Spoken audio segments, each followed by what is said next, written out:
At dawn, the piercing sunlight forced Zhang Wen to open his eyes as he lay drowsily on a luxurious, comfortable bed. The weight and slick warmth pressing against his body jolted him fully awake.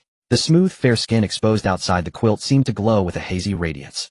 Remembering the unrestrained passion of the previous night, Zhang Wen could not help but sigh inwardly. What a damn wonderful life. He lightly patted that warm, delicate body, savoring the exquisite sensation beneath his palm. In a gentle tone, Zhang Wen said, "Ruan Jing, shall we get up and have breakfast?" A fair, slightly flushed, and beautiful face emerged from beneath the quilt, intellectual, elegant, and pure. Ruan Jing weakly opened her eyes a fraction. Last night had left her even more exhausted than their very first time together. After all, Zhang Wen had not stopped it just once, and each time had lasted longer than the last. "I still want to sleep a little more. Can I get up later?" In that moment, Ruan Jing cast aside her usual image of a virtuous girl-next-door older sister, and spoke with a hint of coquettishness, her voice soft and cloying. Zhang Wen found it strangely novel. Such a side of Ruan Jing was something he had rarely seen before. "Then rest well. I'll ask Sister Li to prepare breakfast, and save some for you. I'm going to work out for a bit. The shelter is recruiting today, and I need to get ready," Zhang Wen said.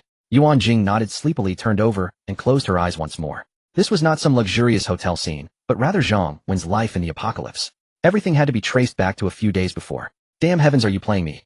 A wretched cry rang out as Zhang Wen stared at the torrential downpour outside and the pitch-black sunless sky overhead. He then glanced at the date displayed on his phone, 10 a.m. June 23, 2025. In that instant, Zhang Wen felt the urge to die rise up in him once again. Why again? Because he had already died once before. In his previous life, he remembered clearly, on June 20, 2025. The entire world had suddenly been drenched in blood-red rain. It came so abruptly that countless people were caught in it. Being drenched was not the most terrifying part. The true horror lay in the dreadful virus that soon infected those who had been exposed. They twisted into ferocious, bloodthirsty creatures insensible to pain, attacking and biting anyone they saw. It was almost identical to the zombies that had once existed only in movies. In his previous life, Zhang Wen's height and looks were decent, a 1.75-meter frame with a touch of handsomeness. But such things could not be eaten. His pockets, however, were painfully empty. As the saying goes, money may not be omnipotent, but what comes closer to omnipotent? Money cannot solve every worry, but it can resolve 99.9% of them. With wealth, companions, and beauty naturally follow. Zhang Wen, on the other hand, scarcely attended gatherings or events, let alone had a confidant. Staying home had become his only choice. Ironically, that reclusive habit allowed him to narrowly escape the virus reign and survive for nearly 2 years in the apocalypse. Though his starting point was far luckier than most, nearly 2 years of apocalyptic life left him living worse than a dog. At the beginning of the apocalypse, supplies in the cities were still abundant and morality had not yet completely collapsed. Zhang Wen could still survive by scavenging resources. Later, however, supplies dwindled while zombies multiplied. To keep living, many survivors could only huddle together for warmth, forming survivor bases of all sizes. Within these bases, those possessing weapon strength or resources lived above the masses, their days even more carefree than before the apocalypse. Ordinary survivors fared far worse. Beautiful women were reduced to playthings, while everyone else risked their lives each day for a single sausage or a packet of instant noodles, forced to venture outside in search of supplies.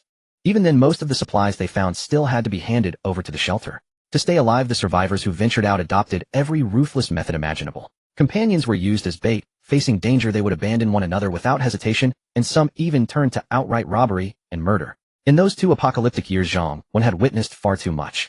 Zhang Wen had always been extremely cautious in protecting himself. Though he had never harmed anyone, he constantly guarded against being harmed.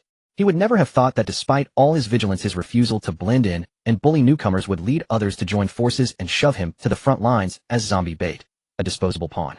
At that moment, Zhang Wen knew he was doomed. A man who spent every day in gnawing hunger could not possibly emerge unscathed from a swarm of zombies. He did not even have the strength to drag someone down with him.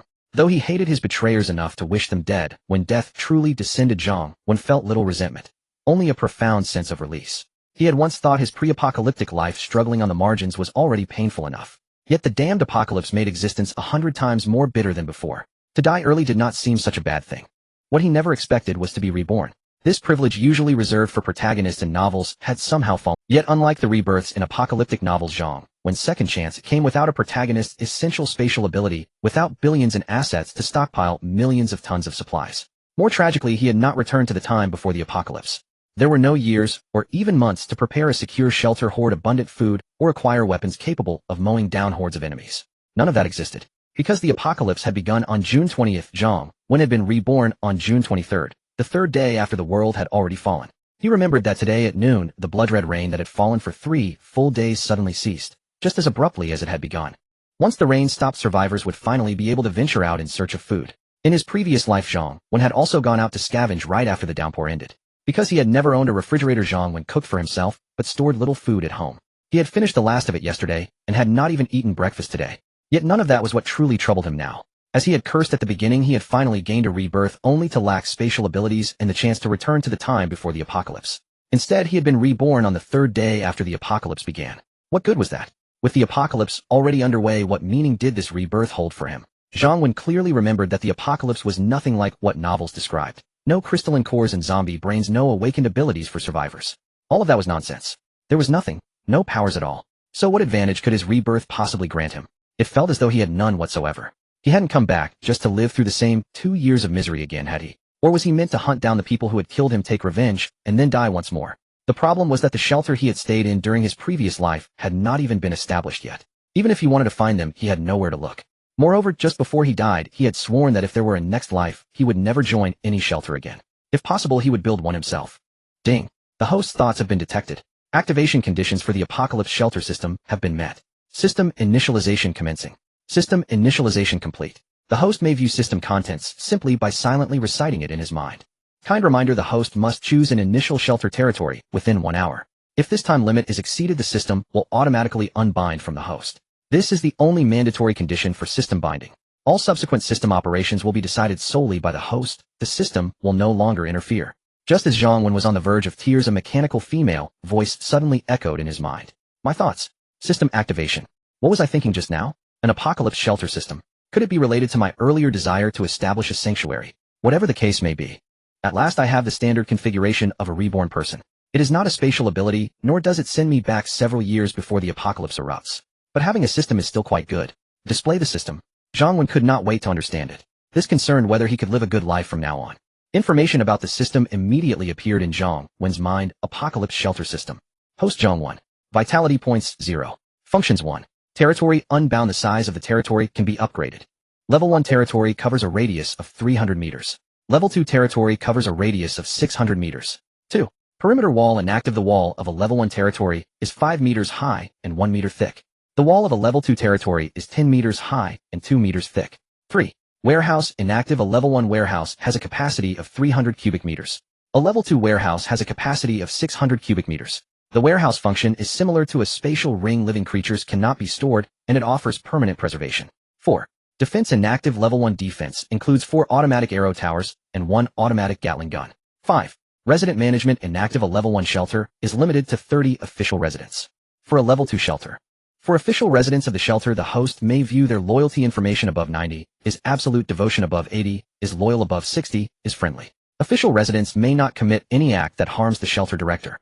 6. Medical inactive. Level 1 territory medical function can treat 3 severely wounded and 6 lightly wounded per day.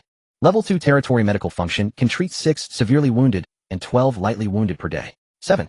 Subterritory inactive. Once the main territory is upgraded to level 2. A level 1 subterritory can be unlocked and a teleportation gate can be set up between the 2 territories. 8.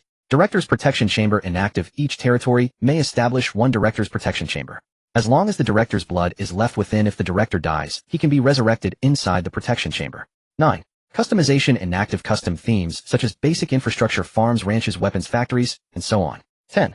Zombie Nemesis form inactive. Level 1 grants 3 hours of effective time per day. Level 2 grants 6 hours per day. During the effective period, all zombies will not attack the host. Upon first binding, the system will activate a level 1 territory for free, activate the Director's Protection Chamber for free, and grant 1 vial of genetic potion for free. Please bind a territory within 1 hour. All other functions require vitality points to activate, and all upgrades likewise require corresponding vitality points. After reading the introduction, Zhang Wen almost drooled. The system's functions were all extraordinarily powerful. If he could activate and establish every single one of them, his life in the apocalypse would undoubtedly be extremely comfortable. Although many functions required so-called vitality points to activate, Zhang Wen did not feel disappointed. At the very least, the system was thoughtful enough to spare him the vitality cost of the initial territory and the Director's Protection Chamber. He could directly choose a location and activate them. These 2 were what Zhang Wen valued most, and they were the basic foundation for developing the shelter. The territory needed no further explanation. Without a bound territory, all subsequent development would be nothing but empty talk. The Director's Protection Chamber was equally crucial. Now that he had a system, Zhang Wen naturally regarded his own life as more important than anything else. Walls, warehouses, food, and the like were relatively less urgent for the moment. But the Director's Protection Chamber could grant him an extra life. It was indispensable. Though Zhang Wen had survived 2 years in the apocalypse and accumulated some survival experience, danger in the apocalypse lurked at every moment. It might be zombies, or it might be humans. In his previous life, he had managed to live until 2 years after the onset. But in this life, who knew? He might encounter mortal danger the moment he stepped out of the door, for his departure time could never be exactly the same. Having an extra life as insurance made Zhang Wen feel far more at ease. His immediate priority was to confirm the territory for the shelter system. After all, he had only 1 hour. If he failed to confirm it within that time, the system would vanish, and he might truly be forced to relive his previous miserable fate. A level 1 territory covered a radius of 300 meters. That size was not exactly large. For instance, a slightly bigger middle school would already exceed that area. Yet it could not be called small either, especially relative to Xinsha City, where Zhang Wen lived. Before the apocalypse, the price per square meter here had been dauntingly high, let alone such a large tract of land. After pondering for a moment, Zhang Wen decided to establish the shelter territory right where he lived. Of course, if circumstances allowed, he could definitely find a location superior to his current residence. For example, around a large supermarket, a major farmer's market, or a villa district with pleasant surroundings suitable for living, and so on. Unfortunately, the system demanded that he bind a territory within 1 hour. Meanwhile, the blood-red rain outside would only stop in a little more than an hour. At this moment, Zhang Wen dared not risk. He had to lie low. Moreover, the area around his current residence was not bad at all. Thinking roughly through the 300-meter radius, he recalled at least 1 medium-sized supermarket, as well as restaurants, convenience stores, fruit shops, hardware stores, a gym, and more. The specifics would have to be checked on site. So long as he could seize control of these resources, they would be more than enough to sustain him for quite a while in the early stage. Of course, these supplies alone would definitely not suffice. Zhang Wen's shelter would never be only for himself. Although he still did not know what the system's vitality points actually represented. He suspected they were tied to people in some way. Therefore, the shelter would certainly house many individuals in the future, and with more food and supplies would be needed. Sooner or later, he would have to venture out in search of resources. He could not simply sit and watch the mountain of goods run dry. System set the shelter territory at my current residence. Use a radius of 300 meters centered on the host's current location as the shelter territory. Confirm. Confirm, Zhang Wen replied. System now binding territory. Detected 302 zombies within the territory. All zombies have been cleared outside the territory boundary. The initial shelter territory has beginner protection for 48 hours, or no zombies will enter the territory. After 48 hours, the host must handle such threats independently. Detected 26 surviving individuals with vital signs within the territory. As this does not exceed the resident limit of a level 1 shelter, the host may decide their fate personally. For 24 hours, these survivors will be unable to leave the buildings they currently occupy. After 24 hours, the restriction will be lifted. The host must then deal with them independently. Territory binding successful. Congratulations to the host for successfully binding the system. Initial gift pack, granted 1 vial of genetic potion and 100 vitality points. From now on, all system items and functions must be exchanged with vitality points. The system will no longer grant free gifts. Director's Protection Chamber activated successfully.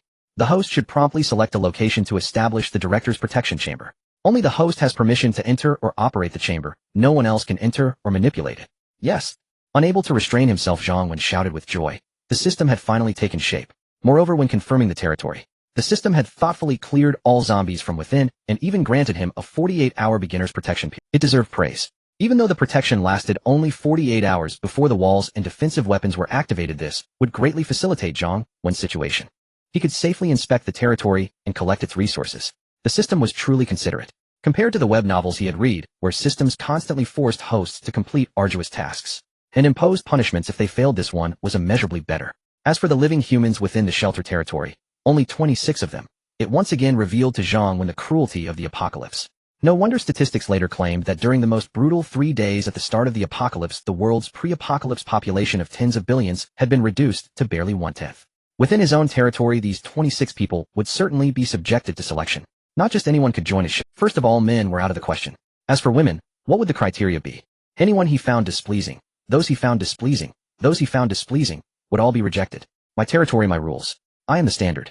The system had also thoughtfully restricted the survivors' range of movement, saving Zhang Wen a great deal of trouble. Please name the shelter, it prompted. Let it be called Wenshan Shelter, he replied. Next comes the activation of the Director's Protection Room. This is incredibly important. Zhang Wen took a hammer from home and smashed the lock of the adjacent room. After all, in the apocalypse, everything belongs to whoever has the strength to take it. He then set up the Director's Protection Room. The moment the setup was successful, the originally ordinary room next door transformed drastically. All the furnishings in the room vanished. The white walls turned into sci-fi metallic walls, and the entire room contained only a crystal table. On it lay a square crystal box inside, which was a blood extraction syringe. Following the instructions, Zhang Wen picked up the syringe, drew a vial of blood, and placed it in the crystal box, finally completing the life-saving procedure. He exited the director's protection room. The broken iron door had already transformed into a metal door, and there was no lock. Zhang Wen could only enter by using the system. With the director's protection room properly set up, Zhang Wen returned to his own room. Before long it was noon. Just as in his memories it had been pouring rain moments ago. At noon, the rain immediately stopped, and the sky brightened. Zhang Wen decided to take a good look around. This was entirely his own sanctuary, although he had lived here for a considerable time before the apocalypse. But in the past he was merely a passerby in this city on this street. Each time he rushed home without a thought to care about it. Now it was different. The area within a 300-meter radius of his room belonged entirely to him. He could even expand the area in the future. Moreover, there were no zombies in the sanctuary for now. Survivors couldn't leave the residential building. Only he could move free. He could take anything he wanted however he liked. Shopping without spending money. What a joy. Awesome. All the resources in the sanctuary were his, and just thinking about it made him even happier. Even though Zhang Wen had spent 2 years in the apocalypse in his previous life, all the resources then, including a single ham or a bag of spicy strips, were fiercely contested by countless people. There was no comparison to the carefree taking of things now. Unfortunately, he didn't possess spatial abilities, and the warehouse function of the sanctuary hadn't been activated yet. Otherwise, Zhang Wen would have rushed to store all the resources from the sanctuary in the warehouse, especially those perishable, such as meat, fruits, and vegetables. The blood-red rain over the past 3 days had caused temperatures to drop to just a few degrees. So even though 3 days had passed since the apocalypse began, Zhang Wen knew that the food was still mostly unspoiled. But today was the limit. Now that the rain had stopped, Zhang Wen knew the temperature would soon return to the normal levels of his past life. Those easily perishable foods, if not stored properly immediately, they would spoil quickly. Fortunately, the sanctuary's warehouse also had the function of a spatial ring. It could permanently preserve the freshness of food. Zhang Wen silently decided to expedite the activation of the system's warehouse. He would need to plan it well. Before inspecting the territory, Zhang Wen took out the genetic potion rewarded by the system. He looked at the light blue potion. Zhang Wen felt a bit sentimental. He recalled that in his previous life, for a long period after the apocalypse began, many people desperately killed zombies to find crystals, or waited for their abilities to awaken. Unfortunately, that was something that existed only in novels. It was destined to disappoint everyone. After a while, the major bases or factions finally gave up. They turned to study genetic potions instead, because not only was there the virus rain during the apocalypse, but also some unknown disasters that caused power outages and internet disconnections worldwide. Advanced firearms became unusable, and society essentially reverted to an era dominated by brute force. Thus, genetic potions that could enhance personal strength or potential naturally attracted the favor of all factions. However, Zhang Wen also heard that nearly all genetic potions had significant flaws. Moreover, they were prohibitively expensive, making it impossible for ordinary people to even have the chance to use them. Zhang Wen was determined. If the genetic potion provided by the system had severe flaws, he would rather not use it. Now Zhang Wen cherished his body very much. Good days had yet to begin. Who would risk their life for you? Perfect Type 2 genetic potion upon use can enhance personal physical attributes threefold. The absorption of the potion will cause some pain, approximately 5 minutes, with no other side effects. After checking the description of the genetic potion, Zhang Wen was overjoyed. It only caused pain for 5 minutes after use. There were no other side effects. Truly a perfect genetic potion. Since there were no side effects, Zhang Wen thought no more of it, directly opening the genetic potion and pouring it into his mouth. As soon as the potion entered his body, Zhang Wen felt a warm current flowing through him towards his meridians, followed by a wave of intense pain, making him unable to hold back a scream. The next 5 minutes were the most excruciating of Zhang Wen's life. He remembered reading online about pain levels where giving birth was said to be the highest. Zhang Wen wanted to say that his experience was definitely no less than that. After 5 minutes, the pain disappeared. Zhang Wen, drenched in sweat, felt as if he had come back to life. After resting for a while, Zhang Wen, feeling completely revitalized, immediately sensed something different about his body. His physical fitness had been somewhat poor, and he rarely exercised. He often stayed up late, feeling lethargic all day. Now the small belly he used to have was gone. Although his abdomen wasn't a six-pack, it was quite toned. Moreover, he felt a surge of strength throughout his body. Considering that the genetic potion could enhance personal attributes threefold, that was quite impressive. For example, he could usually lift 100 pounds. Now he could lift 300 pounds. He used to run 100 meters in 15 to 16 seconds. Now he could do it in only 5 to 6 seconds. To be aware, world champions take about 9 seconds. Even more importantly, in a certain activity all men love to do, if he could only last about 20 minutes now, he could easily start with an hour. Just thinking about it made him a bit excited. In the apocalypse, especially as a successful person with a sanctuary like him, how could he take care of those poor and beautiful ladies without a good body? Unfortunately, there are no subjects around for experimentation, and I have no idea how reliable the system really is. Where is the promised tripling? I can tolerate everything else, but this I cannot. The promised tripling must mean triple the time. I can endure, but my sister cannot. Of course, one must be well fed to think of other matters, as Zhang Wen decided to eat first. Having just been reborn from the apocalypse, and not having eaten breakfast in this life, Zhang Wen felt that nothing could stop him from. After closing the door and grabbing a fire axe, Zhang Wen went downstairs feeling a bit excited at the quiet surroundings. Though there were only 48 hours, having faced the threat of zombies constantly in his past life, it felt great to have 2 days of absolute safety now. Zhang Wen arrived at a seafood restaurant nearby, called Ufu Xian. The name itself indicated that the restaurant specialized in seafood, as well as beef and other dishes. In his past life, when Zhang Wen went out to eat, he usually went to fast food places where he could settle for about 10 yuan. Occasionally he would improve his diet at some ordinary small restaurants which cost dozens of yuan. Once Zhang Wen gritted his teeth and stomped into this restaurant wishing to enjoy a hearty seafood meal, but in the end he was deterred by the balance on his phone. Holding his weapon, Zhang Wen cautiously entered the seafood restaurant. Although there were no zombies now, survivors still existed. Most of the current survivors might still retain the kindness from before the apocalypse, as it had only just begun, and everyone still did not know how long this disaster would last. However, there are always bad people, especially in the face of such disasters where the darkness and evil in many hearts are more easily unleashed. Having experienced it once, Zhang Wen would not believe any survivor unless he could obtain confirmation from the system. The restaurant inside appeared chaotic with bloodstains and broken dishes everywhere. The tables and chairs were also in disarray, some even overturned. But he did not see any survivors. Zhang Wen walked through the restaurant's hall towards the kitchen, just about to pull open the kitchen door, when he suddenly paused as he thought he heard movement behind the door. His body was now enhanced with improved abilities in all aspects, including hearing. Zhang Wen remained calm and extended his hand with the fire axe, pushing open the kitchen door, quickly retreating behind the die. Just as Zhang Wen pushed open the kitchen door, a loud shout rang out, followed by a large figure swinging a kitchen knife forward. But he quickly realized there was no one in front. He had been tricked. The person quickly reacted and was about to retreat, and however Zhang Wen had long been waiting nearby, and much faster than him, he swiftly swung the axe. At the same time, he clearly saw the person opposite him, a stout man in his 30s, tall and robust with a fierce appearance. This stout man was evidently quite capable, and although he was in a panic, he quickly reacted, swinging the kitchen knife in an attempt to defend himself. Bang! A loud sound erupted as the axe clashed with the kitchen knife, the immense force causing the stout man to lose his grip on the knife. His hand throbbed with pain, clearly injured. The stout man felt a deep sense of shock. He had absolute confidence in his strength, otherwise he wouldn't have attacked first. However, he never expected the man before him to possess much greater strength. This stout man's name was Wu Gang. Before the apocalypse, he was a driving school instructor, and on the day the apocalypse began, he was here dining with a few students. Later they were trapped in a private room with zombies filling the restaurant hall. They desperately barricaded the door with tables and chairs, barely surviving. But they could not escape at all. At first they relied on leftover food to survive for a day, but by the second day the leftovers, one guy mentioned that it was because Wu Gang had eaten too much. Wu Gang, who was already hot-tempered and selfish, immediately killed that guy with a chair. After killing him, Wu Gang felt no fear, but rather a thrill. Moreover, he thought of killing the other two as well. Not only would this save food, but he could also throw the bodies to the zombies later and no one would know he had killed anyone. Thus, relying on the leftovers, Wu Gang managed to persist until today. He was on the verge of despair, but today the zombies suddenly disappeared. He was overjoyed and immediately moved aside the barricades of the private room, planning to head to the kitchen for some food. However, before he could start, he saw someone enter the restaurant. Considering that the bodies in the private room had yet to be dealt with, and that it seemed only one person had entered who wasn't from the authorities, Wu Gang decided to kill him.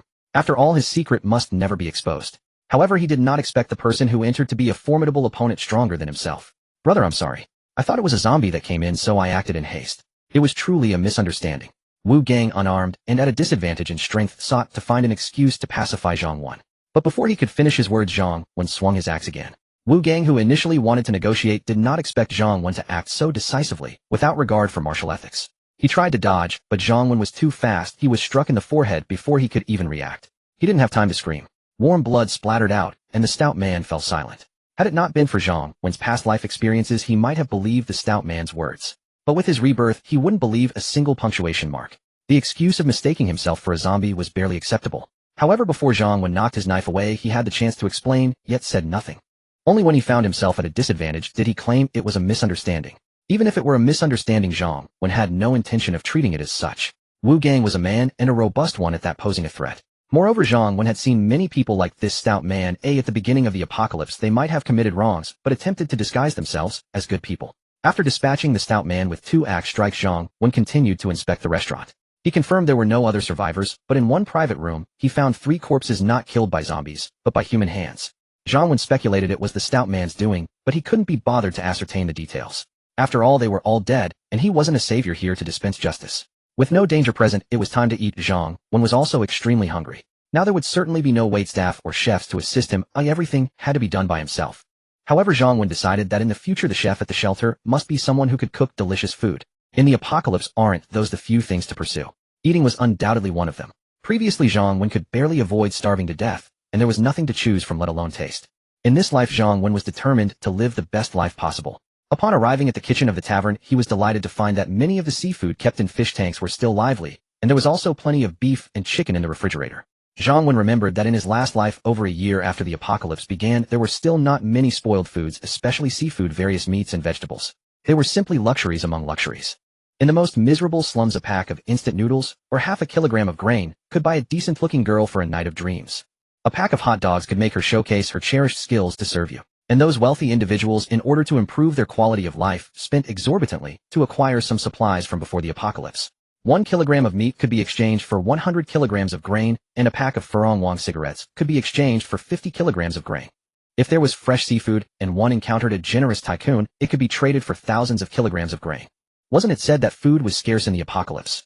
That was only for the bottom tier of society. How could those in the upper echelons of bases or major powers lack food?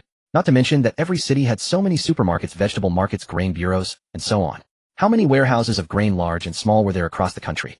Moreover, as the apocalypse progressed, relatively stable bases had begun small-scale cultivation of grains and fruits indoors or in special locations. But what did that have to do with ordinary survivors? Ordinary survivors always had to fight desperately or abandon their dignity for a bite to eat. Looking at the abundance of ingredients in the tavern, Zhang Wen's resolve to activate the shelter's warehouse grew even stronger. After finishing his meal, he thought seriously, for now eating was the most important thing.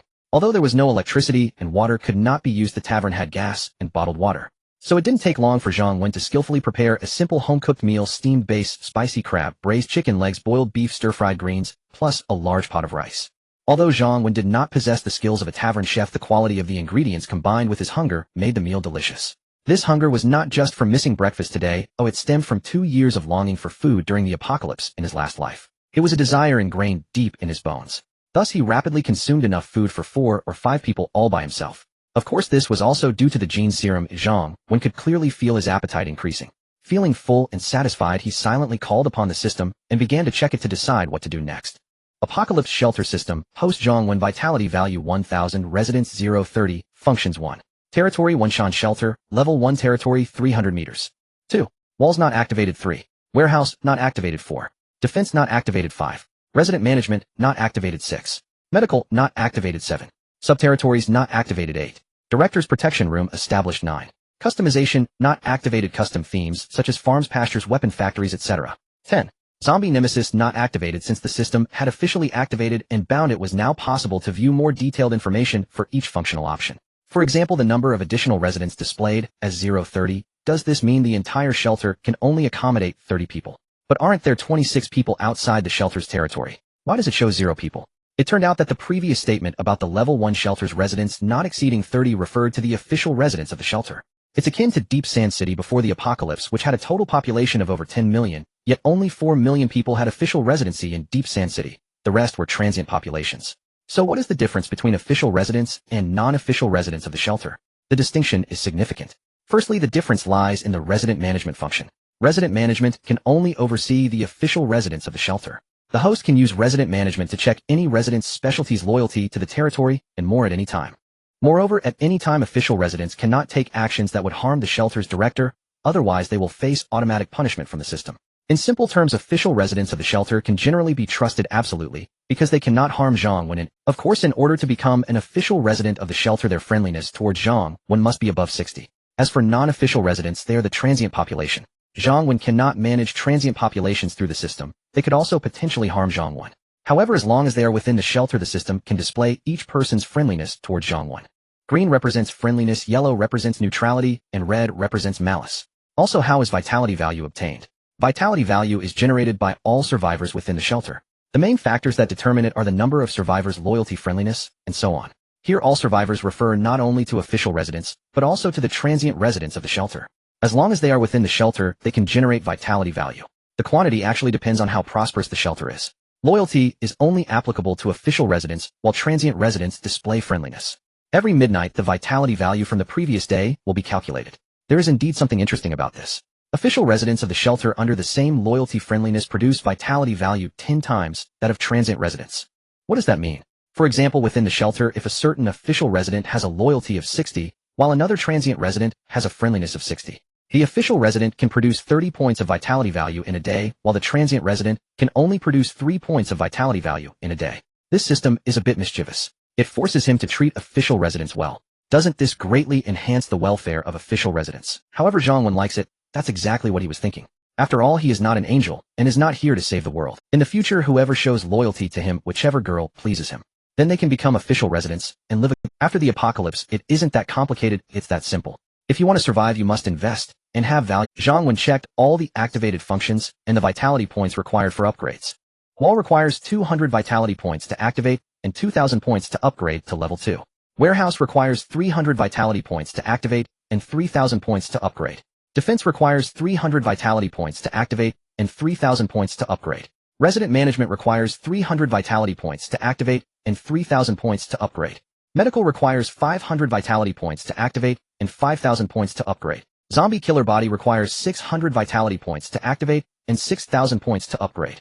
Subterritory requires 600 vitality points to activate, and 6,000 points to upgrade. Director's Protection Room requires 1,000 vitality points to activate, with no upgrades. Custom functions depend on the activated features. Zhang Wen was eager for each of the above functions, but unfortunately his vitality points were insufficient. He only had 1,000 points now. He could activate at most 3 minor functions, the rest could be discussed later. Initially Zhang Wen had roughly prioritized the activation sequence in his mind. Wall, defense, resident management, warehouse, zombie killer body, medical, subterritory, custom, director's protection room. Of course this was just Zhang Wen's rough prioritization, the actual situation could be adjusted later. For instance, he placed the director's protection room at the end not because it was unimportant, but because the system had regulations that each territory could only have one director's protection room, so to create another, he must first activate the subterritory. Moreover, the vitality points required for the director's protection room were quite intimidating. Given that he already had one, Zhang Wen naturally wanted to allocate his vitality points to where they were needed most. However, if one day he used the revival opportunity for his current director's protection room, he would need to prioritize creating another one for safety. But that was the previous plan. Now he had to slightly adjust the order. Zhang Wen decided to activate the warehouse of the ship. Originally Zhang Wen's idea was to prioritize survival at the beginning. He could activate the wall defense and resident management functions for exactly 1,000 vitality points. With these 3 functions, as long as he stayed inside the shelter and didn't recklessly go out, no one would be able to harm him. Of course, if he wanted to go out recklessly, he would definitely need to activate the zombie killer body function. The thought of all zombies not being able to bite him was quite exhilarating. However, without a warehouse, he would undoubtedly waste a lot of food and resources. These resources would be extremely valuable in the late apocalypse, and would significantly impact the future development of the shelter. So weighing the pros and cons, Zhang Wen decided to activate the warehouse first, while the other functions like the wall defense or others could be reconsidered later. Spending 300 vitality points, Zhang Wen activated the system warehouse. Now it was time to reap the rewards. All the seafood from the restaurant, crabs, shrimp base, and grouper were stored in the warehouse. Moreover, the warehouse had a weight tracking feature showing that these seafood weighed over 500 pounds. Then all the beef, lamb, pork, chicken, and duck were also collected, and the total weight of the meat was only over 200 pounds, which was expected from a restaurant specializing in seafood. Additionally, he collected several hundred pounds of vegetables and fruits. After gathering the valuable items, Zhang Wen also stored all food supplies like rice flour, cooking oil, seasonings, and drinks into the warehouse. He didn't even concern himself with the specific quantities. After all, the shelter also had a supermarket, restaurant, etc., and he could collect everything later. Of course, there were also gas cylinders, generators, fuel, knives. Anything he deemed valuable was stored in the warehouse. He figured it was better to collect first. If the warehouse became too full later, he could find a place in the shelter to store it. After all, it was easy to move things in and out. Zhang Wen finally understood why male protagonists in apocalyptic stories often had spatial abilities. It was truly practical and convenient. After thoroughly raiding the restaurant, he felt satisfied. Leaving the restaurant, Zhang Wen held a half-eaten chicken leg in one hand, munching on it as he walked towards the supermarket. The supplies in the supermarket were the real treasure. Just thinking about the resources in the entire supermarket, he could take them freely without spending a dime. It was far better than those male protagonists in apocalypse stories who had to spend money before the apocalypse. Hey handsome, over here, over here. Just as he hadn't walked far, Zhang Wen heard a female voice that seemed to be calling out to him. Zhang Wen looked around and saw a 3-story exquisite villa to his right. 2 women were watching him from the second floor. Zhang Wen slowly walked over, observing the 2 young ladies upstairs. He had originally planned to collect the shelter's supplies first before dealing with the residents of the shelter, but he didn't expect to encounter 2 living people so soon. The buildings near Zhang Wen were mostly rental properties, primarily 7 to 8 stories tall, built in the typical rental. The exquisite villa in front of him was clearly a place for wealthy individuals. Zhang Wen recalled that this villa seemed to be occupied by an elderly couple. How did it become 2 young ladies? However, Zhang Wen soon smiled, not because he was surprised to see two living people, but because he discovered that the two ladies upstairs were genuinely beautiful, absolutely goddess level. He didn't expect that the first two women he encountered after his rebirth would be two goddesses. Why hadn't he noticed how lucky? The woman who greeted him seemed to be around 27 or 28 years old, dressed in a tight-fitting yoga outfit. With a clear abdominal line, long fair thighs, a plump and rounded backside, and a basketball-like 36D. Confirming with his eyes this was exactly the type he desired. No, this was precisely the type he greatly admired. After all, it was truly not easy for someone to maintain such a fit body. Next to the 36D beauty stood another woman whose figure wasn't as impressive, but her face was genuinely beautiful. With a tall stature, smooth shoulder-length hair, crystal-like curved eyes, elegantly arched eyebrows, flawless white skin, and a lovely face. She wore professional attire, a white shirt accentuating her long neck, exuding beauty, elegance, and noble charm. By the standards of the majority, she was undoubtedly a goddess-level beauty. Seeing Zhang Wen approach, the 36D beauty immediately smiled and said, "Hey handsome, I'm Tang Xian, and the beauty next to me is Li Shui. Do you know why the zombies have disappeared? Has the government already controlled the situation? Also, we don't know what's going on and the door won't open, and we can't get out. Can you help us? Or if you could throw us some food, that would be great. We're really starving, we haven't eaten for days. Thank you so much, handsome." It was evident that Tang Xian, the 36D basketball beauty, was quite the conversationalist, asking a flurry of questions. Meanwhile, the stunning beauty beside her, Li Shui, remained silent, exuding an air of domineering elegance befitting a CEO. To be honest, if it weren't for the apocalypse, having two beautiful women conversing with him along with his inherently downtrodden personality, Zhang Wen would likely be at a loss. He would have readily jumped at the chance to help others. Unfortunately, luck was not on the side of the two beauties. "What do you want?" Zhang Wen did not respond to Tang Xian's question, but instead asked whom. Tang Xian seemed genuinely hungry, nodding repeatedly, causing her ample assets to sway with each motion. Even the intellectual beauty Li Shui beside her gently nodded in agreement. Zhang Wen wasted no time and stated directly, "I can tell you right away, the zombies have not disappeared, nor will they in the future. As for whether there will be any rescue, that depends on how you view it." He then waved the chicken leg in his hand and continued, "I have food and plenty of it. I can even guarantee that you won't go hungry in the future, but there is no such thing as a free lunch." There was no need to spell it out clearly for adults. They must understand what Zhang Wen was implying. Sure enough, as soon as Zhang Wen finished speaking, it was Li Shui who reacted first, excitedly exclaiming, "You shameless. We don't want your food anymore, oh just leave." Unfortunately, she was too weak from hunger to deliver her words with any force. On the other hand, Tang Xian remained calm, smiling as she said, "Handsome, you're being a bit too eager. Even if you're interested in us, shouldn't we get to know each other better first? Besides, there are no zombies nearby at the moment. We just need to figure out how to open the door, and we can find food ourselves." Zhang Wen shook his head and said, "It's up to you. Once you realize what food represents in the apocalypse, you will understand how generous my offer is today. Moreover, considering how weak and feeble you look right now, if I were truly shameless and simply wanted to possess you, do you really think you'd have any chance to resist? Or do you think the apocalypse will end soon and I wouldn't dare to do anything illegal? Then just wait and see if the apocalypse will come to an end. Although your building is relatively low and you can't see outside, you can hear the sounds of zombies not far away, right? So what do you say? Do you need food? Just give me a word and I will leave." Zhang Wen feigned indifference, but having experienced the apocalypse, he was not lying to them. Promising that they would be fed was indeed a dream come true for all women in the post-apocalyptic world, even the most beautiful ones. However, while beautiful women were not lacking in the apocalypse, the experiences they had gone through were another matter altogether. Zhang Wen preferred to seek out those who were willing from the start. When he said he would leave, it wasn't that he was giving up on them. Although he didn't plan to use force at the moment, a person's patience is limited, he certainly wouldn't give up on something he found appealing. And since they weren't agreeing now, he would let them starve for another day. After all, they couldn't get out today anyway. "You don't need to say anything, oh we won't take your food." Li Shui shot Zhang Wen a glance, resolutely refusing. Meanwhile, Tang Xian opened her mouth to say something, but swallowed her words, letting out a deep sigh instead. "All right, then I'll be going. Think it over, and I'll come back to ask again tonight." Zhang Wen shrugged it off, waving his hand as he left with a casual elegance. After all, it was all food in the pot, why rush? Once Zhang Wen left, Tang Xian immediately grew anxious, saying, "Xiao Shui, what should we do? If we don't eat, soon we won't last much longer. Plus, he doesn't seem like he's lying, the disaster truly doesn't seem to have passed, and I have no idea why there suddenly are no zombies here." It turned out that Li Shui was a local, and this was her family home.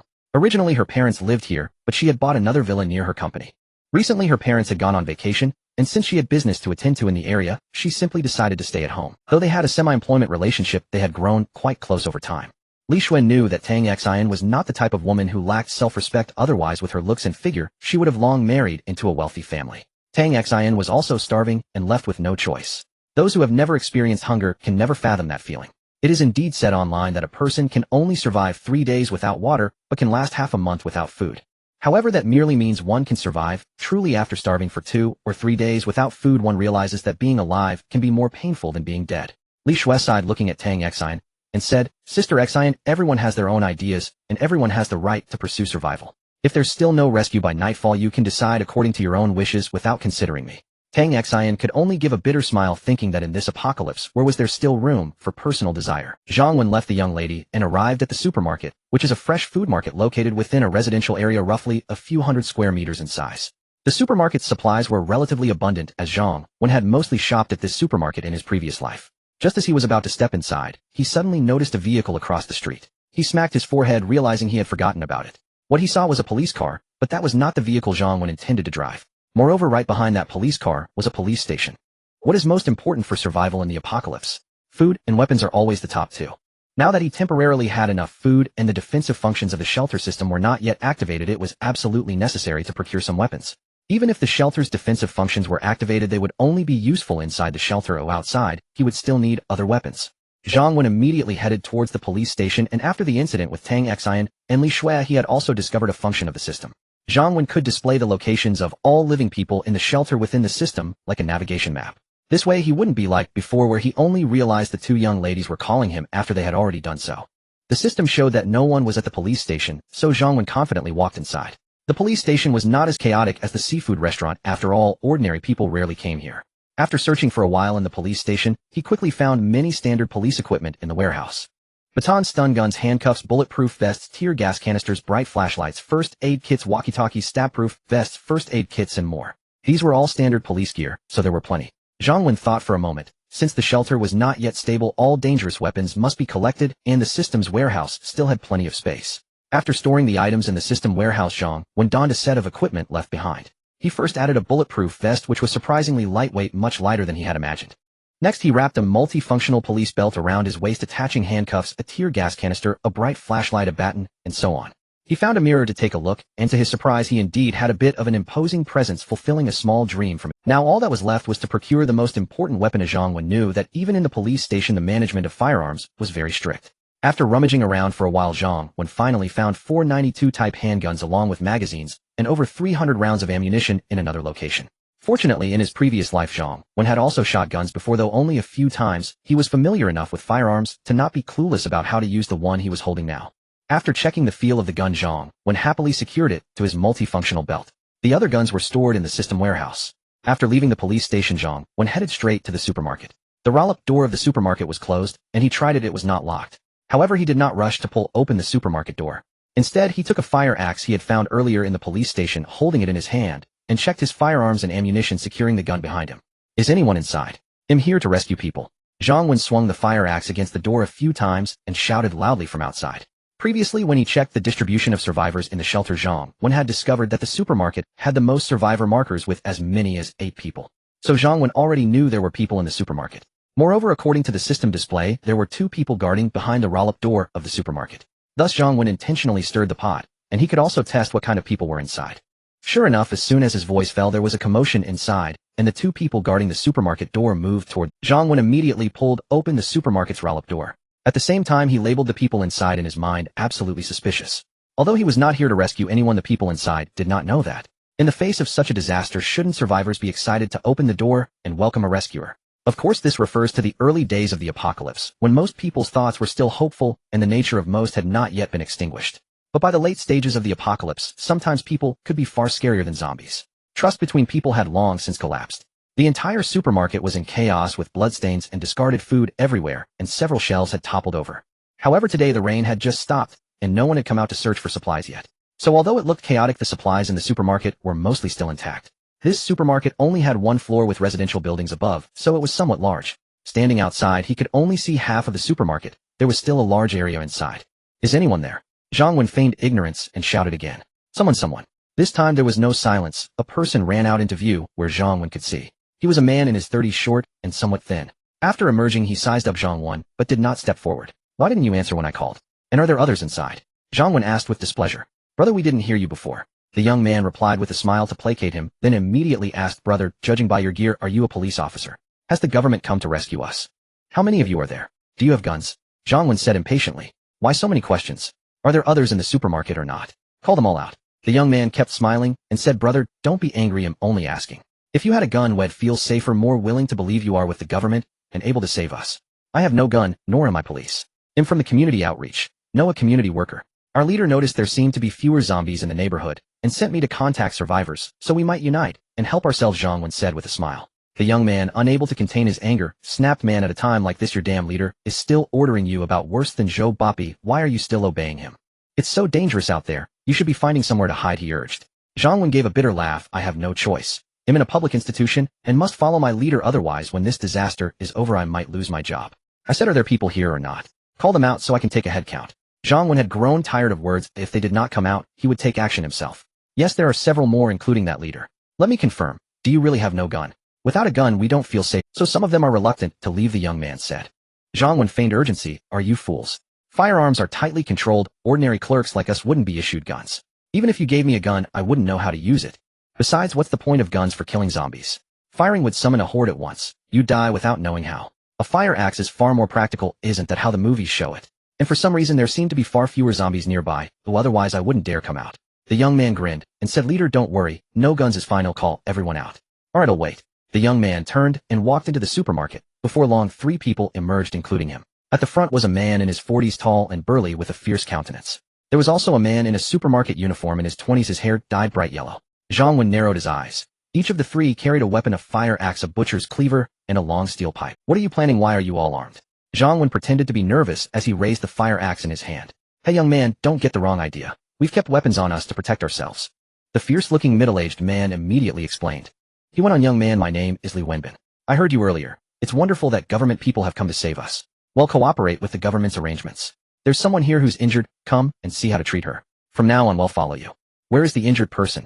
Zhang Wen asked. He knew there were 5 people inside, not just one. Li Wenbin pointed into the supermarket. She's in there, a woman badly hurt.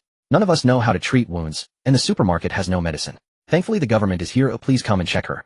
Zhang Wen answered calmly. Alright, I'll go take a look, while his hand slowly reached toward his back. Go. Get out of here, they are bad people, they're lying, they want to kill you. Just as Zhang Wen's hand touched the gun, a woman's voice rang from the supermarket. Damn it, Huang Mao, didn't you gag those women? Hearing that voice, Li Wenbin realized something had gone wrong and furious began shouting at the man in the supermarket uniform. Huang Mao forced an awkward smile. Brother Ben, I did bind them and gag them. Who knew they'd manage to break free? I think they need to be taught a lesson. After we deal with the man opposite, I'll make sure to teach them properly twice over. The ambush had failed. Li Wenbin knew there was no point in blaming Huang Mao now. Fortunately the situation was still under his control, for they had 3 men on their side. Very well, since you've heard everything, I won't pretend any longer. Little brother, why not join us? As you can see, we have the supermarket supplies weapons, and, most importantly, there are 5 women inside. You can do as you please with them. Isn't that 100 times better than being a mere community clerk?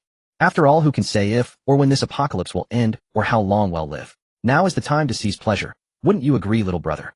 Zhang Wen chuckled, looking at the 2 individuals beside Li Wenbin. What my brother said is quite right. These 2 were persuaded by you, weren't they? Generally speaking, at the beginning of the apocalypse, most people still retain their humanity, or rather they still fear the law. However, there are certainly exceptions. For instance, some individuals who are inherently wicked, or those who have been oppressed for a long time, or those who live in extreme poverty with no hope or attachments. These individuals can turn dark very quickly. Li Wenbin stared at Zhang Wen and said, it's not so much that they were persuaded. After all, one must look out for oneself. I believe you, my younger brother, know how to make a choice. Moreover, you needn't fear that if the apocalypse truly ends, you will be held accountable. If it really ends, we can kill all the women, and then say they were bitten by zombies or killed by other villains.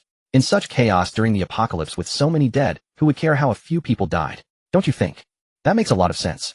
To be honest, if it weren't for Zhang Wen having experienced an apocalypse and acquiring the shelter system, he might have really joined. After all, if he didn't join, the trio definitely wouldn't let him off the hook, and joining would also allow him to. Bingu, if we let this kid join, there won't be enough women to go around. At this moment, Huang Mao, feeling somewhat dissatisfied, murmured beside them. Shut up, more people means more strength. If there aren't enough women, we can always find more. First, give one of my women to the little brother. Li Wenbin shot a fierce glare at Huang Mao, then gestured to Huang Mao and the first young man who came out. The 2 immediately understood Li Wenbin's intention. They would first stabilize and control Zhang Wen, and whether to kill him or give him women would depend on Zhang Wen's performance. This was one of the previous plans. Unfortunately, the idea was quite beautiful. Just as Li Wenbin was scolding Huang Mao and signaling the 2, Zhang Wen, who had long been prepared, immediately drew out the handgun from his back, aimed and fired. Bang! Bang! Bang! Zhang Wen's first target was Li Wenbin, clearly the leader among the 3 and the biggest threat. Next were the young man and Huang Mao. A total of 6 bullets were fired, averaging 2 for each person. Because the 92 pistol can hold 15 bullets in the magazine, and is semi-automatic, plus Zhang Wen had learned to use a gun over the 2 years of the apocalypse. Thus he was able to deliver 2 bullets to each of the 3 in an incredibly short time. Continuous screams of agony erupted. The three on the opposite side immediately fell into a pool of blood. Zhang Wen observed that he had intentionally aimed for their lower bodies. Consequently, Li Wenbin was shot in the calf and thigh.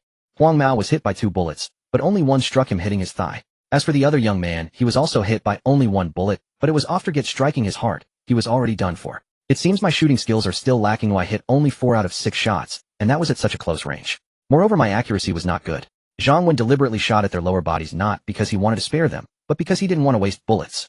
Of course, don't misunderstand, Zhang Wen didn't have any bad habits. He simply wanted to keep them alive to see if he could increase his vitality points, as he might need them later.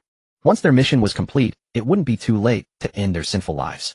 Taking out 2 pairs of handcuffs from the system warehouse, Zhang Wen walked over and cuffed Li Wenbin and Huang Mao's hands.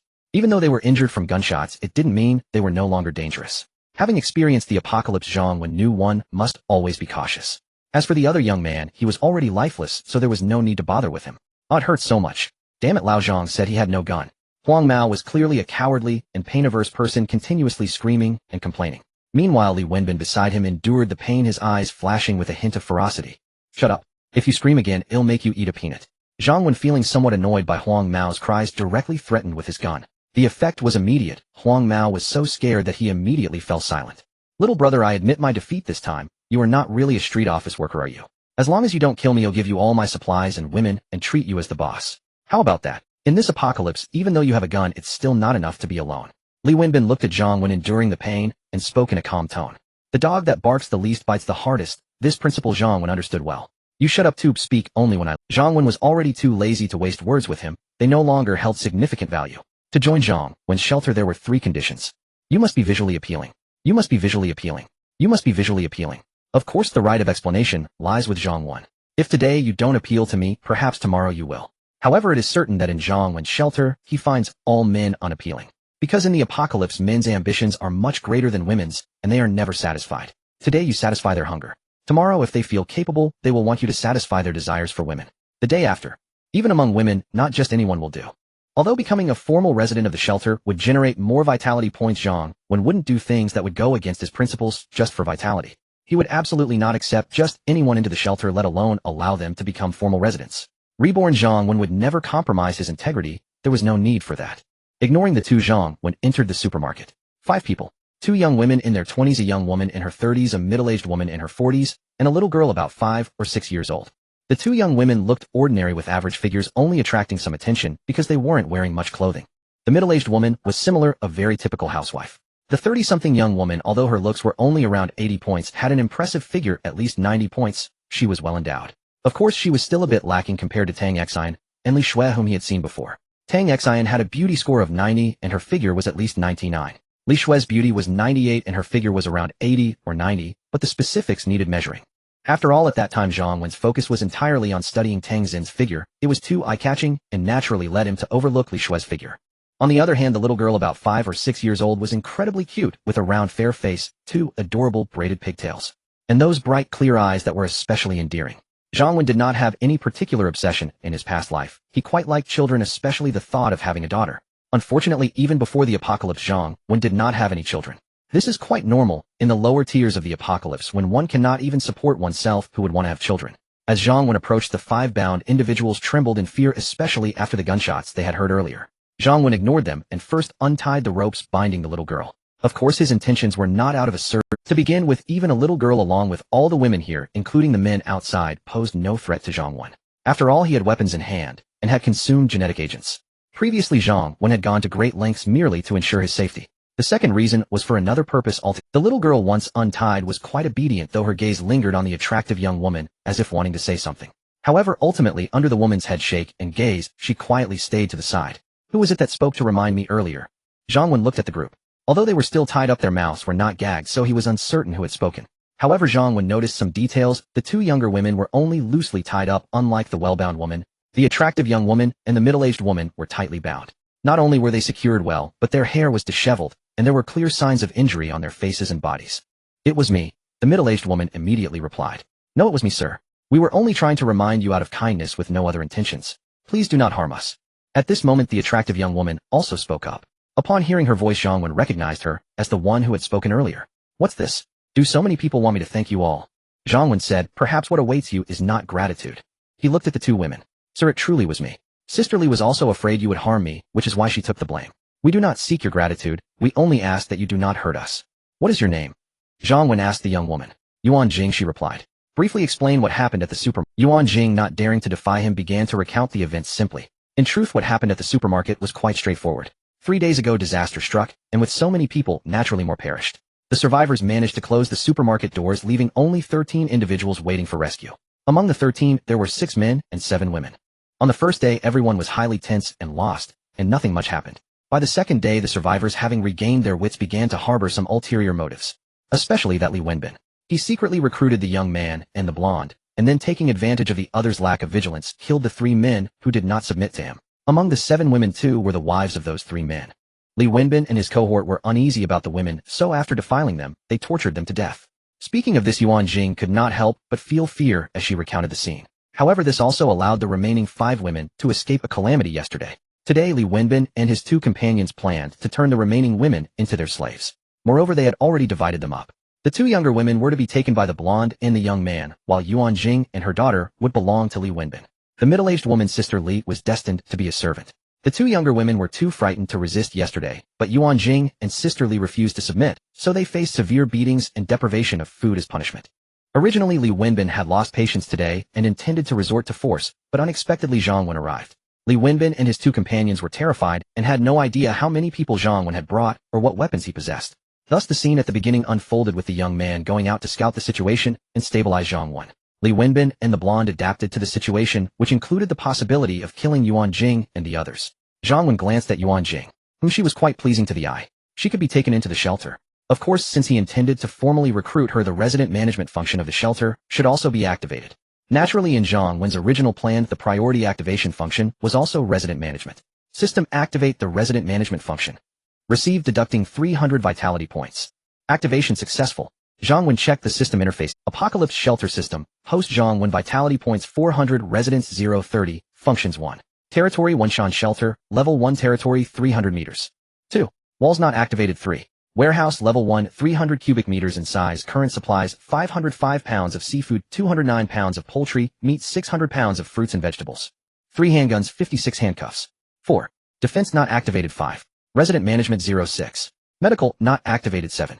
Subterritory not activated. 8. Director's protection room established. 9. Customization not activated. 10. Zombie killing body not activated. The resident management panel displayed a count of 0. This was because there were no residents yet. The resident management function could only manage the formal residents who had joined the shelter, while the transient population not included. However, activating the resident management function had another useful aspect. It allowed Zhang Wen to check the friendliness levels of anyone within the territory of the shelter. Zhang Wen immediately checked on a few people inside the supermarket. Ruan Jing showed a light green color. Sister Li displayed a deep yellow. The little girl showed a dark green. The other 2 young ladies were represented as light yellow and light red. As for Li Wenbin and Huang Mao outside, they both showed deep red. Zhang Wen could not see the specific friendliness values of residents who had not joined the shelter, but he could roughly judge. First is red, representing malice. Starting from light red, the deeper the color, the greater the disgust. Above red is yellow, which denotes neutrality, but unlike red, the deeper the yellow, the greater the friendliness.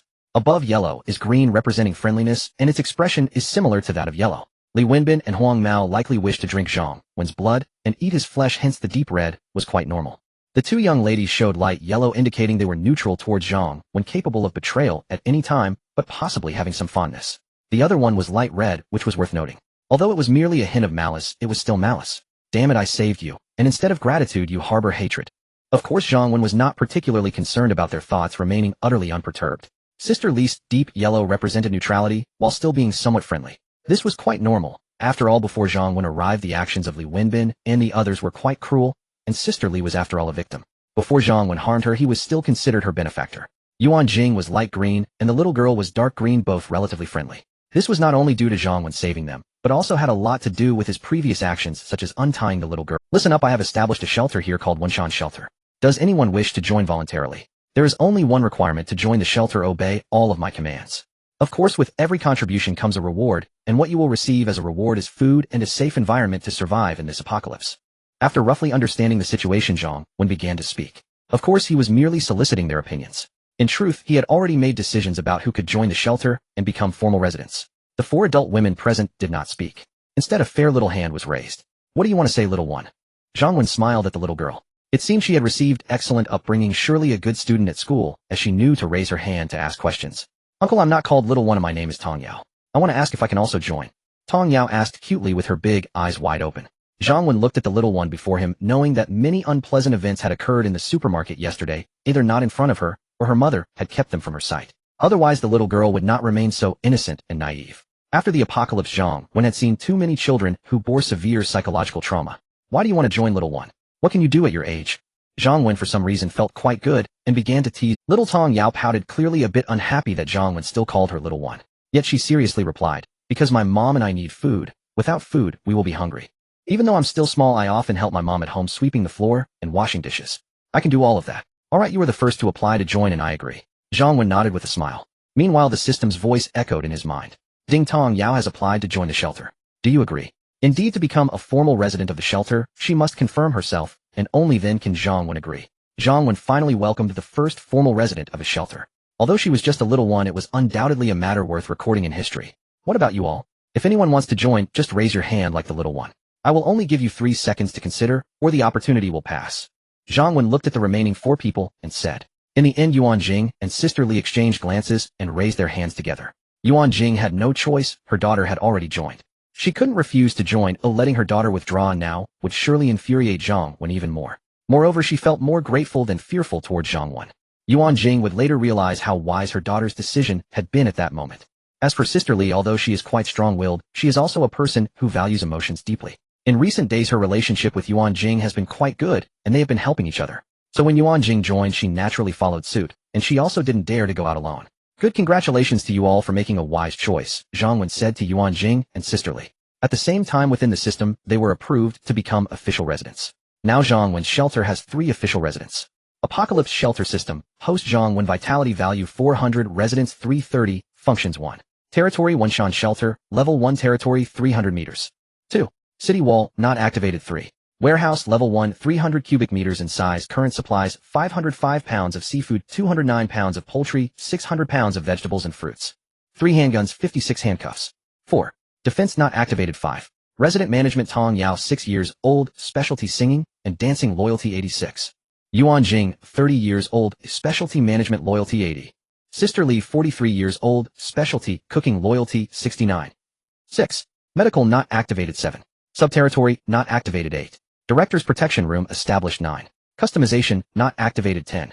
Zombie extermination body not activated. The other 2 young ladies over here saw that Ruan Jing and the others had joined Zhang Wen's shelter and were somewhat anxious. But the 2 were not worried. After all, they believed they were still young ladies. How could they be compared to an aunt and a big sister with a child? However, one young lady couldn't hold back anymore and spoke up. Little brother, my name is Lu Meiying. May I ask if joining your shelter requires taking risks to find supplies? And what are the meal benefits like? Zhang Wen glanced at the speaking young lady, who was not tall, wore heavy makeup, and had of course, if it were before the apocalypse, even such an ordinary young lady would surely have countless admirers around her. As for Zhang Wen, with no money or looks, he probably wouldn't even qualify to be a backup.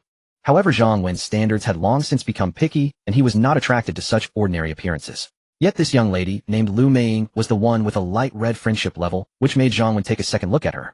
That glance made Lu Meiying misunderstand something. She immediately smiled brightly and continued, little brother, to be honest, thank you for saving us. Those people were truly terrible and even killed people. You look like a good person. It's a pity that WeChat is unavailable now, otherwise I would definitely add you on WeChat. Zhang Wen ignored her self-talk and spoke in a commanding tone. Alright, time's up. Congratulations to those who applied to join the shelter. You have now become official residents of the shelter. Those who did not apply will automatically become informal residents of the shelter, which means they will be treated as refugees. The benefits and requirements for official and informal residents are different, and I will formulate detailed rules later. But one thing is certain, the benefits for official residents will be significantly better. And one point remains the same: as long as you enter my shelter and receive its protection, you must unconditionally abide by the rules of the shelter, and my words are the rules of the shelter. A little brother, I never said I wouldn't join. Upon hearing Zhang Wen's words, Lu Meiying finally became a bit anxious and stopped playing hard to get hurriedly saying. Zhang Wen glanced at Lu Meiying, but said nothing. He first took the little one to a nearby small office. The next scenes were not something a child should witness. In the snacks section of the supermarket, he found a salted chicken leg and some snacks for the little one to eat by herself, instructing her not to come out without permission. Little Tong Yao was obedient and was indeed very hungry, eating quite happily, indicating that Li Wenbin had not given them food for a long time. The only thing the little one was worried about was that her mother Ruan Jing had not eaten yet and wanted to eat with her mother. After Zhang Wen promised her that he would soon get food for her mother, the little one immediately quieted down and obediently listened. Although she might not have seen some unpleasant scenes in the supermarket, being tied up and overhearing adult conversations made the originally sensible little girl become even more well-behaved under her mother's constant education. Zhang Wen stood up and went outside the supermarket. Little brother, I never said I wouldn't join. Please give me another chance. Lu Meiying, not feeling anything yet, pretended to be pitiful as she spoke when Zhang Wen came out. Her experience told her that men fall for this trick. Zhang Wen casually pulled out the baton attached to his waist and struck Lu Meiying hard on the back. Up! Lu Meiying screamed in shock, not expecting that the little brother who had just been fine and had the qualities of an admirer would turn hostile without recognition. Even the others were somewhat startled. After striking Lu Meiying with a few blows from the baton, Zhang Wen stopped. Looking at everyone, he said, I will say this one last time, as long as you are within my shelter, you must abide by the rules of the shelter. Most importantly, you must obey. There is no room for negotiation. What I say regarding your treatment is how it will be. I have given you only 3 seconds to consider whether you want to become official members of the shelter. Just 3 seconds. Of course, I mentioned that the treatment of official residents and non-official residents is different, as is the degree of freedom. Official residents enjoy better treatment, but it is not easy to leave the shelter. Non-official residents, you are free. If you want to leave, just apply, and if I agree, you can go at any time. Also, I am the head of the shelter. From now on, official residents should call me head and non-official residents should address me as headmaster. Lu Meiying, who had been in great pain, immediately asked in a low voice, Headmaster, can we really leave at any time? At that moment, Lu Meiying felt her physical pain lessen significantly and was immensely relieved. Thank goodness she hadn't rushed to agree to join this ridiculous shelter, as she wanted to leave here immediately. Headmaster, I haven't joined either. I want to leave as well. Another quiet girl finally spoke up. She had been terrified since 2 days ago and had hardly eaten anything as she longed to go home. Ruan Jing and Sister Li remained silent, their expressions somewhat complicated. Zhang Wen glanced at Lu Meiying and the other girl and said lightly, you want to leave? That's fine. I have cleared the area of zombies within a 300-meter radius. This is the extent of our shelter. As long as you stay outside this area, you can go wherever you want. We are all citizens of Huahua, and I hope you can survive. So what do you say? Do you want to leave right now? I can send you off immediately. Of course, he claimed to allow them to leave freely, but Zhang Wen was merely saying it for show. After all, there weren't many people in the shelter at the moment, and he still needed to rely on them to earn survival points. In the future, when there are more residents, there might be a chance to implement this system for the non-official residents. But certainly not now. As for the claim of allowing them to leave freely, Zhang Wen had plenty of ways to make them not want to leave. Sure enough, when the women heard that Zhang Wen had cleared the zombies within a 300-meter radius by himself, they could hardly believe their ears. They knew well the horrors the survivors had faced just to drive the zombies out of this supermarket to the point of closing its doors. They had endured unimaginable pain and paid a heavy price. The memories were still vivid. The thought of Zhang Wen clearing a 300-meter area alone was simply unfathomable. Incredible. So powerful. No wonder they hadn't heard any zombie noises outside today. No wonder he had easily dealt with Li Wenbin and the others after entering the supermarket. Earlier they hadn't thought much of it. Now reflecting on it carefully, it was terrifying. What a formidable person. Such a strong individual might have only attracted the attention of wealthy women in normal times, but in an apocalypse it was different. Being with him brought an overwhelming sense of security. The two girls who had just been thinking of leaving immediately felt, thinking back to the horrific scene in the supermarket leaving. That would be a death sentence. Without any rescue or a powerful person to protect them, how could the two girls leave? How could they face zombies on their own? Should they expose their arms and legs to the zombies? The problem was that zombies wouldn't fall for that. Headmaster, my home is within a 300-meter radius from here. What should I do? Lu Meiying's eyes darted, and she immediately spoke pitifully. In truth, her residence was certainly more than 300 meters away, but the other girl's home was indeed within that distance. However, since that girl realized Lu Meiying's question was the same as what she wanted to ask, she chose not to speak up. This is easy to handle. I'm not an unreasonable bandit. You can take whatever you have, or any food from your residence. I won't touch your house. If the apocalypse ends, the house will still be yours, Zhang Wen said with a friendly expression. Lu Meiying was at a loss for words. Unwilling. Zhang Wen had already shown her the consequences of disobedience through his actions. In Zhang Wen's shelter there was no room for negotiation. They could only accept or submit. Moreover, compared to Li Wenbin and his group, Zhang Wen was much better. Although he was somewhat domineering and unreasonable. But on second thought, he was actually not too unreasonable. After all, the zombies in this area had been cleared by Zhang Wen, and he naturally held ownership. Allowing them to take their belongings when leaving seemed quite reasonable. Alright, the question is, how can we leave? Can we leave? Headmaster, I would like to stay in the shelter for a few more days to see if that's alright. Lu Meiying had no other choice but to act pitiful. Me too, Headmaster, the other girl said with a mournful face. Zhang Wen ignored them, instead speaking to Ruan Jing, and Sister Li. Ruan Jing, I hereby appoint you as the head of logistics for the shelter, and Sister Li will assist you. The two of them will act as temporary workers. You are to go search for supplies in the residential area above the supermarket. Remember, gather all food, weapons, medicine, and anything else you deem valuable. Concentrate them in the hallways of each floor, and I will handle them later. Also, no items are to be handled privately, otherwise the consequences will be yours to bear. Understood, Director. Ruan Jing quickly responded. Although she did not initially care much about being the head of the shelter since she and her daughter had already joined, she had to do her best to protect her daughter.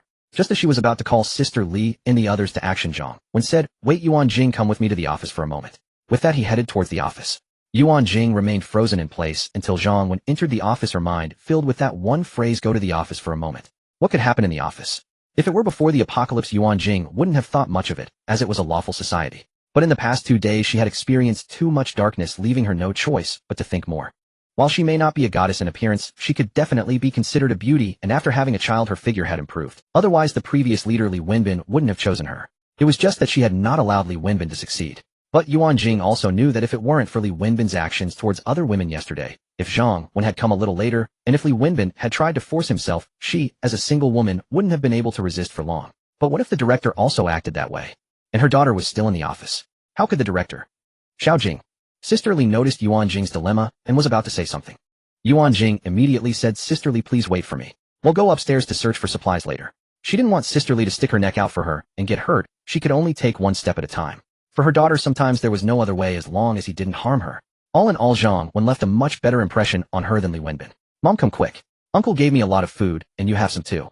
As soon as Ruan Jing entered the office, her precious daughter joyfully ran over, tugging on her clothes and handing her a large piece of bread. She knew her mother was starving, and most of the little food and water her mother had obtained from the bad guys had been given to her. "Thank you, Yao Yao." Ruan Jing smiled, gently stroking her daughter's little face. Then she looked at Zhang Wen and asked, "Director, what about the things in Yao Yao's hands? What the little one is eating was given by me, and I promised her that you could have some too, so feel free to eat." Zhang Wen glanced at the little girl as if he understood what Ruan Jing was worried about.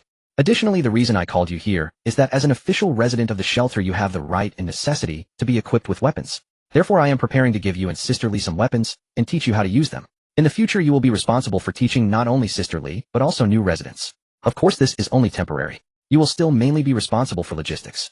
As our shelter grows there will be security and exploration departments, and we will certainly find more suitable people to train them." "Is that all?" Ruan Jing stared at Zhang Wen in a daze, surprised that it was different from what she had imagined. "What are you waiting for? Go eat something." Zhang Wen glanced at the dazed Ruan Jing and chided her impatiently. "Oh, okay." Ruan Jing's face flushed as she hurriedly took her daughter to eat. Not to mention Zhang Wen found that Ruan Jing looked quite beautiful when she was shy. Of course it was mainly due to her mature charm, which was a little enticing. "There's no rush, once I feel a connection I'll make my move." In this apocalypse, monogamy is not in fashion, especially for capable men. Zhang Wen would not let himself be shortchanged in this life. While Ruan Jing ate, Zhang Wen took out the weapons prepared for her, and Sister Li a stun baton and a pepper spray. These were the most suitable weapons for women at this stage. The police stun baton is mainly composed of a high-quality integrated block and a rechargeable nickel hydride battery. The stun baton is compact and easy to use. Typically there is a safety switch at the back of the baton. Pressing the switch generates a strong electric shock. The pepper spray, also known as police-grade pepper spray, is made from high-purity extracted chili essence and is a great self-defense tool. Both of these weapons are quick to learn how to use and require no significant strength. After teaching Ruan Jing how to use the two weapons, she, along with Sister Li, who was also equipped with weapons, went upstairs to search for supplies, accompanied by 2 other young ladies who looked at them with envy. Of course little Tong Yao followed her mother. Zhang Wen first locked up the still-living Li Wenbin and Huang Mao in the office. Given that both of them were injured by gunfire and handcuffed, if they could still cause trouble, it would be impressive. Moreover, Zhang Wen could monitor their location through the system at any time. He didn't kill them immediately, as he was thinking of utilizing them later. Once everyone left, Zhang Wen began preparing to collect supplies from the supermarket, which was also the reason he asked everyone to leave. Although there would be more anomalies at the shelter in the future, especially with the construction of walls and the disappearance of supplies, it would definitely raise suspicions. However, Zhang Wen understood that in the post-apocalyptic situation there were no high-tech firearms, and there were no powerful shelters nearby, so there was no need to worry too much. Furthermore, as his level increased, he wouldn't need to worry about these things anymore. But it was still wise to be cautious in the early stages. Lying low and developing quietly was the best strategy. After confirming that no one was around, Zhang Wen pulled down the supermarket's main gate. Then he began the looting. The entrance led directly to the fruits and vegetables section. Grapes, lychees, apples, mangoes, honey, melons. He collected everything, whether it was on the shelves or in boxes beneath. While gathering, Zhang Wen couldn't help but eat one of his favorite fruits. In his past life, he often refrained from indulging in fruits due to their prices, but now this free shopping felt exhilarating. After finishing with the fruits, he moved on to the vegetable section. Before the apocalypse, the prices of vegetables were not much different from those of grains. However, after the apocalypse, vegetables became a luxury. Looking at the supermarket filled with vegetables, Zhang Wen felt as though he were seeing countless gold coins.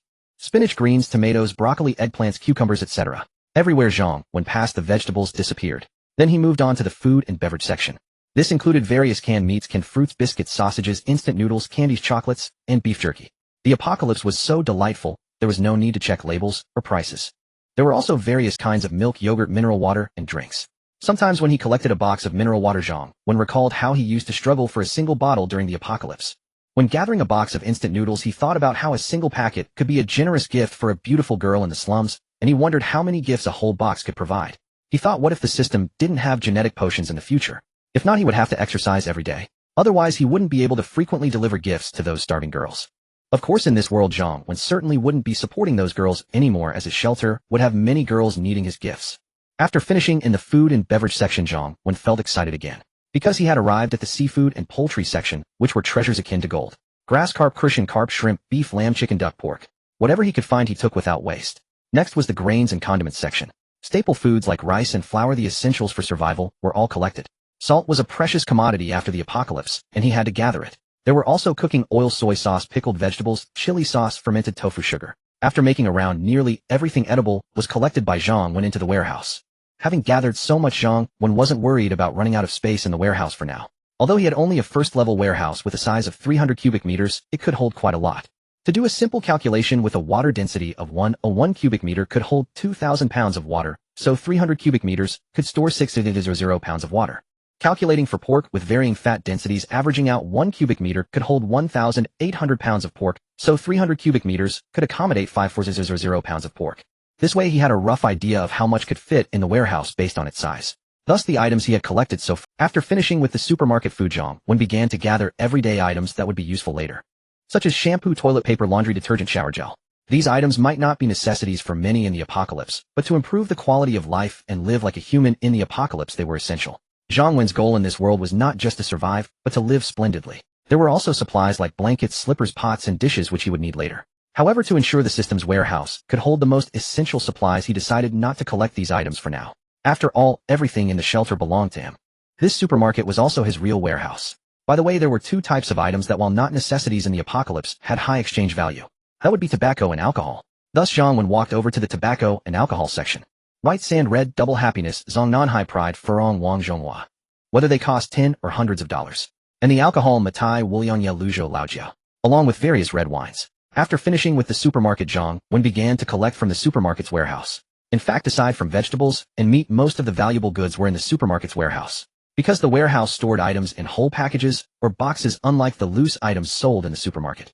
For instance, salt, various dried fruits, snacks, drinks, candies, biscuits, sausages, were all stored in boxes in the warehouse, making collection incredibly satisfying. After finishing with the items in the supermarket's warehouse, Zhang Wen felt joyous and calm. This was the joy of the apocalypse. Shopping without checking labels, prices, or spending money. Also, the girls in the apocalypse were very enthusiastic. Of course, only if you had food. Looking at the time, Zhang Wen thought for a moment and decided to go upstairs to see Ruan Jing and the others. Then in the afternoon, he would gather all the food and useful items from the shops on the streets within his shelter's vicinity. As for the residential buildings in the shelter, Zhang Wen wasn't in a hurry, as there usually weren't many supplies in residential buildings, and it would take time and effort. After sorting out all the survivors in the shelter tomorrow, he would let them go search. Why should the director do everything by himself? Why support them? Isn't it said that the secretary does the work when there's something to do and when there's nothing to do? Shouldn't I find a secretary? What about Ruan Jing? Well, in fact, the logistics minister and the secretary are quite similar. After all, they both serve him, so there's no need to fuss over the details of the title. Zhang Wen thought generously. The supermarket side entrance led to the residential building, which was also why Ruan Jing and the others could go. They hadn't left this building for the past 2 days. The system showed that there were no other survivors in this building, so he felt safe letting them go about. As he just arrived upstairs, he hadn't seen them yet when he heard a clear voice. Sister Xiaoing Mom said that for the things we find, especially food, we can't eat them first. We have to wait for Uncle Director to check them before we can eat them, otherwise he will get angry and scold us. This was the voice of the little one. Zhang Wen couldn't help but slow down his pace, wanting to listen to what was happening. P.S. New book seeking support. Let's talk about this book. The author has been a bookworm for over 10 years and has always enjoyed reading apocalypse stories, especially those involving supernatural abilities, stockpiling, and crystal upgrades. He wanted to write a simpler apocalypse story without supernatural powers or crystals akin to Resident Evil. In this book, the male lead not only develops the shelter, but also possesses the ability to avoid being bitten by zombies, while searching for various supplies and beautiful women outside. This book leans towards dark themes, harem, and self-interest, and he initially wanted to write it even darker considering it's the apocalypse. But reality doesn't allow it, and those who understand will understand, so he has toned it down a bit. For those worried about the dark themes and harem elements, he hopes for leniency in the reviews. He has already given a warning. Moreover, writing is really not easy. Every day he types out plots, and sometimes when he thinks of a good idea, while eating he has to stop and jot it down. To be honest, writing is not only a hobby, but he hopes to gain something from it, so he asks everyone for support. You don't necessarily have to spend money on gifts. If you find it readable, please give a good review or add it to your bookshelf for future reading. Of course, if someone gives gifts, it would be even more affirming for him. Also, there are free gifts and urging updates on Tomato. In short, he kindly asks everyone to contribute as per their situation. Those with money can support financially, and those with less can give moral support. Thank you. You little brat, your vixen mother doesn't care about me, so why should you? Get away from me. This was the voice of Lu Meiying. Shouting, how about we forget it? If Ruan Jing tells the director, we might get punished. This was not Ruan Jing's voice, but another young lady's voice, indicating that Lu Meiying had dragged her into the trouble. Does she really think being appointed as the logistics minister makes her something special? What is a logistics minister? I'm so scared. It was still Lu Meiying's voice. Shouting, we are survivors who have made it together. It's not easy to survive. I just want my daughter to live, so I won't make things difficult for you. Can you not make things difficult for me either? If you keep doing whatever you want, I will really tell the director. This was Ruan Jing's voice. Alright, no need to listen anymore. It seems Ruan Jing still hadn't adapted to her role. Some people have yet to accept their fate. I should help them today. Ahem. Zhang Wen deliberately coughed and walked over. Director. Director. Uncle Director. Everyone hurriedly greeted him, even the little ones sweetly called out, Uncle Director.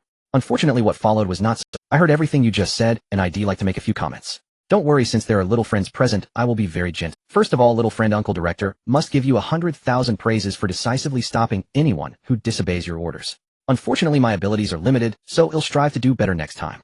Thank you, Uncle Director. Little Tong Yao, being just a child, was thrilled to receive such praise, and didn't mind being called Little One anymore. Now about Ruan Jing. Zhang Wen turned to Ruan Jing. I can only say that you are very negligent. I will discuss how you failed and the punishment later. Ruan Jing bit her lip, glanced at Zhang Wen, and lowered her head somewhat aggrieved. Then Zhang Wen looked at Lu Meiying. Lu Meiying shrank back nervously, but forced herself to show what she thought was a charming smile, hurriedly explaining, Director, I have been diligently searching for supplies. I haven't slacked off at all. I was just too hungry and had a little bit to eat. Zhang Wen smiled and said, Don't be afraid, I am a reasonable person, and as I mentioned earlier, there are little friends present, so I will be very gentle. Lu Meiying just breathed a sigh of relief. Zhang Wen continued, First I want to give you a piece of advice.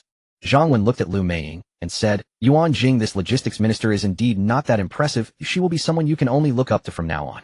Just as Lu Meiying had relaxed, she began to feel anxious again, and inexplicably there was a lump in her heart.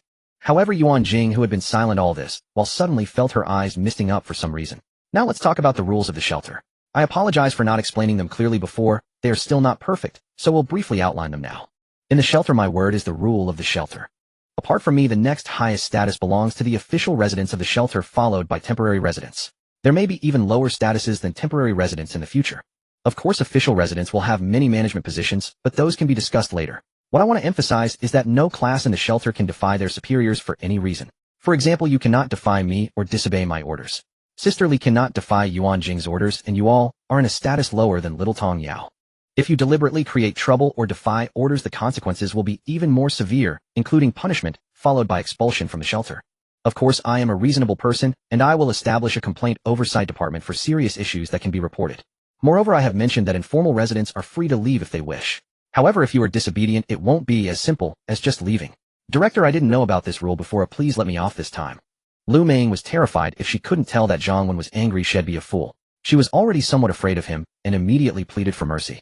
Zhang Wen took a pair of handcuffs from his belt, and looked at Lu Meiying, saying, I already mentioned that the punishment this time will be gentle. Since I didn't explain clearly before, I have decided to punish you and the other young lady who ate as follows. First, I will handcuff you and lock you in this room. You are the mastermind, and from tonight until noon tomorrow you will have no food or water, while the other young lady may have a... Second, by noon tomorrow, I will consider Ruan Jing's report on your performance and decide whether to expel you from the shelter. Third, I initially decided that the meal standards for informal residents at this stage are no breakfast. A lunch consists of a bowl of rice, some pickled vegetables, and vegetable soup. A dinner is a pack of instant noodles. 1 bottle of water a day, though there may be occasional extra meals, depending on the situation. However, considering your performance, starting tomorrow your meal standards will be halved until Ruan Jing deems your performance satisfactory to restore normal standards.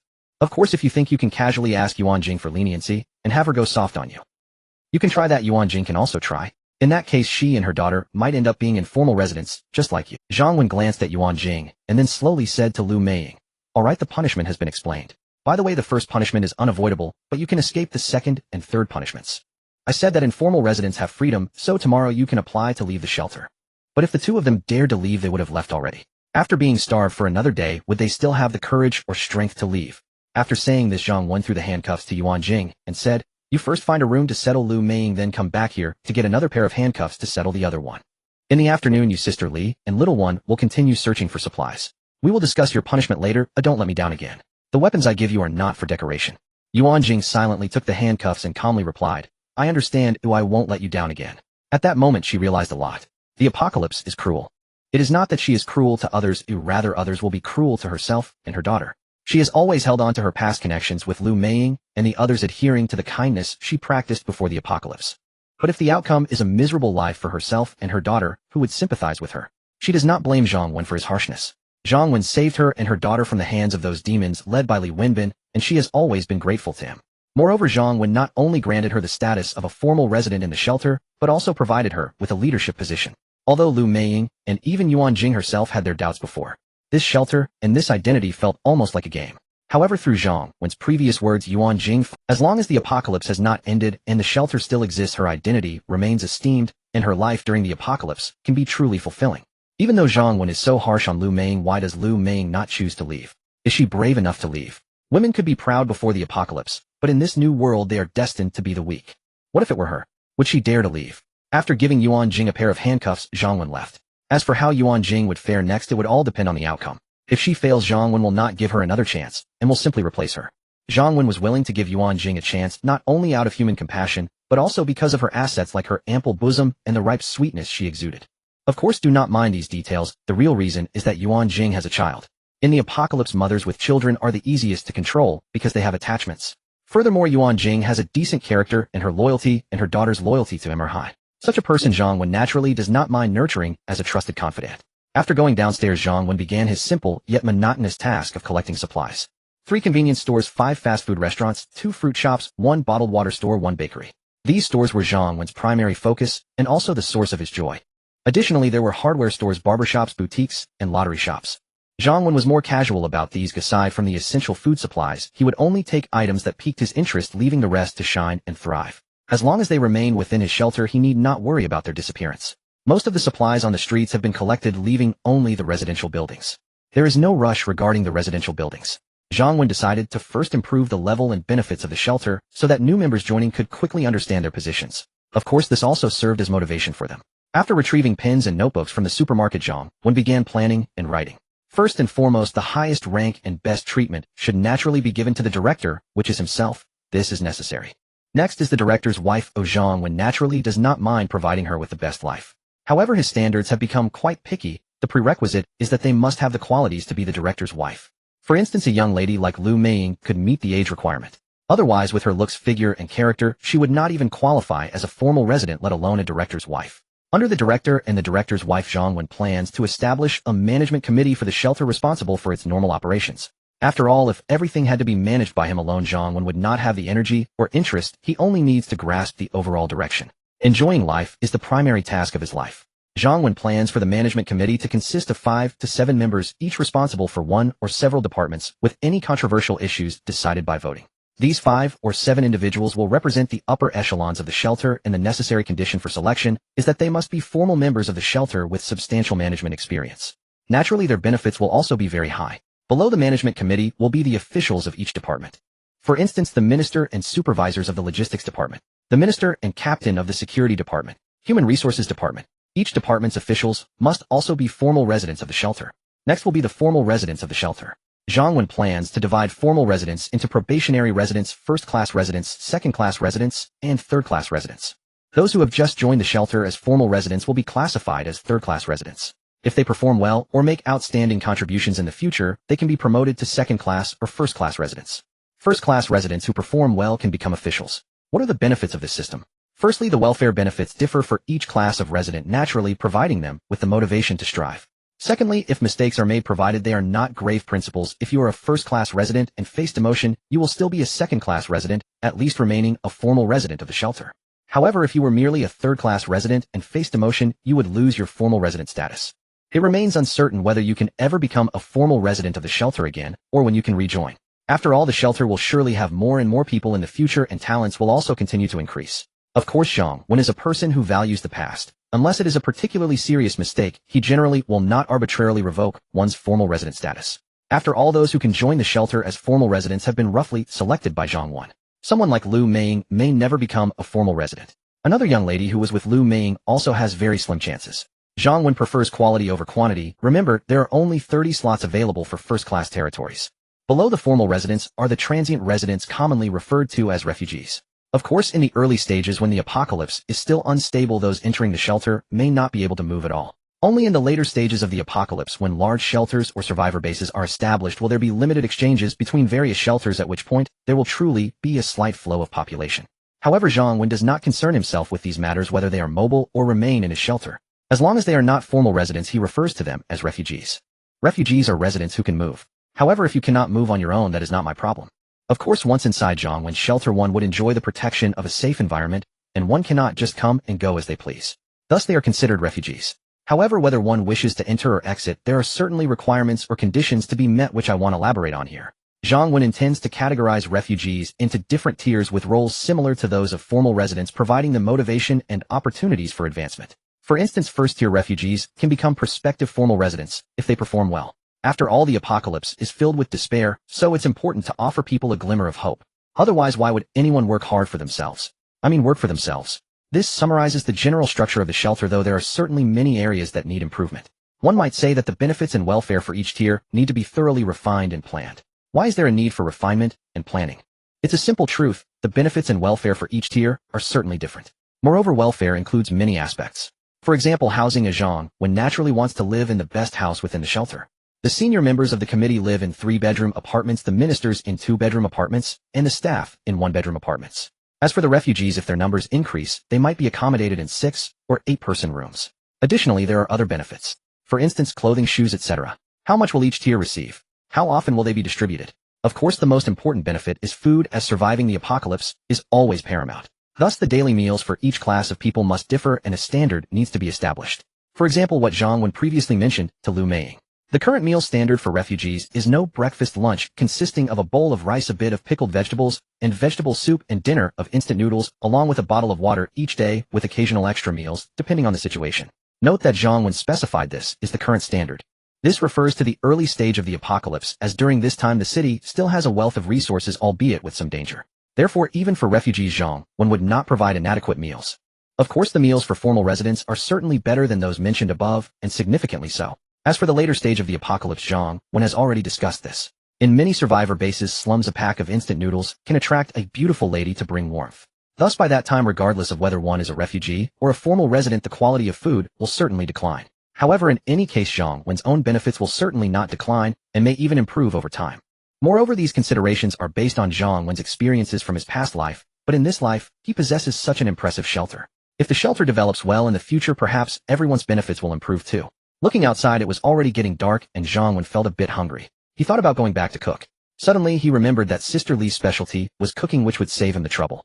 Also, since Sister Li is a formal resident, she cannot do anything harmful to herself, so he could safely let her cook for him even during the apocalypse. After some thought, Zhang Wen took out 2 pounds of beef, a fish, some pork, and some vegetables from the system's warehouse, planning for he also took out a few chicken legs, planning to have Sister Li make braised chicken legs to make it more flavorful. He had also promised the other 2 beautiful ladies that he would check on them later. Of course, if they were not hungry, he would just eat downstairs by himself. After all, Zhang Wen is quite frugal with food. If others are not hungry, he can only consume it himself. Perhaps by then they will be tempted by the aroma and feel hungry. He was truly worried about ensuring they have food to eat. Zhang Wen carried the groceries upstairs, where Ruan Jing and the others were still gathering supplies on the 3rd floor. The reason for the delay is that they were searching meticulously, as evidenced by the supplies filling the corridors of the 2nd. Additionally, while some room doors were open, others were locked, requiring them to break the locks to access the supplies. The destructive capability of women is limited, so naturally progress is slower. However, Ruan Jing and her group are quite fortunate. In this apocalypse, having a completely safe environment to slowly gather supplies is perhaps only possible here with Zhang Wen. Zhang Wen took a glance at the supplies. All food, seasonings, daily necessities, bottled water, etc. were organized together, including anything Zhang Wen specifically instructed and what they deemed useful. Everything was neatly arranged, and they were roughly categorized, so while there were many items, it did not appear chaotic. Zhang Wen was quite satisfied with Ruan Jing's ability to handle matters. Although she had not fully adapted to the rules of the apocalypse, that was only natural. In his previous life, Zhang Wen also took a long time to muster the courage to kill, forcing himself to become cold-hearted. Director Uncle. Just then the little girl Tong Yao, who was struggling to carry a bucket of cooking oil out from a room, immediately spotted Zhang. Hearing the sound, Ruan Jing and Sister Li also came out. Director, they greeted Zhang Wen. Ruan Jing wiped the sweat from her forehead and reported to Zhang Wen away. Director, all the rooms on the second floor have been roughly searched, and we have already checked 2 rooms on the 3rd floor. It's getting dark now, and the entire building has lost power. After dark, we can only find a few flashlights from the supermarket for lighting, which will likely slow us down considerably. Zhang Wen waved his hand and said, let's call it a day. Everyone should have a meal first and rest well tonight. Tomorrow there will be many people, and you won't need to do these tasks yourselves. You just supervise and tally the supplies then. Sister Li, here are these ingredients for you. From now on, my meals will be your responsibility. Sister Li quickly accepted the pile of vegetables handed over by Zhang Wen, smiling as she said, don't worry, Director. I can't guarantee much, but I am quite skilled at cooking. Great. Zhang Wen felt reassured. After all, the system indicated that her specialty was cooking, so she must be good at it. By the way, Director, do you have any dietary restrictions? Or do you have any preferred flavors? What dishes do you like? Sister Li became animated as she talked about cooking, her words flowing more freely. I don't have any specific restrictions. I prefer spicy food. You can handle the rest as you see fit. In his past life, Zhang Wen was not a wealthy person and couldn't be picky about food. By the way, please prepare these chicken legs as braised chicken legs, something flavorful for our little one. And make 1 or 2 non-spicy dishes. That's not good for kids to eat too much spicy food. Zhang Wen smiled as he glanced at the little girl, Xiao Tong Yao, who was staring at the delicious food with her mouth watering. Xiao Tong Yao's big eyes instantly lit up. Director, Uncle, can my mom, Aunt Li, and I eat these dishes too? It was no wonder Xiao Tong Yao thought that way. During their time at the supermarket, Li Wenbin and the others rarely gave them anything to eat in order to make them submit. If they weren't afraid of starving them, they might not have given them anything at all. Ruan Jing's heart trembled. If Zhang Wen had directly invited her to eat, even if it were rare delicacies, she would have only expressed her gratitude, as if he had saved them. However, Zhang Wen specifically asked Sister Li to prepare food, while considering Xiao Tong Yao's tastes. She felt an inexplicable stir in her heart. But after experiencing the supermarket incident and today's event, Ruan Jing was already able to control her emotions and maintain her position. Director, we want to eat with you. You mentioned the shelter's provisions at noon, and those provisions are already quite good. In this apocalypse, many people are either starving or fighting against zombies. We are already very grateful to live peacefully in your shelter. Zhang Wen interrupted Ruan Jing with a glare. Moreover, today marks the founding day of my shelter, so it is natural to celebrate. And you are officially residents of the shelter, so you must participate, otherwise it would be quite meaningless. As for tomorrow, your meals will be in accordance with the shelter's rules. Of course, the meals I mentioned for Lu Ming at noon are for those who are not official residents of the shelter, so yours will definitely be. Since Zhang Wen had said so, Ruan Jing would naturally not refute it, and she could only express her gratitude, saying, thank you, Director. Xiao Tong Yao, knowing there would be delicious food, sweetly said, thank you, Director Uncle. Zhang Wen patted Xiao Tong Yao's little head. In the apocalypse, having a lively and adorable little girl around can indeed be very healing. However, Zhang Wen soon frowned again. They hadn't bathed for several days, and after working today, the lovely little girl was now not only dusty, but also had an unpleasant odor. How could he cuddle a child like this? Indeed, before the apocalypse, people would pass time with cats. Now Zhang Wen could only cuddle little girls. He waited for Sister Li to take the vegetables and find a room with a gas stove to cook. Zhang Wen looked at Ruan Jing and asked, Ruan Jing, when you were cleaning the rooms, did you notice any with storage-type electric water heaters? Ruan Jing immediately replied, yes, there are 5 rooms on the second floor with storage-type heaters. The others are because you told us that tap water and even outdoor water are mostly contaminated with viruses and cannot be used. I specifically paid attention to the storage electric water heater tanks. Additionally, for the rooms we searched apart from the supplies in the corridor that I deemed useful and could be moved, I also roughly recorded other supplies in my notebook. For example, computers, cooking pots, refrigerators, sofas, tables, and chairs, maintenance tools, etc. If you need to find any supplies, you can ask me, and I'll see if I have them. Zhang Wen was even more satisfied with Ruan Jing after hearing her words. She not only completed her assigned tasks, but also worked hard and was capable of thinking critically to improve. Surely no leader would be dissatisfied with that. Since you know where the water heaters are, find a room with a heater for you and the little one to take a bath and change into clean clothes. Director Uncle, can we take a bath? Xiao Tong Yao was even more delighted to hear about bathing, as the little girl likely did not yet understand the harshness of the apocalypse. In the intense summer heat, those who used to bathe daily were now suffering without a bath for several days. This is a process that everyone will experience. In the future, they will become accustomed to the apocalypse. For most survivors in the apocalypse, let alone taking a bath, even obtaining drinking water requires a tremendous cost.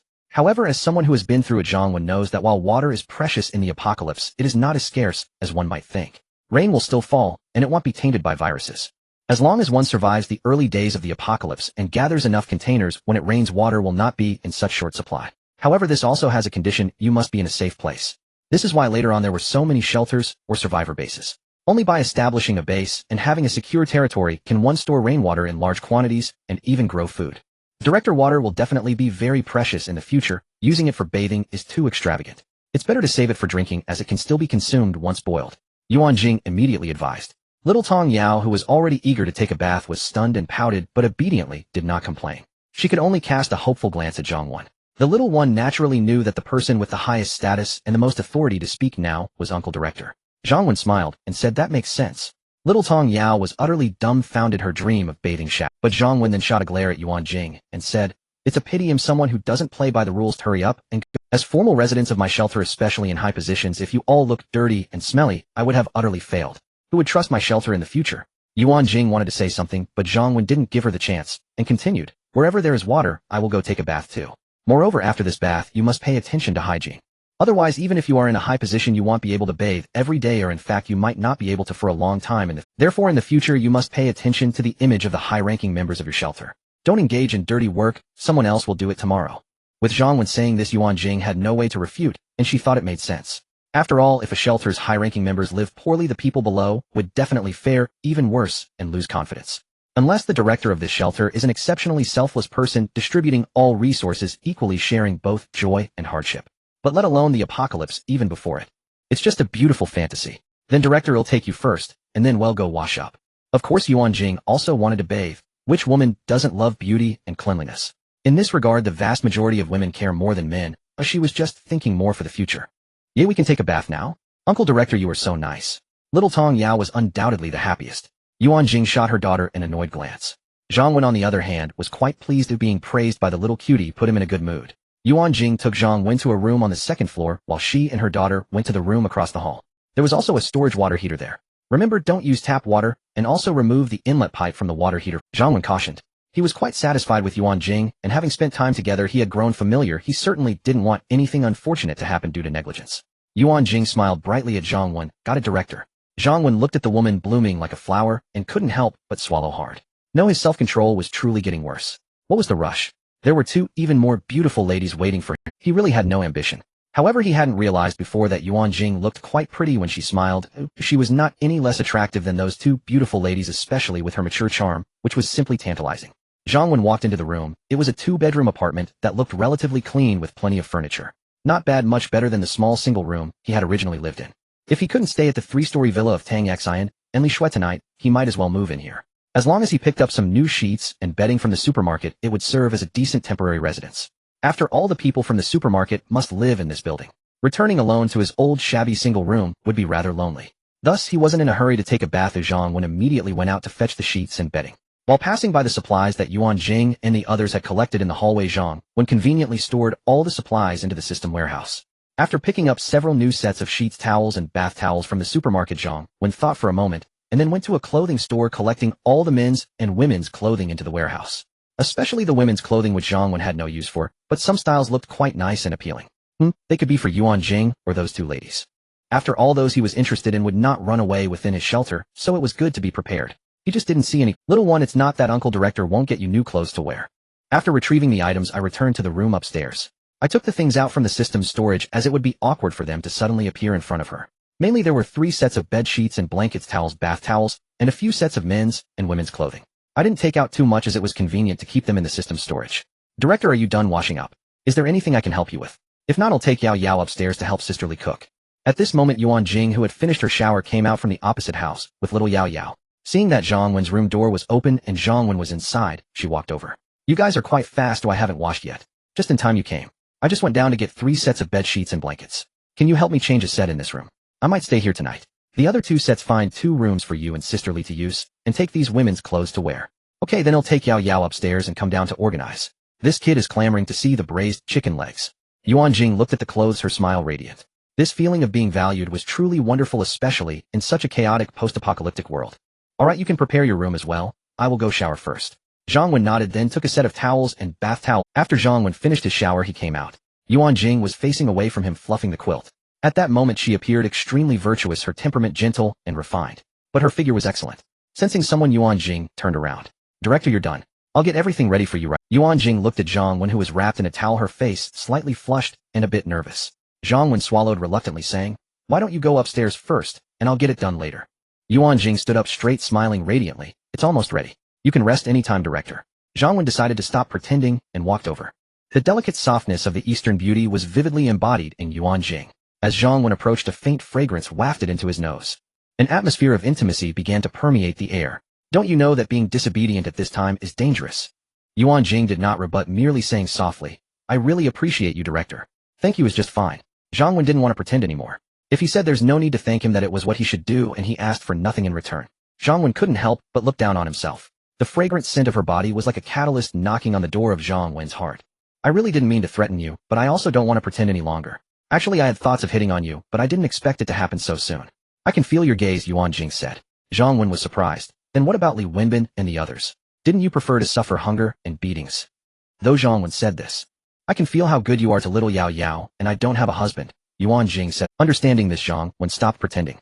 Next, Zhang Wen and Ruan Jing held a friendly yet profound discussion about the development of the shelter in the room, which lasted over an hour. The meeting began with Ruan Jing discussing her personality work and some of her growth experiences. The locations of the discussions changed continuously, from the living room to the bathroom, and then to the bedroom. Later, Zhang Wen also shared some things he could talk about, as well as the future development of the shelter.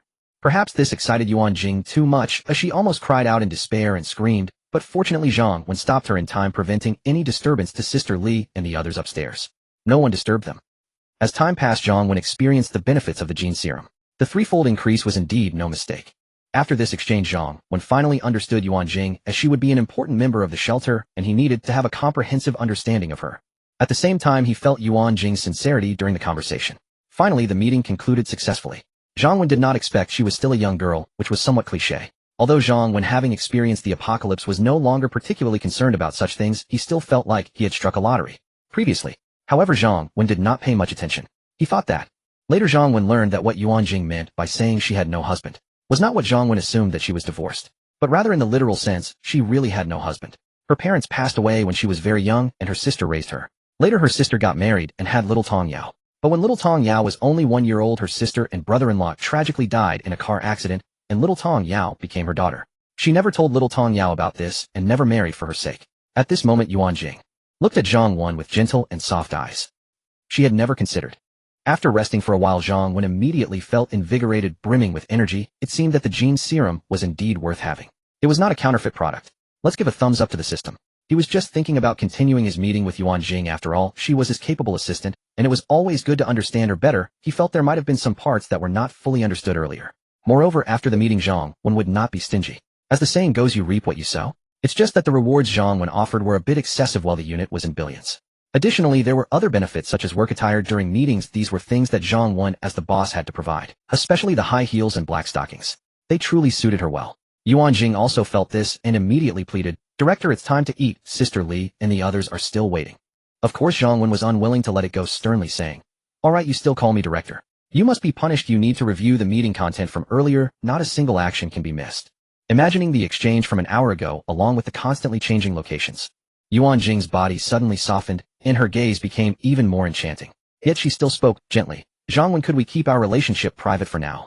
Although Yao didn't quite understand the matters between adults, she didn't want her to feel that their relationship was progressing too quickly. Nodding, Zhang Wen naturally agreed to this request. But then Zhang Wen said, What about when I need to meet with you? Ruan Jing blushed. Wait until Yao falls asleep tonight, then I'll come find you. Zhang Wen was satisfied that this solution was quite good, so he immediately said, We can go eat now, but I feel that the previous meeting had some shortcomings. We must hold a supplementary meeting tonight. Ruan Jing shot Zhang Wen an exasperated glance. Coming again tonight? How is this different from what was said online? We're all otaku, this terrifying. But if Ruan Jing did not nod, Zhang Wen would not let go. Ruan Jing herself was somewhat. She had no choice but to compromise and nodded slightly. After a quick cleanup and washing up, when Zhang Wen and Ruan Jing, whose blush had yet to fade, went up to the third floor, Sister Li had already prepared a full table of dishes waiting for them. Little Tong Yao sat by the table staring at the large chicken drumstick, nearly drooling.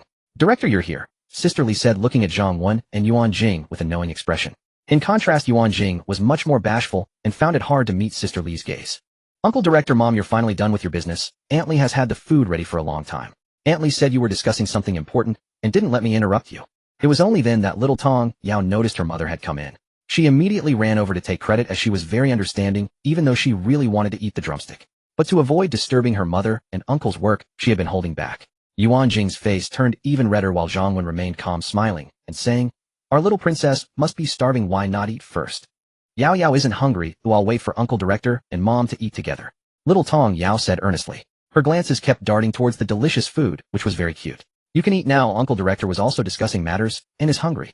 After saying that, Zhang Wen handed a large chicken drumstick to Little Tong Yao, and took one for himself to nibble on. Little Tong Yao looked at the fragrant chicken drumstick in front of her, and swallowed hard. She glanced at her mother, and found that her mother did not stop her. Happily she accepted the drumstick that her uncle gave her, and took a bite. It was truly delicious.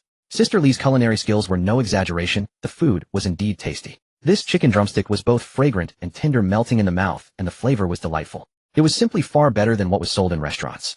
The few of them sat down to eat. This was the first hot meal Ruan Jing and the others had since the apocalypse. Although only a little over 3 days had passed since the apocalypse began, these 3 days made them feel as if they were in another world. From the terrifying dangers at the start of the apocalypse, to finally managing to secure a supermarket only to have it taken over by thugs. Fortunately, Zhang Wen arrived, although the apocalypse had not ended, they seemed to have found a home and a sense of security. Ruan Jing frequently served rice and dishes to Zhang Wen and Tong Yao. At her core, she was a gentle woman. Sister Li was somewhat reserved. After experiencing so much, she could only regain her confidence when cooking. Zhang Wen and Little Tong Yao feasted with grease dripping from their mouths. Although the room was not large and the dishes were not gourmet, it felt exceptionally warm. Originally, the chicken drumsticks were mostly prepared for Miss Tang Xian and the others, but they all ended up in the stomachs of Zhang Wen and Little Tong Yao. As for Tang Xian and Li Shui, since they had their own personalities, it was best to give them more time to think. Zhang Wen was no longer impatient. Sometimes, although the meat tasted delicious, if it was too easy to obtain, it felt like something. Having been reborn, Zhang Wen understood that life needs to be enjoyed and experienced slowly. Of course, he would not get tired of what was on his plate. For instance, Ruan Jing might be acting out of gratitude for reliance or to survive with her daughter. No matter how she felt, since Zhang Wen accepted her, and she made him very satisfied, then she was his woman. He would not let her, and Little Tong's efforts will yield returns. Especially for a woman he recognizes. After the meal, although it was still early, Little Tong Yao was a bit sleepy. They hadn't rested well these past few days.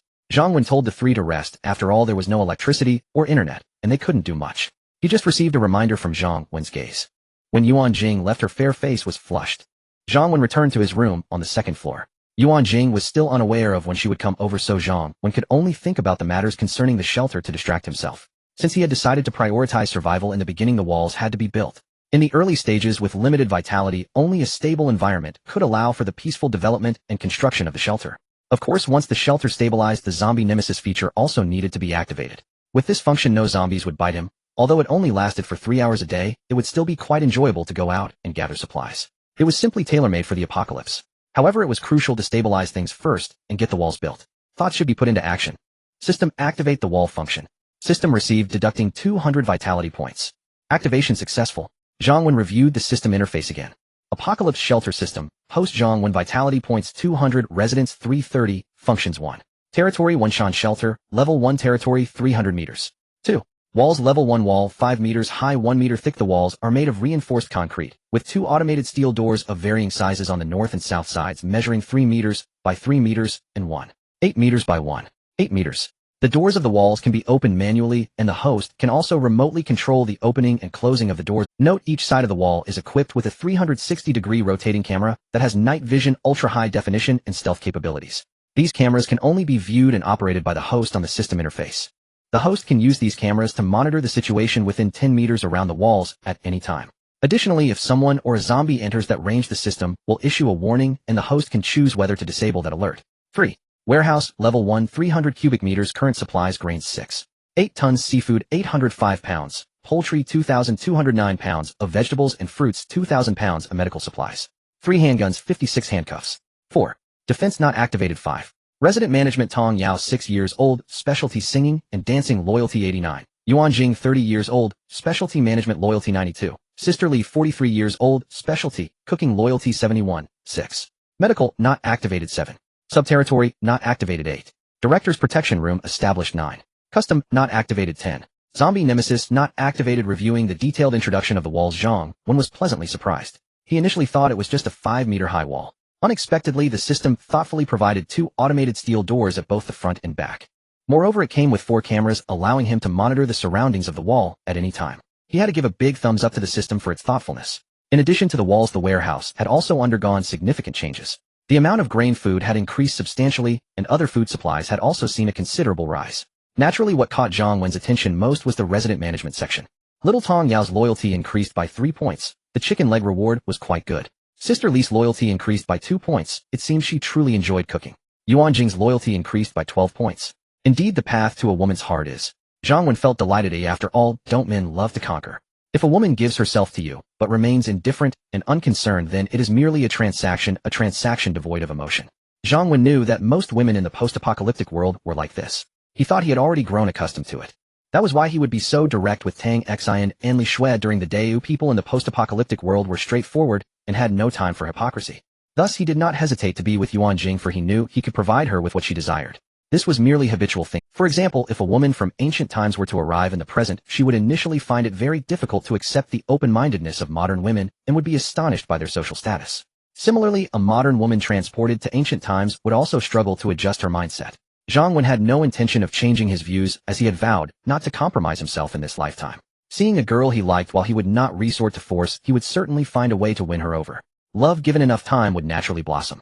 In any case, Zhang Wen was quite happy at the moment.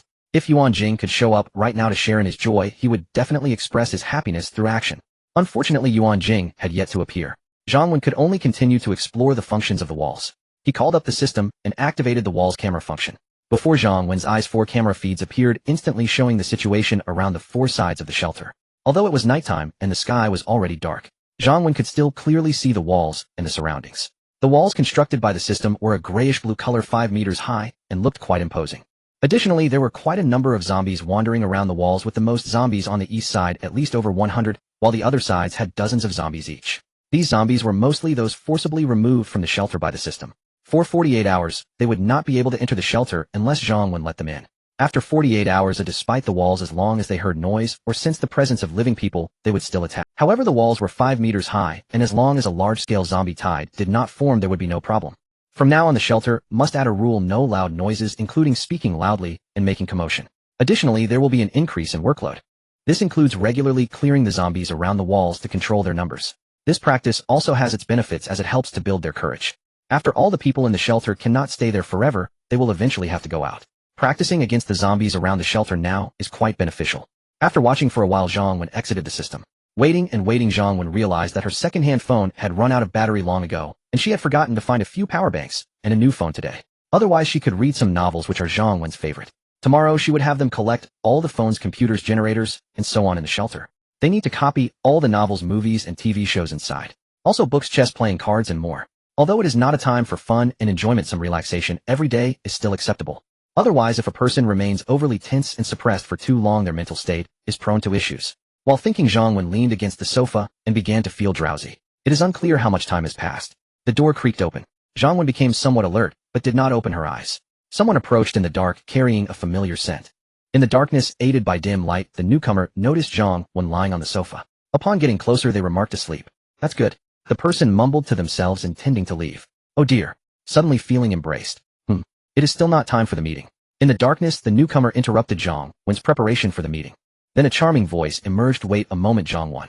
Tonight is not possible. Yao Yao is a bit scared and doesn't dare to sleep alone. If I leave, she will wake up. I made an excuse to go to the bathroom. Just to tell you. Worried you might be waiting. At this point, Zhang Wen needed to sternly criticize and educate Ruan Jing. They had agreed to hold a meeting at night. How could this be changed so casually? If everyone acted like her, would the company still operate? Or rather, would the shelter still develop? So somewhat unwilling, could you just say you were in the bathroom a bit too long? Tonight really is not possible. Oh, I will compensate you double in the future, okay? The woman gently shook her head, her daughter always being her top priority. If Zhang Wen had handled things according to her previous world endure style, she would not have cared so much. However, thinking of the woman's greatly increased loyalty today, Zhang Wen finally nodded and released her. The woman did not expect Zhang Wen to let her go so easily, and she involuntarily smiled in the darkness. She leaned in and lightly kissed Zhang Wen on the cheek before turning to leave. After waiting half the night, I finally got a sweet kiss. What a sin. Zhang Wen grumbled, but for some reason, she felt a sense of relief in her heart. Meanwhile, in a small 3-story villa not far from the supermarket, Tang Xian weakly threw the tool in her hand to the ground and collapsed. Perhaps due to her well-endowed figure and extreme hunger, her once proud assets had now become a burden. On the other side, Li Shui was equally fatigued. In fact, due to her physique not being as good as Tang Xin's, she had less fat than Tang Xian, coupled with some previous health issues. At this moment, she was experiencing dizziness and nausea, her complexion pale. However, even so, Li Shui maintained her elegance, her demeanor graceful and poised. Sister Xian, don't waste your strength, otherwise you won't be able to hold on for long, either, Li Shui said softly to Tang Xian, as she no longer had the energy to speak loudly. Since morning, especially after seeing Zhang Wen and confirming that he could move around outside without being attacked by zombies, the two had already been hungry for days and lacked strength. Since they did not agree to Zhang Wen's unreasonable request to save themselves, the two began to think of ways to escape the villa, smashing windows, breaking down doors, and hitting walls, and so on. As a result, aside from a considerable expenditure of strength and an increase in hunger, they found no way to get out. It was truly frustrating.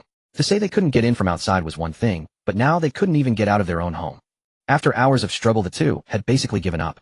Tang Xin placed her hopes on Zhang Wen once more. Faced with the prospect of starving to death, sometimes certain persisting can be abandoned. Although Tang Xin had never been in love, she was not a paragon of virtue. She merely hoped to encounter an outstanding man who could help her achieve her goals. But if they couldn't survive, their goals could naturally be lowered. Unfortunately, after waiting, the two fell asleep, only to be awakened by hunger, and it was almost the dead of night. Still, they had not seen Zhang Wen's figure. The two felt that Zhang Wen had either encountered an accident or had died. Or perhaps he had left for some unavoidable reason. If he were still nearby, having said he would come over at night, he would not fail to show up. Not only did Tang Xin have confidence in her figure and looks, but Li Shui felt the same way. At the company, the people pursuing her daily were nearly driving her crazy. In order to escape those annoying encounters, she had come to her parents' place to stay for a while. Li Shui did not regret refusing Zhang Wen at noon. Compared to agreeing to his conditions, death was actually not such a big. She only regretted that perhaps her firm refusal would lead to the cutting off of Tang Xin's only path to survival. When Zhang Wen woke up, the sky was already bright. There was no way to sleep last night, due to the heat tossing and turning. On this new day, the first thing Zhang Wen did was check the system, not to see if it was still there, but to see how much life value had increased. Apocalypse Sanctuary System. Host Zhang Wen. Life value 228. Residence 330. Last night, 28 points of life value had increased. Then Zhang Wen looked at the details of the increase. Ruan Jing 20 life value. Tong Yao 3 life value. Sister Li 2 life value.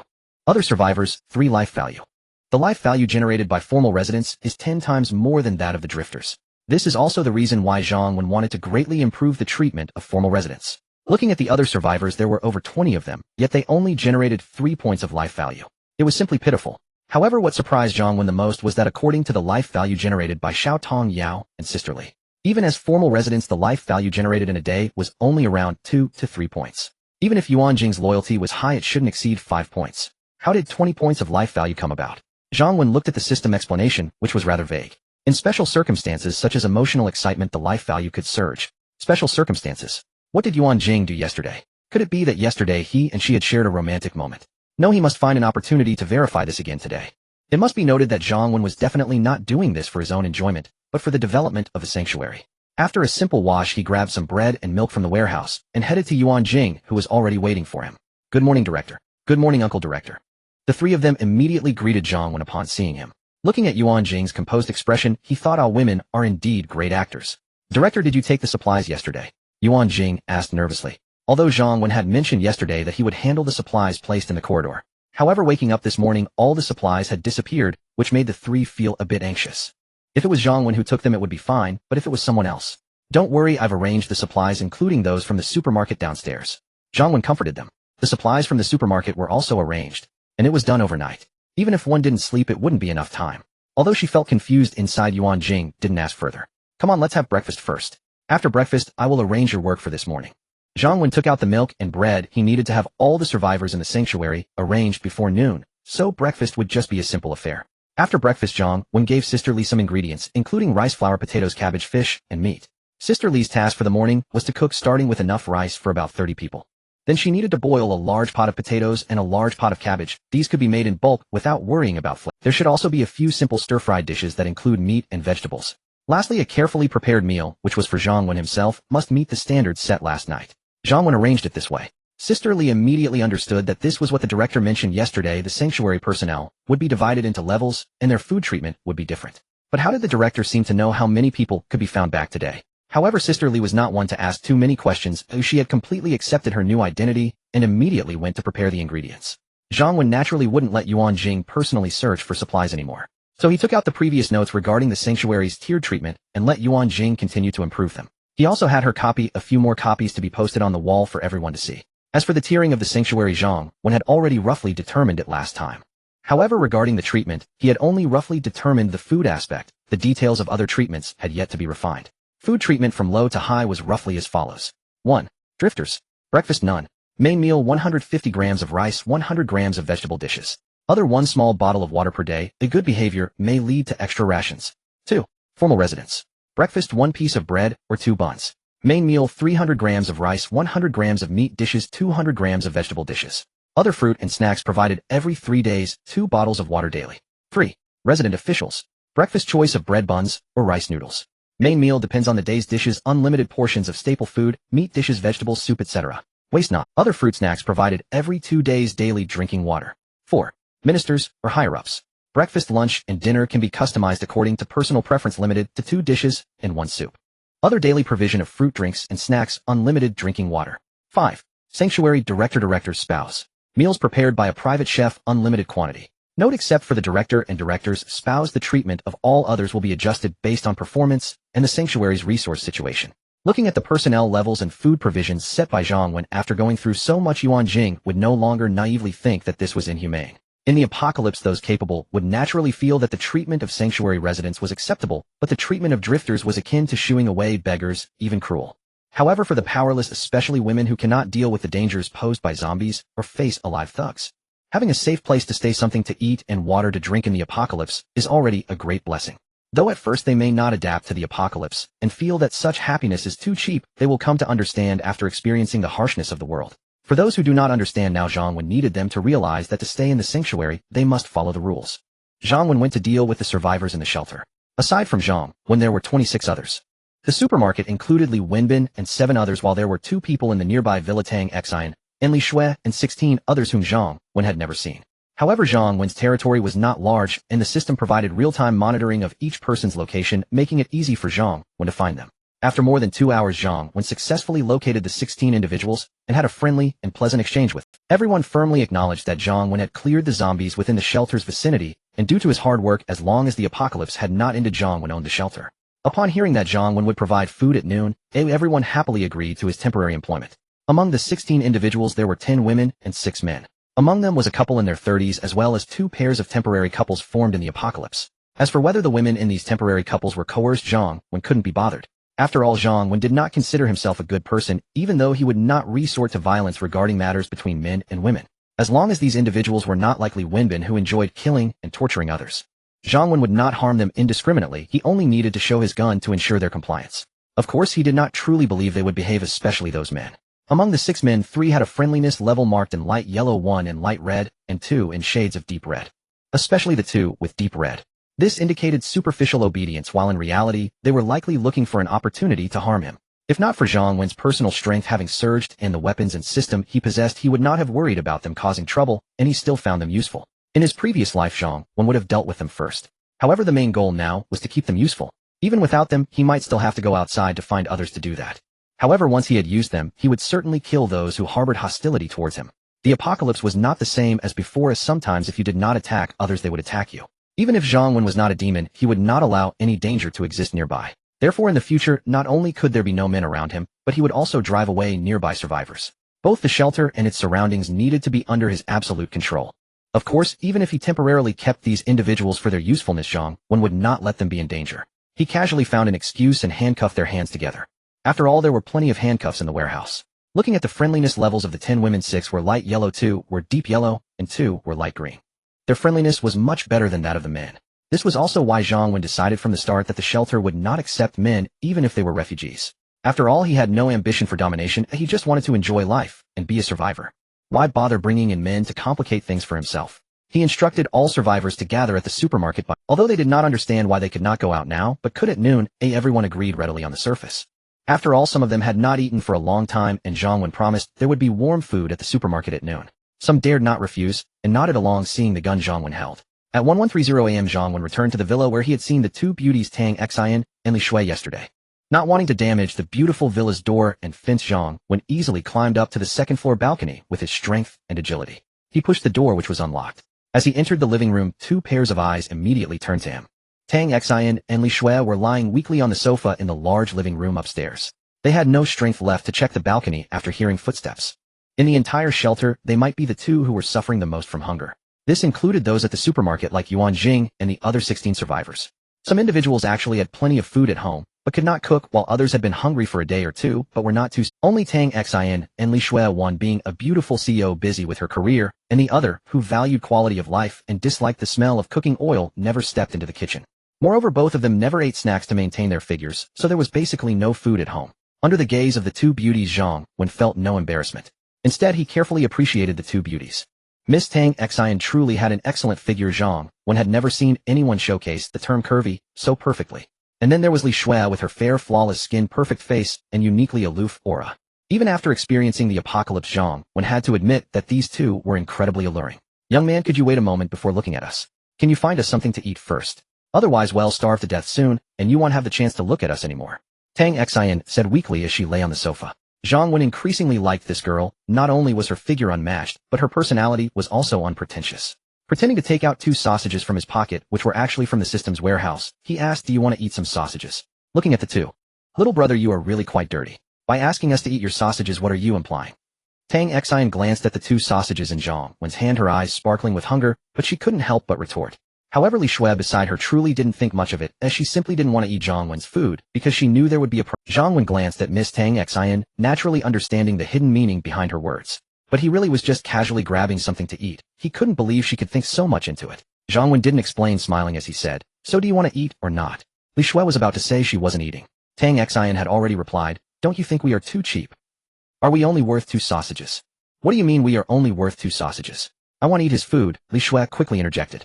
But this time she didn't refuse for Tang Xian again. Life is worth respecting, and she wouldn't look down on Tang Xian for making some decisions for her survival. Of course it's not just these. I said follow me, and I will absolutely ensure you won't go hungry in the future. These are just to fill your stomach a bit, and regain some strength. I've already had a lavish lunch prepared at the supermarket, it's all up to your choice. Zhang Wen didn't refute Li Shui, but looked at Tang Xian instead. That's more like it, I'll give you a bit of credit for that. Tang Xian smiled bitterly, at least it wasn't too cheap. Zhang Wen smiled, peeled the skins off the 2 sausages in his hand, and handed them to Tang Xian. Thank you, dear. Tang Xian took the sausages, and quickly got into character, being very understanding. She ate both sausages and finally regained some strength. Then she barely stood up, saying, dear, I need to go to the bathroom first. Zhang Wen nodded, not worried about what Tang Xian, because since he saw the 2 of them, Zhang Wen had been checking their friendliness values. Tang Xian was previously at 65, and Li Shui was at 60. Now Tang Xian is at 70, and Li Shui at 62. Neither of them seems to bear a grudge against him for his ulterior motives. On the contrary, they felt a bit grateful towards him. The more successful and experienced people become, the more they understand one truth: there is no free lunch in this world. Even your parents are not obligated to provide you with anything, let alone complete strangers. From the moment Zhang Wen met them yesterday, he never concealed his intentions, but never forced them to accept either. For this reason, Li Shui already admired Zhang Wen. At least many men faced with beauties like them, especially in such an environment, would rarely be as calm as Zhang Wen. Unfortunately, Li Shui didn't realize she was overestimating Zhang Wen. If it weren't for the meeting with Ruan Jing yesterday, and Ruan Jing's hard work, Zhang Wen wouldn't have been so composed last night. There was no way he would have waited until now. Dear, could you please help me get some tissues? There's none in the bathroom. In the bathroom, Tang Xian whispered. Zhang Wen was quite patient with his woman, and naturally didn't mind this small. When he brought the tissues to the nearby bathroom, he saw Tang Xian smiling, leaning against the bathroom door. Zhang Wen was momentarily taken aback, and was about to speak. Tang Xian immediately pressed her finger lightly against her lips, signaling Zhang Wen to be quiet, then beckoned him with her finger. Zhang Wen checked Tang Xin's friendliness level. It hadn't changed, and he walked over with ease. Seeing Zhang Wen come over obediently, Tang Xian smiled happily, then leaned close to Zhang Wen's ear, and gently breathed, whispering, dear, you were just forcing someone. Aren't you worried they might have ulterior motives towards you? Zhang Wen inhaled the pleasant scent, and felt a ticklish, yet comfortable sensation by his ear. It must be said that a well-endowed and confident beauty knows how to entice people. Hurry up and get to the point. Aren't you hungry? The weather has been dry lately, be careful not to catch fire. I'm worried about your current health. Zhang Wen looked at Tang Xian, and smiled. TCH, you are such a soulless straight man. Tang Xian rolled her eyes at Zhang Wen playfully. Then in a gentle tone she said, dear, I want to seriously discuss 2 things with you. Firstly, although I promised you for the last step, I hope you can give me a few days to adapt. Don't worry, it won't exceed a week. Secondly, don't push Xiao Shui too hard. Just say you are giving her some food for my sake. In the future, I will help you get her to— After all, it's food in the bowl. Zhang Wen wasn't in a hurry. Really? Dear, thank you. Moi. Tang Xian was extremely happy, directly giving Zhang Wen a light kiss on the cheek. Beautiful lady, just a reminder, sometimes it's not that I don't give you time, it's you who initiates and teases me first, so you can't— Zhang Wen looked at Tang Xian with a playful smile. Tang Xin's demeanor shifted as she lightly bit her red lips, her eyes revealing a pitiful smile as she said, dear, I just think you're too good. This is your reward, and you can't go back on your word, otherwise I will be sad. This enchantress— Zhang Wen swallowed hard. He knew she was deliberately feigning pity, but it didn't come off as irritating, instead it was even more enchanting. However, Zhang Wen generally does not easily let go of those who provoke him. Here beauties don't have special privileges. Otherwise how could he maintain his position in the shelter? A rich fragrance of perfume wafted through the air, the overwhelming waves crashing like a torrent, making one marvel at the dangers within. Don't be fooled, some people may speak very openly, but their actions are quite clumsy. Such people were rare before the apocalypse. They could talk freely about many things online, but when it came time to take action, they would look completely bewildered. Zhang Wen had learned not only to deal with zombies in the 2 years since the apocalypse, but also many life skills. Just right, he enjoyed teaching those without experience. Zhang Wen and the rosy-faced Tang Xin returned to the living room. On the way, Zhang Wen took out 2 cans of 8 treasure porridge, handing one to Tang Xin and one to Li Shui. Li Shui glanced at Zhang Wen. No. Although her tone was flat, it was firm. This is what Tang Xin offered from her rations. Whether you eat it or not is up to you. Zhang Wen didn't indulge her either, directly tossing the 8 treasure porridge onto the sofa. After 12 o'clock noon, other survivors in the shelter gradually gathered towards the supermarket. This was everyone's first time leaving the building. They gazed at the bright sky, and if it weren't for the blood-stained roads and the chaos of discarded cars, they might have thought they were still in the pre-apocalyptic world, as there were really no zombies outside.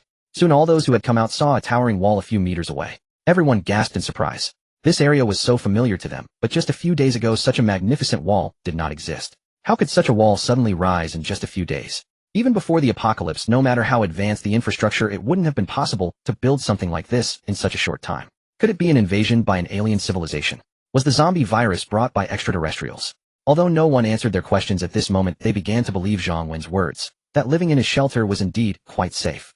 However, there were both those who were happy and those who were troubled, as Zhang Wen had clearly stated when he found them that all women could voluntarily choose whether to stay in the shelter. Those who chose to stay in the shelter would have assessments, and the outstanding ones would become permanent residents, while those who failed would become wanderers. As for the men, there were no options. Zhang Wen's requirement for them was that he would temporarily provide them with some food to help them regain their strength, and then they would need to provide labor for him. After a day or two, once they had regained enough strength, they would need to leave the shelter.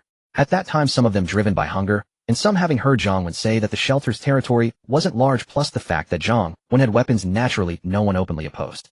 But now, aside from Ruan Jing and Tang Xin, the other 16 survivors quickly arrived in front of the supermarket. Some of them were already so weak from hunger that they could barely walk. Some still looked rosy and healthy as before the apocalypse, and in fact had been living more comfortably in the past few. Among the 16 people, those who came together formed small groups, while others quietly waited alone. 2 individuals stood out the most as they were handcuffed. Damn, this place has such a high wall, no wonder he wants us to leave. He intends to monopolize this place and these women. One of the handcuffed young men in his 20s whispered to a man in his 30s that wall definitely wasn't built by him. He just saw it first and claimed it as his. He won't let us stay here and even put handcuffs on us, making everyone look at us like monkeys. Moreover, now that I know I can't stay here, even my wife is no longer leaving with me. That bitch who used to beg me for food has already changed her heart before I even left. The man in his 30s also cursed fiercely. Come on, bro, you know your wife better than anyone else. You didn't just threaten her and take advantage of her. Did you expect her to be loyal forever? And you don't act all high and mighty. You're just a kid who also managed to snag one even if she's older than you. Can you? The young man in his 20s nonchalantly replied, you don't understand. When a man has been starved for too long, even a sow looks good, especially at my age. Finding a girlfriend these days is too difficult. Those who sell themselves are either too expensive or unsafe. I haven't had meat in a long time, so having something is better than nothing. The young man Li Dongping and the man in his 30s Wang Tong were both poor losers before the apocalypse. After the apocalypse, they each managed to get a woman using different means, and they had also found a fair amount of food. So when Zhang Wen found them, these 2 were among the most hostile towards him. Unfortunately, Zhang Wen had a gun, and they were just ordinary people lacking the courage to resist him face to face. Damn, there are quite a few good-looking ones here. Don't tell me you have no thoughts about this. Wang Tong looked around at the 10 or so women. Although none matched Ruan Jing's beauty, and certainly not Li Shui's goddess-level allure or Tang Xin's body that could entice crime, there were still several who were more attractive than the woman he had previously settled for. Thus, when it came to that previous woman who now distanced herself from him, Wang Tong didn't mind too much. However, regarding these more beautiful women, he felt a strong itch in his heart. At the same time, he was even angrier, wondering why he should leave this treasure land, allowing that bastard to enjoy it. Although Wang Tong didn't do well before the apocalypse, he was very thoughtful and had done many despicable things. By now, he had already roughly come up with a plan to deal with Zhang Wen. Damn it, do you think I have no thoughts at all? Li Dongping occasionally stole glances at a girl nearby, who looked like a middle school student in a school uniform, muttering resentfully, damn, do you think I want an older woman? Who wouldn't like youth? I haven't even tasted it yet, but unfortunately that guy has a gun. What can we do? At this moment, Wang Tong lowered his voice and said that bastard Zhang Wen may have a gun, but he's made a big mistake, so we still have. Li Dongping immediately asked what mistake. Eating alone. Eating alone.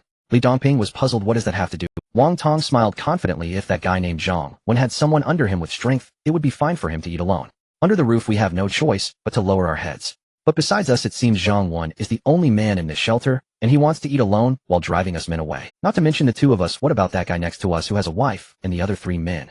Do you really think they are willing to be? You should know that outside there are no walls, and going out might mean death. But inside here there are food and beautiful women, all with almost no danger. What do you think they will choose? At that time, as long as we unite, secretly get some weapons, preferably ranged ones. Even if Zhang Wen has a gun, 6 of us together might not necessarily be afraid of him. If we can take advantage when he's unprepared and launch a surprise attack, the success rate will be even greater. Li Dongping became more and more excited as he listened, and once Wang Tong finished speaking, he immediately said, "Brother, you make so much sense. Since there's danger, either way we might as well fight it out here." Wang Tong laughed and said, "Good, since you agree, let's quickly contact the other men quietly. And even if they are reluctant to take risks, they shouldn't betray us, as they can't stay in the shelter anyway." "All right, brother, I'm following your lead." Li Dongping quickly nodded and walked towards another man nearby. Wang Tong also approached another man. Soon the two of them had communicated with the remaining 4 men, but unfortunately only one clearly expressed a willingness to rebel with them. The other 3, although they felt what they said was very enticing, hesitated at the thought of Zhang Wen having a gun. Wang Tong told Li Dongping not to rush, to find opportunities to continue persuading them, and to act according to the situation. Zhang Wen has yet to arrive. Ruan Jing and Sister Li, along with the little girl Yao Yao and Lu Meiying, who had been busy all night, moved the prepared dishes downstairs together. The survivors immediately became excited. Some were famished and were thrilled to see so much delicious food. Some were not lacking food. They were attracted by the beautiful Ruan Jing, who had a voluptuous figure and a hint of charm. They had not expected to encounter such an enchanting woman here. At this moment, Wang Tong and Li Dongping were more determined than ever to occupy this place. Even the 3 who had been hesitant earlier quietly contacted them. If they could find a good opportunity to launch a surprise attack, they were willing to follow them. "Beautiful lady, when will the food be ready? We're starving here." Basically everyone agreed to rebel, taking a step closer to their goal. Wang Tong, full of vigor, approached Ruan Jing, who was busy, to strike up a conversation. He really liked this woman. Her figure and looks were perfect, and her temperament was precisely his type. In that moment, despite the danger, Wang Tong was determined to take a chance. Ruan Jing ignored Wang Tong and addressed everyone. "Please wait a moment. We can start eating once the director arrives. That's the rule of the shelter." Li Dongping, although he liked beautiful women like Ruan Jing, was not infatuated to that extent. Now that 6 men were showing signs of rebellion, his fear of Zhang Wen diminished considerably. Upon hearing Ruan Jing's words, he couldn't help but complain. "Damn it, the director called us out to eat, but now we can't. Are we supposed to wait here all day if the director doesn't show up? Hurry up and serve the food, or he'll take matters into my own hands." Before Ruan Jing could respond, the straightforward Sister Li charged forward with an electric baton. "I will see who dares to move. The shelter has rules. You cannot disrespect your superiors. Do you see these 2 little girls beside me? They were punished by the director yesterday for this, and they went hungry all night. It's fortunate they didn't know the rules, and it was their first mistake, otherwise it would have been much worse. You can ask them if you don't believe me. Do you want the same fate?" Ruan Jing also took up her weapon. After being schooled by Zhang Wen yesterday, she certainly wouldn't show mercy again. Hearing Sister Li's words, all the women fell silent. In peaceful times, women might act without fear, but once order and law disappeared, they became more timid than anyone else. Unfortunately, men were different, especially rebellious ones. Li Dongping was not only unimpressed by Sister Li's words, but also cursed. "Who are you trying to scare, old woman? I'm going to eat right now, and let's see what you can do." Wang Tong cursed under his breath, calling him a pig teammate. He had planned for everyone to secretly coordinate and wait for the right moment to ambush, yet now it was all written on their faces. "Sorry boss, my brother is really starving," and said some nonsense out of frustration. Please don't take it to heart." Wang Tong quickly stepped forward to pull Li Dongping back, giving him a secret glare, then smiled, and repeatedly apologized to Sister Li and Ruan Jing. Ruan Jing, with a calm expression, addressed everyone. "Let me reiterate, what the shelter provides you is not a debt owed to you. Those who don't want to eat and disobey will bear the consequences. Now I declare that those who did not eat today will face punishment. We will discuss the specifics once the director arrives." "Damn it." Upon hearing Ruan Jing's words, Li Dongping was about to explode, but was sharply hit on the head by Wang Tong. Then he leaned in to whisper, "Shut up, you idiot. If you keep this up, Zhang Wen will definitely notice us, and then how can we ambush? Think of all these beautiful women we must endure."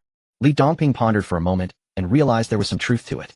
Just a moment ago, everyone had harbored rebellious thoughts, and he had thought they were close to success, becoming a bit too proud. Before long, Zhang Wen arrived with Tang Xian, who was a bit late, while Li Shui had no strength left to move due to hunger. Their arrival garnered even more attention than when Ruan Jing brought the food. This was partly because everyone had seen Zhang Wen before. He had not been very friendly during his previous visit, and his lingering aura was still felt. The other reason was that Tang Xian was simply too eye-catching. While Ruan Jing had previously only attracted men's gazes, Tang Xian captivated both men and women alike. Not only did men admire her figure, but women also felt envy and jealousy. It was like how men would see someone handsome and think it was just okay. After all, sometimes when looking in the mirror they might feel handsome themselves. A beauty is a very vague concept. However, seeing someone who was not only handsome but also had an extremely perfect figure would make them feel an involuntary jealousy. Why was life so unfair? I also dream of becoming such a person, but the reality is. Director Uncle. Little Yao Yao, still the most innocent person, immediately greeted Zhang Wen.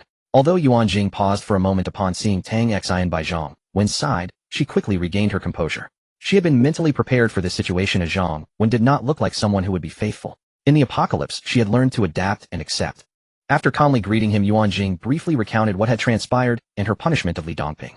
After listening, Zhang Wen immediately accessed the system to check the survivors' friendliness levels. There was little change among the 10 women, or perhaps some had slightly higher friendliness, while others had slightly lower. But overall none were below yellow. However, there was a significant change among the men. Among the 6 men, the friendliness levels of the 3 had been light yellow, 1 light red, and 2 light deep red. Now they had directly transformed to 3 deep red, 2 light deep red, and 1 light red. Damn it. I haven't even revealed my trump card yet. And just by inviting you to eat, you changed so quickly. Zhang Wen maintained his composure and first praised Ruan Jing, and sisterly performed well this time. If you need anything, just tell Ruan Jing and she will inform me. Ruan Jing has also made progress. I will reward you properly later. Thank you, Director. This is what I should do. Sisterly said calmly. Life in the apocalypse was already good, and she felt very content.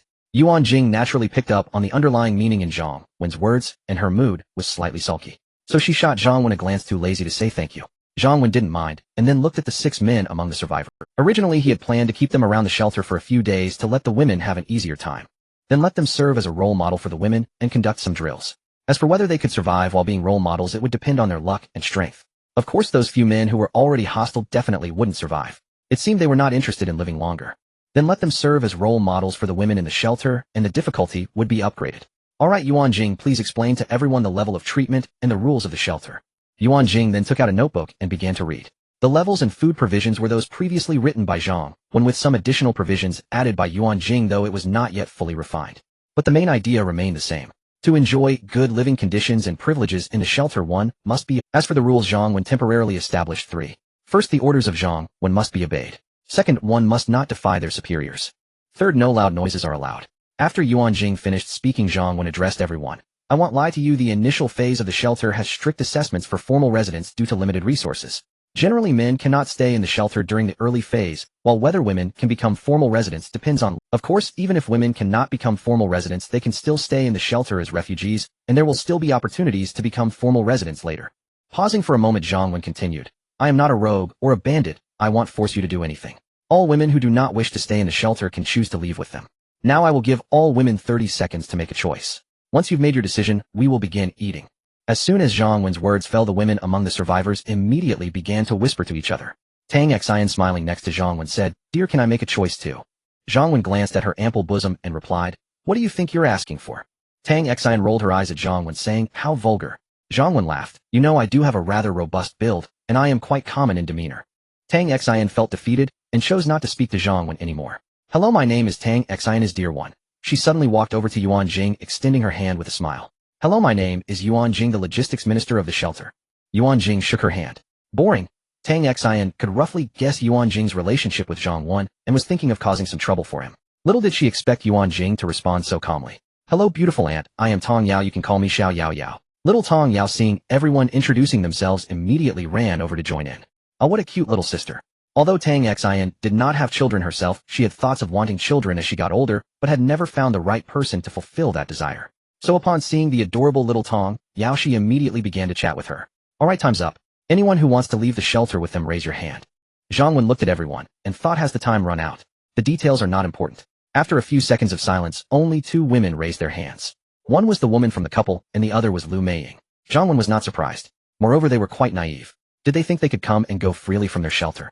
Was their food so easily obtainable? They wouldn't need to be forced. Instead, they were begging to stay. Zhang Wen didn't say much, turned around, and walked into a nearby supermarket. When he came out again, he was holding a gun in one hand and 4 pairs of handcuffs in the other.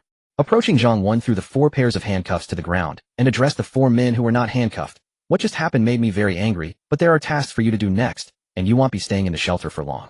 I won't hold it against you, but for the safety of the members of my shelter from now on, you must wear handcuffs at all times, except, of course, when you leave I will naturally unlock them for you. Ruan Jing, you start arranging for everyone to eat. Alright, Ruan Jing agreed, and began to organize with Sister Li. Why should we all wear handcuffs? We're not criminals. Exactly. What if wearing handcuffs is disadvantageous to us? Exactly. Zhang Wen's actions drew collective protests from several men, and no one wanted to comply. On the other hand, Wang Tong secretly felt excited. He was already wearing handcuffs, so it had nothing to do with him. Moreover, the more Zhang Wen acted this way, the more determined everyone would be to deal with him. Although everyone might wear handcuffs, since Zhang Wen needed men to work, there would be times when they would be unlocked, and he would certainly have moments of oversight. Zhang Wen didn't waste words, raised his hand, and fired a few shots above the heads of several men. Bang! Bang! Those men, and even some women nearby, had never experienced gunfire so closely before, and they immediately screamed in fright. Zhang Wen immediately shouted, "Shut up! Have you forgotten the rules of the shelter? No noise allowed.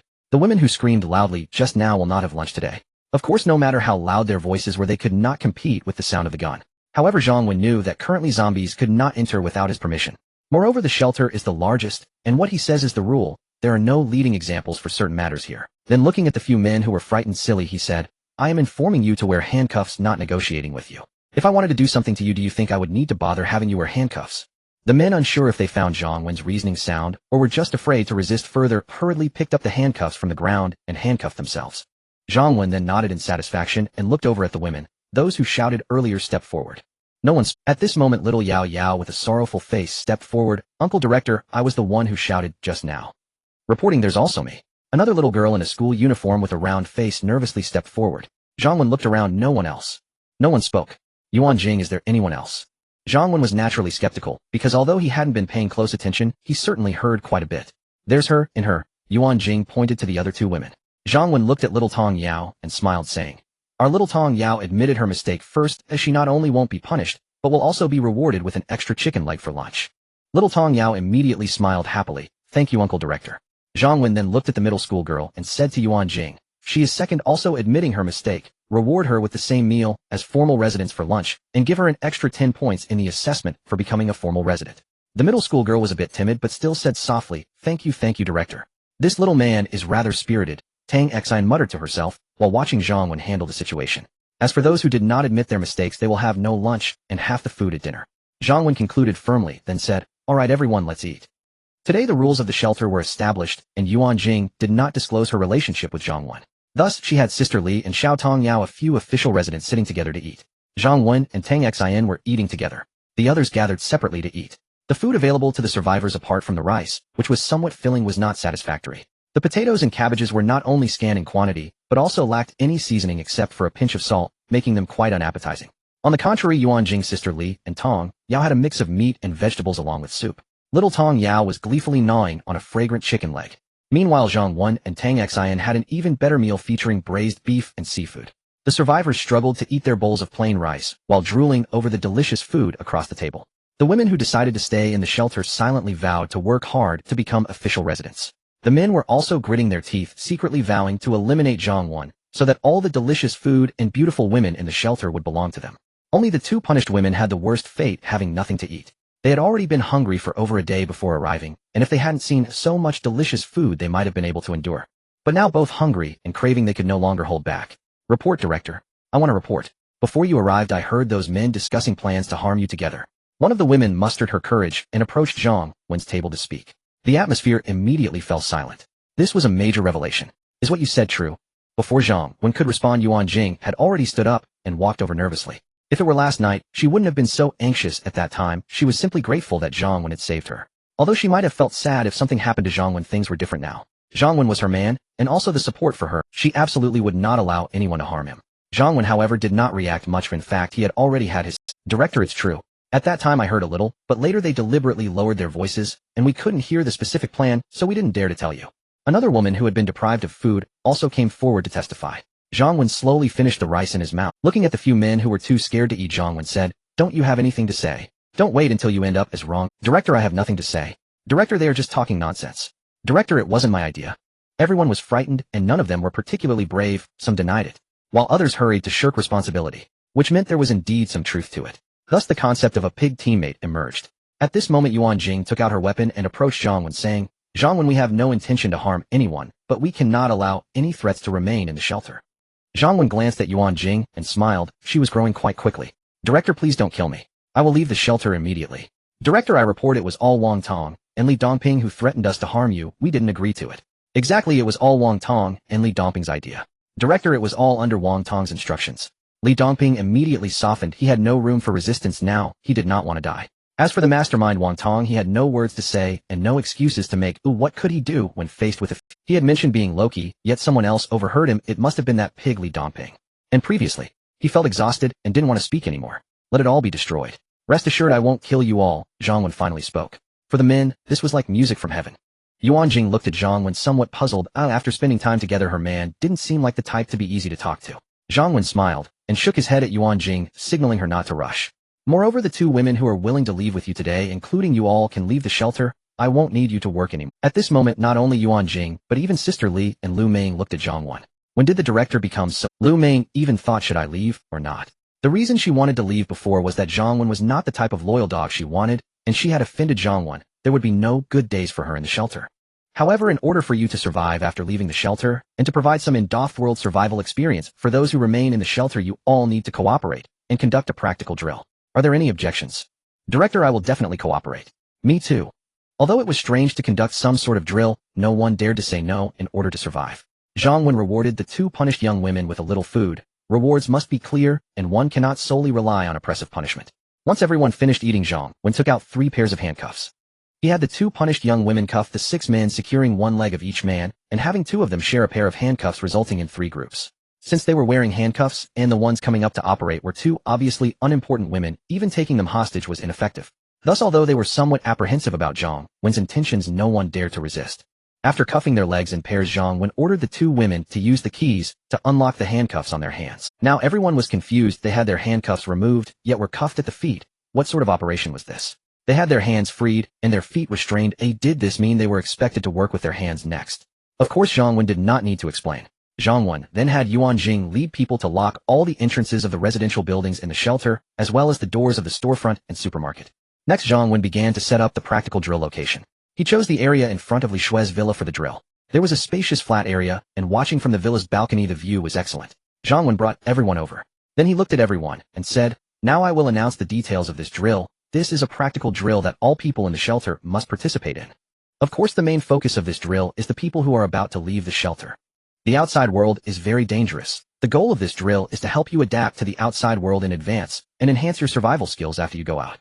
Of course, I am not that great. The main purpose of this drill is still for those who remain in the shelter. For those who choose to stay in the shelter, Tang Xian and Ruan Jing, you will take them to the villa balcony to watch the drill. This is a valuable opportunity to learn experience, and everyone must watch closely, otherwise you will regret it later. Here I will announce the rules of the drill. All those who wish to leave the shelter must stay within this flat area for 1 hour without leaving. After 1 hour, those who are still alive will be given weapons and some food to leave the shelter. Also, everyone watching from the balcony must not speak loudly or scream at any time. Is that understood? Understood, everyone responded. Good, then let's begin. With a command from Zhang Wen, Tang Xian and Ruan Jing led the others into the villa to the second floor balcony to watch. 6 men along with Lu Meiying and another woman remained in place. Zhang Wen thought for a moment, and then went to the supermarket, bringing out the still-living Li Wenbin and Huang Mao. He truly pulled them out, one in each hand.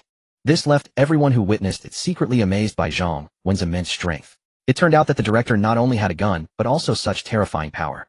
8 men and 2 women. Zhang Wen reiterated the rules to Li Wenbin and Huang Mao. As long as they survived, they could. Li Wenbin and Huang Mao initially thought they were destined to die, but upon realizing there was a chance to survive, they held back their pain and steeled themselves. Seeing that everything was almost ready, Zhang Wen was the last to enter the villa, locking the main door behind him. He retrieved some collected weapons from the system storage, including fire axes, kitchen knives, iron rods, and more. Upon reaching the balcony, over a dozen women and girls were already waiting for Zhang Wen. Even Li Shui was there, seemingly rejuvenated after eating some food brought by Tang Xian. As Zhang Wen arrived, Ruan Jing was explaining the situation regarding Li Wenbin to everyone. This gave all the women a new perspective on the hearts of those in the apocalypse. This was Ruan Jing's intention, as she hoped that in the eyes of those remaining, Zhang Wen would still appear as a good person. Zhang Wen ignored this and began tossing the weapons he held towards the open space below, where Wang Tong and others were. Everyone choose a weapon you desire. The drill will begin at my command. At this moment, both those on the ground and those watching from above seemed to grasp Zhang Wen's meaning.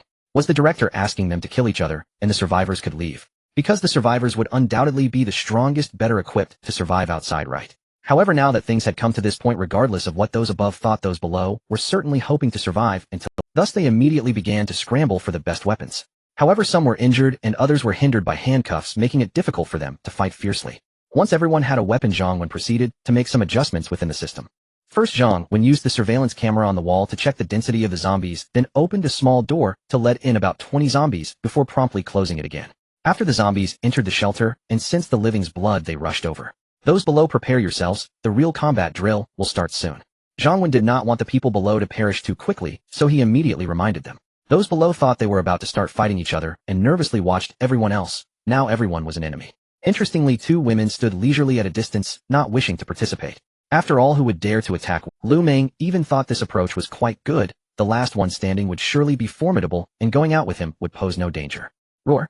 Roar! The people below kept waiting for Zhang Wen to shout start. Instead, they were met with another sound. Zombies. So many zombies. Damn, the zombies are here. Run. The people below were thrown into chaos, and even those above began to fear. How did the zombies get in over such a high wall? How many got in? Just then Zhang Wen looked down and announced loudly, I declare the combat drill has begun. Those below, listen up. If you leave the open space, it is a foul. Even if the zombies don't bite you, I will kill you, so you can only Moreover, there aren't many zombies this time. As long as you have courage and skill, what are these zombies? If you can't handle such a small number of zombies, how can you take the women out to survive? At this moment, everyone finally understood the true meaning of Zhang Wen's combat drill. They realized it was not about having them kill each other. Rather, it was to help them adapt to the zombies outside in advance, increasing their chances of survival once they left. But how did the director know that zombies would come in at this time? And how did the zombies climb over the wall? Was this arranged by the director? In that instant, Zhang Wen appeared not only powerful, but increasingly mysterious in the eyes of those in the shelter. Everyone run. The zombies are coming. We can't run. We're handcuffed and can't outrun the zombies. We have to fight them off. Director, quickly shoot. I beg you, save me. I don't want to die. Many people, even though the apocalypse had been ongoing for 3 to 4 days, were facing zombies for the first time. Thus they were panicking and terrified. Some, however, had already killed zombies and were not too fearful. But they were tied together. If they did not work together, one running and the other fighting could lead to being dragged down by their partner. Although zombies seemed to wander slowly, when they caught the scent of living blood, they moved quickly. Soon some zombies were chasing the survivors. The scene quickly descended into chaos. There were excited roars from zombies, screams from people, and cries of fear. What caught Zhang Wen's attention were 2 individuals, the injured Li Wenbin and Wang Tong.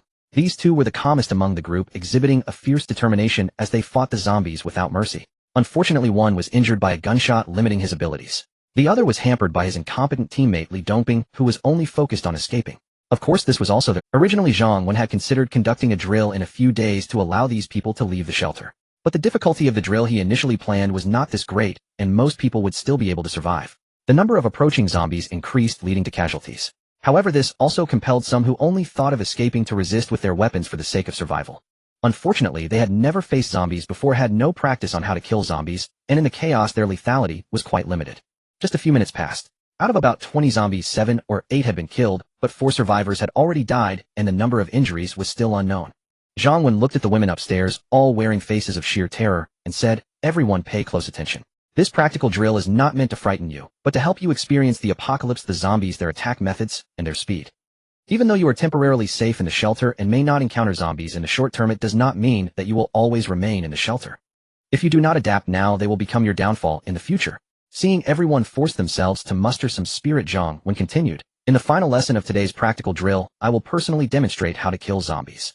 As soon as Zhang Wen finished speaking, Ruan Jing immediately panicked and hurriedly said, Zhang Wen, there are still so many zombies down there. It's too dangerous. Tang Xian also chimed in. Yes, so many people were down there before, and several have already died. The remaining ones have little combat capability left. But with so many zombies remaining, it's too dangerous for you to go down alone. Ooh, please don't. Zhang Wen reassured them. Don't worry, I still have many good days ahead of me. How could I joke with my safety? This wasn't Zhang Wen being arrogant. Oh, after 2 years in the apocalypse, he had accumulated considerable experience in killing zombies.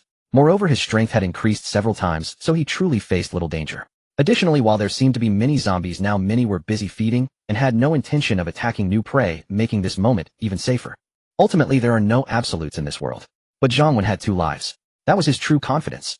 Ruan Jing still voiced her concerns, saying, why don't we all go down together with weapons? There's strength in numbers, and if each person just kills 1 zombie, it would be manageable. Count me in, Tang Xian also said. However, some women turned pale with fear at the thought of facing zombies. Zhang Wen shook his head. He had no intention of sending his women to fight against those filthy zombies. As for the other women, he wasn't in a hurry. Sending them now would certainly result in heavy casualties. The shelter was still in a phase of needing personnel and could not afford such losses. Moreover, this drill was meant to provide them with experience, not to send them to their deaths. Alright, you all stay upstairs and watch closely how I deal with zombies. There will be opportunities for you next time.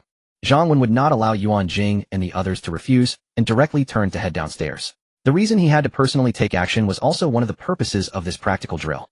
First, to show them his strength. Second, to make them aware of the dangers of the apocalypse, ensuring they wouldn't dare to leave the shelter easily. Zhang Wen stepped out of the villa with a fire axe in hand. Indeed, many zombies were focused on feeding and paid no attention. However, one nearby zombie noticed Zhang Wen and immediately approached him. The women upstairs tensed up and Ruan Jing and Tang Xin were especially worried. Zhang Wen, however, remained calm, loudly stating, "Everyone pay attention. The most important thing when dealing with zombies is to remain calm. First, assess the situation. If there are not many zombies and you can handle them, then kill them. If there are too many zombies to handle, or if there might be danger, then retreat temporarily. Next, regarding weapon selection, when facing zombies directly, it is best not to use a handgun. First, handguns make too much noise. Zombies have extremely poor vision, almost like blind creatures. They rely on hearing and smell to find food. The gunshots will attract most zombies to swarm you. Additionally, consider the accuracy and firing speed of handguns. Do not choose short and lightweight weapons like knives or fruit knives, as zombies do not fear pain, and these weapons have limited lethality against them. The best weapons for killing zombies are fire axes and crowbars, powerful and of suitable length. While speaking, the zombie was already within arm's reach. Zhang Wen swung the fire axe, fiercely aiming for the zombie's head, and with his immense strength, he crushed the zombie's skull in one blow.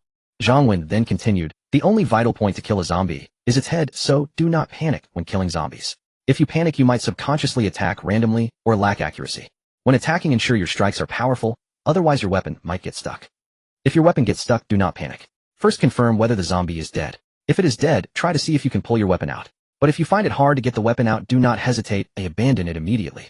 Seeing Zhang Wen remain unflustered and kill a zombie effortlessly, the women upstairs felt their hearts calm. They listened carefully to Zhang Wen's teachings. At that moment, 3 more zombies approached Zhang Wen. Zhang Wen then said, "Zombies are not faster than people, so when you notice that there are quite a few zombies and you cannot handle them, you can choose to retreat selectively and find a safe place to hide, or take them down one by one using their distance. Of course, remember, when you choose to retreat, do not panic or act chaotically. Originally, zombies are not faster than you, but if you fall." Zhang Wen continued, "Of course, if you are strong enough, there is no need to retreat, just kill them directly." Zhang Wen proactively charged forward, the axe in his hand, dancing rapidly, as he beheaded one zombie after another. Watching the captain below, who was both killing and explaining, made the women reflect on the previous men's performance. All the women gazed at him with starry eyes, thinking how handsome the captain was. Moreover, with him protecting the shelter, they felt an overwhelming sense of security and completely extinguished any desire to leave. Next, Zhang Wen systematically took them out, and soon all the remaining dozen or so zombies were killed. The zombies were exterminated, and the survivors downstairs suffered heavy casualties. 5 people were killed and devoured by zombies, including Li Wenbin and Miss Lu Meiying. As for another woman, she was fortunate enough to survive. There were 4 men left alive, but they were also in a dire state, some even injured. Zhang Wen looked at the 4 surviving men and 1 woman, then spoke to all the women upstairs. "The final lesson is this: once the zombies are dealt with, and it is safe, if you have teammates who survived, you must confirm if they have any bite marks left by zombies on their bodies. If bitten by zombies, severe wounds can become infected within minutes, and even minor wounds can turn them into zombies within a matter of 10 minutes, leading them to attack their companions. Currently, there is no cure available, so those who are injured must be killed or isolated immediately." As soon as Zhang Wen finished speaking, the remaining survivors panicked. "Director, I am not injured, please don't kill me." "I am not injured either." "Director, you can check." "Oh, I truly am not injured." The few who barely survived naturally did not want to die, and Zhang Wen addressed the women upstairs. "This is also a note from the lesson: those who are injured cannot claim to be uninjured. Instead, the living must check each other, even in groups, because sometimes letting one person go can lead to the destruction of the entire team. As for you," Zhang Wen looked at a few of them and said, "whether to check or not is up to you. I keep my word, and will let you leave afterward. If someone is injured and doesn't speak up, and then turns on you, don't say, 'I didn't warn you.'" "All right, Director, you are doing this for us. Let's check each other." A man immediately said, "We are going out soon, or what are we checking for?" "I am not injured." "Right, I am not injured either." Some were unwilling. "If you are unwilling to check, does that mean you are injured?" "Damn, you are the one injured, cursing me." Regardless of whether some were willing or not, they immediately forced those who agreed. Even that woman was no exception. "Damn, this guy is really injured, he wants to kill us." "I am not. I accidentally injured myself with a weapon, not by a zombie." "Damn it, this is clearly a bite. You claim it is from a weapon. Do you think we are fools?" "Exactly, get him away from us." "How do we get rid of him now?" "Just kill him, otherwise we will die too."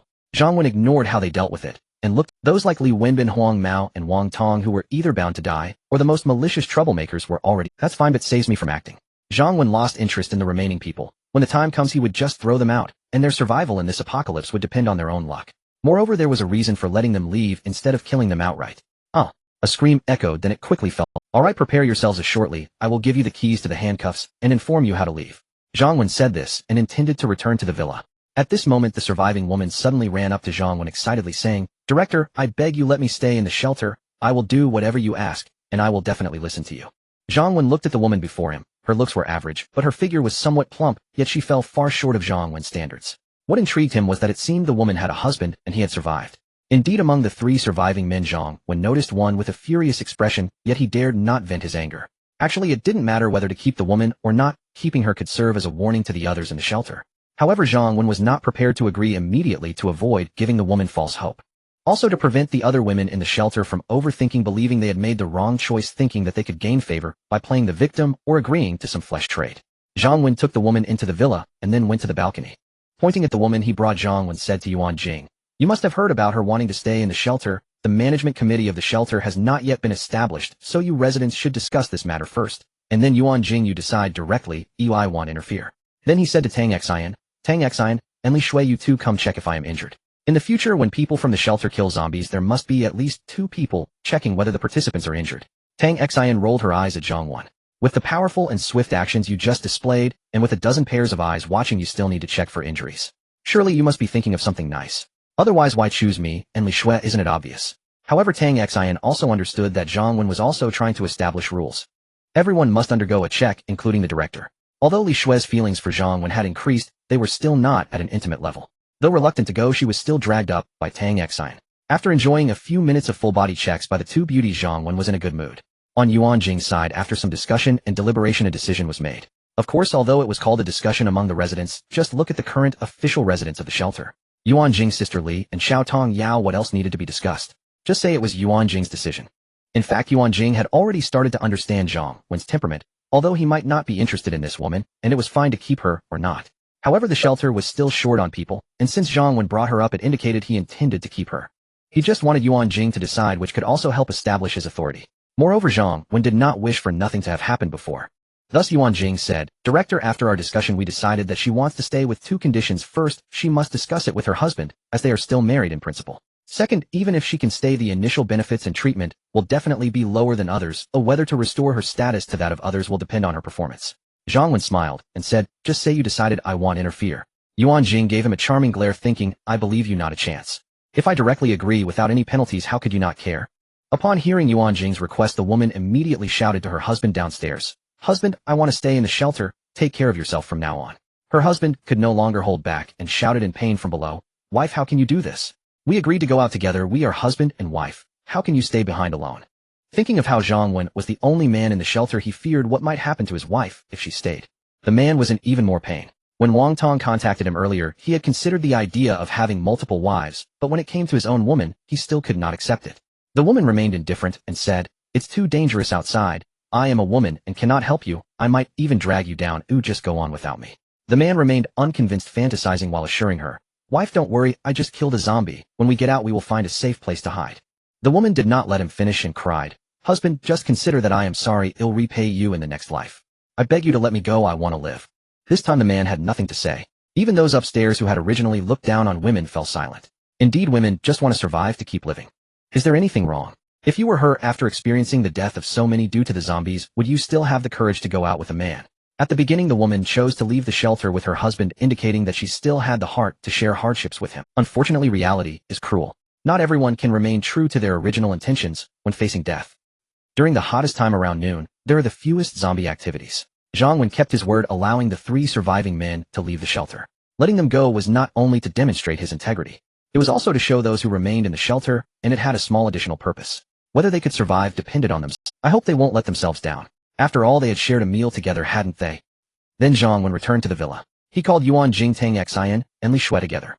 Under Zhang Wen's request, Tang Xian and Li Shui applied to join the shelter as official residents. Tang Xian looked bewildered and smiled bitterly, saying, "Dear, everyone is already yours. Why do you still care about this verbal admission?" Li Shui, however, brightened up and looked at Zhang Wen, saying, "If you want me to join the shelter, that's fine, but I'm not your woman yet. You must give me a position." This domineering CEO showed her unwillingness to be just a decorative vase and had a strong ambition. However, this was exactly what Zhang Wen wanted. There weren't many people available in the shelter, and even if Li Shui didn't say it, Zhang Wen would do the same. After all, while there were many survivors in the apocalypse, capable women were truly treasures. After Tang Xian and Li Shui received system approval to join the shelter, Zhang Wen looked at the system's resident management, Tong Yao, 6 years old, of specialty singing and dancing, loyalty 89. Ruan Jing, 30 years old, specialty management loyalty 92. Sister Li, 43 years old, specialty, cooking loyalty 72. Tang Xin, 27 years old, specialty fitness coach loyalty 86. Li Shui, 26 years old, specialty company management loyalty 70. Zhang Wen had already guessed their specialties, but wanted to see their loyalty. Not bad. Although Li Shui was not high, it was within expectations, and not too low. After all, they had interacted for too short a time, especially the intimate interactions. There were only 5 official residents, which was still too few. Others still needed to be assessed before joining a Zhang Wen didn't want the status of official residents to become cheap. Even if everyone joined, there would only be a little over 10 people. So Zhang Wen looked at a few people, and said at this stage there are 3 things that need to be prioritized in the shelter. First, the shelter needs to recruit a large number of people. Second, search for supplies throughout the shelter. Third, establish various departments to ensure the normal operation of the shelter. Ruan Jing had already gotten used to following Zhang Wen's arrangements, and did not speak. Tang Xin was not good at management, and didn't care much about these matters. Only Li Shui raised her hand, and said, "Director, may I offer some suggestions?" Zhang Wen smiled, and said, "Of course, if we were outside, naturally there could be no opinions, only execution. But now that we're in a meeting, good suggestions can be made, otherwise what's the point of having a meeting?" Li Shui nodded and said, "Director, I think the urgent priority now is to find a way to contact the outside world, gather information, and see if the disaster has been controlled, and if order has been restored outside. If order has been restored, then there's no need for any action, we can just wait for rescue. If order hasn't been restored, then our priority is to search for supplies to see how long the supplies in the shelter can sustain us, and only then consider recruitment." Zhang Wen nodded and smiled, saying that makes a lot of sense. A smile appeared on Li Shui's delicate face. She should consider what she had been doing before. But then Zhang Wen said, "Next I'll continue to talk about the personnel arrangements for the 3 things I mentioned above." Li Shui's smile froze on her face. She gritted her teeth, glaring at the despicable man across from her. This was the first time she had been so played with and ignored by a man. "So you think what I said makes sense? But you treat it as if you didn't hear it at all." Uffed. Tang Xin, who had originally pretended to listen seriously, was also amused by Zhang Wen's sudden reversal. Ruan Jing remained calm. She had experienced this long ago. In fact, Zhang Wen truly found Li Shui's words reasonable. Had he not been reborn and known the plot of the next 2 years, he would certainly have followed her advice. Zhang Wen ignored them and continued, saying, "Regarding the first point about recruitment, here's what I think. Even though we can't actively go out to look for survivors for now, we can let the survivors come to us. With our high walls, many survivors nearby have surely seen us and want to come in." Ruan Jing arranged for some people to find a few large white cloths and write our shelter's recruitment information in red characters. "I will think of a way to hang it outside the city wall. Recruitment requirements: female healthy, without male relatives, under 40 years old. Those with skills can be relaxed to 45 years old. Then there's the method to enter the shelter from 1 to 2 o'clock every day at the 2 designated small doors in front of our shelter. They can enter in batches with a maximum of 5 people each time." "Okay, I'll note that down and arrange it right away." Ruan Jing was obviously determined to execute Zhang Wen's instructions. As he spoke, she was recording. At this time, Li Shui said again, "While this will attract many people, it also poses several risks. For example, what if too many people come and attract a lot of zombies? What if enemies deliberately send spies to gather information? Or what if some wicked men disguise themselves as women to sneak in?" Zhang Wen nodded, saying that makes sense. The 3 women collectively gave Zhang Wen a roll of their eyes. "Here we go again." Zhang Wen looked at them and said righteously, "What's wrong? I think what Li Shui said makes sense, and I have solutions." "Oh, then tell me how to solve it." Li Shui was the first to speak. She was curious about Zhang Wen's plan and whether he had the— Zhang Wen said, "First, regarding the issue of attracting too many zombies, I've thought about it too. Otherwise, why would I schedule it from 1 to 2 in the afternoon? It's because during this time there are the fewest zombies in the sunlight. Plus, why do I limit it to a maximum of 5 people at a time? It's to minimize the noise made by a larger group." After a moment, Zhang Wen continued, "Of course, we are inside the shelter and cannot maintain order outside, allowing them to come quietly in groups of 5. They might not obey after all. Therefore, we will write it clearly on cloth strips. I hope they can discuss and agree on their order of entry, remaining quiet. If their chaos or other reasons cause a horde of zombies to follow them, we want open the shelter's door." Li Shui nodded, acknowledging that this method was indeed effective, although it might seem a bit cold-blooded, as it would undoubtedly lead to many deaths if we didn't open the door. But this is the apocalypse. The most dangerous thing is being overly compassionate. Moreover, Zhang Wen had made it clear beforehand that it would be their negligence that attracted the zombies, so it wouldn't be unfair. Zhang Wen continued, "As for spies and villains sneaking in, that's actually one issue. As long as we can control them when we can deal with the villains on the spot, and for the spies, well, observe their behavior. Besides, if the spies are inside and we don't let them leave, how can they act as spies?" Li Shui grasped the key point and said, "So when they come in, we must first control those entering before questioning them. Only then can we allow them to move freely." "But didn't you say there are 2 doors for entry? If 2 people call in at the same time and one door isn't being monitored, if a villain comes in, I'm afraid it could be dangerous. Moreover, even if it's you allowing 5 people in at once, if a villain has high disguise skills, multiple bad people could come in at once, putting you at risk. Therefore, my suggestion is to open 1 door at a time and allow only 1 person to enter each time." Zhang Wen smiled and said, You make a valid point, but your method would slow down the entry too much. After all, communicating with those inside and outside takes time. And if the person who comes in is formidable and armed, there isn't much difference between one person and several. Indeed, if someone even stronger than Zhang Wen sneaks in, one person could stand against dozens. Zhang Wen didn't let the girls worry for too long and continued. Actually, there's no need to be overly concerned. This is just the most extreme worst-case scenario we considered. Furthermore, since I intend to recruit a large number of people, I won't let such situations occur. I won't put us in any. First of all, in the recruitment requirements, we will require that the women entering the shelter wear minimal clothing and carry no luggage or weapons. They will be verified before entering the shelter. Those who do not comply with these rules will not be allowed in. I have a way to verify them without opening the door, so you can rest assured. Secondly, there is a shop in the shelter that manufactures stainless steel anti-theft doors and windows. I will create 2 sturdy stainless steel frames, welding one side to the small door of the shelter and making the other side a lockable door.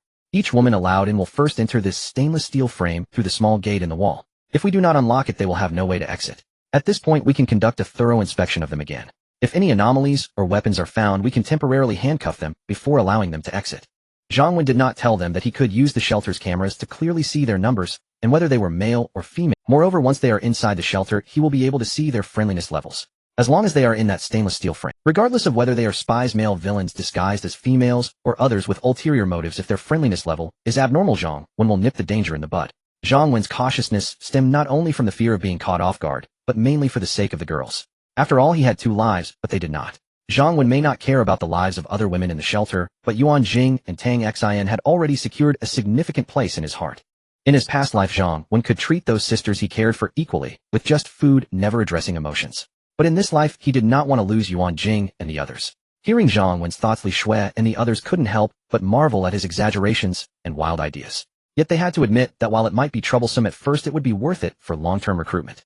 Moreover, this indeed minimized the danger to the lowest possible level. Of course, the danger was much lower than they thought, as Zhang Wen cherished this beautiful life even more than they did. He was determined to maximize survival. However, being cautious in the beginning doesn't mean doing nothing, it simply means being absolutely careful. Once the discussion about recruiting was concluded, the focus shifted to the search for supplies within the shelter. The tasks of searching, organizing, safeguarding, and distributing the supplies were all assigned to Ruan Jing's logistics department by Zhang Wen. This clearly indicated Zhang Wen's respect and trust in Ruan Jing. Otherwise, in a typical company, such crucial matters would never be entrusted to a single person. Zhang Wen's requirement for the supply search was speed. He wanted all supplies within the entire shelter area to be collected and organized as quickly as possible. The supermarket was designated as the supply storage for the shelter. Zhang Wen decided not to transfer the remaining supplies into the system warehouse, as they needed to be consumed daily. To expedite the process, Zhang Wen assigned nearly all the refugees in the shelter to Ruan Jing's logistics department and provided advice and assistance. In fact, the time wasted in searching for supplies was mainly due to many doors being difficult to open. First, it was advisable to check each residential building for the landlord's office or residence, as there would generally be spare keys for all the rooms in that building. Secondly, if keys for certain buildings could not be found, personnel should be immediately dispatched to survey which doors were open and which were locked. Zhang Wen would then take some time to unlock those locked rooms. After all, Zhang Wen had spent 2 years in the apocalypse searching for supplies and had considerable experience with lockpicking. His proficiency was further enhanced by the use of genetic agents. Previously, Zhang Wen refrained from doing this himself because he didn't want to handle every task as the director. He had originally intended for the men to do this labor, but they proved to be unreliable. Now, in order to minimize damage to the supplies in the buildings, Zhang Wen had no choice but to take action himself. Following this, the final matter was the establishment of a new department. Zhang Wen said, although the shelter does not have many people, most of whom have been temporarily assigned to the logistics department, some new departments still need to be established as soon as possible. For example, a security department. Without a security department, if I'm not around, incidents like those caused by a few men previously would still require Ruan Jing, the sole department head, and sisterly to handle it. What sense does that make? There is also a human resources department. As the shelter has not yet formalized residents, and with new people arriving in the future, we need the human resources department to establish standards for promotions and assessments. Then those who meet the requirements to become formal residents will undergo a review by the department head and will be submitted for my personal approval. This matter is very important. I need 30 people to become formal residents of the shelter in a short period of time. Li Shui then spoke, if you trust me, I can take charge of the security department, and Tang Xin can temporarily manage the human resources department. Of course, she would just be a nominal head, and you can find a capable deputy to assist her. Zhang Wen was somewhat surprised and looked at Li Shui. I thought you would want to manage the human resources department since that is your forte. Li Shui replied, before the apocalypse, I was the president of a company. Naturally, I am skilled in human resources, but being skilled does not mean I want to continue doing it. I grew tired of it before the apocalypse and do not wish to do the same work after the apocalypse. Moreover, such an important department would usually be assigned to someone trustworthy by all leaders. I believe Tang Xin is more obedient and suitable than I am. Additionally, I have studied martial arts, taekwondo, shooting, and archery, coupled with my management abilities, I believe I can handle the work of the security department. Zhang Wen nodded. Truly, as a big company president, she always made sense when she spoke. So under Li Shui's astonished gaze, Zhang Wen said, "Alright, you will be in charge of both the human resources and security departments." Li Shui glared at Zhang Wen, genuinely angry this time. "Are you out of your mind? Can't you understand what I'm saying? The human resources department is very important and must be entrusted to someone I can fully trust. You could give it to Ruan Jing, but why give it to me?" Zhang Wen replied, "That's exactly what I mean. Is Ruan Jing not busy enough? Tang Xin. Forget it, she should just be my personal fitness trainer.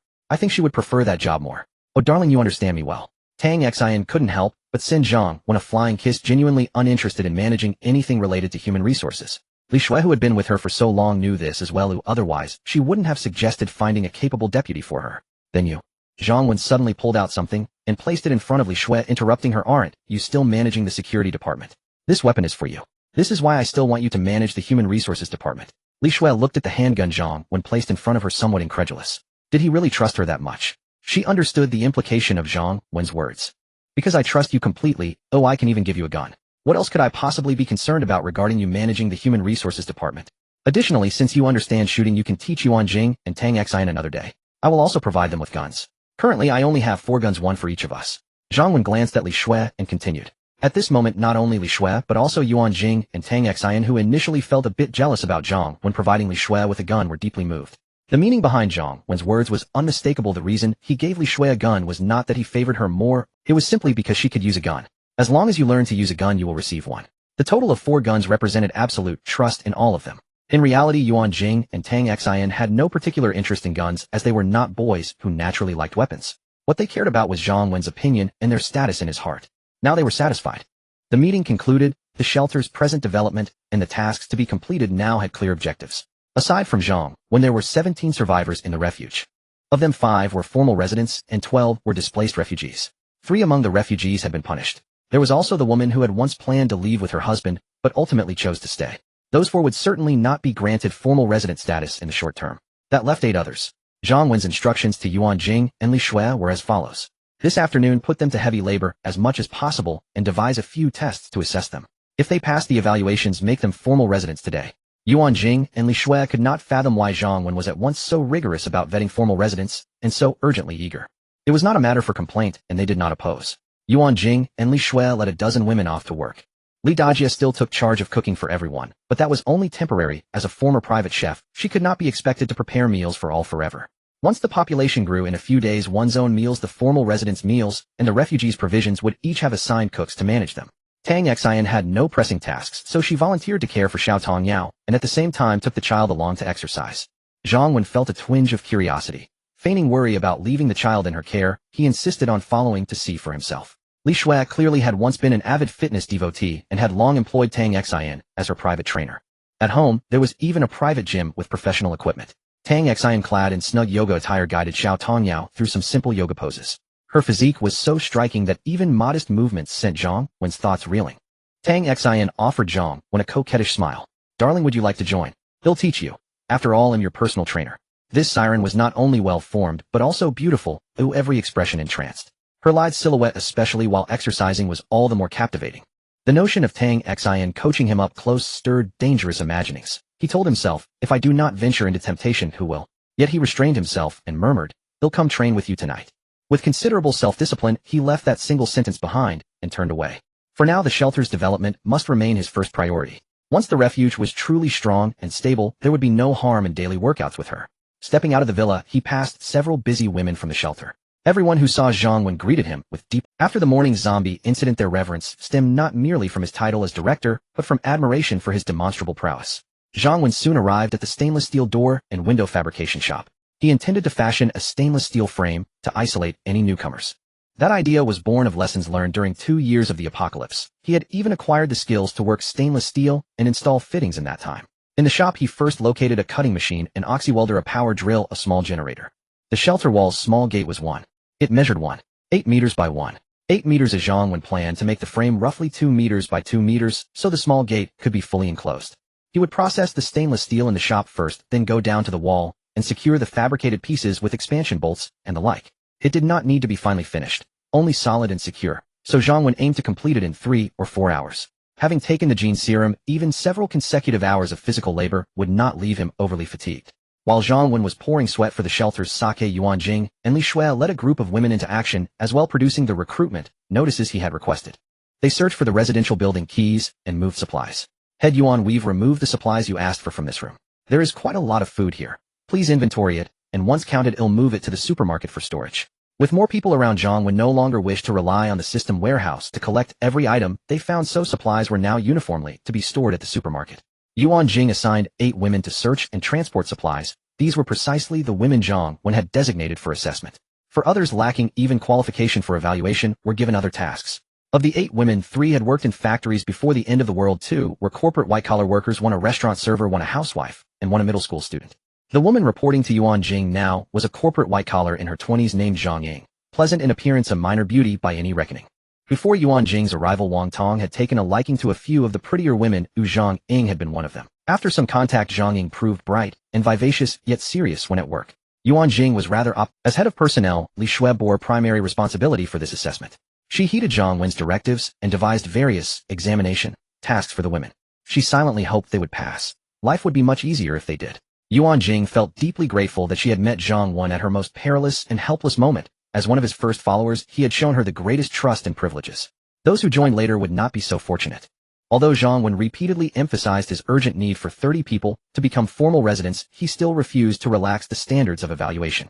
Those who made mistakes were even denied the right to be assessed. As time passed and the shelter's population swelled, it would undoubtedly grow ever harder to gain formal residency. Setting aside the distracting thoughts in her mind, Ruan Jing answered aloud. All right, I'll go take a look immediately. Minister Li came to see me earlier, and there was no time to register her matters. In truth, Ruan Jing had already inventoried those supplies, especially the food. At that moment, Li Shui happened to appear. Head Yuan, about the director's instructions, I have an idea I'd like to discuss. I am unsure of the decision. But here, Ruan Jing replied, a little troubled. Li Shui, however, spoke earnestly. There are matters of priority. These are the director's orders, and we must complete them. Very well.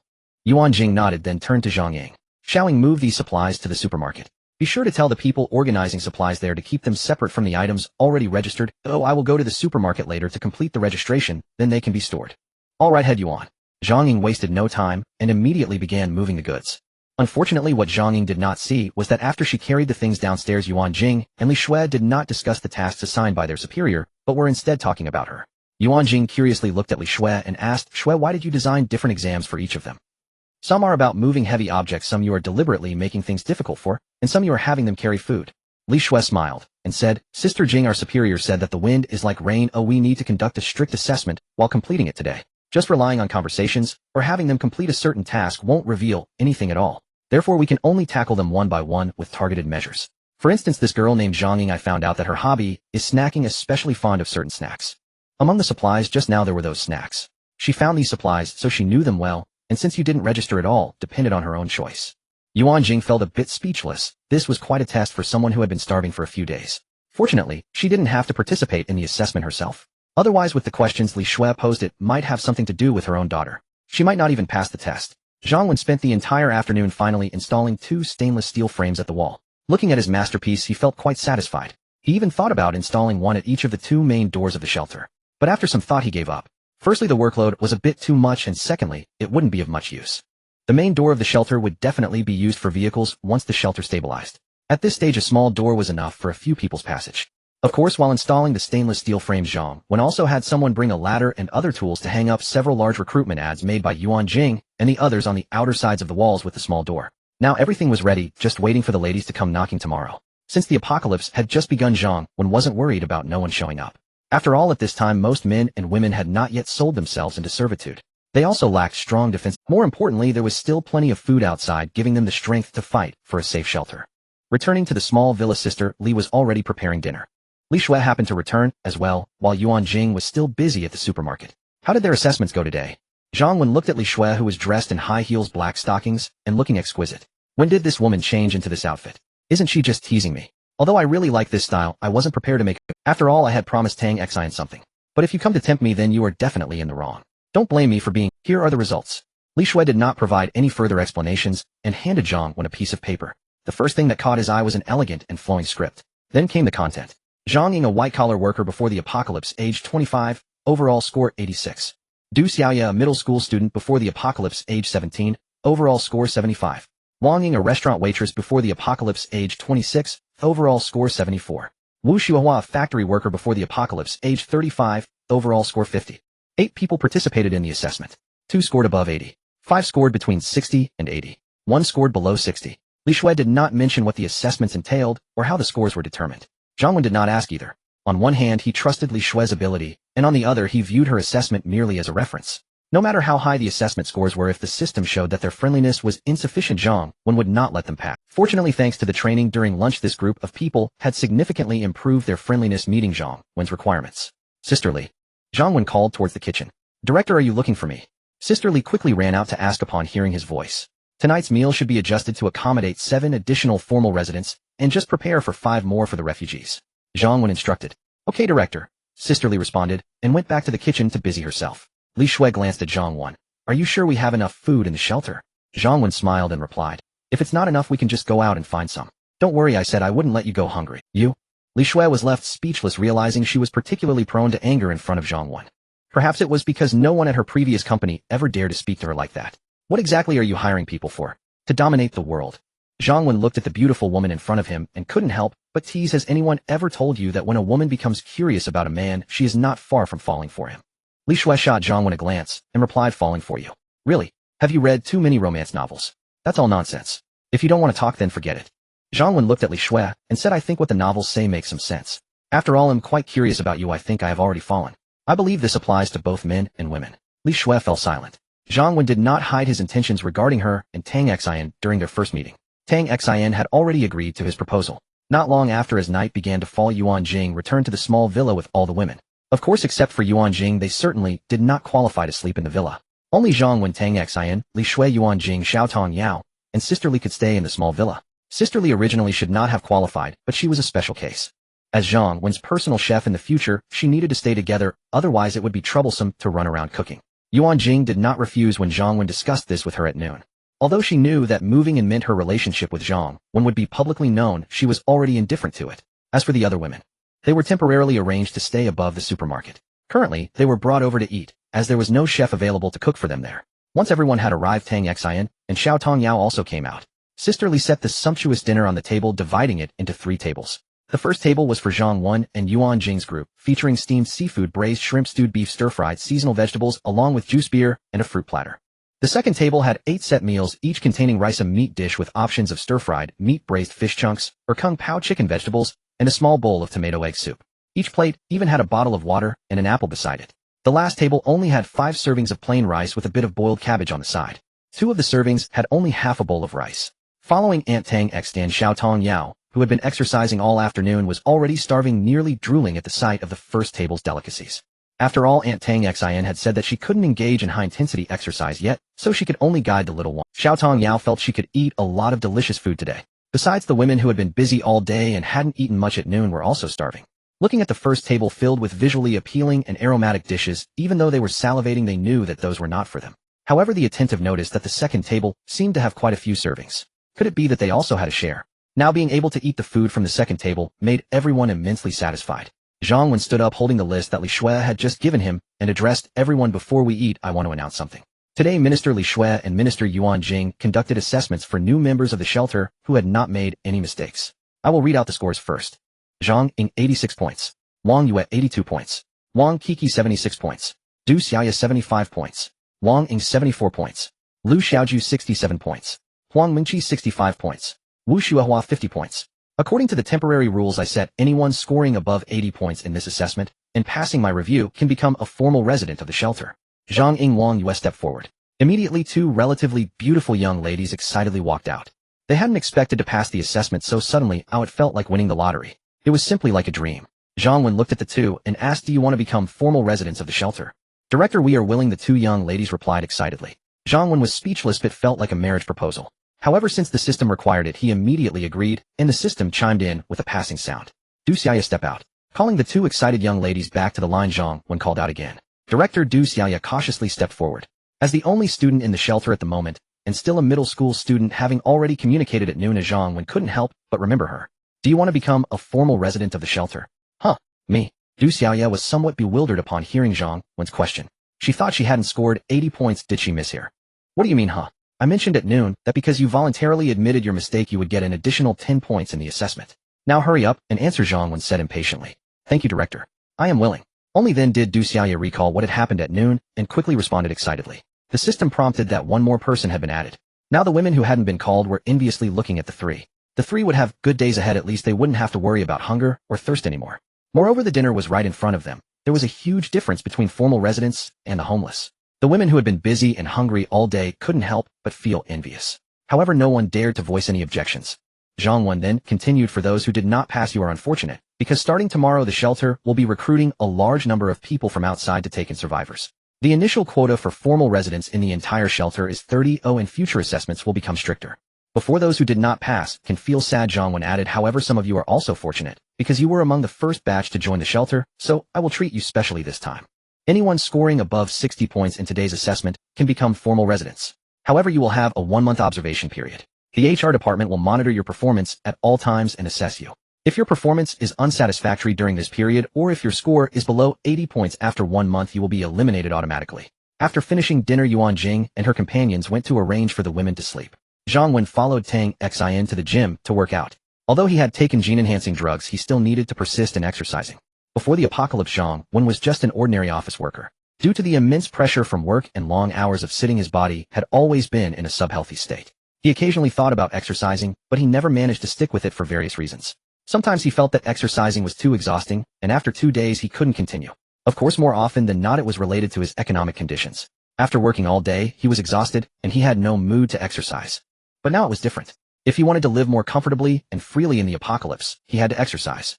Moreover, with Tang Xin, a stunningly fit female trainer, Zhang Wen felt that working out wasn't so dull anymore. Instead, he was quite looking forward to it. At this moment, Tang Xin had changed into her workout leggings, and her perfect figure was almost fully visible. Wearing a tight outfit, Tang Xin embodied perfect proportions and alluring curves, a result of both innate talent and diligent training. Especially the perfect shape of her hips and her impressive chest, they were simply too captivating to the male. In his 2 lives, Zhang Wen had seen his fair share of beautiful women, but in terms of physique, Tang Xin was undoubtedly the most impressive and the one who made his heart race the most. Tang Xin could naturally sense Zhang Wen's intense gaze, but she didn't mind. Although they hadn't taken the final step yet, their relationship was already a fact. The fact that Zhang Wen was infatuated with her didn't make Tang Xin feel unpleasant. On the contrary, she felt a bit. However, Tang Xin didn't want things to progress too quickly, nor did she want this workout to take on a different flavor. So she quickly inquired about Zhang Wen's background, such as whether he had systematically learned about fitness before and what areas he wanted to focus on first. For instance, when Tang Xin herself worked out, or when all women did, the primary focus was definitely on the hips, which was how Tang Xin achieved her perfect figure. For Zhang Wen, the primary goal was naturally to build strength to quickly absorb the gene-enhancing serum, so he could better kill zombies in the apocalypse. Additionally, he also wanted to enhance his masculine abilities, as Zhang Wen felt that there would definitely be women in this life whom he would need to take care of. There was also the desire to train for an 8-pack abdomen. Before the apocalypse, he had envied other men with such physiques, as every man probably wanted a body like that. Regarding Zhang Wen's straightforwardness, Tang Xin didn't feel embarrassed. It was quite normal for men to think this way. Some just articulated it more delicately. Tang Xin even smiled sweetly and comforted Zhang Wen, saying, "It's okay, dear. Those men with abs aren't necessarily strong, some are just showpieces. But you can still train your abs. Let's take it step by step." Zhang Wen was speechless. Was she implying that he was also a showpiece? If it were before, Zhang Wen's body did have some sub-health issues, but now. Once Tang Xin experienced it, she would understand, and he didn't explain further. "Dear, you should lie down here." Tang Xin pointed to the yoga mat on the floor, preparing to teach Zhang Wen his first workout move. Zhang Wen wasn't very knowledgeable about fitness. His only previous exercise was probably running, so he naturally needed to listen to the professionals. He walked over and lay down on the yoga mat. Tang Xin came to Zhang Wen's head, resting her smooth, fair thigh against it. The incredible softness and elasticity transmitted from his head, along with a faint fragrance. Tang Xin smiled, gently pressing her hands on Zhang Wen's abdomen. "All right, dear, let's start with the lying leg raise. First, raise your legs high. Use your abdomen to exert force without lifting your body. 50 reps per set." "Okay," Zhang Wen responded. Zhang Wen was genuinely there to work out, so he quickly set aside his distractions and began lifting his legs one by one. After completing the first set of 50, Zhang Wen felt he could still manage. His body had indeed improved significantly. Tang Xin smiled and said, "Dear, your physical condition is really good. It's rare for a first-timer to be this relaxed. I'll help you recover your muscles, but we'll continue afterward." Tang Xin's slender fair hands gently massaged Zhang Wen's muscles in a rhythmic manner. Zhang Wen sighed inwardly. No wonder personal trainers were so sought after in the past, especially for private sessions. The service was just so attentive and comfortable. Being wealthy is certainly nice. Although Zhang Wen had no money before the apocalypse after it, he was now undoubtedly one of the richest. Not to mention the resources in that supermarket, they would be worth a fortune in the future. Just a stable and safe shelter alone could allow Zhang Wen to charge rent like those big shots in the last life, as long as every day's resources would be astronomical. Of course Zhang Wen wouldn't learn everything from those big shots. He wouldn't completely open the shelter. Because in the apocalypse human hearts cannot be controlled. With more people and factions, there would be constant strife. It's common for shelters to have deaths, or to change leaders. Just like the gangster movies before the apocalypse. Once you enter the game, you'll have to pay it back eventually. Zhang Wen's goal was to enjoy life and not live in the daily scheming and deceit. Therefore developing the shelter and strengthening the team was essential. But in the early stages it had to be women. Moreover, the shelter's military power must be entirely in the hands of those who wouldn't betray him. After a minute of massage, Tang Xin instructed Zhang Wen to continue. After each set she would massage him for a minute. Originally she had planned for him to do 2 sets, but seeing that Zhang Wen still had energy and was quite relaxed, she changed it to 5 sets. However, when he completed the 5 sets, the intense exercise only left Zhang Wen slightly breathless. Tang Xin looked at Zhang Wen in astonishment. With his physique, he didn't seem like he could be this strong. This was truly a case of not judging a book by its cover. After the last set, Tang Xin continued to help Zhang Wen massage his muscles, and he couldn't help but deeply appreciate Tang Xin's perfect figure. Tang Xin didn't refuse either. When Zhang Wen's body had recovered enough, she blushed and fled from him, saying, "Dear, let's continue with the next move." However, after Tang Xin gently got up, she noticed Zhang Wen's prominent situation. In front of this enchantress, Zhang Wen admitted that he seemed to get particularly excited. Zhang Wen felt a bit embarrassed. "Dear, don't think too much. Calm down, we can start the next set." Who wouldn't think too much? Unless he's sick, didn't your previous clients ever think about it? Zhang Wen thought to himself that he couldn't blame himself. That perfect shape and soft touch were simply too tempting, and he didn't know why he blurted out the last sentence. Dear, are you jealous?" Tang Xin smiled without any concealment, and then said, "Don't worry, all my previous clients were women, and my biggest client is Xiao Shui. Most of my services have been for her. I've been searching for a unique male client to serve, but unfortunately I hadn't found one before the apocalypse arrived." Zhang Wen laughed, and said nothing more. It seemed he had truly struck gold. Tang Xin carefully massaged Zhang Wen to help him calm down. "Dear, to divert your attention, let's switch to something." Tang Xin brought Zhang Wen to a pull-up bar. She personally demonstrated, saying, "Next we'll do hanging leg raises on the pull-up bar. First grab the bar with both hands, then exert upward strength to lift your legs to 90 degrees. 30 reps per set." This move was more strenuous than the previous one. For each rep, Tang Xin quietly counted for him, while occasionally correcting and encouraging him. After finishing a large set, Tang Xin would carefully massage and relax him during breaks, giving him water, and it was Zhang Wen's first time engaging in such high-intensity exercise, and he was slightly out of breath. "Dear, you're doing great. Let's do another set." Another one. If it were in the past, Zhang Wen certainly wouldn't have been able to complete even a tenth of this amount of exercise. "Dear, although you've done wonderfully, you still have energy. To achieve good results, you must persist." Tang Xin encouraged. Next is the abdominal crunch. "Keep going." He sat once again upon Zhang Wen's lap, and Zhang Wen once more felt the perfect contours and supple softness beneath him. Yet he had at last grown accustomed to the routine. Zhang Wen began performing each crunch deliberately. Though his earlier exertion had been intense, this particular movement proved surprisingly light. After every set, Tang Xin meticulously massaged his muscles to ease tension. Thus Zhang Wen was able to persevere. No wonder it is said that tasks undertaken side by side, man and woman alike, feel effortlessly lighter.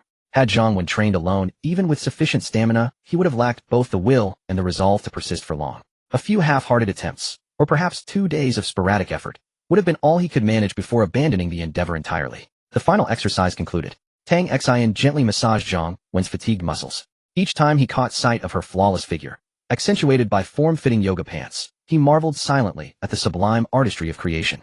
During rest intervals, their closeness deepened naturally, and Tang Xin willingly accommodated his affectionate overtures. Yet whenever he sought to draw nearer, still she gracefully yet firmly held him back. The final step, she truly was not yet prepared.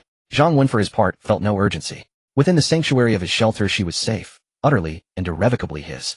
He had not expected that a simple fitness session would reawaken sensations long dormant since the pre-apocalyptic world. Tang Xin too understood the profound effect her physique could have upon a man. That he had not pressured her filled her with quiet joy. Though glistening with perspiration, her porcelain skin shimmered with vitality, radiant, arresting, profoundly alluring. Reluctant to place him in an awkward position, Tang Xin quickly asked, "Darling, how far have you gone with Ruan Jing? What's wrong? Are you jealous now?" Zhang Wen did not answer directly. Instead, he returned her own question to her. Tang Xin smiled faintly. "Fine, I'll admit it, I'm jealous. Now answer me truthfully, no lies. Just nod if it's true." Zhang Wen nodded. She cast him a coquettish teasing glance. If I ask you to tell the truth you really do, don't you fear breaking my heart? He laughed softly. It's all right. I treat you both equally. Alarmed Tang Xian hurriedly replied. Darling, you promised me. I truly am not ready yet. Don't worry. I'll make it up to you. Tonight I'll have Xiao Tongyao sleep with me, so she won't disturb you and Ruan Jing. Zhang Wen's eyes lit up. Indeed, it was a clever solution. The child had kept him awake and restless the previous night. Since Tang Xian had shown such thoughtful understanding, Zhang Wen graciously refrained from pressing her further. A chime echoed suddenly in his mind. Alert surveillance system detects human presence within shelter perimeter. Please review immediately. At that moment, a system notification resonated clearly in Zhang Wen's consciousness. The shelter's perimeter wall was not merely structural. It housed 4 high-definition surveillance cameras, one on each cardinal face. These cameras resolved minute details within 10 meters and triggered audible alerts whenever any living being or undead entered that radius. Zhang Wen received instant notification upon detection. Yet he had disabled the alert for zombies, retaining only the human detection function. Zombies grew especially active at night, often wandering aimlessly near the wall, triggering incessant false alarms. Had he left the zombie alerts active, sleep would have become impossible, drowned out by ceaseless chimes. Still, the wall had stood for only a short time, and until this moment, he had heard no alert whatsoever. This implied that though some may have noticed the wall's sudden appearance, none yet possessed the courage to investigate, or worse, to scheme against it. Zhang Wen knew such calm would not last. And indeed, it had just ended. Calm and prepared, he summoned the surveillance feed. On the northern wall's exterior, a short-statured man moved slowly along the perimeter, scanning intently, searching for something. He was almost certainly seeking an entrance. Alas, the shelter's gate was seamlessly integrated into the wall, unlocked and visible from outside. Like elevator doors, it slid open and closed horizontally, silent, smooth, imperceptible. After circling nearly 3/4 of the wall, the man found nothing. Even as he treaded with utmost silence, a nearby zombie detected him, and now lumbered toward him, snarling hungrily. With a resigned glance upward at the towering barrier, the man withdrew, defeated for now, and retreated to report to his leader before devising another plan. At that moment, Ruan Jing and the others returned. Li Shui immediately turned to Zhang Wen. We heard zombie growls just outside the wall on our way back. Zombies rarely vocalize. Only when they scent humans do they roar with predatory excitement. So someone must be nearby, drawing them in. Before Zhang Wen could reply, Tang Xian smiled reassuringly. There's no cause for concern. The wall is far too high for anyone to scale. Li Shui glanced briefly at her friend's silhouette, then let the thought trail off. Zhang Wen, deeply satisfied with Tang Xian's attentive training, volunteered an explanation. True, zombies cannot breach it, nor can unaided humans. But with tools, that changes everything. Li Shui nodded seriously. Precisely. I measured it earlier. It stands roughly 5 meters tall. For skilled individuals equipped with gear, scaling it would pose little challenge. Ruan Jing added, Li Shui and I discussed this already. In truth, intruders climbing over isn't the gravest danger. The real peril lies in silent entry, while we sleep, undetected. With no law, no oversight, who knows what horrors await inside? Tang Xian's composure faltered. Then what do we do? She recalled Ruan Jing's harrowing account of the supermarket incident, and countless apocalyptic films echoing its dread. She knew full well, not everyone resembled Zhang Wen. Though he'd harbored designs on them from the outset, his conduct remained restrained, even gentle. Now that she had accepted him, only the final threshold remained. She would never yield to another man. Zhang Wen chose not to reveal his surveillance advantage, that all was under his watchful control. Instead, he looked to Ruan Jing and Li Shui. Since you've already conferred, I assume you've devised a countermeasure. Li Shui spoke first. What recourse do we have? This falls under public security, but I am the sole officer. My authority remains hollow without support. Zhang Wen saw through her feigned helplessness. They had clearly formulated a plan. Li Shui had always been decisive, ambitious, a woman driven by purpose. He'd recognized it the moment he first met her. Yet once granted formal residency in the shelter, ambition became an asset, not a liability. Zhang Wen fixed her with a mock exasperated gaze. Fine. Tomorrow your public security corps begins. How many officers would you like? Compared to Li Shui, Ruan Jing was the least likely to contradict Zhang Wen, always answering questions proactively. She responded, actually, Li Shui has already thought of a solution. We can each find a building nearby the 4 sides of the wall and arrange for 2 people to take turns keeping watch there. During the day, if someone climbs over the wall, the person on duty can see them directly. At night, although there is currently no electricity and visibility is very low, as long as someone climbs over the wall, it will definitely alert the zombies, and they will be discovered. At the same time, we will equip the guards with walkie-talkies and set up a command center in the villa, assigning 1 person to take turns receiving updates. If there are any abnormalities, they can promptly notify you and everyone else. Zhang Wen nodded. That's a good plan. Ruan Jing continued, since you agree, let's implement it tonight. Being cautious is never a mistake. As for Li Shui's security department, since there are currently no personnel, we will use members from our logistics department first. Li Shui and I will arrange this and teach them how to use the walkie-talkies. I'll take the first shift at this information reception center in the villa tonight. Zhang Wen had been quietly listening and had let them handle it as they wish. In his mind, it was just a formality, allowing them to feel more at ease. But if these inexperienced women were to guard the shelter completely, Zhang Wen would lose sleep over it. However, it would still be. Moreover, this arrangement, along with his own system monitoring, would provide double insurance. Yet upon hearing that Ruan Jing wanted to take the night shift herself, Zhang Wen couldn't hold back. He shot Ruan Jing a fierce glare and said, "What night shift are you taking? Aren't you tired from all the work during the day?" However, he was actually thinking that Tang Xin had created conditions for them tonight, and they couldn't let her down. "I'm supposed to meet you tonight. You're still taking a night shift." Ruan Jing thought Zhang Wen was simply concerned about her, and sweetly glanced at him. "It's fine, I didn't do any heavy work during the day, so I'm not tired." Only Tang Xin understood Zhang Wen's true thoughts, deliberately saying in a pitiful tone, "Zhang Wen's intention is definitely that since I had the least work during the day, I should take the night shift tonight." Li Xuan, not understanding the underlying story, also said, "Let me take the night shift. After all, this is the responsibility of my security department." Zhang Wen ignored them one by one and decisively stated, "Now, apart from the people in our villa, there are also 12 other people in the shelter. As for these 12 people, let the 3 formal residents who passed the assessment rest, since they have worked hard all day. The remaining 9 will take turns guarding the 4 sides of the wall, with 1 person on duty for 6 hours until dawn. 1 more person will receive information at the supermarket residence. If I don't respond in time, she can come over from the supermarket to report quickly. Additionally, to prevent them from being negligent, you must also formulate some measures. Their performance will also be included in the assessment, though I won't be involved in the specifics." Ruan Jing and the others hadn't expected that Zhang Wen would not allow them to take shifts. Even the formal residents, those still on probation, didn't count. It shows that Zhang Wen truly values the formal residents of the shelter. Although they wouldn't dare to say whether being a refugee in the shelter was happy or not. However, they had to admit that being a formal resident, even for them, was quite fortunate in this apocalypse. After making the decision, Ruan Jing and Li Shui received walkie-talkies, flashlights, etc. from Zhang Wen and went to arrange things. Li Shui knew how to use the walkie-talkie, so Zhang Wen didn't need to teach them again. The women, exhausted from the supermarket work all day, were about to have a good rest. But before they could fall asleep, they were awakened by Ruan Jing and Li Shui with flashlights. Upon learning they still had to go out for the night shift, each person was somewhat grumbling, but didn't dare to defy the orders. Especially upon hearing that the 3 formal residents didn't have to go at all, they felt even less daring to complain. All that remained in their hearts was envy. Being a formal resident is truly wonderful. Good food, short working hours, and they heard that future work would also be like. It's simply not worse than before the apocalypse. In fact, in some aspects it might even be better, such as the absence of the pressures of life before the apocalypse. Therefore, the women who didn't dare to complain were determined to perform well. They hoped to be noticed by the minister or director and become formal residents of the shelter. Moreover, Li Shui had also established some rules, further motivating them to take their responsibilities seriously. For example, those on duty at the information reception center must randomly contact 2 people with the walkie-talkie within 30 minutes. If there is no response from the other side, it must be documented and another person must be notified to check. If the person checking finds that you are sleeping or doing something else, then there will be punishment. Fortunately, each person's duty time is only 6 hours, which isn't too long. So even though they were tired during the day, they could bear it for a while. Moreover, Li Shui also promised that once the security department of the shelter is established, they wouldn't have to work during the day and guard at night anymore. For now, they just have to endure a little longer. In the early morning, the glaring sunlight caused Zhang Wen to open his eyes, feeling groggy in the luxurious and comfortable bed. Sensing the weight and slickness on his body, Zhang Wen fully awoke. The smooth, fair skin peeking out from under the blanket seemed to emit a hazy glow. Thinking back to the exhilarating experience last night, Zhang Wen couldn't help but feel emotional. Life is truly wonderful. He gently patted that warm skin, enjoying the delightful sensation. Zhang Wen softly said, "Ruan Jing, shall we get up for breakfast?" That was a beautiful face, pale, yet slightly flushed, intelligent, elegant, and graceful. Ruan Jing weakly opened her eyes. She felt even more exhausted than when she first spent the night with Zhang Wen. After all, last night was not just once. Moreover, the duration each time was longer. "I still want to sleep a bit longer. Can I get up later?" At this moment, Ruan Jing, breaking from her usual virtuous sister image, acted a bit spoiled, her voice sweet.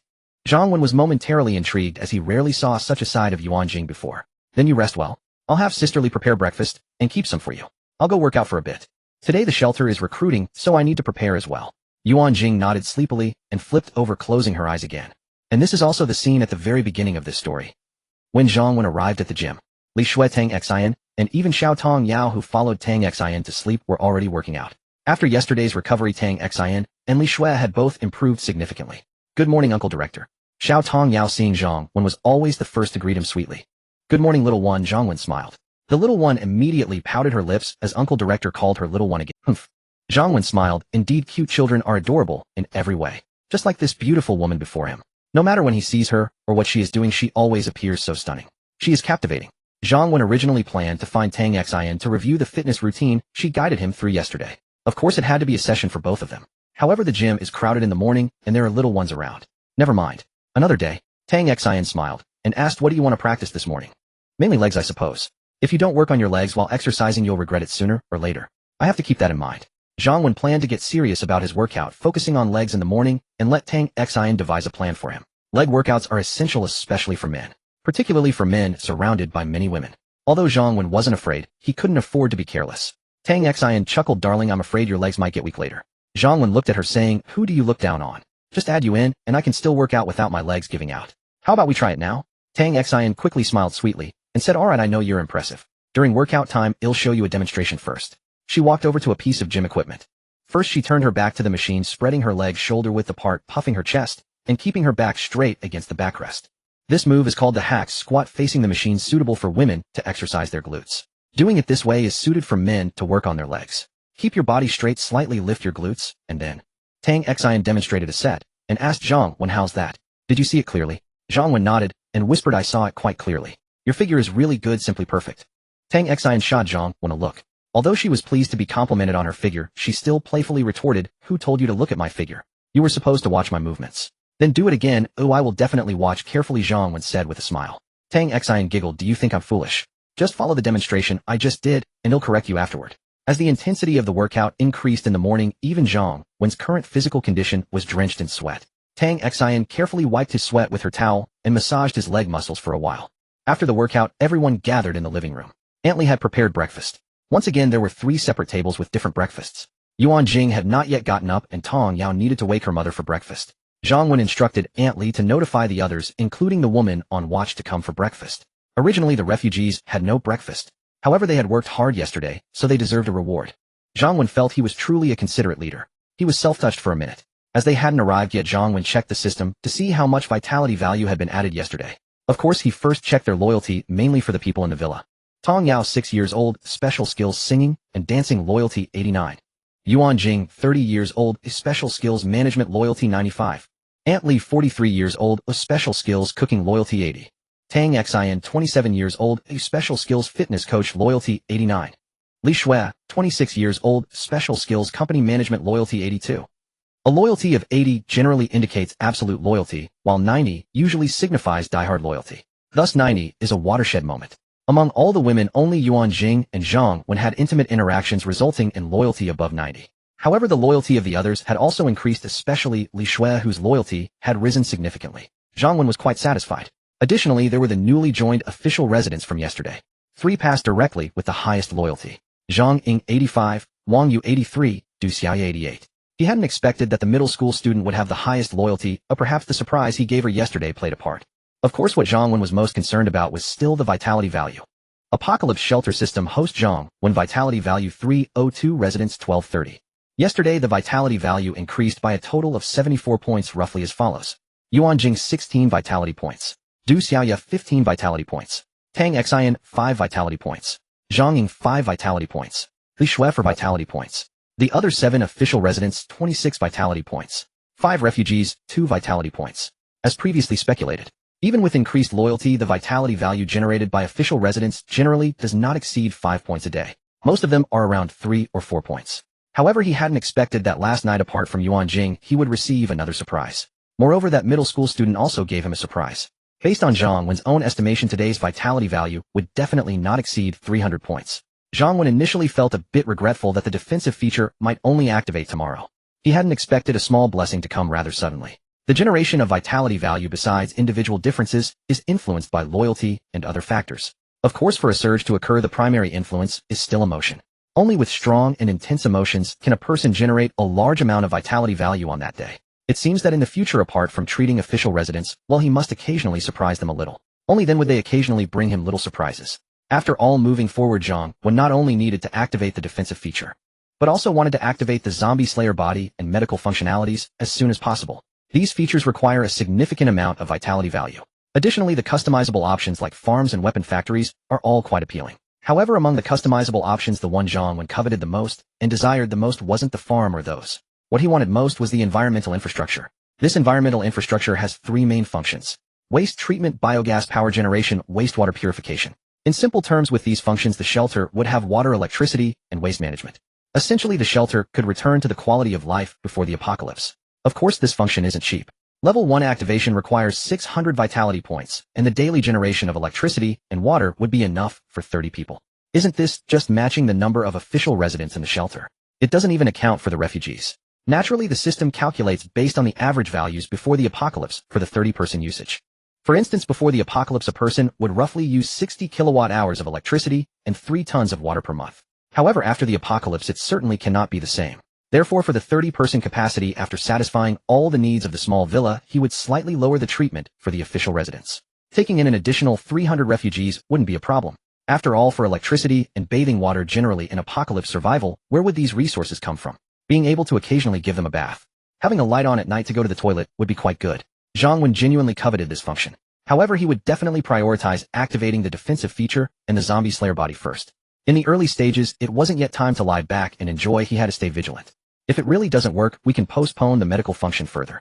In the later stages of the apocalypse, due to hunger, viruses, hygiene, and other reasons, doctors and medicine are actually very precious, let alone the powerful medical functions within the shelter system. However, since the apocalypse has only just begun, it seems that medical care can indeed wait a little longer. It seems that sometimes I still habitually view problems through the lens of my past life. Of course, the shelter must also be upgraded to a level 2 territory as soon as possible so that we can unlock sub-territories. With sub-territories, not to mention anything else, the safety of myself and my family will be greatly guaranteed. After all, there are teleportation portals between sub-territories and the main territory. Additionally, there are other functional upgrades. However, the vitality points required for these upgrades are a bit high. Just upgrading the territory needs 800 points. Based on the current level 1 shelter being at full capacity with 30 people, it will take about a month to gather enough points. So there's no rush. For now, we should focus on developing the shelter. Not long after, Ruan Jing brought her daughter to the dining hall. Moreover, her gaze towards Zhang Wen appeared somewhat resentful. Zhang Wen was baffled. Had she not transformed into a little woman earlier that morning? What happened so soon? Zhang Wen had no idea that it was his fault that Ruan Jing was teased by her daughter for still sleeping. Soon everyone in the shelter came to the dining hall for breakfast. The official residents had noodles or bread and porridge for breakfast. Although simple, they cherished it greatly, as having breakfast in the apocalypse was a luxury, especially for the non-resident refugees. They originally had no breakfast, but it was added as a benefit due to the increased night watch last night. Zhang Wen's breakfast, on the other hand, was quite lavish. Beef, rice noodles, meat buns, fried eggs, sweet potatoes, milk. There was a wide variety catering to both adults and children. There was surely something for everyone to enjoy. Watching the women leave with their breakfast, Zhang Wen pondered how to add a little surprise for the official residents of the shelter, to allow their vitality points to bring him a little surprise as well. Of course, even without surprises, Zhang Wen wouldn't lose. Firstly, the official residents were already very important to Zhang Wen, and they could be trusted completely. It was only right. Secondly, it could boost the motivation of others in the shelter, allowing those refugees to see the benefits of becoming official residents so they wouldn't be afraid to work hard. Ruan Jing, what do you think they still lack? Or what do they want the most? I mean, the official residents. Lack what? Their rations are already fairly good, and their rooms are basically single rooms. After all, this is the apocalypse. There's no way to have the same lifestyle as before. Ruan Jing thought for a moment, and then smiled, saying, if possible, I think the treatment for the refugees could be improved a bit. I can see that they are still seriously completing their tasks and are working quite hard. Ruan Jing shook her head and replied, once the treatments are set, they cannot be changed casually. If they feel the treatment isn't good, they need to work harder to become official residents. At this moment, Li Shui also said, although our director is a bit too direct and cares too much about official residents, what she said isn't wrong. Once the treatment is set, it cannot be casually altered, just like in a company where the base salary cannot be changed at will. Of course, for those who perform well and work hard, we can give them some additional material rewards or promote them. Those who are not capable of becoming officials can be assigned to Finally, they can be assessed to become official residents. Zhang Wen nodded and said, exactly, those who work hard and earnestly can receive rewards. Today we are recruiting new people, and they can be considered veterans of the shelter. There are some easy tasks such as counting supplies, organizing the warehouse, and supervising. These can be prioritized for the veterans. Now I'm talking about the official residents, so what do you think they still need, or what could excite and please them the most? Darling, I know the answer to that one. At this moment, Tang Xian smiled and said, oh, what is it? Zhang Wen looked at, I don't know what others think, but I believe it must be taking a shower. Nothing excites them more than the chance to take a bath. Even last night, we only wiped ourselves down. They haven't bathed for several days, and some even have a strong odor. What woman would want to be like that? Tang Xian empathized, saying that while she enjoys fitness, she particularly loves cleanliness. She really couldn't imagine going several days without a shower. Unfortunately, the water available in the small villa ran out the day before yesterday. Last night, it was still Ruan Jing who fetched water from the hot water heater in the residence building with a bucket, and a few women simply wiped themselves down. This was a privilege only for those who were Zhang Wen's women. Otherwise, who could even hope to use water to wipe their bodies? However, even for the women in the small villa, this treatment might not last long. because there isn't much water in those storage tanks, and according to Ruan Jing, the drinking water in the shelter is also running low. Indeed, upon hearing Tang Xin's words, Zhang Wen hadn't even responded yet. Li Shui shot Tang Xi in a glare, saying, "What time is it? You still want to take a shower? Should I get you a bathtub for a bubble bath and a glass of red wine?" Tang Xi sighed, saying, "If someone could really do that for me, I would absolutely love them to death." Zhang Wen laughed and said, "You can love me, but don't love me to death. That's quite ominous." Tang Xi was momentarily taken aback before she reacted excitedly, saying, "Darling, you can let me take a bath. But where would the water come from?" Li Shui looked at Zhang Wen and asked, "Are you serious?" Although the water in the shelter's storage tanks could certainly allow Tang Xi to take a bath, have you considered the consequences? You should first listen to Ruan Jing about how much water the shelter currently has and how long it will last for us to drink. Ruan Jing has a little notebook. It records the supplies found over the past 2 days, the consumed supplies, and the inventory. Ruan Jing took out her notebook, glanced at it, and hurriedly said, "We've already searched through about half of the residence building. Currently, we have found 56 bottles of 1.5-liter mineral water, 98 barrels of bottled water, and some small bottles of water and drinks totaling almost 200 liters of drinking water. Based on this estimate, when the entire shelter is searched, there will be at most over 300 liters of water. However, our shelter's daily water consumption, not counting showers and foot baths, is approximately 100 liters, enough for over 30 days. Additionally, the water in the discovered hot water storage tanks is also about 300 liters. To be honest, this type of farming-themed apocalypse novel without any supernatural abilities has a slow pace at the beginning that's on me. Although I quite like it myself, I'm not sure if there are readers who enjoy it. However, before the first show began, I received gifts and updates, which was incredibly moving. Although this money might not even cover the cost of making the cover, I feel inexplicably happy and excited. At least there are still people who like it. Thank you for your support. My typing speed is actually quite slow, but for these requests for updates, I must add more chapters." Previously, Ruan Jing was not too anxious about water. Li Shui and the others were unaware. Ruan Jing knew that Zhang Wen had plenty of supplies, but she did not know where he kept them. However, Ruan Jing had some objections about using water for bathing. It wasn't due to jealousy. Zhang Wen's strength from last night made her too preoccupied to feel jealous. In fact, she wished for someone to share the burden. After listening to Ruan Jing's report, Zhang Wen smiled and said, "Isn't there quite a bit of water? The drinking water alone is enough for over 30 days. Li Shui shot Zhang Wen a glance and replied, "The current water supply can barely last us 30 days, but aren't you planning to recruit a lot of people? If you recruit another 100 or 200 people, how long will this water last? What will we do then?" "Alright, everyone, stop talking. I won't take a bath anymore. I was just saying it casually. I do know the importance of priorities." But Zhang Wen insisted, "No, I not only want you to bathe, but I want everyone in the villa to bathe." Li Shui shot him a glare and retorted, "With this little water, how many baths can everyone take? What's the use?" Zhang Wen looked at Li Shui and said, "I already mentioned that as long as you follow me, I will ensure you all live well. Bathing. Not only will everyone be able to bathe, but you can bathe every day without any problem." "Every day?" Li Shui looked at Zhang Wen with an odd expression, as if she were looking at someone mentally unstable. "Don't believe me. What if I can actually make it happen?" Zhang Wen looked at Li Shui. Without hesitation, she replied, "If you can truly arrange for us to bathe every day, I will admit you are indeed a capable man. I also know what you're thinking. It's the same as Tang Xin and Ruan Jing. I agree to your terms. But if you can't do it, you can't push me anymore." "Alright, it's a deal." Zhang Wen smiled. His actual plan, however, was not to let everyone in the villa bathe. Instead, he intended for all the official residents of the shelter to bathe regularly, while the unofficial residents could bathe occasionally. What was once just a plan now seemed necessary to implement soon. After all, some people had come forward voluntarily. Activating the environmental infrastructure required 600 vitality points, which could be gathered in just a few days. In these few days, aside from the water in the shelter's water heater, which could be used for bathing, Zhang Wen also knew that it would rain, and memories from 2 years of the apocalypse in his past life. He might not recall when it would rain again, but he distinctly remembered this first rain. At that time, the rain would be free of viruses, and he could gather more containers to store a large amount of rainwater. Originally, he had only intended to test the waters with a condition, but he did not expect Zhang Wen to agree so readily. Was it truly that simple to allow everyone to bathe every day? Unless the apocalypse ended and order was restored, Li Shui genuinely couldn't understand how Zhang Wen would manage it. Not far from Zhang Wen's shelter, in a luxurious 5-story office called the Golden Sun Club, a tall man in a suit reported to a middle-aged man sitting in a boss chair. "Mr. Li, look closely. The wall indeed states that they are hiring, but they only hire women. Every day at 1 p.m. The door beneath the recruitment advertisement will open and survivors can enter the shelter then." In the office, there were 5 or 6 men, one of whom was a tall man in a suit reporting to a middle-aged man named Li Guang. Li Guangxing was in his 40s. Though not particularly tall, he exuded an aura of authority, clearly having held a high position before the apocalypse. In his youth, Li Guangxing had risen through the ranks of underworld dealings, later successfully washing his hands of crime through business. Not only did he own this club, but he also had numerous other businesses with a fortune in the billions.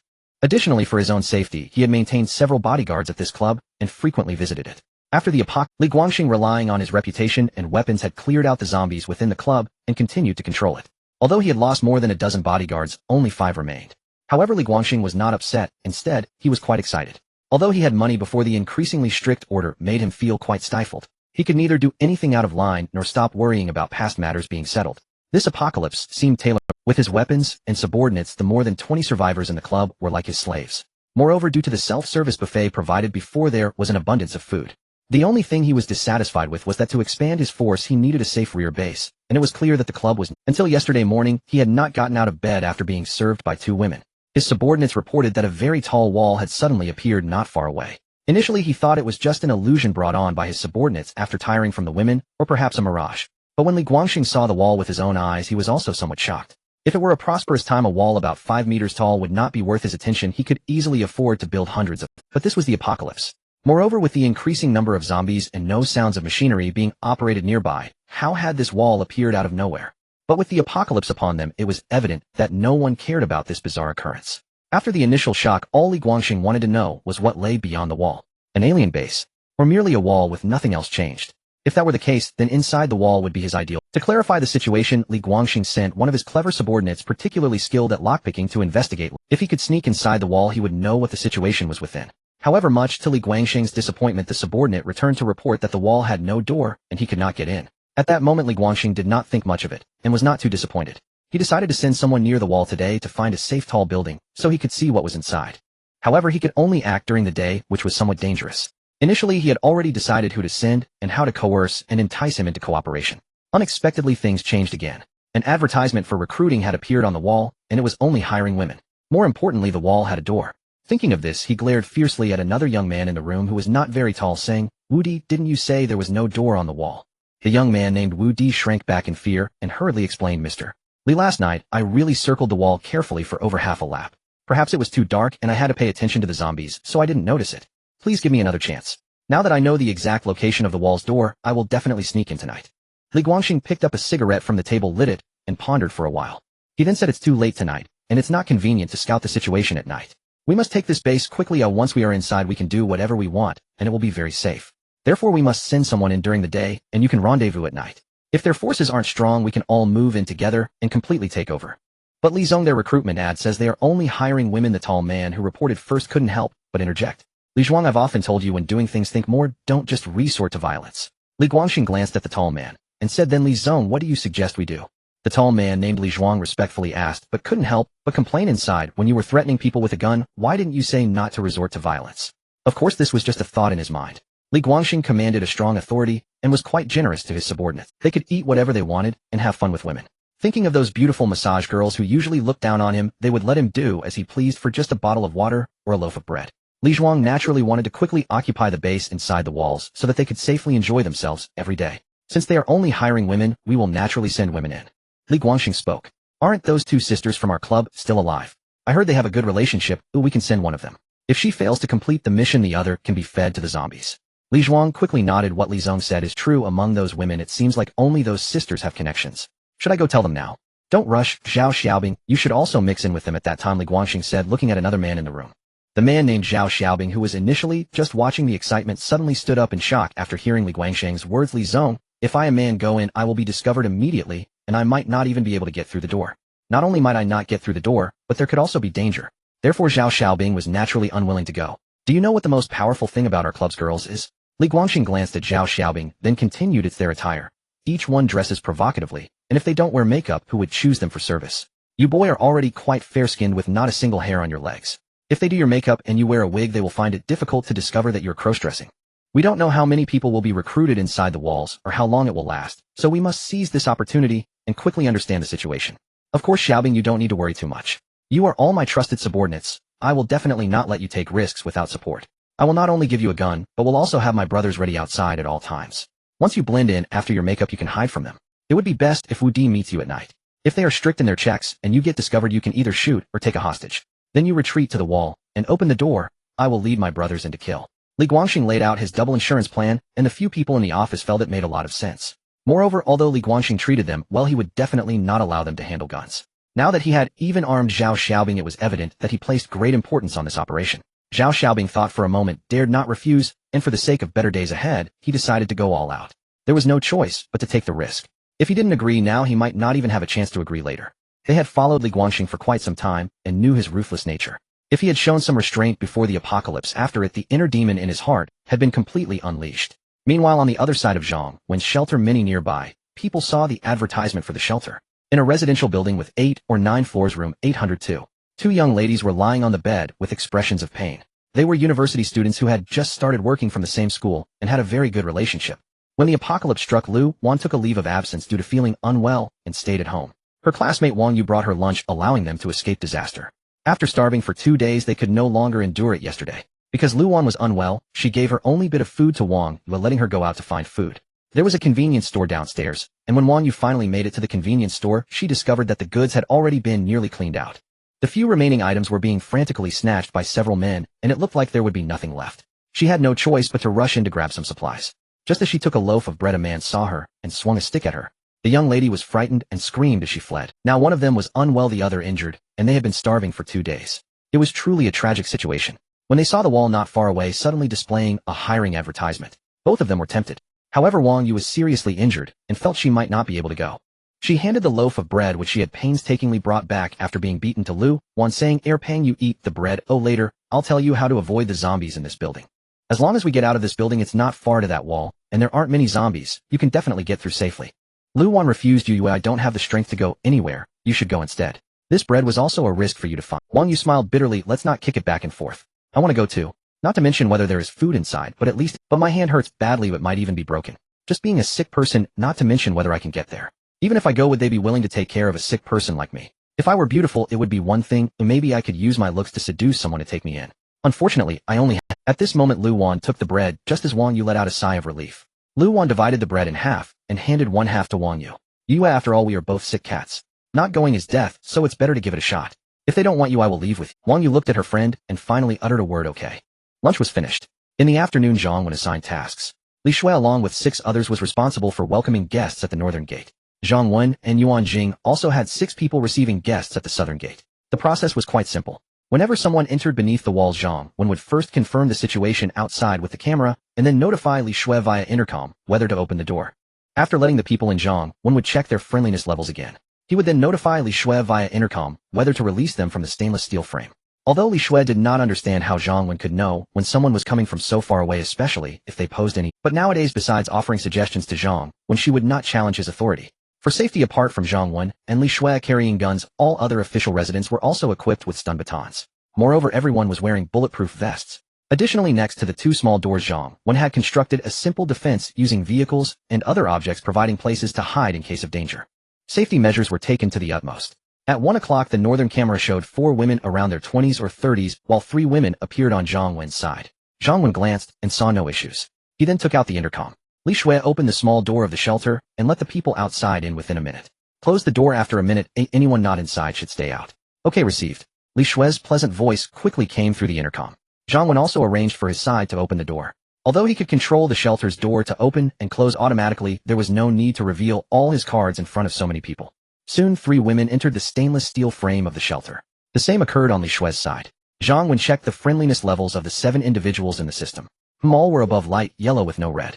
No red meant no malice. Zhang Wen began to unlock both sides, allowing them to be released. Among the 7 women, except for 2 older ones on Zhang Wen's side around 30 or 40 years old, there was nothing else that caught his attention. Neither their appearance nor figures reached Zhang Wen's standards. Naturally, he was too lazy to bother with subsequent matters. Ruan Jing and Li Shui would take care of it. They would register personal information, understand their special skills or talents, and explain the rules and treatment of the shelter. After another 4 or 5 minutes, someone else entered the camera's view outside. This time Li Shui had 5 women while Zhang Wen had only 2. However, what truly caught Zhang Wen's attention were these 2. The woman walking over was dressed in military attire. Although tightly wrapped, it was still evident that she had an exceptionally voluptuous figure beneath the uniform, especially her 2 ample breasts that seemed ready to burst out. Moreover, the woman was tall and slender with long legs and a slim waist. Not only was her figure stunning, but she also possessed a particularly beautiful face with delicate features and an exquisite oval face, almost like a painting. The only slight disappointment was that her skin wasn't very fair. It had a healthy wheat color which added to her valiant demeanor. Zhang Wen was somewhat surprised. While he wasn't shocked to see a beautiful woman in military attire, it was indeed rare to find someone so attractive in the army. At the same time, he wondered why only the military beauty was walking while the other, a girl of about 10 years old, was being open the door. Zhang Wen commanded. The female team member immediately pressed the switch. The military beauty outside saw the shelter's walls and truly opened a small door. However, behind the door there seemed to be a stainless steel barrier. At the same time, someone inside shouted, "People outside, hurry in. If you don't enter within a minute, the door will close." After hesitating for a moment, the military beauty lifted her long legs and walked into the shelter. Upon entering the small door, she realized the stainless steel in front wasn't a barrier, but a frame all welded shut, and the exit was locked. Meanwhile, the small door of the shelter immediately closed. She had been deceived. Having undergone the trials of the apocalypse, the increasingly vigilant military beauty immediately had a thought.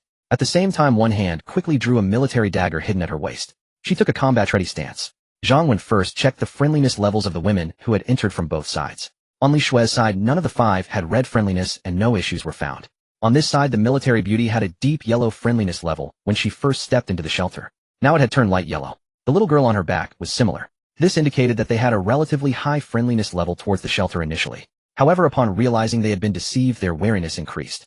But now, since the shelter had not harmed them and they did not truly intend to be enemies with the shelter, their friendliness level had not. Zhang Wen stepped forward and looked at the military beauty, saying, "Did you not see the recruitment information? You cannot bring weapons into the shelter, otherwise you will bear the consequences. I will give you a chance to throw away the weapon in your hand." The military beauty gritted her teeth. "How can I trust you?" Zhang Wen gazed into the beautiful eyes of the military beauty. "Why should I require your trust? You came seeking my protection, so you must adhere to the rules of my shelter, otherwise you should return from where you came." However, Zhang Wen would not truly let such a beauty go, especially a beauty with formidable combat skills, as the shelter was in need of such talent. Although Li Shui was the head of the security team, she merely managed. Real training required individuals with practical combat experience. With the military beauty, not only would Zhang Wen be pleased, but Li Shui would surely be thrilled. The military beauty looked at Zhang Wen and then at the surrounding women. All were women, and none gave her any uncomfortable. "I can join your shelter and help you kill zombies, search for supplies, etc. I have only one request. If anything happens to me, you must allow my sister to stay here. You can rest assured about that. Oh, once you enter my shelter, you will naturally receive my protection. As long as you abide by the shelter's rules. As long as my shelter exists, she can stay here forever. You will understand this naturally after you join the shelter and learn the details." The military beauty threw the weapon in her hand outside the frame, saying, "I had previously joined a small team. They saw my skills and asked me to gather supplies and clear zombies for them. I don't mind doing these things as long as they can help me take care of my sister. Due to her health issues, I cannot bring her along to search, but they consumed the food I risked my life to gather. They even took the opportunity to bully and beat my sister while I was out. Therefore they received their deserved punishment. So I hope you will not deceive me. Otherwise you may be powerful and have many people, but I will definitely keep my promises." The lock clicked open. The soldierly beauty carried her younger sister and entered the shelter. Zhang Wen looked at her and asked, "What is your name? Are you an active duty soldier? Do you have any other teammates?" If there could be more capable subordinates, he would certainly welcome a female squad. The soldierly beauty said, "My name is Lu Feifei and my sister's name is Lu Qianqian. I retired long ago to take care of my sister. I have no teammates and the military uniform I'm wearing is from a store. I just got used to wearing it before." Zhang Wen nodded. It didn't matter if there were no ready-made teammates. If there were none, he would train them himself. He couldn't help but think about Lu Feifei's appearance and figure. If she wore tight yoga pants, she could easily compare with Tang Xin. It was 140. Zhang Wen's small door had received 5 batches of survivors. The maximum number at one time was 5, and the minimum was 2. A total of 19 people had been recruited. There had originally been more people. At least 10 people had arrived, but not only was the number severely exceeded, it also attracted zombies. Moreover, among them there were 7 or 8 men all armed. They might have thought that as long as a few women were at the front to trick them into opening the door, the men could rush in. Unfortunately, they had been banging on the door outside for quite a while and hadn't even received a response. Zhang Wen naturally didn't want to bother dealing with them personally. He let them play with the zombies instead. However, this might endanger the women waiting to enter the shelter. Outside the small door, because they attracted zombies, it was certain that no more people could be recruited today. However, Zhang Wen was not upset. There was another side where people were waiting. The two sides were a bit far apart, so recruiting over there wasn't affected. Zhang Wen calculated the situation on, although only 4 batches of people had been allowed and there were still 18 in total. The number of people entering from that side was, of course, there were also 2 batches of people who tried to sneak in. However, as soon as Zhang Wen did not open the door, they immediately retreated, not attracting many zombies. At that moment, 5 more people arrived at the north gate wall, where Li Shui was. Zhang Wen glanced at them through the monitor. They were all women, and it seemed none of them were armed. Zhang Wen notified Li Shui to open the door for them. However, as soon as this batch of 5 entered the shelter, Zhang Wen's brow furrowed. He took out his walkie-talkie. "Li Shui, do not let this batch out for now. Wait for me to come over." "Got it," Li Shui replied briefly. Zhang Wen then approached Lu Feifei, observing the beautiful woman, who stood straight and proud, even while carrying her sister. Zhang Wen said, "Lu Feifei, you're aware of the rules and hierarchy of the shelter. Do you have any thoughts?" Lu Feifei candidly replied, "It's better than I imagined. I mean it. Most of the men outside are not as reasonable as you. It's bound to get worse in the future." Zhang Wen nodded. He hadn't expected her to be not only beautiful and well-built, but also not naive. The idea that women were treasures that all men should revolve around had long since vanished since the apocalypse. However, the shelter has its own rules. Everyone who just joins the shelter is considered a refugee. They need to work to earn food and shelter. Moreover, everyone joining the shelter must be in good health. Of course, injuries are acceptable as long as they can be healed, but clearly your sister does not fall into this category. So logically speaking, your sister cannot join the shelter. After all, this is the apocalypse, and the shelter is not a charity organization. Lu Feifei looked at Zhang Wen unperturbed. "Just say what requirements you have." Lu Feifei was not foolish. Since Zhang Wen knew about her sister's condition and still let them in, he must have already made a decision. There was no need for her to say more. Zhang Wen nodded, not wanting to waste words. "You are beautiful and have a good figure, and you are also the talent the shelter needs. I can naturally make an exception for you this once. Now I give you two options. The first, to be my woman. Your sister will naturally receive the best care and food, etc. The second option involves a somewhat dangerous task. If you help me solve it and prove your capability, then your sister can join because of your contributions to the shelter. However, there is one point I need to clarify first. If you resolve this danger considering your contributions, you can become a formal resident of the shelter. I believe Ruan Jing has also mentioned to you the benefits of becoming a formal resident of the shelter. They are quite good. However, you are different from other formal residents. Because your sister is a special case, even if you become a formal resident, you will only receive the treatment of a refugee, and you will need to support your sister yourself." Lu Feifei nodded. "Understood, I choose the second option. But as I said before, I am willing to take on any danger as long as you promise to take care of my sister. Even if something happens to me, she can at least receive refugee treatment." Zhang Wen said, "That's not an issue. As you can see, since I dare to recruit so many people, I naturally have ways to support them. I don't mind taking in your sister as well." "Okay, what do you need me to do? Just tell me." Lu Feifei did not ask Zhang Wen to swear anything. It was meaningless. She was still confident in her judgment of people. Just like the previous teams she had been with, even if those people spoke grandly promising to take good care of her sister, she didn't believe any of them. However, Zhang Wen gave her a different impression. Calm, yet somewhat mysterious. Although he did not hide the fact that he had his interests in mind. It was precisely this frankness that made her more willing to trust him. "Sister, let's go. I don't want you to take risks," the little girl on Lu Feifei's back said with tears in her eyes sorrowfully. For herself, her sister had sacrificed too much. She had given up a bright future in the army, spent all her savings. After the apocalypse, she had to find a safe shelter and team again and again because no one could care for her, suffering many grievances and danger. She truly didn't want her sister to continue like this. She wanted to hide away with her sister to spend a happy time together and then quietly leave this world. After her departure, she believed her sister would be able to live well on her own in the apocalypse. With her sister's ability, she was confident that her sister would do very well. "Don't worry, sister is fine. Sister is very capable," Lu Feifei comforted her sister gently. Zhang Wen was not surprised by Lu Feifei choosing the second option. Zhang Wen glanced at Ruan Jing and said, "Ruan Jing, arranged for someone to help Lu Feifei take care of her sister. Then take everyone with me to the North Gate to watch a good show." "Okay." After Ruan Jing agreed, she immediately arranged for Du Xiaoya, the middle school student, to take care of Lu Qianqian. This was also to ensure Lu Feifei could feel at ease. She sent Du Xiaoya, who was of a similar age. Sure enough, they saw a little girl in a school uniform coming up cautiously. Lu Feifei said nothing more and entrusted her sister to her. Lu Feifei was willing to leave her sister behind, and Zhang Wen also returned her weapon. He also gave her a stun baton for the journey to the North Gate. Zhang Wen briefly explained the situation. There were some new arrivals at the North Gate, two dangerous individuals with ill intentions toward the shelter. Currently, they were still locked in a stainless steel cage and had not been released. Zhang Wen's requirement for Lu Feifei was to completely control those two individuals. If there was danger, they could be killed. Upon hearing Zhang Wen's words, Lu Feifei felt somewhat reassured, as did her sister Lu Qianqian, who finally relaxed. Ruan Jing and the others who followed also breathed a sigh of relief. Zhang Wen mentioned it was a dangerous situation. They thought it might be a zombie or a violent invasion. Although the arrival of two dangerous individuals was indeed a considerable threat. Especially if the director had not designed the two stainless steel cages, if any armed attackers mixed in among the newer, especially if dangerous men mixed in, it could indeed cost many lives. However, with the stainless steel cages as a buffer, the risk was greatly reduced. Everyone coming out from inside would first be confirmed to be women. They would then be carefully searched to ensure they had no weapons before being allowed to exit. This way the danger was significantly minimized.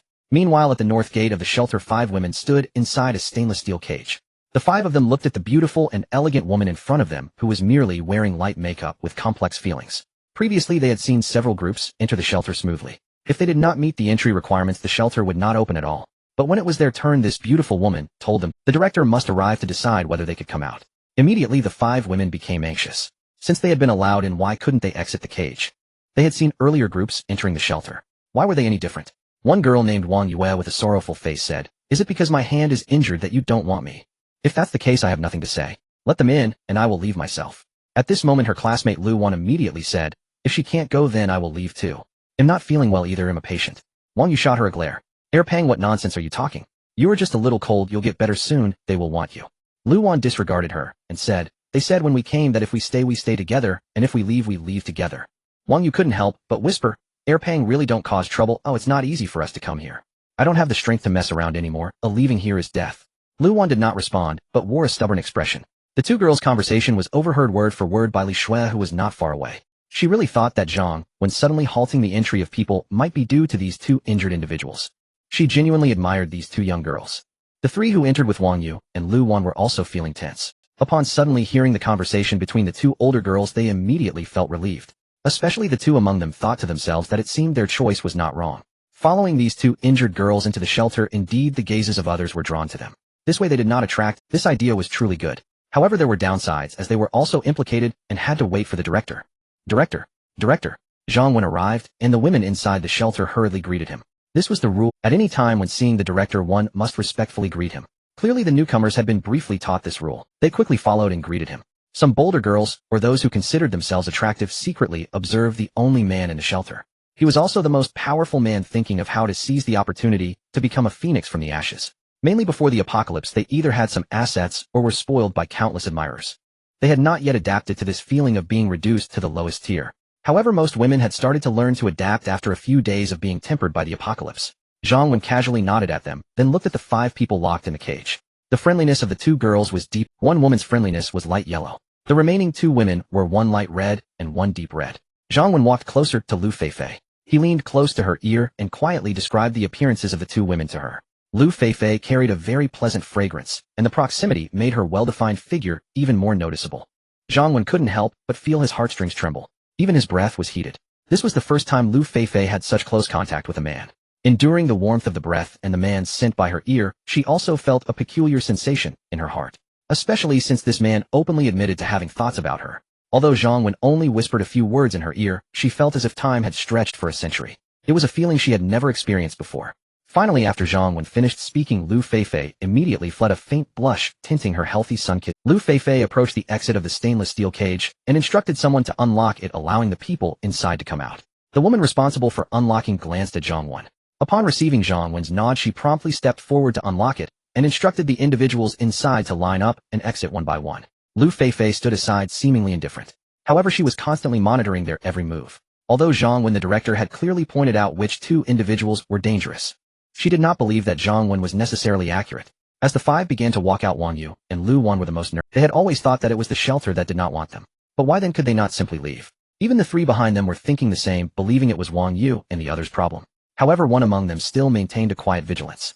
Just as he and another person walked past the military-clad beauty, he couldn't help but feel a surge of excitement in his heart. If everything succeeded, he would be the greatest contributor. He originally thought that afterward he would ask the boss to reward him with the minister named Li Shui for his personal enjoyment.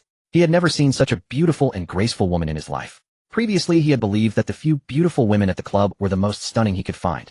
Now it seemed that they could only be described as mere decorative fluffs in comparison. However, upon seeing Lu Feifei, he immediately changed his mind. While Li Shui was indeed a goddess in terms of beauty, Lu Feifei brought an elegance that was irresistible. Her noble and graceful demeanor instilled a sense of conquest in him. To win her over would undeniably satisfy a man's inner desires. Especially for someone like him who had previously not even qualified to receive a glance from her. Yet Lu Feifei captivated him even more. Though her figure was well covered, it was still breathtaking. He also liked her attire, it resonated with his taste. Unbeknownst to him, there was another man in the shelter who shared the— Moreover, he had no chance left. Just as this thought crossed his mind, he suddenly felt a sharp pain in his neck. Before losing consciousness, he saw his companion also collapsing to the ground. Watching the 2 who were gently brought down by Lu Feifei, Zhang Wen couldn't help but marvel. Her movements were indeed swift, precise, and ruthless, leaving them no opportunity to react. Zhang Wen believed he could have easily taken down 2 people as well. However, he could never match her elegance and speed, nor could he ensure whether they were alive or dead. Of course, Zhang Wen had long understood. Having Lu Feifei handle this matter posed no difficulty at all. In fact, he didn't even need Lu Feifei to take action. But this was Zhang Wen's deliberate intention. Ultimately, there needed to be a reason for her to feel that her stay in the shelter was something she had earned. It also allowed others to understand that promoting her to a formal resident was justified. Becoming a formal resident was not something one could easily achieve, the requirements were quite stringent. Someone has been killed. The ones inside are also bad people. Ooh, I don't want to die. Ooh, let me leave. Those who followed Zhang Wen through the southern gate had already heard him mention beforehand that the ones knocked out were dangerous individuals, so they remained calm. However, those at the northern gate were unaware. They only assumed that among the 5 who entered last someone had brought in prohibited items or something else. They never expected that suddenly violence would erupt. Seeing 2 people collapse like that left them uncertain about their fate, causing quite a few to jump in shock. Some even broke. It was evident that they had likely experienced unpleasant situations outside. Zhang Wen looked at the woman who was screaming. Now such matters no longer required his direct intervention. Li Shui, this side is your responsibility. Have you arranged for someone to inform them of the shelter's rules? Since Li Shui was not yet his woman, Zhang Wen naturally did not hold back with her. I've already arranged for someone to inform them, Li Shui replied. Zhang Wen nodded. Since you've already informed them, why are they? That indicates they are knowingly violating the rules. As of now, she hasn't been assigned to any department, or perhaps she intends to leave. But until she leaves, you will handle it. Currently, aside from Zhang Wen, the highest-ranking official in the shelter was the minister. Thus Zhang Wen stipulated that if someone from a department made a mistake, it would be dealt with by someone from that same department, and rewards would follow suit. Eventually, an inspection department would be established. The results handled by them would be subject to verification by the inspection department. Zhang Wen was too lazy to deal with such trivial matters. However, every time new people arrived, establishing authority was still quite necessary. Li Shui nodded, and then addressed a young lady. For not adhering to the shelter rules, the first offense without significant consequences will receive a punishment of 5 strikes, and a day without food. Wang Yue, you will carry this out. Currently, Li Shui had 2 top aides, Zhang Ying and Wang Yu. Both of them were among the only 2 who had passed the assessment with scores above 80. Li Shui was unreserved in her praise, telling Zhang Wen, and then assigned them directly to her department. Zhang Ying had previously been a white-collar worker at a company and was responsible for human resources. Not only was she of good character, but she was also very capable, so Li Shui made her the head of the human resources department. Wang Yue, though average in looks, was tall and boisterous with a bold personality. Li Shui appointed her as the captain. Zhang Ying and Wang Yu both knew that Li Shui had given them high scores in the assessments, allowing them to pass directly, without even a trial period. Thus they were extremely grateful to Li Shui.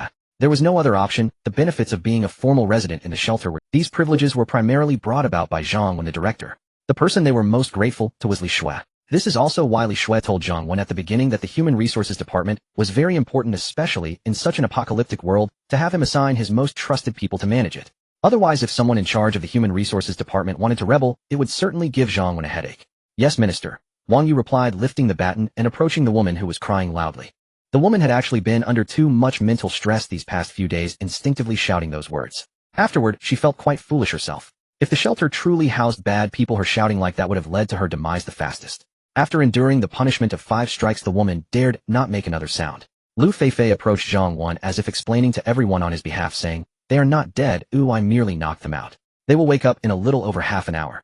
Zhang Wen looked at Li Shui and said, "Li Shui arranged for someone to cuff them and search them.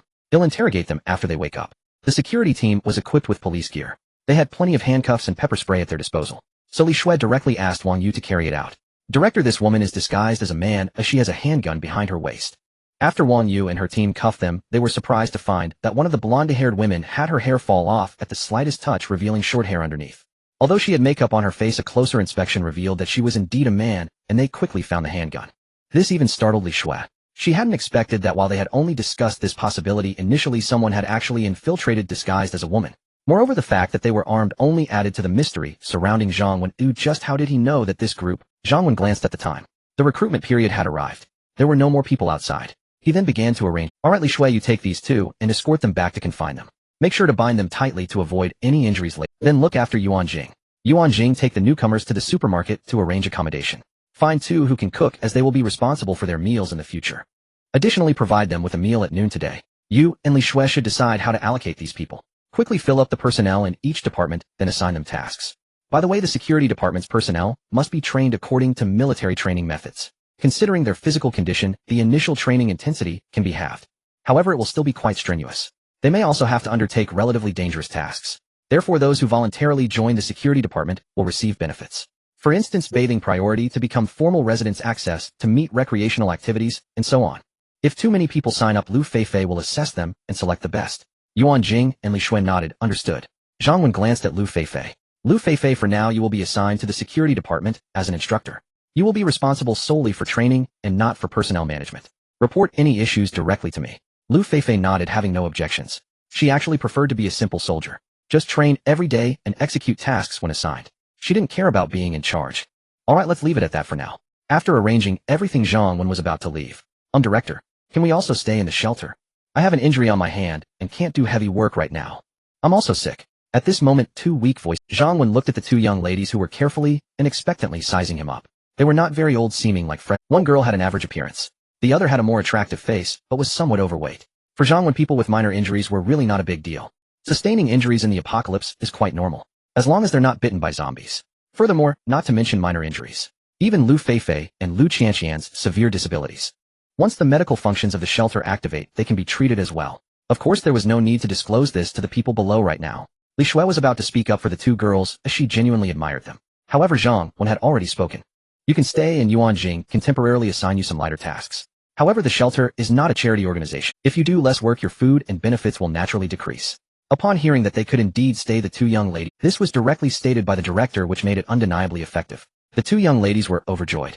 No one could understand their excitement at this moment, as they initially thought there was no way out. Unexpectedly, it turned out to be a silver lining. The two young ladies bowed to Zhang Wen in unison and said, "Thank you, director. We will recover quickly and work hard." Zhang Wen was quite satisfied with the attitude of the two young ladies. He looked around and said, "Everyone knows the rules of the shelter and understands the benefits provided. Indeed, just as you heard before. In the shelter, becoming a formal resident means they can live no worse than before the apocalypse. However, if you are a drifter, life may be very hard with poor food and benefits. You will have to work more and for longer hours. Don't say I'm unfair. Everything in the shelter belongs to me, and you must obey orders. Of course, I have always emphasized that our shelter is not a den of bandits, and I am not a demonic robber. If anyone wants to leave the shelter, I am giving you the opportunity to leave immediately. But if you miss this chance today, once you eat the food of the shelter and enjoy its protection, if you wish to leave in the future, although there will still be opportunities, it will not be as easy. You will have to pay a price. So I will give you 1 minute. Everyone think it over." If at the time with Ruan Jing, Zhang Wen suggested they leave, it was just a casual remark. But now if anyone truly wanted to leave, Zhang Wen would not stop them. Because back then the shelter was in dire need of personnel. And now, just today, 40 women had been recruited. Tomorrow, the day after tomorrow, there wouldn't be a shortage of people. And Zhang Wen valued formal residents the most. For now, there could only be 30 spots. Although having more people would allow for better selection of formal residents, he could afford it. But whether there were more or fewer people didn't matter much. Moreover, by allowing them the freedom to choose to stay or leave, it made it clear that the shelter did not need them at all. He remembered those shelters from his previous life. Many people were willing to stay in the shelter rather than face the zombies and wilderness hunters, paying a much higher price than what Zhang Wen had set now, with little to no return. Therefore, Zhang Wen felt he was already quite benevolent. If they wanted to leave, they could survive until later and join those better shelters. Zhang Wen would not stop them. Indeed, Zhang Wen's indifferent demeanor made those who were originally frightened and wanted to leave the shelter hesitate immediately. Even the woman who had been beaten showed no desire to leave. Before she came in, she had been harmed by others and had barely escaped. She had screamed earlier, thinking Zhang Wen wanted to kill them, which had caused her to panic. Now she realized that the two were bad people who had mixed in. Moreover, in the shelter, working means getting food.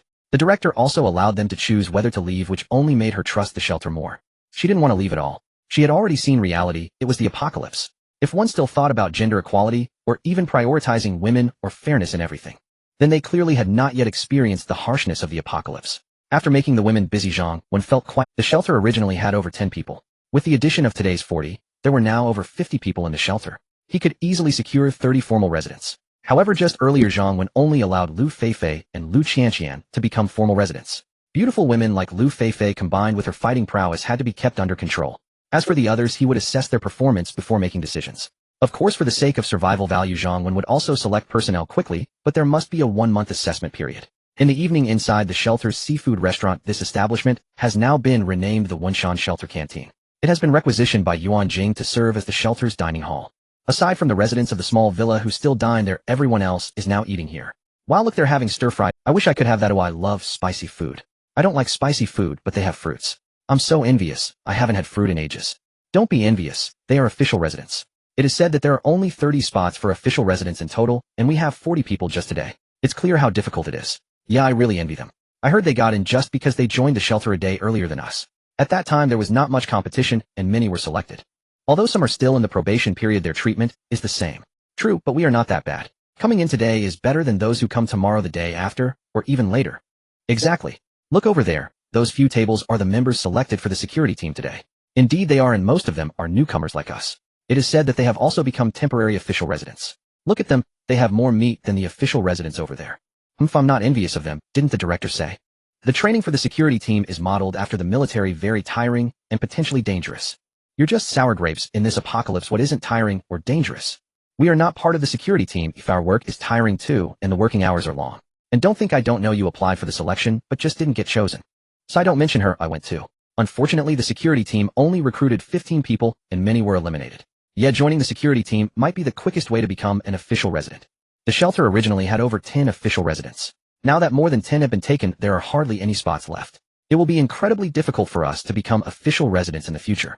With more people, the canteen is lively. Although they don't dare to speak loudly, many sit together discussing eagerly, especially the newcomers to the shelter. Everything is very curious. They also regret not joining the shelter earlier.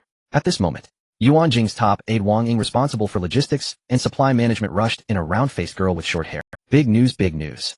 Instantly, everyone in the canteen turned to look at her. Is there good news? What's the good? The newcomers were still hesitant to ask. However, Zhang Ying, who was beside her, spoke up with a smile. Although they are both part of different groups, one is Ruan Jing's favorite, and the other belongs to Li Shui. But for now, there are no faction disputes in the shelter, and they are all from the same batch of officially selected residents. Naturally, their relationship became closer. Wang Ying was somewhat dissatisfied with the nickname Zhang Ying gave her. It was far less clever than the nickname she had given her. Firefly, do you want to know? Give me your fruit from today, and I'll tell you. Wang Ying smiled at Zhang Ying. Zhang Ying rolled her eyes at Wang Ying. You silly Yinyin, want others to be foolish with you. It's not just me who wants to know. Why should I give you my fruit? Moreover, even if you don't tell me now, Minister Yuan will come to inform us later. Can I just wait to hear it then? Our Minister Yuan also received the notice from the director temporarily. Minister Yuan said it's too late today, and they will inform you tomorrow. Wang Ying said cheerfully. TCH, tomorrow is tomorrow. What difference does it make to know a day later? Zhang Ying was unconcerned, casually responding. Next to her, Wang Yue, a straightforward and impatient girl, couldn't help but speak up. Hey Yinyin, stop keeping us in suspense. Oh, what's the good thing? If you don't tell me, I might not sleep well tonight. I can give you my fruit. That should be fine, right? Wang Yu said, handing her fruit. She preferred meat and wasn't as interested in fruit as other women. Oh, Yue, you're too kind. I only wanted Firefly's fruit. I didn't want yours. Even if you don't give me anything, I would still tell you. Wang Ying said politely, but quickly accepted the fruit Wang Yu handed over. Wang Yu pouted. Who doesn't know that you, the round-faced Yinyin, love to take advantage? But don't be fooled by Wang Ying's playful jokes and her penchant for taking small advantages. She is also very warm-hearted and generous, and she is meticulous and responsible in her work. Otherwise, Ruan Jing wouldn't rely on her so much. Wang Ying came over to Wang Yu and leaned close to her ear. Confirming that no one was eavesdropping, she whispered a few words in her ear. Are you serious? Can we take a shower tomorrow? As soon as Wang Ying finished whispering, Wang Yu's voice rose. Wang Ying was speechless. Didn't they agree not to shout? You're just tall, right? A shower? No way. We can take a shower. There's no drinking water left. When I was outside, many people fought over a bottle of mineral water. How could there possibly be water for a shower? Exactly. If the director and ministers can shower, I might believe it. How could we possibly have water to shower? The entire canteen became lively because of Wang Yu's words. Even Du Xiaoya, who had been quietly eating on the side, opened her bright black eyes wide, looking at Wang Ying excitedly, and asked, Sister Wang Ying, can we really take a shower tomorrow? Since Wang Yu has let the cat out of the bag, there's no hope of getting any advantage from Firefly anymore. Furthermore, for Du Xiaoya, the youngest in their group, Xiao Tongya belongs to the small villa, and Lu Qianqian just arrived, a timid and obedient little sister whom everyone in their group liked and took care of. Wang Ying nodded and said, Little Yue, it's true. Previously in the warehouse, the director mentioned it to our Minister Yuan. Starting tomorrow, official residents will be able to receive a certain amount of water for showers. Of course, the security team members too. Because the security team trains every day as long as they are from the security team. Both official residents and drifters can receive a certain amount of water for showers every day. That's wonderful, the director said it personally, so it must be true. Du Xiaoya's little face turned red from excitement. She was so happy. Before the apocalypse, Du Xiaoya's family was of average means. She had no high demands for food and shelter, the only thing being her slight obsession with cleanliness, which required her to bathe daily. Sometimes she even had to bathe several times. However, after the apocalypse, she had gone many days without a bath, and even wiping her body had become a luxury. Of course, she understood the situation. After the apocalypse, water was contaminated, and even drinking water was a problem. Where would there be water to bathe? Yet in Du Xiaoya's heart, the director was an omnipotent existence. His words were never mistaken and would definitely come to pass. Therefore, at that moment, she was particularly excited. Du Xiaoya was thrilled, yet Zhang Ying remained cautious. She no longer joked, but seriously asked Wang Ying, you didn't hear wrong, did you? This is no joking matter. Are you sure the director said we can all bathe tomorrow? Wang Ying shot Zhang Ying a glare, annoyed. Do you think I'd dare to say something like that casually? Forget about me, even Minister Yuan wouldn't say such a thing without the director's word. Zhang Ying was somewhat incredulous. Is it really true? In fact, the shelter wasn't completely without water. However, that water was meant for survival. Did the director really intend to use it for bathing everyone? Wang Ying replied seriously, of course it's true, and that's not all. Not only can we bathe tomorrow, but we can also bathe every other day afterwards. Zhang Ying was at a loss for words. If that were the case, then her assumptions were incorrect. Because even if they used all the water in the shelter, how many times could they bathe? Did the director have other means? After Tang Xian and Li Shui went to the gym while Ruan Jing accompanied her daughter to read and study. Even though it was the apocalypse, Ruan Jing still insisted on teaching the little girl knowledge for an hour every day. As for electricity, currently at night, only the small villa in the entire shelter had lights. This was powered by a generator found in the shelter. However, to conserve diesel, it was only used for brief lighting. Other high-power appliances were out of the question. Thinking back to the scene of working out with Tang Xian that night, the soft, perfect figure, the delightful touch, and the ultimate service made Zhang Wen's heart race. He loved working out. Exercise made him healthy and happy. However, thinking about the afternoon's interrogation, Zhang Wen decided to first check the wall and then surprise them later. In the afternoon, Zhang Wen interrogated a man disguised as a woman and another woman. He learned that they were from a nearby high. Under the instructions of their boss, they had infiltrated to gather information. Furthermore, their boss would send a locksmith at night to secretly make contact. If the shelter was not too dangerous, they would mobilize all their forces at night to take over the shelter while it was unguarded. In fact, at that time, Zhang Wen was not really worried.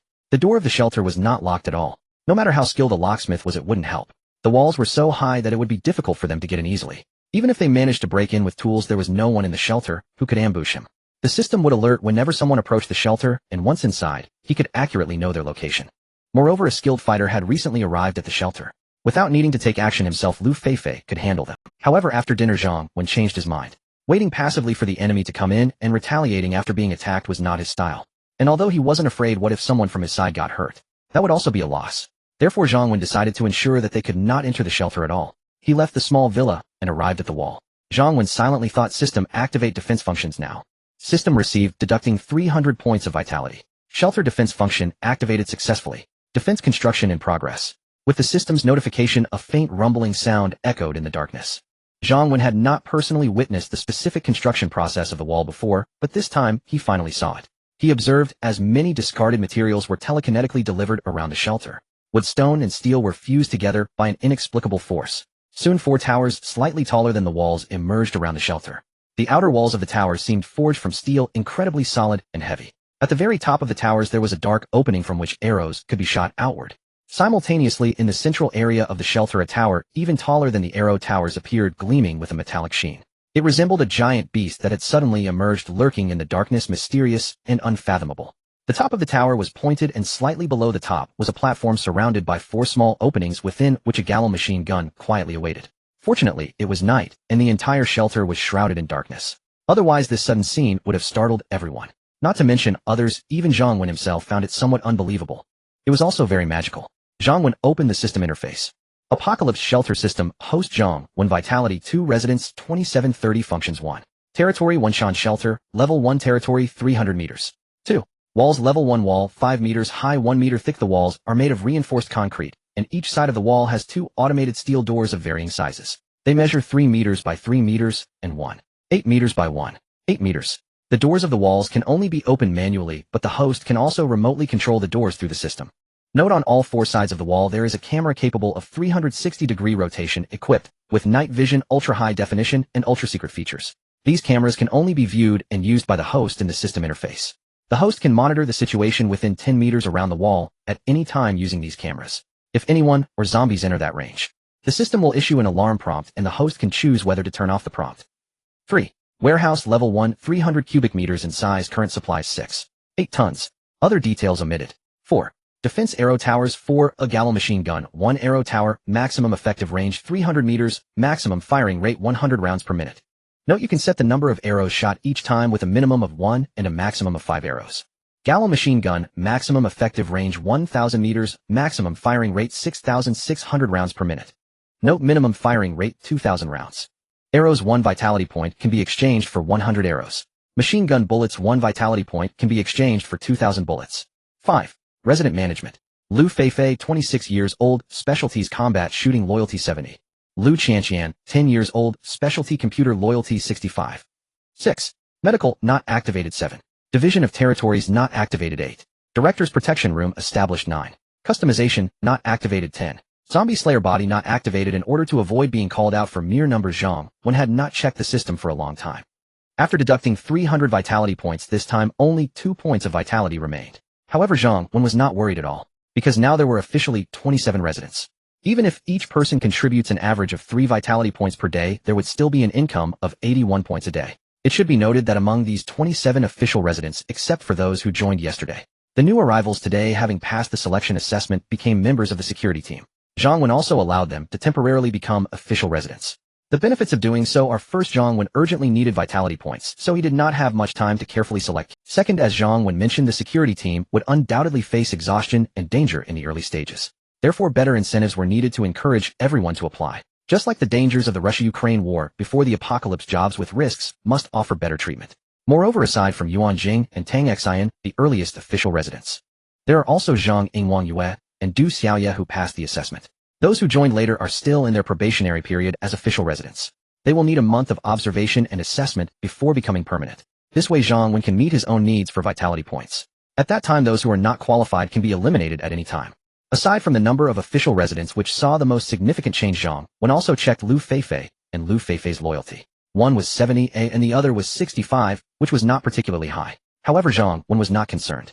After all, they had entered the shelter, which meant they could not escape. Furthermore, as official residents, they faced no real danger. After reviewing the above, Zhang Wen finally saw tonight's main focus: the defensive buildings, such as the arrow towers and gallo machine guns. The system provided detailed introductions, so there is no need to elaborate further. The only noteworthy point is that both the arrow towers and machine guns are fully automatic. Zhang Wen could operate them through the system or set commands to allow them to defend autonomously. For instance, at night, Zhang Wen did not want to constantly monitor for intrusions. Therefore, he could set the arrow towers to automatic defense. Of course, only the arrow towers. The machine guns should not be used lightly. Not to mention the firing rate, which requires a significant amount of vitality points per minute. Additionally, the massive noise they produce would undoubtedly attract a large number of zombies. Thus, the machine guns should only serve as a deterrent force unless absolutely necessary. What Zhang Wen did not expect was that arrows and bullets also required vitality points for exchange. However, upon reflection, this was understandable. If vitality points were not needed for the exchange, where would Zhang Wen get arrows and bullets? Would he expect the system to directly provide him with unlimited arrows and bullets? With only 2 vitality points remaining, Zhang Wen immediately exchanged all for arrows. Each of the 4 arrow towers was equipped with 50 arrows. Even if something happened at night, that would be sufficient.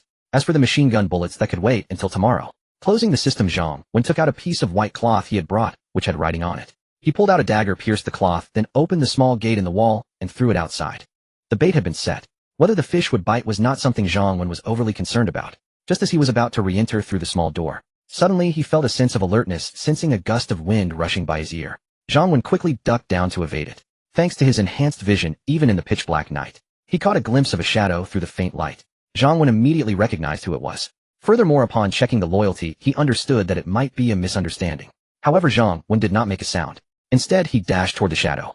The shadow clearly did not expect Zhang Wen to be so fast. Caught off guard, she felt a tremendous force push her down, with a male body pressing against her. She also didn't know why. At the very moment she was about to strike, it felt as if all her strength had been drained away. Helpless, she could only let the man weigh down on her. Zhang Wen was filled with a refreshing fragrance and the perfect curves of her body, along with the fullness from her chest. He even felt a bit excited. Perhaps it was because their heights matched too well. Zhang Wen felt somewhat awkward. It was like an aircraft carrier encountering a storm, suddenly arriving at a harbor. The aircraft carrier was drifting near the other's port, almost able to feel the warmth within. "Is that you, Director? I am Lu Feifei." Perhaps sensing Zhang Wen's presence or catching a glimpse of his silhouette, the person beneath did not resist. Instead, her body jolted as if stung by a scorpion, her beautiful eyes widening in shock, and a lovely blush rising to her face. Since the other party had spoken, Zhang Wen could no longer pretend to be oblivious. He replied, "Lu Feifei, what are you doing out here at this late hour? You even ambushed me." In the darkness, Zhang Wen could not see Lu Feifei's rosy cheeks, but he felt the man's breath along with that unusual sensation. Lu Feifei quickly said, "Director, could you please get up first? I will explain it to you afterward." Zhang Wen responded naturally, "Of course not. Who knows if you pose any danger or if you are an enemy sneaking in." Lu Feifei was both embarrassed and angry, wanting to resist. Yet she found herself unable to exert even the slightest strength. What was happening? She had never encountered such a situation before. There was no choice. Lu Feifei could only quickly say, "Director, I truly did not mean to ambush you. I just saw that someone brought a gun and was lurking in the shelter. I was afraid they would come again at night, so I went out to patrol a bit. I saw you come in from that wall and thought you were an enemy, which is why I acted." Zhang Wen secretly chuckled, knowing that one could overdo things. Having been reborn, he now understood that life should be savored slowly, and the same goes for women. Zhang Wen released Lu Feifei, then stood up and said, "All right, I accept your explanation. However, the shelter has people assigned to keep watch at night. Although you had good intentions, you also have your responsibilities and duties. From now on, do not come out at night without my order." Just then, Lu Feifei felt her body suddenly regain strength. She quickly stood up and looked at Zhang Wen in the darkness, somewhat confused. Could it be that the director used some ability causing her to suddenly lose all her strength? Upon reflection, she realized that there had never been a tall wall here. Lu Feifei became even more resolute in her thoughts. It wasn't Zhang Wen's ability, it was a punishment from the system. Even if Zhang Wen hadn't dodged, Lu Feifei would have been unable to harm him. Moreover, since she did not harbor any intent to harm Zhang Wen, it was merely an unknowing aggressive action. Therefore the system only made her temporarily lose her strength. Once Zhang Wen forgave her, the punishment would naturally disappear. This is why Zhang Wen needed to value the formal residence. He did not possess any kingly aura that made everyone submit automatically. Nor did he have any management skills. He had no interest in playing any balancing acts. Thus the formal residents were crucial. They not only related to vitality values, but also to the development and growth of the shelter. Furthermore, they formed the foundation for governing the shelter, as they could not harm him and would not betray him, making things For instance, Lu Feifei, even if she was stronger than him, and even if given a weapon, he wouldn't need to worry about her rebelling. Meanwhile, in another part of the villa area, Tang Xian was blissfully soaking in a warm bathtub. Beside her were a bottle of exquisite red wine and some fine snacks. How long had it been since she enjoyed such a sensation? At that moment she felt as if she had returned to her life before the apocalypse. But soon a happy smile spread across her face, making her even more stunning. Even if it wasn't before the apocalypse, her life was still as rich as it had been back then, because there was a man who treated her well. Although using love felt a bit sentimental, like was more appropriate. Zhang Wen surely liked her, especially after the workout just now. She had been brought here by Sister Li, who said that Zhang Wen had prepared a gift for her. When she discovered a full bathtub of warm water accompanied by red wine and snacks, she knew Zhang Wen had remembered his promise from the afternoon. When Zhang Wen returned to the villa, he only saw Tang Xian, who was reading in the living room in her pajamas, and did not see anyone else. "Dear, you're back. Are you tired? You should hurry and take a bath. I've left the water for you," Tang Xian said gently upon seeing Zhang Wen. He glanced at Tang Xian, whose loose pajamas could not hide her curvaceous figure. At the same time, he felt that her voice just now was particularly gentle, with a hint of charm that was usually absent. Zhang Wen didn't think much of it. It was just a pity to miss their workout time together tonight. He had no motivation to work out alone now, and could only make it up to "Alright, I'll go take a shower first." Zhang Wen nodded, and was about to head to the bathroom. At that moment Tang Xian added, "Dear, thank you for the gift you prepared. I really like it. I've also prepared a feast for you, so come to my room to eat later." After saying that, without waiting for Zhang Wen to respond, she flashed him a charming smile, and headed back to her room. Zhang Wen couldn't help but chuckle. Hadn't he just finished dinner? Nevertheless, after his shower he still went to Tang Xin's. He could skip the feast, but could enjoy something else which was even more delicious and tantalizing. He opened Tang Xin's room. Under the light, Tang Xin's fair face appeared exceptionally beautiful, and paired with her perfect figure, she looked stunning. Seeing Zhang Wen's fiery gaze, a blush crept onto Tang Xin's face, and she sweetly said, "Dear, you're here." Zhang Wen entered, and casually closed the door, smiling. "There's delicious food, and a beautiful woman, of course I would come. Where's your feast?" Tang Xin's blush deepened, making her look even more enchanting. She glanced at Zhang Wen, and said, "Isn't it right?" Zhang Wen was momentarily stunned, but quickly realized. What could one eat for a feast late at night? Was there anything more delicious than what lay before him? He had previously refrained from pushing her, wanting to savor the moment slowly, which is why he hadn't thought much. Now that Tang Xian had taken the initiative to open her heart, Zhang Wen had no reason to be polite. He stepped forward and lifted Tang Xian, immediately feeling the pressure against his chest. "Tang Xian, how did you achieve such a perfect figure?" Tang Xian felt Zhang Wen's strong embrace, and his warm, a faint pink hue crept onto her fair face, looking as enticing as a pink peach blossom. It's a combination of being born that way and the effort put in afterwards. This statement was not wrong. Some people are born with body fragrance, some are naturally strong. Some have skin that is fair and elastic by nature. Some people's skin remains rough and dull regardless of how they care for it. Tang Xian was the epitome of perfection. Her figure was exquisitely curvy, and her skin was fair and remarkably elastic. She was truly a gift from heaven, so perfect and flawless. Zhang Wen carefully placed Tang Xian onto the bed, as if admiring a rare treasure. Although Tang Xian had prepared herself for this moment, her cheeks still burned with shyness. "Dear, can we have some red wine?" Tang Xin's voice was melodious, and her slightly adorned appearance made her look even more charming. She had evidently made preparations. She opened a long-stored, exquisite red wine, the deep red liquid flowing down, exuding a rich and fragrant aroma. They clinked their glasses, the sound of crystal resonating. The wine didn't get anyone drunk, but its delightful taste was as pleasurable as a feast, smooth and indulgent. Zhang Wen had always inexplicably liked the understanding and considerate Tang Xian. It might be her figure, or her personality. Or perhaps it was her thoughtfulness. The apocalypse was harsh, cruel, and oppressive. Thus Zhang Wen always followed his heart. At this moment he cherished her as a treasure, savoring every detail. "Dear, thank you." The tension eased under the influence of the red wine. The red candlelight flickered, and the night was enchanting. Zhang Wen finally began to savor the earthly delights. Zhang Wen no longer hesitated. He began to savor the grand dinner of the night, especially feeling that his physical condition had been improving after the workout. The majesty of Mount Everest was a challenge Zhang Wen dared to face tonight. Even if it was difficult to climb with one hand, he would never give up. Nothing is impossible for those with determination. Smooth and delicate, rich and aromatic. It was truly warm and exquisite, leaving one lingering in delight. Zhang Wen savored it, as if he were tasting the finest delicacy in the world, appreciating it with utmost care. There was also an appreciation for beauty. While Zhang Wen indulged in the delicious feast at the Jin Sun Club, Li Guangxing was also enjoying a substantial meal with his subordinates. It was almost midnight. An hour ago he had sent Wu Di to continue investigating the situation inside the wall. Wu Di returned shortly after. Although he still couldn't enter the wall, he brought back good news from Zhao Xiaobing. Zhao Xiaobing had written on a piece of cloth and tied it to a dagger, throwing it over the wall. The message was that the wall couldn't be opened from the outside, and must be opened from within. Furthermore, there was only one. The others were all women. Although there were quite a few, they were no match for combat. At 1 o'clock tonight he would find a way to create an opportunity to open the wall's door and let them in. Li Guangxing recognized Zhao Xiaobing's handwriting, and there were names on it that only they knew. Therefore he understood that this was definitely a message from Zhao Xiaobing. As for whether it was a trap, Li Guangxing had his doubts, but he was not afraid. The several thugs he trained were skilled, and with his own treasured weapons he was confident. He didn't believe they couldn't take the shelter.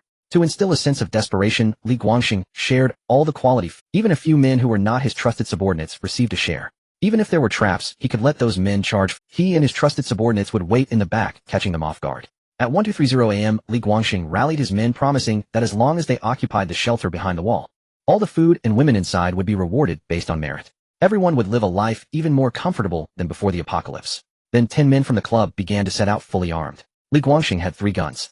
Besides his own, he gave one to each of the other 2 trusted subordinates. The other 2 trusted subordinates, although gunless, were equipped with crossbows and tang swords he had collected before the apocalypse. As for the other 5 men, they were just ordinary employees or guests of the club before the apocalypse.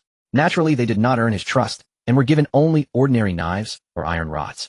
Meanwhile, since zombies were more active at night, their large group could attract quite a few zombies. To safely reach the wall, Li Guangxing selected 3 relatively unvaluable women from the surviving women at the club with average looks. He tied a mobile phone to each of them, playing music to lure the zombies away from 3 directions. If they disobeyed, it would be a torment worse than death.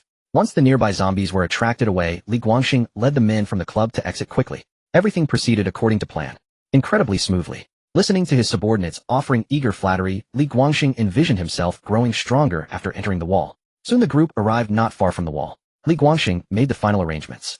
5 men who were not his trusted subordinates would wait near the wall's door, while he took 4 trusted subordinates to spread out beside them. If the door opened, and those 5 were attacked, he would lead the men to launch a surprise attack immediately. Although the 5 men knew they were somewhat expendable, they also understood the ruthless consequences of not listening to Li Guangxing.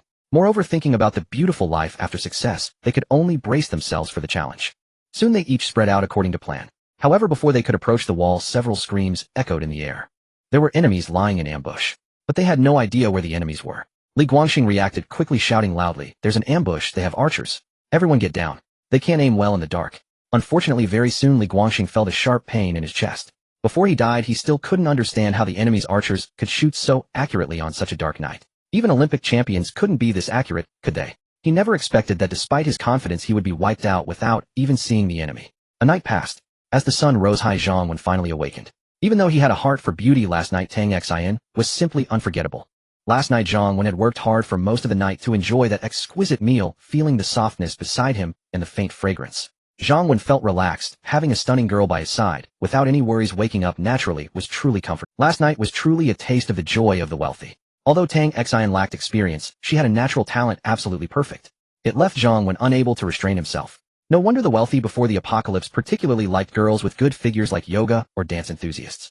Having experienced it personally, one has the right to speak. Practice yields truth. Indeed, it was not wrong. Gently patting the soft white curves beside him, Zhang Wen's eyes gleamed with determination that his life would only improve. Tang Xin also slowly woke up. Stretching lazily, her perfect figure was fully revealed. "Darling," Tang Xin affectionately called out to Zhang Wen. Though these 3 words were the same as usual, the tone was worlds apart. Zhang Wen almost wanted to continue being a lazy king, never attending court again. Unfortunately, the opponent who was injured last night had surrendered and would certainly not recover today. Moreover, life must go on. It was still far from the time for leisurely enjoyment. Currently, there were still threatening forces near the shelter, and it did not mean there would be none in the future. For now, food was not lacking, but it was still far from enough. He also needed to persist in exercising. When impoverished, lacking a good body was already a loss. This beautiful life was right before his eyes. If one could not enjoy it with a good body, what was the meaning of having more? Learning that Zhang Wen was going to the gym to work out, Tang Xin, although still feeling a bit unwell, immediately perked up. Although she was not yet suitable for exercise, she could guide Zhang Wen. It could be seen that Tang Xin genuinely loved fitness from the bottom of her heart. Just as some girls love shopping and some love food. These may be inherently ingrained. The 2 accompanied each other to the gym. After exercising for an hour with Tang Xin at the gym, the workout was indeed a workout, although there were some indescribable suggestive moments. After finishing their workout, the two arrived at the living room. Good morning, Director Uncle and beautiful Aunt Xin. Zhang Wen and Tang Xin entered the living room. Li Shui and Ruan Jing were already waiting for them, and breakfast was laid out on the table. Although they had let them eat first when going to the gym, it was evident they were still waiting for him to join them. The adorable little Tong Yao was always very happy to see Zhang Wen. As for Aunt Xin, it was said that Tang Xin made a deal with little Tong Yao using delicious fruit yogurt salad. Though a bit narcissistic, Zhang Wen felt it was well deserved. Moreover, both little Tong Yao and Tang Xin, the two who struck the deal, were very pleased. Others had no say in the matter. Zhang Wen picked up little Tong Yao and said, "Come on, you must be hungry. Let's go have breakfast." Even in the apocalyptic world where humanity had deteriorated, trust between people had collapsed. Zhang Wen had also killed many people, men and women, and even the elderly. However, he had never harmed a child. Perhaps this was the last pure land in his heart. Moreover, little Tong Yao was not only adorable and well-behaved, but also quite attached to him, which made Zhang Wen genuinely fond of the little one. Little Tong Yao obediently resting on Zhang Wen's shoulder stealthily glanced in her mother's direction before whispering in Zhang Wen's ear, "Director Uncle, can I have a bowl of rice noodles for breakfast today?" Zhang Wen was a bit surprised and replied, "Rice noodles? Of course. Don't we have noodles and rice noodles for breakfast every day?" "Should Director Uncle keep your voice down?" Mama heard that. Little Tong Yao had planned to discuss this secret after breakfast, but now it was ruined. Ruan Jing shot a glare at her daughter and said, "Keep your voice down. I heard you long ago. Haven't I told you that rice noodles are not nutritious? Children must eat nutritious food in the morning. What about the nutritious porridge Aunt Li made along with eggs? It's both delicious and nutritious." Little Tong Yao, relying on Director Uncle's presence, was no longer afraid of her mother pouting and said, "But I want to eat rice noodles with some chili. That makes it taste better." Ruan Jing replied irritably, "You still want chili? Aren't you afraid of an upset stomach? There are no doctors to treat you now. And look at the shelter, many big sisters barely have enough to eat and have to go hungry, yet you still want to be picky." Little Tong Yao quickly protested, "I'm not picky. I can alternate. I'll eat rice noodles today and have porridge tomorrow." Zhang Wen watched the mother-daughter duo with a mix of amusement and exasperation. Ruan Jing's concerns were not unfounded. In the apocalypse, nutrition was not even worth mentioning. Falling ill was the most dangerous thing. However, Zhang Wen didn't need to worry about that. Once the system's medical function was activated, even severe illnesses could be treated. There was just a limit to the number of people each day. "Alright, today we'll have rice noodles. Home-cooked food isn't that likely to upset. Even if you do get an upset stomach, I have medicine. If that doesn't work, I'll go outside and find a doctor." Zhang Wen concluded with a smile, playfully pinching little Tong Yao's soft cheek. "That's great. I knew you were the best Director Uncle." Little Tong Yao cheered joyfully. Ruan Jing shot Zhang Wen a glare, saying, "Just indulge her." Zhang Wen chuckled and said, "They say you should raise boys with hardship and girls with wealth. Although times have changed, the wisdom of our ancestors should not be discarded." After breakfast, Ruan Jing looked at Zhang Wen and said, "The bathing issue you mentioned yesterday seems to have spread throughout the shelter. How do you plan to arrange it? Currently, the hot water found in the water heater is about 3,500 liters. However, when you gave the three of us a bath yesterday, it used about 500 liters. Even if we only take showers like everyone else in the future, not soaking in baths, an average shower uses about 15 liters of water. With the security team and official residents, there are over 30 people. That would require about 400 to 500 liters a day, which is hardly enough for many baths. Don't you think it's a bit impractical? If it were for drinking, we could use it for a long time." Clearly, Ruan Jing was still a bit anxious about the bathing situation. She feared that if the shelter ran out of water, Zhang Wen would have to take the risk of going out to find more, which would be too dangerous. She would rather not bathe. Speaking of bathing, Zhang Wen suddenly remembered that he hadn't checked the increased vitality point. He wondered if using the bathing issue yesterday had any effect on them. He opened the system. Apocalypse Shelter System, host Zhang Wen, vitality points 152, residents 2730, total population 58, 1. Territory 1 Shan Shelter, level 1 territory 300 meters. 2. Walls level 1 wall, 5 meters high, 1 meter thick. Yesterday, the total vitality points increased by 152 points, roughly as follows. Du Xiaoya 18 vitality points. Tang Xin 15 vitality points. Ruan Jing 5 vitality points. Li Shui 5 vitality points. Zhang Ying 5 vitality points. Other 22 official residents 96 vitality points. 31 vagrants 8 vitality points. Seeing that he gained 152 vitality points overnight, Zhang Wen felt elated, just as he had guessed. Knowing that they could bathe indeed had a significant impact on the official residents. Yesterday, aside from Ruan Jing and a few others, the average vitality points generated by regular people were only about 3 points. Today, many people had around 5 vitality points. The average had greatly improved. What surprised Zhang Wen the most was that Tang Xin's delightful experience with him last night caused her to be so excited that her vitality points were understandably higher. But what about that student named Du Xiaoya? Why was she so emotionally charged every day? Why were her vitality points so consistently high? She was simply a treasure girl. If the shelter were filled with treasure girls like her, the time for his upgrades would be significant. Unfortunately, that was just a thought. Moreover, even with higher averages today, such occurrences wouldn't happen every day. After all, Zhang Wen wouldn't go out of his way to enhance their vitality points. He would just think about how to please them daily, making them excited and happy. There was no need for that, and it was absolutely impossible. If the vitality points came in slowly, Zhang Wen could wait. But he would never do anything against his will. This life was meant to be lived freely and happily. However, Zhang Wen would still strive to fulfill the promises he made. Since he promised them baths, it was not possible to disregard that just because he gained the vitality points now. Zhang Wen looked at the girls and said, "You can choose to soak or just shower. We need to find someone smart and diligent among the official residents to help out in the small villa. Sister Li can't handle everything alone." Zhang Wen glanced at Ruan Jing and Tang Xian before adding, "As for the others, let's stick to the original plan for now. The 30 official residents and the security team will shower once a day when they train and once every 2 days when. As for the vagrants, bathing will not be allowed for the time being. Of course, I plan to implement a points system in the shelter so that in the future vagrants can exchange points for bathing privileges." "What is the point system?" Li Shui and Tang Xian, who were nearby, became curious and asked. Ruan Jing was also somewhat bewildered. She had never heard Zhang Wen mention the point system before. Zhang Wen nodded and explained to them, currently for the shelter to become a formal resident, it mainly relies on the assessment system from the Human Resources Department. The higher the assessment score, the more likely one can become a formal resident or a temporary formal resident. He continued, as the first batch of 30 formal residents is nearing its limit, there will temporarily be no more additions to the formal residents. Of course, there will definitely be more in the future, but that may not happen until a month later. So there is ample time to assess and select formal residents. In addition to the personnel evaluation system, the newly introduced point system is mainly to aid in selecting For example, those with high assessment scores and accumulated points will have priority in becoming formal residents. He added, there are several ways to earn points. For instance, by working diligently or achieving merits, one can receive rewards from leaders at least at the ministerial level. Additionally, clearing zombies and resisting invasions can also earn points. And so on. In simple terms, the personnel evaluation system mainly focuses on a resident's character, ability, and loyalty. The points system is more comprehensive and specific. Every individual's work, capability, talent, effort, courage, etc. are all factors in earning points. He continued, moreover, the rations and living supplies for both the refugees and formal residents are fixed. Certainly some people want better food and more living supplies. The points system also serves another purpose. It can be exchanged for supplies to improve their lives. Points are somewhat akin to money before the apocalypse, but they can only circulate within our shelter. He elaborated, for example, for the refugees, their meals each day consist of little more than oil and salt, no meat or seasonings. Such meals lack flavor and are quite unappetizing. Some of them long for meat, while others crave pickled vegetables or spicy sauces. With points, they can exchange for the supplies they desire. After listening to Zhang Wen's explanation, Li Shui spoke first. This method is indeed quite good, or it can motivate them to work harder. They can also obtain what they want through their own efforts, which is certainly better than the stagnant and unchanging situation they currently face. Ruan Jing also agreed, but said with a wry smile, the idea is good, but right now without electricity computers cannot be used. Relying solely on manual recording for the point system will still be a bit troublesome. Zhang Wen chuckled and replied, no worries, I will resolve this issue in the future. At the start there won't be too many points anyway, I'll let them see some hope first. Zhang Wen did not tell them that the shelter would soon have electricity, which would provide them with a little surprise. As for the water issue, we will first arrange for people to collect containers that can hold water in the shelter. Water will arrive tomorrow. Zhang Wen aimed to activate the zombie killing feature, a function he greatly coveted. Thus, the activation of the environmental infrastructure will have to wait. For the water issue, we can only rely on the rainwater in the future. He noted that the shelter had little water, but there were plenty of containers to store it. Buckets, water tanks, bathtubs, and so on. However, while it would rain for a few hours in the coming days, Zhang Wen knew that this rain would not significantly alleviate the water shortage faced by survivors.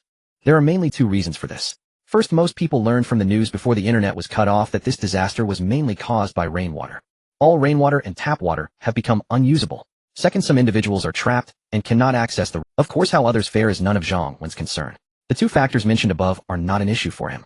Therefore, he would happily stock up on rainwater in the coming days. Meanwhile, in the refugee dormitory floor of the shelter, as more and more people filled the shelter, formal residents and refugees, while temporarily eating in the same cafeteria, had their accommodations separated. Although they are in the same building, the refugees are located on the top floor, the 6th floor. This floor not only requires climbing up and down every day. Moreover, the unit type consists of small single rooms where, apart from the bed, all other furniture has been confiscated. In contrast, the formal residents enjoy better living conditions on the 2nd and 3rd floors. They have one-bedroom apartments equipped with tables, chairs, and benches. Essentially, in the shelter, the treatment of formal residents is comparatively better. At the gathering point for the dormitory where the refugees reside, two women were softly urging, everyone hurry up and come over to collect water for today. We are about to assemble. The consequences of being late were already explained to you yesterday. Currently, Zhang Wen's management approach for the refugees is to select management personnel from the earliest joining refugees to assist Ruan Jing in managing all the refugees. Presently, there are 2 managers. One is called Wu Shuahua, who was the only one that failed the formal resident assessment last time. She is older and somewhat stern, but having worked as a factory manager before the apocalypse and joined the shelter early without any mistakes, these are her advantages. The other woman is called Li Fengxiang in her 30s, who performs well in her duties, but was penalized in the past. Hence, she was not qualified to participate in the formal resident assessment and missed the opportunity to become a formal resident. However, these were minor issues, and they do not affect their management roles. Being a manager among the refugees is quite commendable. Not only is the work much easier, but they occasionally receive some additional rewards. Soon, all 30 individuals gathered together. The number of refugees was initially only 28, but Lu Feifei and Lu Qianqian, although formal residents, received the same treatment as the refugees. Zhang Wen's intention was simple: to force Lu Feifei to compromise. Lu Feifei was naturally aware of Zhang Wen's intentions, but as long as he did not force her, she would not leave the shelter, as her sister needed this safe place too much. In addition to the 30 people, there was also Du Xiaoya nearby. Du Xiaoya was a formal resident, and her presence here was arranged by Ruan Jing to temporarily care for the mobility-impaired Lu Qianqian. This task was quite easy and counted as Ruan Jing's care for her student. The refugees did not have breakfast in the morning, but they would receive a bottle of water. This was their drinking water for the day. Whether they chose to finish it as breakfast or save it was their own business. Wu Shuahua began distributing the water one by one. When she reached the Lu sisters, Wu Shuahua took out a bottle of water and handed it to Lu Feifei. Just as she was about to continue to the next person, Du Xiaoya couldn't help but say, "Sister Wu, why did you only give one bottle of water to Sister Feifei? Her sister hasn't received one yet." A flicker of displeasure crossed Wu Zuiwa's face. Ever since she became a small manager among the refugees, the women there generally addressed her as Sister Shui, calling her Sister Wu. It felt as if she were much older. Although Wu Shuahua was displeased, she truly did not dare to show any contempt to Du Xiaoya despite her young age and seemingly timid demeanor. Not to mention, within Zhang Wen's shelter, everyone entering the shelter is informed that the official residents enjoy the best treatment and hold a higher status. The drifters cannot be openly defied. If someone intentionally bullies or causes trouble, the consequences are even more severe. Punishment is mandatory. They might even be expelled from the shelter. Moreover, Du Xiaoya is not only an official resident, but it is said she is particularly favored by Minister Ruan Jing of the Logistics Department. All drifters are basically under the jurisdiction of the Logistics Department, and Wu Zuiwa's small management role is also assigned by Ruan Jing. Therefore, unless she has lost her mind, she would not seek trouble with Du Xiaoya. Wu Shuahua explained with a smile, "Xiaoya, I am not intentionally bullying those 2 sisters. This was personally instructed by the director, as Lu Qianqian was specially approved to stay in the shelter, so their treatment is according to that of the drifters. And we drifters cannot compare to you official residents. Even if you do not work every day, you still receive abundant food. However, we drifters need to work to earn food, water, and shelter. Unless Lu Feifei's sister can work like all of us, she won't be able to obtain food." Wu Shuahua cast a glance at Lu Feifei, as if she were an idiot, then turned to Du Xiaoya. "Moreover, some people could have had a better life than yours. Unfortunately, she does not cherish it herself. Now that she has no food or drink, who can she blame?" Du Xiaoya expressed her concern, "But isn't 2 bottles of water too little? Furthermore, I heard that Feifei will also need to train with the security team, which requires even more water and food." At this moment, Li Fengxiang approached. "Xiaoya, rules are rules. If Lu Feifei is not satisfied, she can take her sister and leave. If she has the ability, she can seek a better life on her own. However, since she has chosen to stay here, she must adhere to the shelter's rules. You know how the director deals with those who protest against the established rules, so I hope you won't disturb our work. Moreover, the director and Minister Yuan have already taken good care of them. Considering that Lu Feifei needs to work, it was specifically arranged for you to take care of her sister, which is already very generous." At this moment, Lu Feifei chimed in. "Du Xiaoya, thank you for your kindness. Please just help me take care of my sister. You don't need to concern yourself with anything else. What they said is correct. This is my own choice. The shelter is not unfair at all." Wu Shuahua looked at Lu Feifei, who resembled a celestial being, feeling envious. Feifei is truly stunning and particularly capable. Unfortunately, she has to care for her disabled sister. Wu Shuahua disdainfully thought, "What use is it to be so beautiful? With a troubled mind, she cannot escape suffering like us." She simply did not like women who are both beautiful and pretentious. Li Fengxiang, on the other hand, was much wiser. Although she shared the same attitude and did not provide extra water, it was because she knew Lu Feifei had rejected the director. The director wanted to give her a little punishment to make her life difficult, so she would reconsider. However, she knew the director was still very interested in Lu Feifei. Otherwise, he wouldn't have made an exception for her. Once Lu Feifei comes to her senses, she could easily become the director's wife. Therefore, Li Fengxiang now had to interpret the director's intentions, ensuring Lu Feifei had a hard time, but also to conduct affairs fairly. She wouldn't deliberately seek trouble or offend Lu Feifei. Everyone noticed that the shelter had added several new towers. No one knew what they were for. Although curious, no one dared to discuss it casually. At 1 in the afternoon, they began to open the doors to receive people. However, today's intake was significantly lower than yesterday's. By 2 o'clock, both doors combined had received 22 individuals. But this was normal. Before the apocalypse, although the population density nearby was not small, it is uncertain how many people survived. Some of the surviving women lacked the courage or ability to go out, while others may have already been controlled by men. 22 individuals.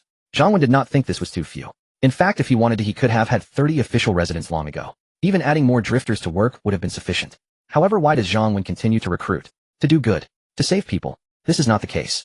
Zhang Wen's primary goal in recruiting is to prepare for the future upgrade of his territory. The official residents of a level 2 territory are 100 individuals. By increasing the number of people now, he can assess them gradually, and once the territory is upgraded to level 2, those who meet the requirements can be made official residents immediately. The second purpose those in the know understand. Among the women who entered today, none were particularly beautiful or had any special talents. Zhang Wen did not pay much attention. However, one girl named Su Xiaowei, who entered through the north gate, claimed to have seen many dead bodies outside the walls. They all had weapons, including guns and crossbows, before they died. Su Xiaowei believed those weapons could be useful for the shelter. Although she knew they couldn't be brought in, she still collected them in her coat and left them outside the wall. Last night, Zhang Wen was aware that someone intended to invade the shelter. However, they were eliminated too quickly. Moreover, at that time, Zhang Wen was busy enjoying a feast, so he did not pay much attention.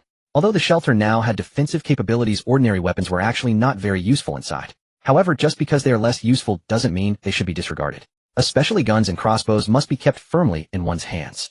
After confirming that Su Xiaowei's goodwill was not an issue, Zhang Wen instructed to open the door and let her bring in the weapons. 3 handguns, 2 crossbows, and some knives among other items. With these added, Zhang Wen's stock of firearms had reached 8, and the number of bullets increased to over 600. The girl named Su Xiaowei had also made a small contribution. At this stage, the shelter had not yet contacted other factions and had not prevented the exploration team from going out to search. It was actually quite difficult to earn merit. Naturally, Zhang Wen wanted to reward her well. Thus, Su Xiaowei caught the last bus, becoming the last of the 30 official residents with a 1-month assessment period. Initially, there were 27 official residents yesterday. However, around noon, Ruan Jing mentioned that Li Shui had recommended 2 sisters to her to work under her. The 2 sisters, due to health reasons, could not participate in the security team's selection yesterday and did not become official. After Ruan Jing understood and interacted with the 2 sisters in the morning, she found them very good and wanted to ask Zhang Wen for 2 slots to make them official residents. Although Zhang Wen placed great importance on official residents, he actually valued vitality points. The individuals themselves did not matter. It was rare for Ruan Jing to approach him. After Ruan Jing agreed to change into several uniforms at night and play several roles, unlocking some high difficulty poses, Zhang Wen readily agreed. What uniforms are important?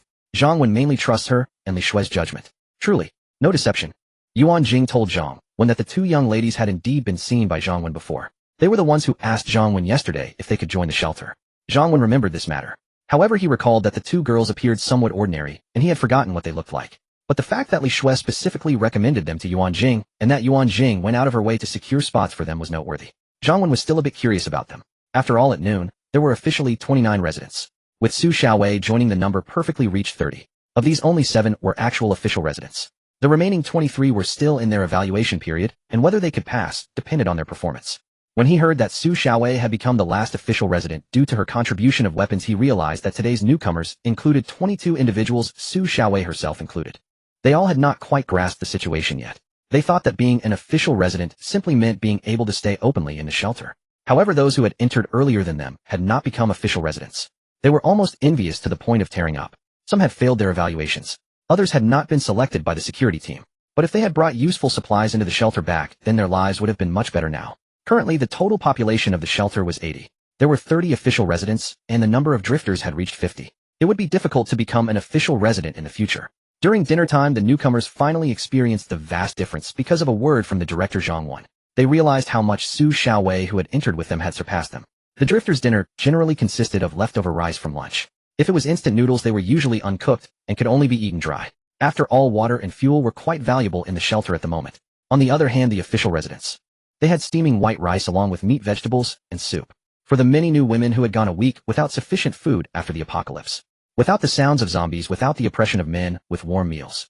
Such a life was simply unimaginable, existing only in memories. Unfortunately, it was not them savoring it. Along with Su Xiaowei, the 2 young ladies Wang Yu and Lu Wan were also incredulous and happily eating delicious food. Initially, they thought that simply being able to stay in the shelter as disabled individuals was good enough. However, they did not expect that they would actually become official residents today. It felt like a dream.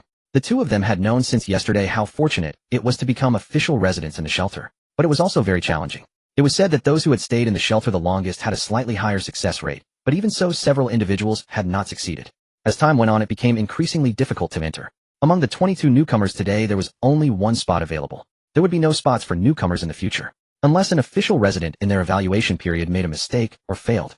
However, those who had already tasted the sweetness of being an official resident would strive diligently. Therefore, it was said that the only hope for the future was to perform well and wait for the shelter to grow and develop, thus becoming part of the second batch of official residents. But no one knew how long that would take or how much effort it would require. Thus Wang Yu and Lu Wan did not dare to hope that the last two spots would fall to them.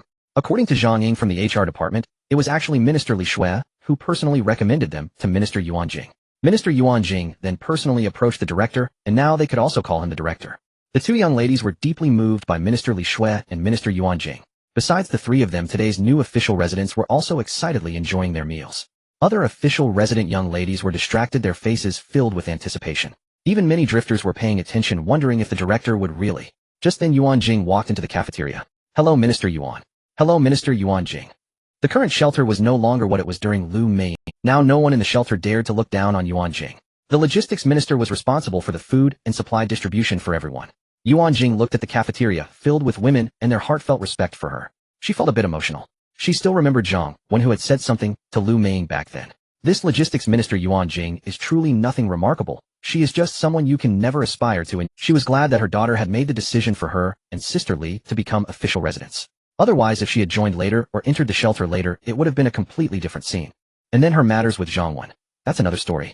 Alright, everyone can continue eating, then listen to me announce something. Ruan Jing's personality was still very gentle, though she could be harsh at times, but that was only towards those who made mistakes. The director has decided that starting today, all official residents and members of the security team will receive 15 liters of water, about half a barrel, for bathing every day during high-intensity training.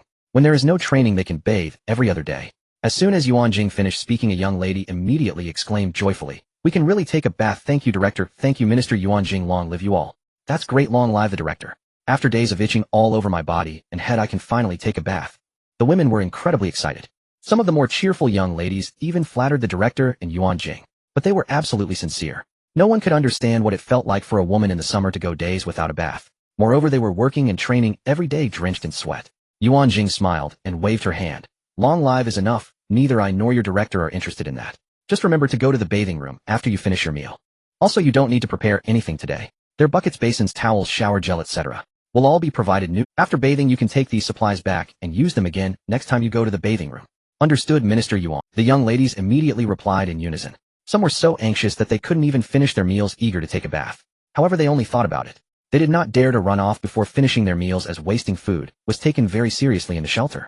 Although Zhang Wen was very kind to the official residents, there were many rules. For example, during meals, food cannot be wasted. Each official resident's food portion had an upper limit, but no lower limit. This means that although their meals were good, it was impossible to overeat, but they could voluntarily eat less. No waste, no taking away. Violators would face consequences. Minor offenders would go without food for a day. Serious offenders would fail the evaluation directly. They would become drifters. You can still be picky about food during the apocalypse. At this moment, Ruan Jing glanced over to another side where there were more women, all with disappointed faces. Here I want to say a few more words. The shelter thrives on the effort of the director alone, allowing so many of us to survive in the apocalypse. At the same time, it has enabled some people to live better lives. Including me, my life may be much better than that of the but for those who haven't lived well, I want to say, some of you haven't worked hard enough, missed opportunities, or failed evaluations. Others just had bad luck entering too late. And it is absolutely not that the director owes you anything. Do you think you work hard every day? That labor should guarantee you more food and resources. I only hope you always remember that all resources and food within the shelter belong to the director. He has the right to distribute these food and resources however he wishes, and it has nothing to do with you. If you think it's unfair, the director didn't force you to stay here. Surrounding her, the drifter women, who initially had some grievances, immediately did not dare to show it. They actually understood the reasoning. Not to mention the apocalypse even before it. There are so many billionaires, but also many who can hardly afford meals, who would pity whom. They were simply too envious of the official residents, hoping that the director could slightly improve their treatment. For instance, being able to take a bath once would be worth them going a day without food. Of course, I also want to announce that those who are not official residents will also be disappointed. In the future, the shelter will implement a point system. What is the point system? For instance, if you work particularly hard and do exceptionally well, you might earn points as a reward. Additionally, if you kill a certain number of invaders or zombies that invade the shelter, you can earn points as rewards.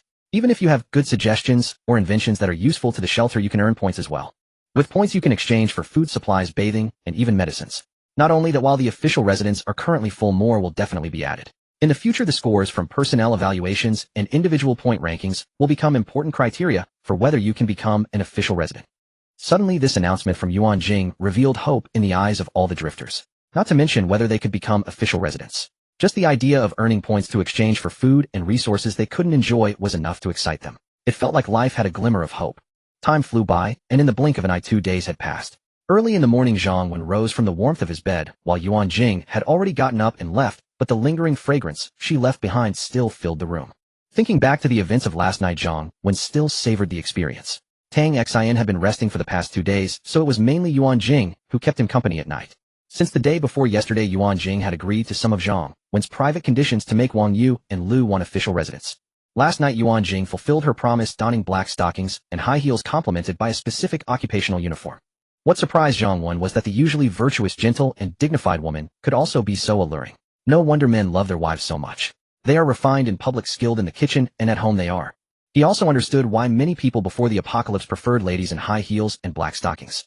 It is mainly visual. It not only makes women appear more mysterious and alluring, but also stirs something within men. The shattered black stockings scattered on the floor last night should have been cleaned up by Ruan Jing long ago. Last night was enjoyable, but it seemed quite taxing on the stockings. It appeared that if he were to search for supplies outside the shelter, he would need to stock up more. Looking at the newly added vitality points today, there were 142 points. Additionally, yesterday's vitality points had increased by 168 points. The population had increased by 16. The reason for the record-breaking 168 vitality points yesterday was primarily due to the fact that the official residents had taken a bath the day before, greatly boosting their vitality points. Furthermore, Du Xiaoye, the newly joined Su Xiaowei, Wang Yu, Lu Wan, and others all contributed vitality points exceeding the average. Looking at the system apocalypse shelter system, host Zhang Wen vitality points 462, residents 30, total population 96. A total of 462 vitality points had been accumulated over 3 days. With 600 points needed to activate the zombie Bane body, there were still 138 points to go. In about a day, it should be achievable. Zhang Wen initially thought it would take 5 days, but he did not expect to gather enough in 4. Indeed, occasionally, giving the official residents small surprises also brought them little joys. When he arrived in the living room, Li Shui and Tang Xin had not yet gotten up. Little Tong Yao was pouting her little face angry as she sat on the sofa. Upon seeing Zhang Wen enter, she joyfully rushed towards him saying, "Uncle Director, you're up." Zhang Wen picked up the adorable girl with a smile and said, "Who bullied our little one and made her angry?" "Tell Uncle." And little Tong Yao pouted and glanced over at Ruan Jing with a small grievance in her voice. "No one bullied Yao Yao. Oh, it was Yao Yao who didn't listen." "Impossible, our Yao Yao is so well-behaved and adorable. How could she not listen?" Zhang Wen pinched little Tong Yao's cheek, expressing disbelief. Hearing Uncle Director's words, little Tong Yao smiled brightly, her eyes sparkling, as she said it was Yao Yao who wanted to watch cartoons for a while. Mommy said Yao Yao wasn't listening and watched cartoons early in the morning. Zhang Wen chuckled. It's normal for little kids to love watching cartoons. After breakfast, Uncle will find you a phone with cartoons. Thank you, Uncle Director, you're the best. Little Tong Yao happily kissed Zhang Wen on the cheek. Ruan Jing shot Zhang Wen a glance, and then said to little Yao Yao, "Tong Yao, I never said you couldn't watch cartoons. But the phone screen is too small. Watching for a long time can hurt your eyes, so you can only watch for half an hour every day. Plus, there's no electricity right now. If you use the phone too much and it runs out of battery, you won't be able to watch anything later." Little Yao Yao pouted softly, saying, "But half an hour is just a little bit." Zhang Wen smiled and said, "Now that little kids don't have to go to school, what's wrong with watching cartoons for a bit longer? The phone screen is small. When the time comes, we can find a bigger computer screen. Also, the big LCD TV in the villa can read cards right. In a few days, I'll fix the electricity in the villa, and we can watch on the big TV." "Really? Uncle Director, can we watch cartoons on that big TV? And can we watch for a longer time?" Little Tong Yao looked up with her big adorable eyes full of anticipation. "No, Tong Yao, even if there's a computer or a big TV, you still can't watch for too long in a day, otherwise it'll hurt your eyes." Ruan Jing interjected before Zhang Wen could speak, as if little Yao Yao would insist, and Zhang Wen would agree. Little Tong Yao said nothing, but looked expectantly at Uncle Director. Her expression implied that your words don't count. Oh, only what Uncle Director says counts. Ruan Jing was amused by her daughter, her eyes glinting playfully, as she said to Zhang Wen, "Look, you spoil her too much. In just a few days, she won't listen at all. I find it hard to believe. Our little Yao Yao just wants to watch a cartoon. How is that disobedient? Didn't we all do the same when we were kids?" Zhang Wen replied nonchalantly. "Besides back, then we had to study. Now she doesn't have to study, and little Yao Yao doesn't have any other kids to play with. If she doesn't watch cartoons, what can she do?" "I knew it would be like this," Ruan Jing thought, choosing not to speak further. There was no point in arguing. "Hee, Uncle Director, you're the best." Little Tong Yao knew her mommy would listen to Uncle Director. Before long, everyone had arrived, and after eating, Zhang Wen asked Ruan Jing, "How has the preparation for the water containers been these past 2 days?" Ruan Jing replied, "We've nearly gathered all the containers from the residential buildings, supermarkets, and shops. We've also found several large shops for storage, but what do we need so many containers for? Li Shuai laughed and said the containers are definitely for storing water or gasoline. But since the shelter doesn't have much gasoline, it must be for water.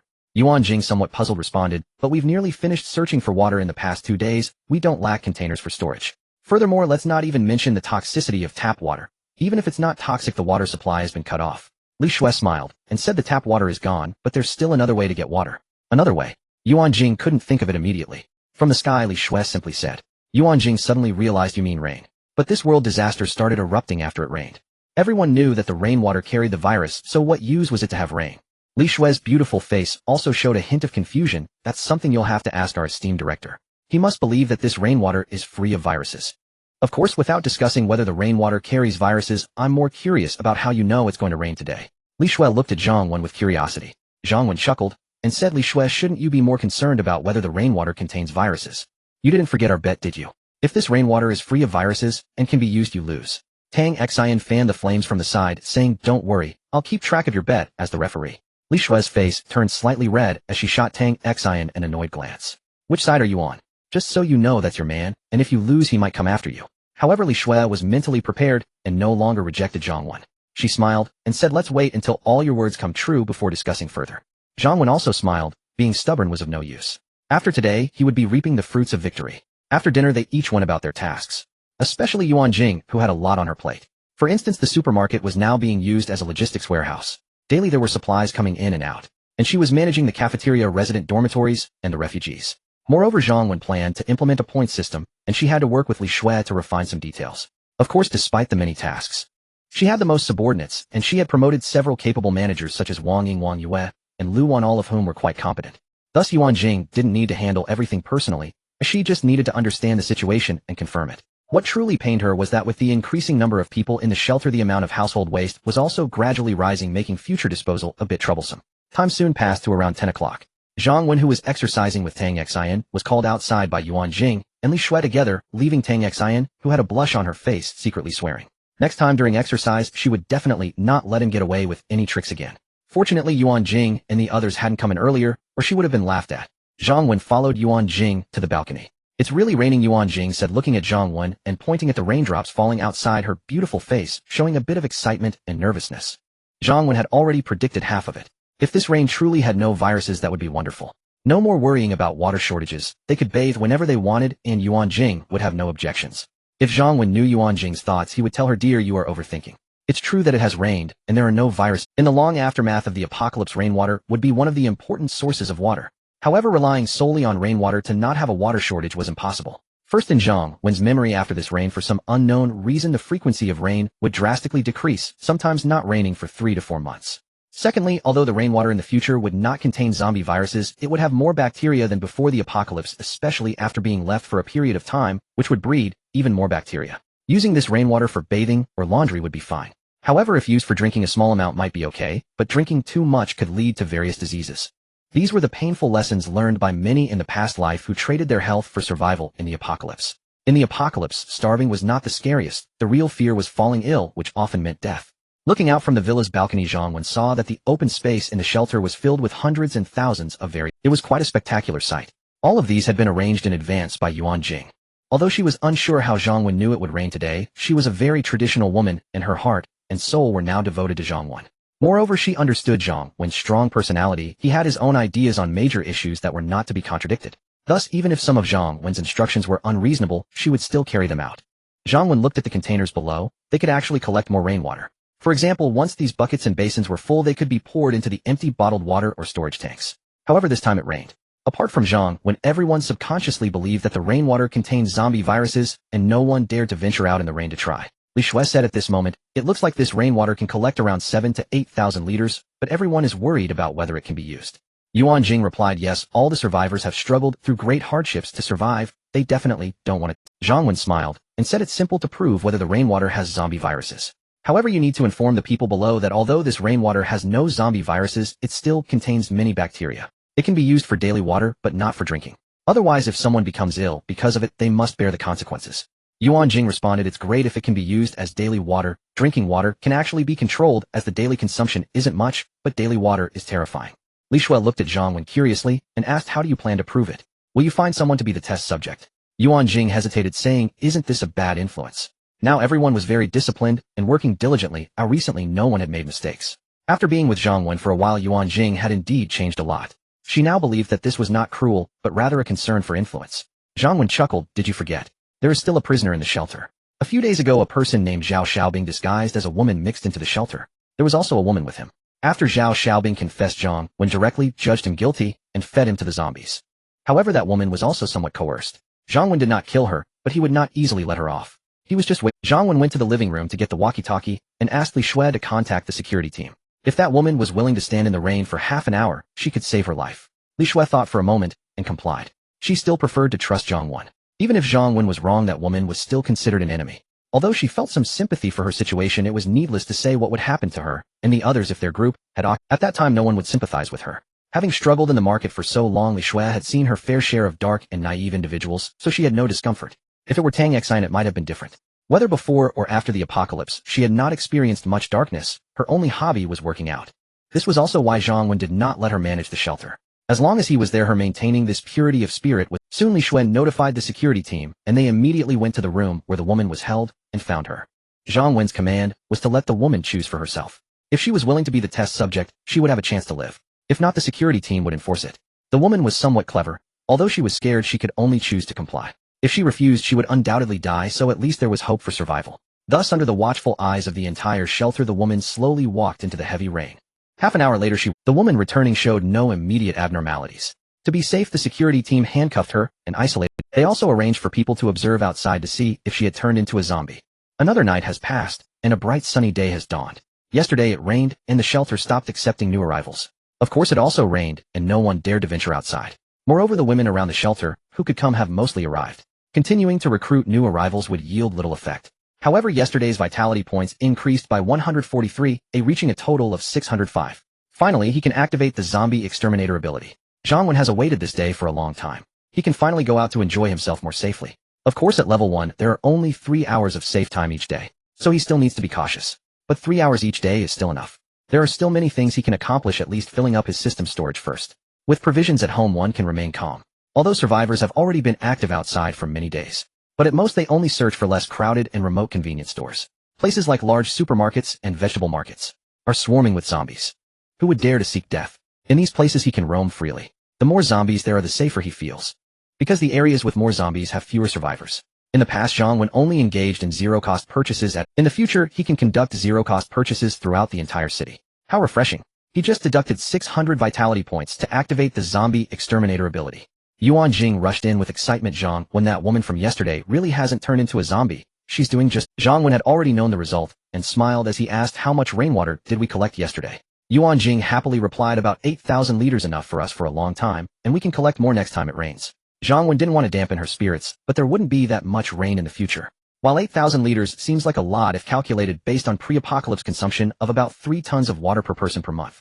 Currently the shelter has nearly 100 people. That amount of water wouldn't last a day.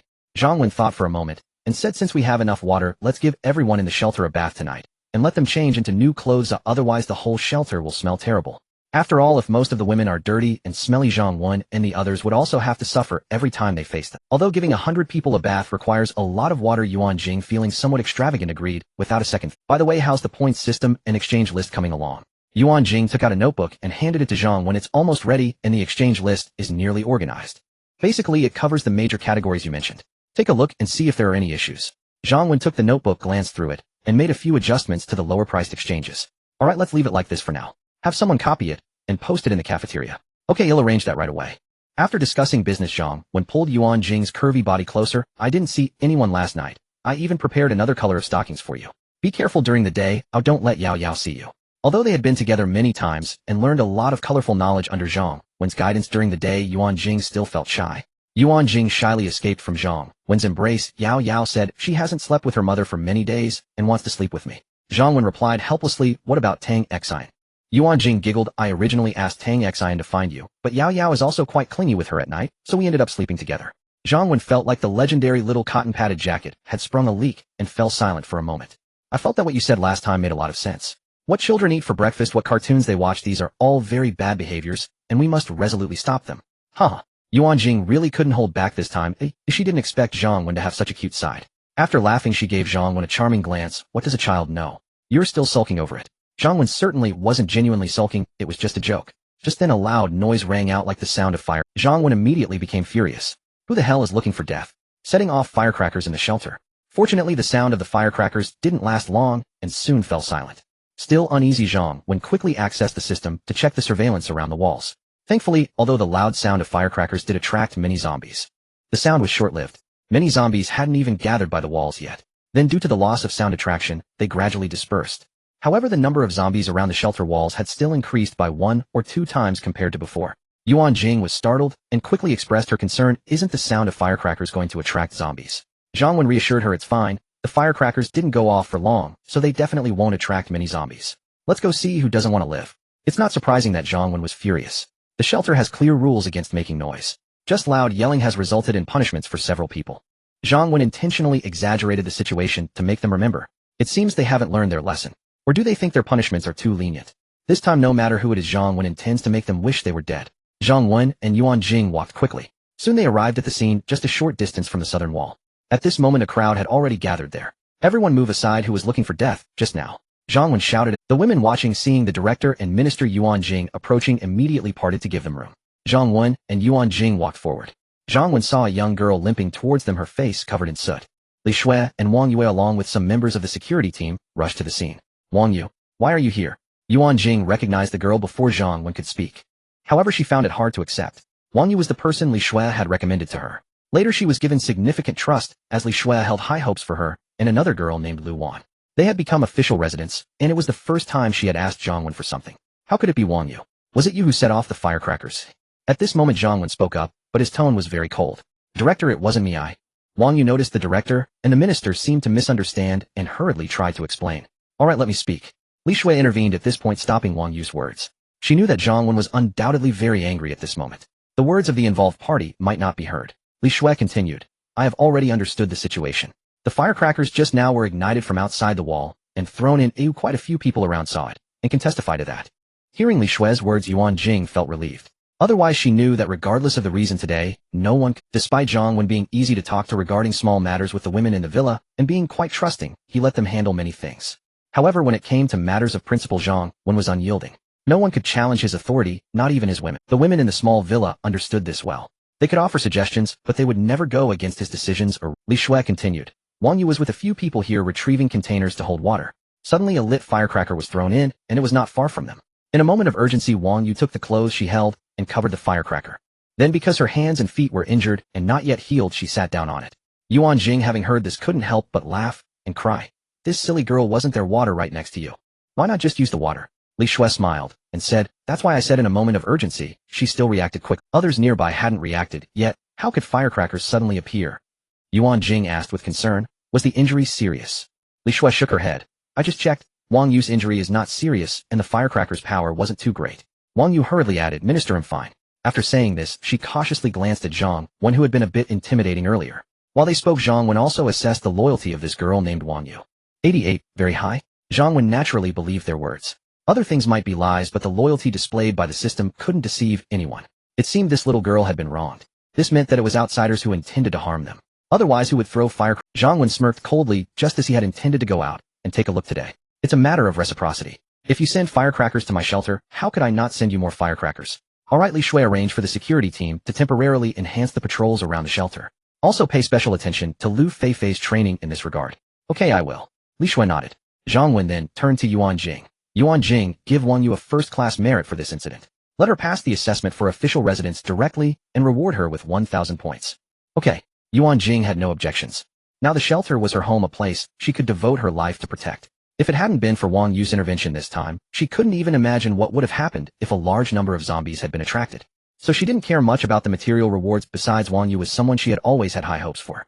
Zhang Wen knew that with the shelter's defenses in place, even if thousands of zombies came, as long as they didn't strike a single point hard enough to break through the zombie wall, they wouldn't be able to enter the shelter. Yet Wang Yu's actions were still absolutely worthy of a generous reward. Wang Yu heard that she had been spared a month of assessment. She smoothly became a true official resident and immediately exclaimed, Thank you, Director, thank you, Minister. I will definitely work hard and contribute myself to the shelter in the future. Upon hearing this, Zhang Wen couldn't help but smile. He said to Ruan Jing. Your capable subordinate is quite good, speaks quite formally. Ruan Jing chuckled. This kid learned all this after starting work, but she is really a good person. Zhang Wen smiled without saying much. He was not concerned about these matters. The number of people in the shelter was increasing.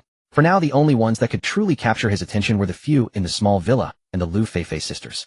After the crowd dispersed, Lu Wan helped her friend back to their dormitory to rest. This was a special leave granted to Wang Yu by Ruan Jing. Moreover, it was a 2-day leave. Yue, congratulations, you have become a true official resident of the shelter. Looking at her friend, casually, lying on the soft sofa, Lu Wan said with envy. Wang Yu waved her hand. Comrade Air Pang, you have to work hard too. If you don't pass the assessment, I want to accompany you to suffer outside the shelter.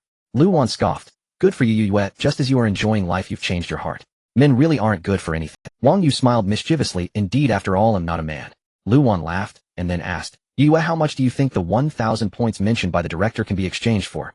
The shelter's implementation of a points system had been hinted at long ago, but the specifics had yet to come out, so she was Wang Yu rolled her eyes at her. How would I know if you don't? Anyway, I'm already very satisfied to officially become a red. Lu Wan nodded. Me too. Thinking about the days a few days ago, we are really too happy now. Wang Yu pouted. Don't talk about a few days ago. Even before the apocalypse, things weren't necessarily better than what we have now. Back then, to save money, we couldn't even afford to rent a 1-bedroom apartment and had to rent 2 small rooms separately. Every month, we worked ourselves to death, went to work every day, and had to endure hardships, just barely managing to survive. Now things are so good. Every day is easy work, no mortgage, no rent, no meal expenses, no phone bills to worry about, and no work pressure, no need to squeeze into the subway for commuting. Lu Wan nodded in agreement. I think the same way. Although this disaster has brought many inconveniences, we are truly very lucky. Of course, we must also thank Minister Li Shui and Minister Yuan, otherwise we would still be refugees, and we wouldn't have such a comfortable life now. During lunch, a crowd of women gathered at the entrance of the cafeteria, neglecting their meals, as they eagerly discussed the newly posted announcement on the bulletin board. When Lu Wan descended from the upper floor, she finally learned what she wanted to know: how many items could be exchanged for 1,000. Announcement from the shelter. 1. Details of point exchanges are as follows. 1. Food items: pickled vegetables, 1 small packet, 10 points. Spicy strips, 1 packet, 20 points. Instant noodles with hot water, 30 points. An apple, 150. Fragrant pear, 150 points. Banana, 150 points. Grains, 100 grams, 10 points. Vegetables, 100 grams, 20 points. Meat dishes, 100 grams, 30 points. 2. Material goods: towel, 120 points. Soap, 1 box, 30 points. Shampoo, 1 bottle, 50 points. Clothing: pants, 1 piece, 30 points. Shoes, 1 pair, 30 points. Toilet paper, 1 pack, 30 points. Sanitary pads, 1 pack, 50. 3. Entertainment exchanges: massage room, 1 hour, 60 points. Game room: electricity available at night, 3 hours, 60 points. Not yet available. Viewing room: movies, TV series, 3 hours, 60 points. Not yet available. Shower room: 15 liters of domestic water, 100 points. 4. Medical exchanges: common cold medicine, 100 points. Common ailments: medications available at the pharmacy, 100 points. Ailments requiring a doctor's diagnosis, 500 points. Not yet available. Injuries requiring surgical intervention, 1,000 points. Not yet available. Serious conditions: disabilities, terminal illnesses, severe injuries, etc. 1,000 points. Not yet available. 5. Other exchanges: accommodation. Furniture. 2. Explanation of point acquisition. 1. Work rewards: hard work and efficient task completion, 2,100 points. 2. Zombie cleanup in city outside the fence, 210 points per 1. 3. Contribution rewards for contributions to the shelter's safety, living conditions, and development, 202,000 points. 4. Going out with the team to search for supplies based on performance, 201,000. Note 1. The exchange of all items will be subject to the shelter's inventory development, and changes may occur at any time. Please pay attention to the latest announcements. Note 2. Currently, refugees work 10 hours daily, while formal residents work 8 hours. After the implementation of the point system, the original basic treatment will change somewhat. This point system entails significant changes. Firstly, for refugees, they work 10 hours a day. Their compensation has been changed to 1 bottle of water, 100 grams of rice, 100 grams of vegetables, a small single room for 4 people with no furniture, a small amount of toilet paper, and other necessities. Of course, this refers to third-class refugees. Some refugees who joined earlier are second-class or first-class. Second-class refugees' treatment has increased by 50, while first-class refugees have doubled their benefits. The treatment after the reforms is slightly reduced compared to before. For example, rice has decreased from 150 grams to 100 grams. The number of people in the sleeping quarters has increased. These food and material benefits can at most ensure they do not starve to death and have a place to sleep. Life seems to have become even harsher. But in reality, it is not so as long as they are willing to work hard. Most people will fare better than before, because they can now earn points which can be exchanged for food and supplies that were previously unattainable. For instance, meat and fruits, things they could not access before due to their status. Of course, if you are not willing to strive for improvement, then you might as well live each day with an empty stomach. The treatment for formal residents has also changed. Formal residents work 8 hours a day, receiving 2 bottles of water, 200 grams of rice, 100 grams of meat, 200 grams of vegetables. Then each person has a 1-bedroom apartment with some furniture provided with a free set of toiletries, bathed every 3 days, and fruits once a week. The treatment for formal residents also seems to have decreased a bit. For example, rice and vegetables have each been reduced by 100 grams. What used to be enough for a meal may now barely suffice. Fruits which were previously distributed every 3 days are now given once a week. It appears that the treatment for formal residents has also been lowered. However, even with these benefits, they are still quite good compared to refugees. As long as you do not make mistakes, even without striving, daily life remains bearable. Moreover, after the implementation of the point system, they can live even better, because they can earn points to exchange for. If too many things are given for free, they may become less appealing. Additionally, not everyone may want the items provided. For instance, previously formal residents were given 300 grams of rice daily, which was certainly sufficient. However, some women might prefer to eat less rice and more vegetables. This is very normal. It's hard to please everyone. With points, they can exchange for what they like. With a little effort, they might even live better than before the apocalypse. Although Zhang Wen reduced some of their benefits, she still granted them certain privileges. For instance, it is much easier for formal residents to earn points than for refugees. Work rewards good performance allows refugees to earn 2 points daily, while formal residents can earn 10 points. Contribution rewards, for example, today Zhang Wen rewarded Wang Yu with 1,000 points. If the same situation applied to a refugee, they would only receive a reward of 200 points. Furthermore, formal residents generally perform lighter work or managerial tasks. Their working hours are also shorter. There is no pressure. Therefore, working a bit harder can indeed lead to a better life than before the apocalypse. This is not an empty statement. Zhang Wen's heart still lies with the formal residents. Zhang Wen was not afraid of the abundance of points given, as the supplies in the shelter were insufficient. Firstly, at this stage, there is a limit to the points each person can exchange daily. Especially for food and supplies, each item has a limited exchange quantity per person each day. Zhang Wen set up a multitude of entertainment options: shower rooms, game rooms, massage rooms, video game rooms, screening rooms, libraries. These entertainment facilities would generally be open for 3 to 4 hours in the evening, when work was not in session, with no limit on the points exchanged or the number of times one could enjoy them. This not only provided entertainment to help the residents of the shelter alleviate the sense of oppression from the apocalypse, but also significantly consumed their points. In order to acquire points, they would need to work even harder. Additionally, there's medical care, which is also a significant consumer of points. Who hasn't experienced a headache or fever or fallen ill or sustained an injury? They needed to save points for future medical needs, right? Moreover, the supplies in their own system warehouse were already quite abundant. Now that the zombie nemesis body had been activated, the entire city's resources were waiting for them to collect. At this moment, in the refugee dormitory, Lu Feifei was planning to take her sister to the cafeteria for a meal. Previously, she had been graceful and beautiful, but now her complexion was pale, and she appeared emaciated.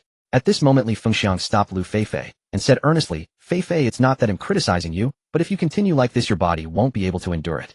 You already have very little food, and you have to share a large portion with your sister, leaving you with only a little. And you also need to train with the security team every day. Even if you are as strong as iron, you won't last long like this, will you? Listen to me, actually our leader is really quite good. You should know and have heard a lot of things, whether it's about the supermarket incidents that happened in the shelter before, or what has happened to the women coming in from outside these days.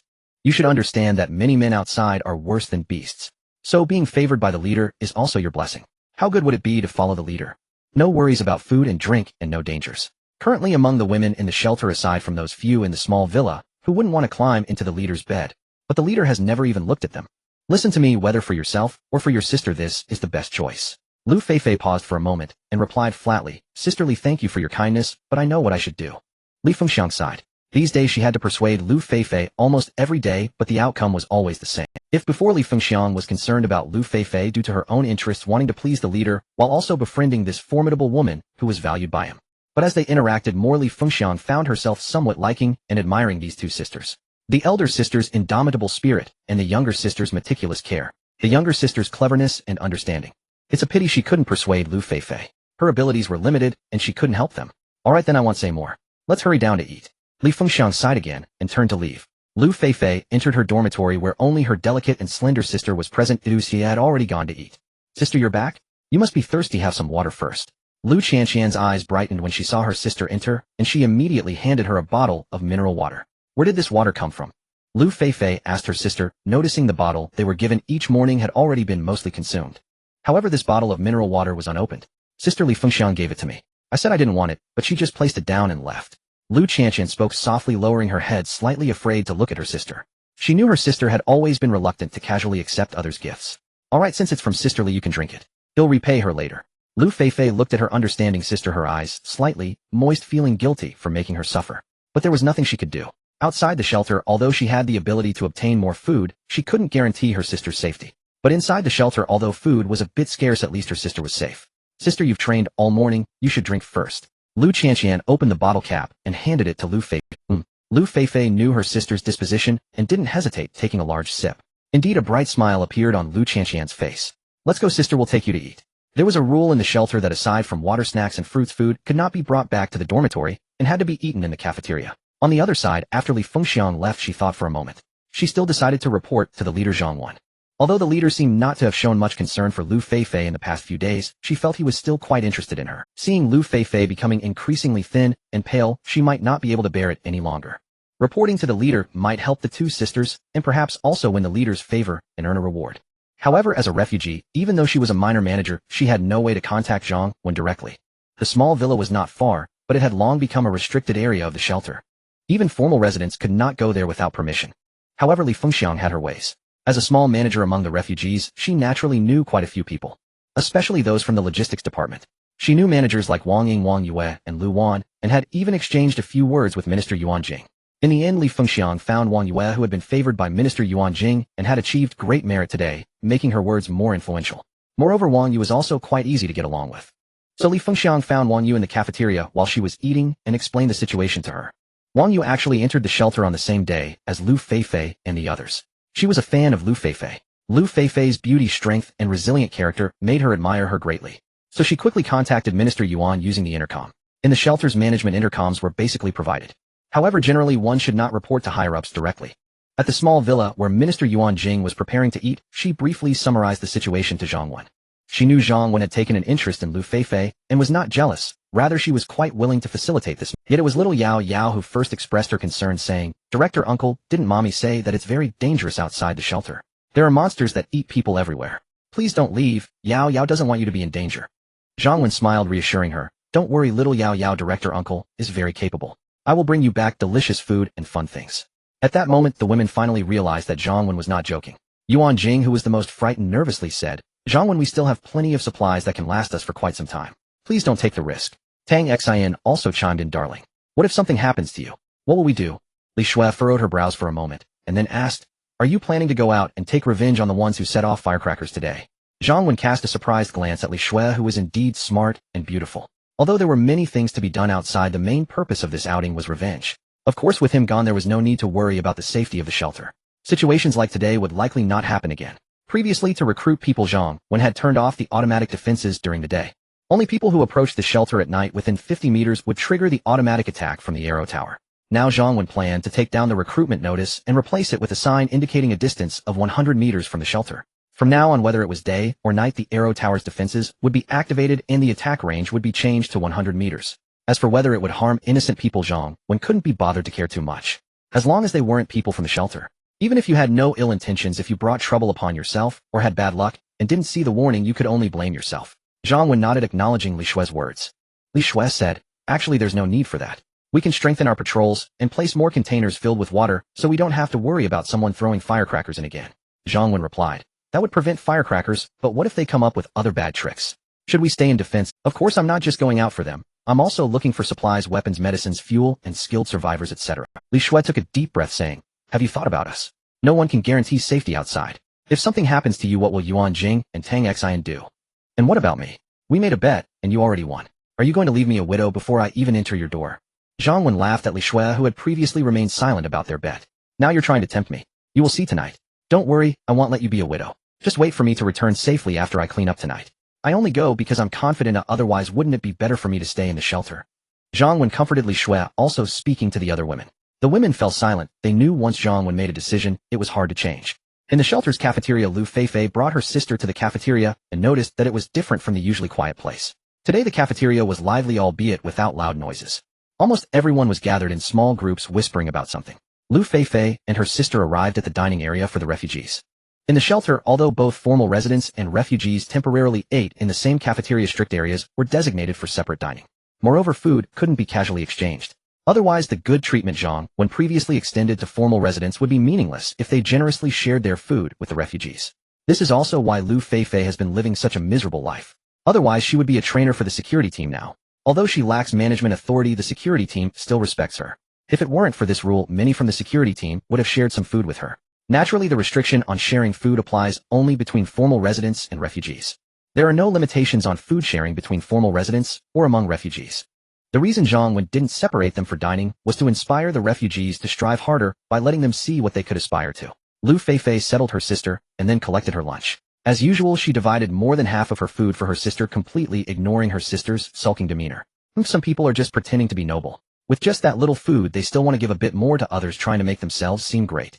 Not far from them, Wu Shuehua said something a bit sharp and sarcastic. Lu Feifei ignored her, as she had long understood Wu Zuehua's personality. Moreover, it was said that she was originally someone from the shelter and had participated in the formal resident assessment. Among 8 candidates, she was the only one who failed. Although she was an elder and had previously been a production line supervisor in a factory, she became a small manager but she always harbored feelings for the formal residents. Lu Feifei, however, was favored for her beauty and figure. Even with a disabled sister and having rejected the director's olive branch, she still became a formal resident without needing to take the assessment. This led to Wu Zuehua's feelings of injustice. However, she had no authority over Lu Feifei since Lu Feifei was a formal resident. She was merely enjoying the treatment of a refugee temporarily. Thus all she could do was make sarcastic remarks and not dare to name names. Li Fengxiang tugged at Wu Shuehua, saying, "You should say less. Don't blame me for not warning you. Even sparrows can one day fly up and become phoenixes, let alone she is already a phoenix." Wu Shuehua disdainfully replied, "Just her." However, glancing at Lu Feifei's stunning face and curvaceous figure, she suddenly felt a bit less confident. Sometimes life is unfair. Some people are just naturally beautiful. Which man doesn't like a beautiful woman with a good face? Nevertheless, Wu Shuehua still stubbornly said, "But she also needs to have that kind of brains." However, she said this much quieter, not daring to let Lu Feifei hear. Li Fengxiang shook her head, sighing. Even if she insists on her ideas, the points system should make her life much easier. What you said is true. She must be more capable than us. Earning points will definitely be easier for her. Life is. Wu Shuehua also responded in annoyance, clearly not wanting to see Lu Feifei live a good life. By the way, Lu Feifei hasn't seen the point system yet, right? Li Fengxiang immediately stopped eating, walked over to Lu Feifei, and whispered a few words. Initially, Lu Feifei's eyes brightened a bit, but upon hearing the last part, she suddenly became excited. She quickly stood up and ran to the bulletin board outside the cafeteria. Soon she found the medical points exchange. Critical conditions, disability, terminal illness, severe injury, etc. 10,000 points, not yet available. Sisterly, please help me contact the director and tell her I want to meet her. Well, I've promised her. Lu Feifei said to Li Fengxiang after coming back.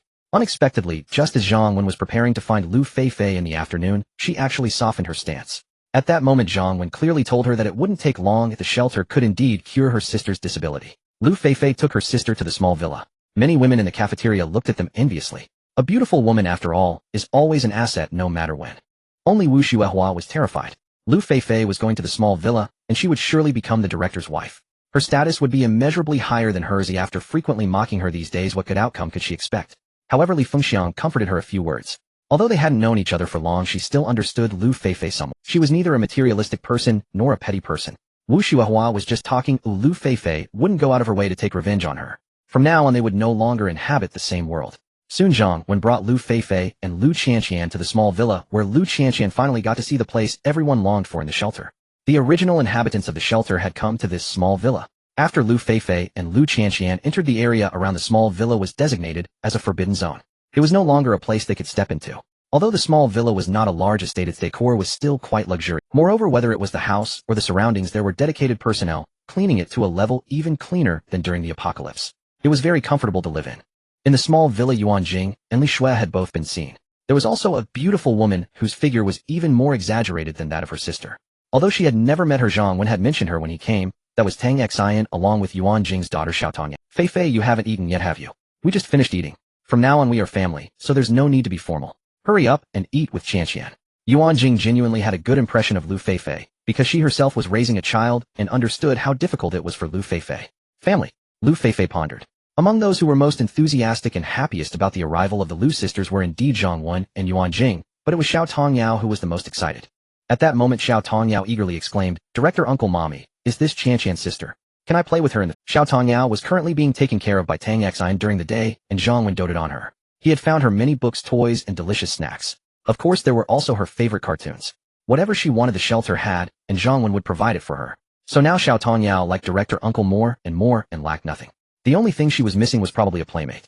Zhang Wen smiled and said, "Of course you can. Since Qianqian's sister is not very mobile, you can take care of her with your Aunt Tang Xian, and you can also play together. Director Uncle, I will take good care of Qianqian's sister. Xiao Tongyao was very happy to be entrusted with such an important task, and immediately promised. The little one was full of energy. You need someone to take care of you, yet you're thinking of taking care of others. Ruan Jing shot Xiao Tongyao a disapproving look. Xiao Tongyao retorted, I can watch cartoons with Qianqian's sister, and play with toys. Everyone laughed. The atmosphere in the small villa was much better than Lu Feifei had imagined. Even Lu Qianqian, who had been somewhat silent, smiled at the adorable expression of Xiao Tongyao. Alright, let's eat. Zhang Wen said. Everyone gathered at the dining table. The lunch was as sumptuous as ever. Spicy shrimp, spicy crab, grilled steak, lion's head, and seafood, porridge, fruit salad, etc. In any case, there were people in the villa who liked seafood, and there were those who liked beef. Some were afraid of gaining weight, and preferred porridge and fruit salad. Everyone could have whatever they wanted as long as they informed sisterly in advance. Lu Feifei was fine, but Lu Qianqian couldn't help but swallow her saliva at the sight of so much delicious food. These days, although Lu Feifei had given her more than half of her food, that amount was originally not much, and after being divided into 2 portions, how could she be full? Today Xiao Tongyao was very excited and sensible. Not only did she actively help Lu Qianqian serve rice, but after eating she also took Lu Qianqian to watch cartoons. Although the 2 little ones had some age difference, they quickly played together. As for Lu Feifei, Zhang Wen had her continue training the security team. Besides being beautiful, this was also a reason why Zhang Wen valued Lu Feifei. In the future, when the shelter had more people, Zhang Wen planned to establish a supervisory department. There would also be an exploration department. Lu Feifei was a very good candidate for management in both departments, of course, depending on her own willingness. For his women, Zhang Wen truly did not want to impose responsibilities and would not force them. For instance, he let Tang Xian do whatever she liked. After all the formal residents of the shelter could be absolutely trusted. If they did not want to manage, talents would be selected from among the formal residents. However, clearly apart from Tang Xian, the other women were unwilling to just be decorative objects. They all wanted to have something to do. Lu Feifei had no objections to Zhang Wen's arrangements. Moreover, it was evident that Zhang Wen still trusted her very much. Otherwise, he wouldn't have let her train the security team and later be responsible for managing the supervisory department. Like the personnel department, the supervisory department was also a very important department.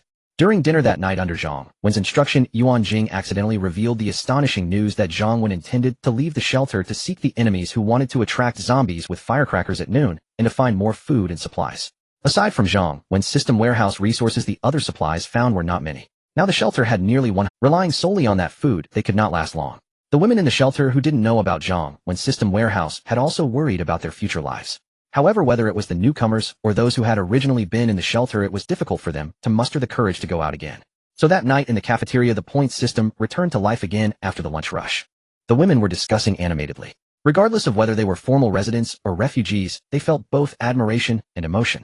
Although the director ruled the shelter with an iron fist, he was not always so merciful. Yet the shelter could develop steadily thanks to the director's efforts. He had done much for the shelter. Even the refugees stopped complaining in their hearts. They even secretly prayed, hoping that the director would not come to harm. Otherwise, what would happen to the shelter in the future? This was Zhang Wen's deliberate way of establishing his presence. Contributions to the shelter cannot go unrecognized. At 7 in the evening, Zhang Wen, fully armed, slowly walked out of the shelter's gate under the concerned gazes of Ruan Jing and others. He took the south gate from where the firecrackers had been thrown in today. After exiting the shelter, Zhang Wen did not rush to find anyone. At night, the zombies were extremely active, constantly roaming in search of food. Although Zhang Wen had confidence in the system, he still felt a trace of fear in his heart when facing a large number of zombies, remnants of his past life. Thus Zhang Wen gathered his courage and slowly approached the area with the most zombies. Indeed, those zombies seemed oblivious to Zhang Wen. They walked past him, even avoiding him on their own. Although he already had an answer in his heart regarding this outcome, Zhang Wen couldn't help but feel immensely excited. With this ability and the stable base of the shelter, he felt more confident that he could thrive in the apocalypse. After a pleasant, silent communication with the zombies, the once terrifying and ugly creatures appeared somewhat endearing in Zhang Wen's eyes. Because these terrifying and ugly beings were deadly to others, yet posed no harm to Zhang Wen and might even bring him some benefits. According to his memory, Zhang Wen arrived at a vegetable market not far from the south gate. There was a shop selling incense and offerings, including firecrackers. What Zhang Wen needed was precisely the firecrackers. In the city, there were very few places that sold firecrackers, and this shop happened to have them. The zombies in the vegetable market were numerous, yet Zhang Wen paid them no mind and directly collected all the firecrackers from the incense shop into the system's warehouse. As for how to find the group from the day before, Zhang Wen was not worried. First, that group was definitely near the south gate of the shop. Moreover, there were certainly quite a few of them, so at night the zombies would definitely pay special attention to them. He just needed to observe where the zombies were most active. To the south of Zhang Wen's shelter, there was a small industrial area. Although it contained small factories and companies, there were still quite a few people in the entire industrial area. After the apocalypse, the survivors in the industrial area had gathered in one place, Yuan Food Factory. In the apocalypse, food and water were always the first things on people's minds. So as long as they knew about this factory, everyone had found a way to get here. However, although there was no shortage of food in this factory, for some people obtaining food here was not that simple. After the apocalypse began, several security guards quickly occupied the food factory. Later they merged with a fairly strong team and formed an alliance called the Apocalypse Mutual Aid Society. The food factory not only had food, but also a good location, being quite close to an exit of the industrial area, which had relatively few zombies nearby, making it convenient for them to search outside or escape in case of danger. The food factory became their territory. However, although their alliance was called a Mutual Aid Society, they were certainly not saviors. They established rules that only those with strength could join the Mutual Aid Society. Moreover, the mutual aid referred to the members helping each other with no regard for those who had not joined. Those who had not joined their alliance had to either exchange labor for food or their bodies. Of course, since the apocalypse had only just begun, they still had some reservations. Thus, although they were indirectly engaging in certain activities, they had not gone too far, at least not to the point of killing anyone. Old Ma, I think our strategist is not up to the task right. After so long, we haven't even entered the shelter's gate. In an office at the food factory, smoke filled the air as several men ate and drank while smoking. The speaker was Zhao Dagwa, the leader who joined the Mutual Aid Society later. He was tall and reportedly had practiced martial arts for a while, thus possessing considerable combat strength. He was now the second-in-command of the Mutual Aid Society. The leader of the society was naturally Ma Jianya, the captain of the security guards who originally occupied the food factory. Although Ma Jianya's personal strength might not surpass Zhao Daguo's, the security guards under him had good relationships with Ma Jianya and listened to him. Zhao Dagwa, although he had a few people, they were all temporary gatherers and wouldn't risk their lives for him. Zhao Dagwa clearly understood this, otherwise he wouldn't be willing to be second-in-command. Like Li Guangxing from the North Gate, they were also eyeing Zhang Wen's shelter. Although the industrial park could still barely, there were also quite a few zombies in the park. However, there were fewer near the food factory, and with iron railings it was relatively safer. On the day Zhang Wen issued recruitment information, the strategist of the Mutual Aid Society, Wang Ming, came up with an idea. A few men with families from the Mutual Aid Society would lead a few women dressing up in a destitute manner to investigate the shelter's reality. Even if the shelter truly did not accept men as advertised, it didn't matter. As long as they could enter that shelter, they could roughly understand the situation inside. It was no problem even if they were chased out. Next time it would be easier to act. Unfortunately, after they went, they didn't even get inside the door. This plan failed, so Wang Ming thought of another one. They could throw firecrackers into the shelter, which would either attract the people inside to come out or lure the zombies into the shelter. Either outcome would be fine. However, today's plan did not seem to achieve the expected results. Because of the strategist's plan, we lost several women this time, and a few escaped. Now the women are almost like endangered species, and the brothers are about to fight among themselves. What should we do, boss? A man under Zhao Dagwa echoed, mainly because he had his own ideas. Ma Jianya took a puff of smoke and said, then what do you all think we should do? When I asked you if you had any good ideas, you didn't say anything. And you didn't oppose the idea proposed by Wang Ming. Now you come to hold me accountable. Ma Jianya spoke with a hint of anger. Firstly, he was the boss, and he was quite unhappy that Zhao Daguo's faction never regarded him as anything. Secondly, Wang Ming, the strategist, was his man. Although he was just a security guard captain, he had always admired knowledge. Wang Ming happened to be a university graduate, so after the Mutual Aid Society was established, he appointed Wang Ming as the strategist. Wang Ming did not disappoint him, establishing many rules for the Mutual Aid Society and proposing many suggestions that helped the society develop quite well. Unfortunately, this was a temporary alliance that was never united. With the emergence of Zhang Wen's shelter plus the decrease in women and the usual intrigues, the conflicts became more apparent. Old Ma, you are indeed the boss, but if you maintain your people this way, it will be unfair. Zhao Dagwa said calmly. Zhao Dagwa took a sip of his drink and then said, as the saying goes, every profession has its specialty. Wang Ming is the strategist. It's his duty to come up with solutions. Our responsibility is to kill zombies and fight, not to think of strategies. Shouldn't Wang Ming be the one to deal with the zombies? To invade that shelter? Exactly what Zhao Laodao said is absolutely right. Not only Zhao Daguo's people, but even Ma Jianya's subordinates found it quite reasonable. Ma Jianya didn't want to fall out, so he said helplessly, so what do you want to do? Remove Wang Ming from his position? Zhao Dagwa smiled and said that would be too severe. However, we definitely can't pretend it never happened. There must be. At this moment, Wang Ming proactively said, boss, this matter is my responsibility. I am willing to accept punishment according to the Mutual Aid Association's regulations. Good, since Wang Ming has admitted it himself, we will follow the regulations. Ma Jianya nodded in satisfaction. Wang Ming, being a well-educated person whom I value, is indeed clever enough to take initiative in accepting punishment, thus saving himself from losing the people's hearts. Wait, boss, I think the punishment for Wang Ming should be based on the actual situation. At this moment, the subordinate who spoke earlier chimed in. Based on the actual situation. Shall Lu go ahead and explain? Zhao Dagwa became interested. In fact, punishing Wang Ming has diminished Ma Jianya's prestige, and his goal has already been achieved. I wonder what other good ideas his subordinates might have. The man named Xiao Lu immediately said, Ma Laodao, Zhao Laodao, this is how I see it. The biggest loss caused by strategist Wang Ming's actions is that several women are gone. You must know that we had enough women before you all are aware of the current situation. In the apocalypse, brothers, no one knows if they will see tomorrow's sun. The pressure is unimaginable. How can we manage without women? Therefore, I believe the punishment for the strategist should be either he finds as many women as we lost within a day, or... Suddenly Xiao Liu's words trailed off. Or what? Finish your sentence. Zhao Dagua and the others were listening, intently surprised that Xiao Lu suddenly stopped. Wasn't this just teasing their curiosity? Xiao Lu smiled. Doesn't the strategist have a girlfriend? If he fails to accomplish this, we can only let his girlfriend make up the numbers. Lu Wei, I swear I'll kill you.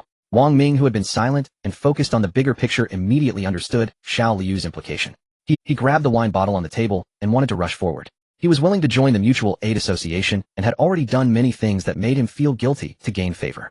He did all this just to protect his girlfriend who had been with him since before the apocalypse. However, Wang Ming, being just a scholar, was not good at fighting. Before he could reach Xiao Lu, he was stopped, and the wine bottle was... I think what Xiao Lu said makes sense. Moreover, Xiao Lu also gave the strategist another option. If he can find a few women, then everything will be fine, so it's not intentionally targeting the strategist.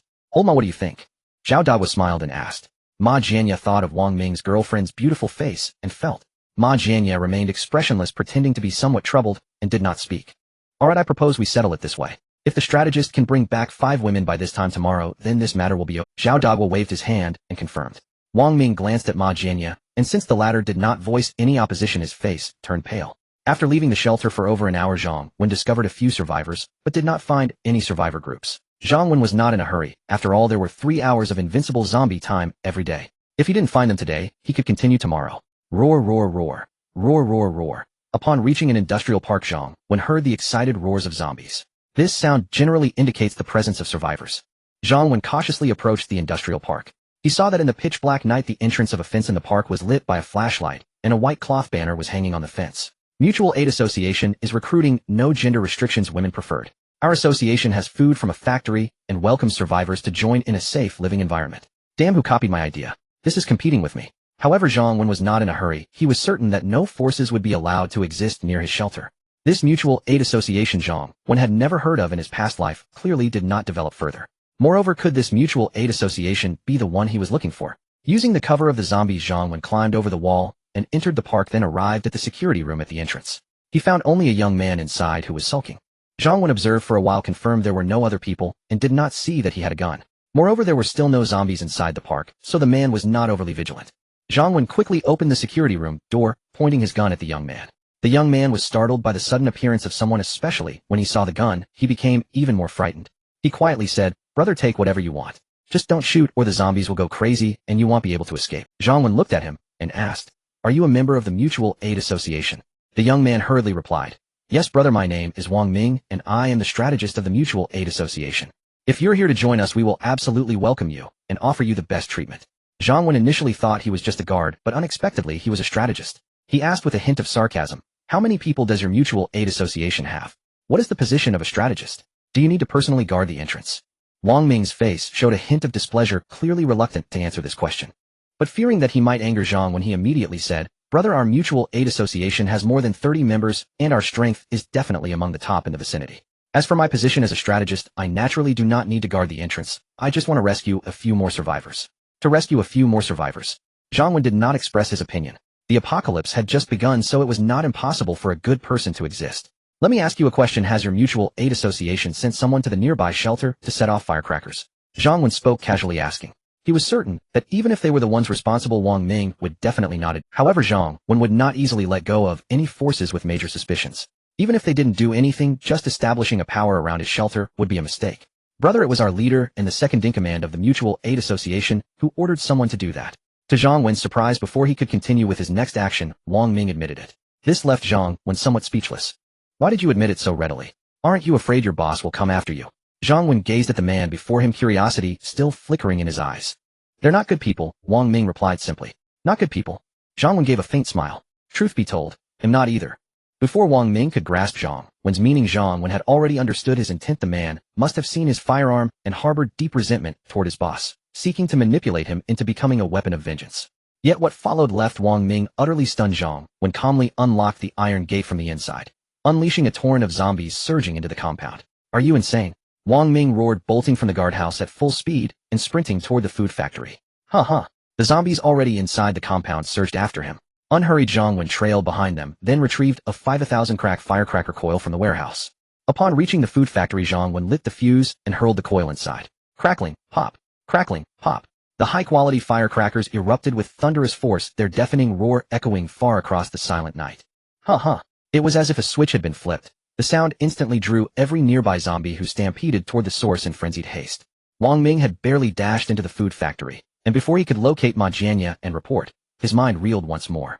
How chillingly familiar this sound truly was. This time, however, the chaos erupted right here, within their own sanctuary. Ma Jianya mid-bite into a meal froze in bewilderment. Where on earth had those firecrackers come from? Who the hell had lost all sense of self-preservation? His refuge lacked towering walls like the official shelter. This food factory stood no chance against a horde of zombies. Ma Jianya panicked, not alone. Every survivor trembled. Some bolted blindly, others scrambled for safety. Chaos reigned. Zhang Wen quietly found a vantage point, observing as ever more zombies flooded into the factory, and listening now and then to piercing cries of terror. The food factory had become a grotesque playground for the undead. In the darkness, a few desperate souls clutched kitchen knives and iron rods, hacking wildly at the encroaching horrors in a final futile bid for survival. But the zombies vastly outnumbered them, and the defenders lacked coordination. Soon they were torn apart and devoured. Brother Ma, Brother Zhao, save us. Open the door quick. Others sprinted toward Ma Jianya's office, pleading to be let inside. In truth, the factory housed multiple secure spaces, warehouses, offices, all capable of sheltering people. Yet earlier Ma Jianya and his associates, seeking tighter control, had centralized all keys within the Mutual Aid Association's leadership. Survivors were confined strictly to the workshop floor. Bar the doors, tight. No one gets in, under any circumstances. Inside the office, Ma Jianya and Zhao Dagua heard the commotion outside and barked their orders. Already desks and heavy furniture had been jammed against the entrance, guarded by several loyalists ready to hold the line at all costs. They would never open the door, not for anyone. After all their core members were safely gathered inside, those outside, alive or dead, meant nothing. Even if every last one perished, they could always recruit anew once the crisis passed. Brother Ma, it's me, Wang Ming. Open up. Wang Ming's voice rang out from beyond the door. Having burst inside, he'd first raced to find his girlfriend. Then, gripping her hand, he'd dashed straight for Ma Jianya's office. Boss, it's the strategist. Do we open the door? One underling asked nervously. Open it. Are you mad? Outside is crawling with zombies. Opening means certain death. And how do we know he hasn't been bitten or infected? Zhao Dagua snapped sharply. Ma Jianya, unwilling to tarnish his reputation by appearing to abandon his men, shouted outward instead. Wang Ming, we're barricaded tight. Breaking through would take too long. Hide somewhere safe now. We'll mount a rescue when the zombies thin out. Outside, Wang Ming's face drained of color. He should have seen their true nature long ago. Wang Ming, what do we do? I'm terrified. I don't want to die. His girlfriend sobbed beside him. Her raw fear layered upon Ma Jianya's earlier words struck him like ice. Even without this zombie onslaught tomorrow, she would become their plaything. Yet, even now, facing imminent annihilation, they refused to lift a finger. Then let them all perish together. Wang Ming stopped knocking. As more zombies converged, some already veering toward the office, he acted without hesitation, sprinting to the material storage, seizing a drum of flammable oil and kindling.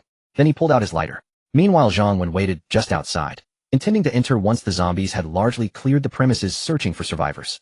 More urgently, he meant to salvage supplies. This was a food factory, surely stocked with abundant rations. Wasting them would be unforgivable. Zombies, after all, consumed none of it. Soon, however, something felt wrong. Though night cloaked the land, Zhang Wen clearly saw smoke rising from the factory. Then moments later, flames licking the sky. Damn it! Who's this ruthless? Did they realize they were doomed, and choose to burn the food rather than leave it for him? Yet Zhang Wen quickly steadied himself. With fire now raging, he'd certainly not risk entering.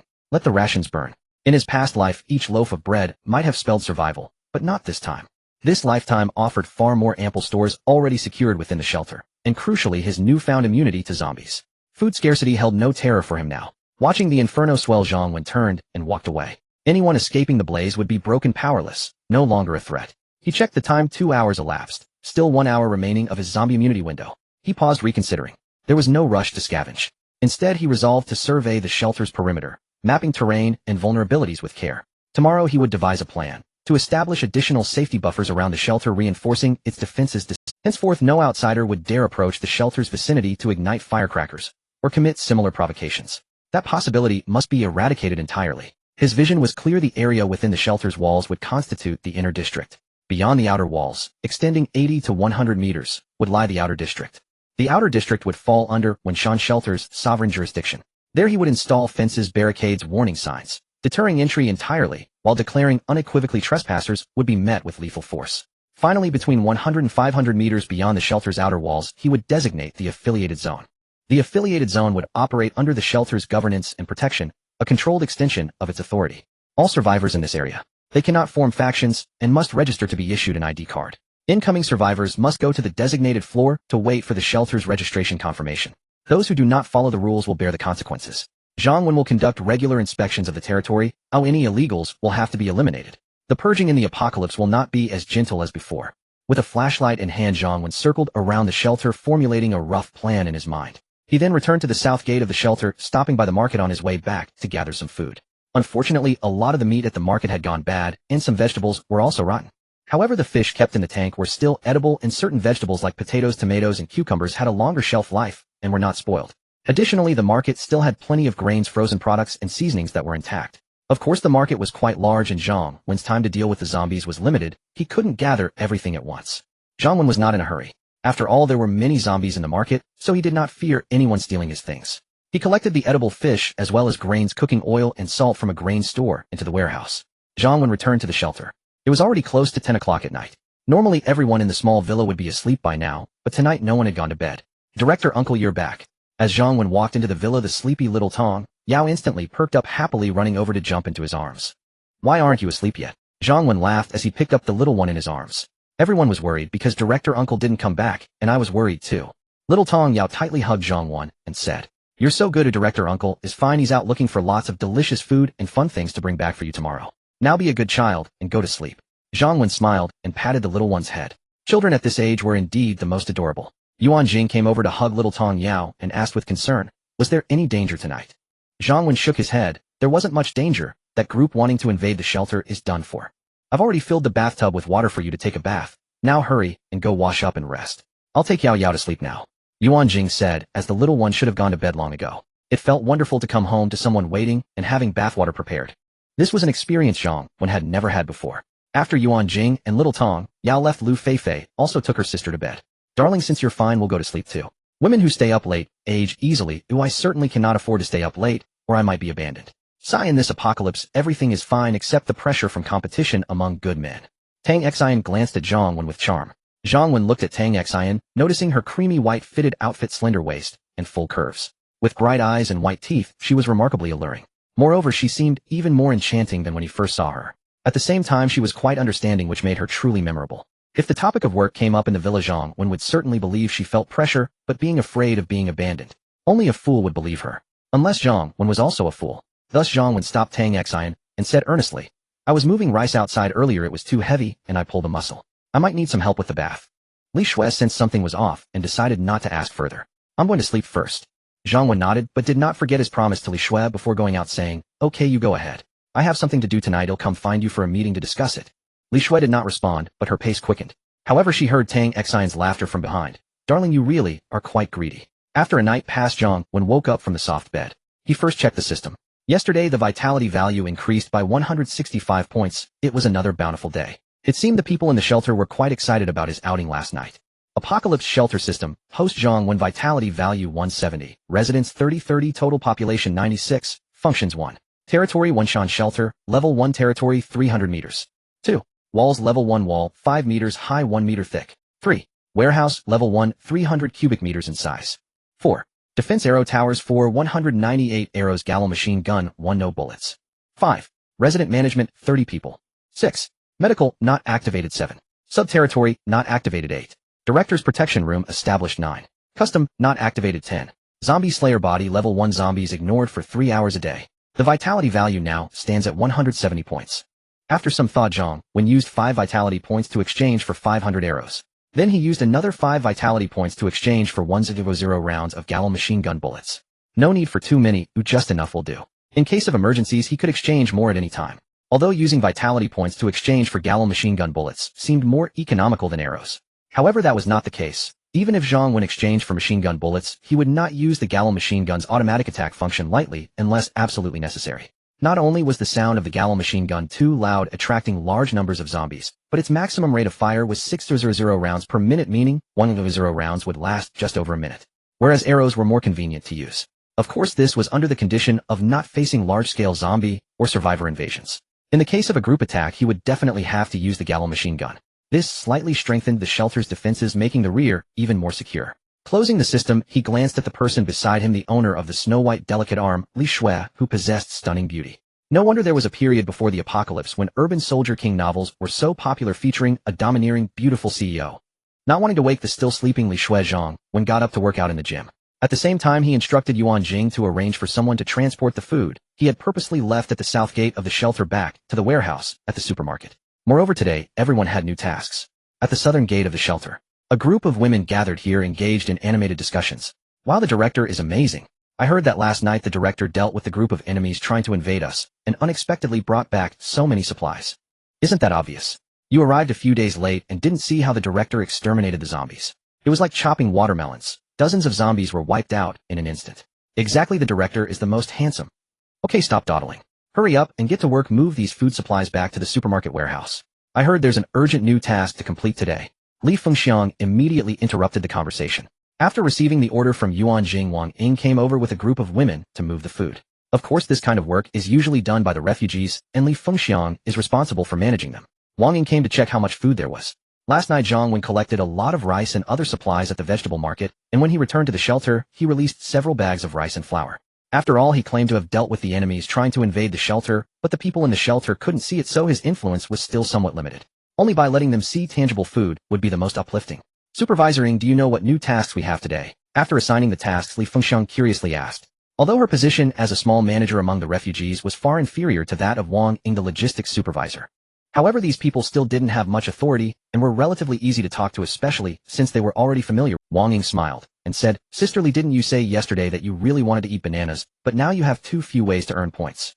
Li Fengxiang's eyes brightened. Supervisoring, can the new tasks allow us to earn points too? Of course, Minister Yuan personally told me so. Wang Ying said. Since the point system was announced yesterday, whether formal residents or refugees, everyone wanted to earn. Points are basically like currency from before the apocalypse. Having them means one can live a good life. Especially for the refugees, they are extremely eager for points. After all, right now, they can't even have enough to eat every day. Moreover, the food they have lacks flavor, making them feel like. Unfortunately, reality is harsh.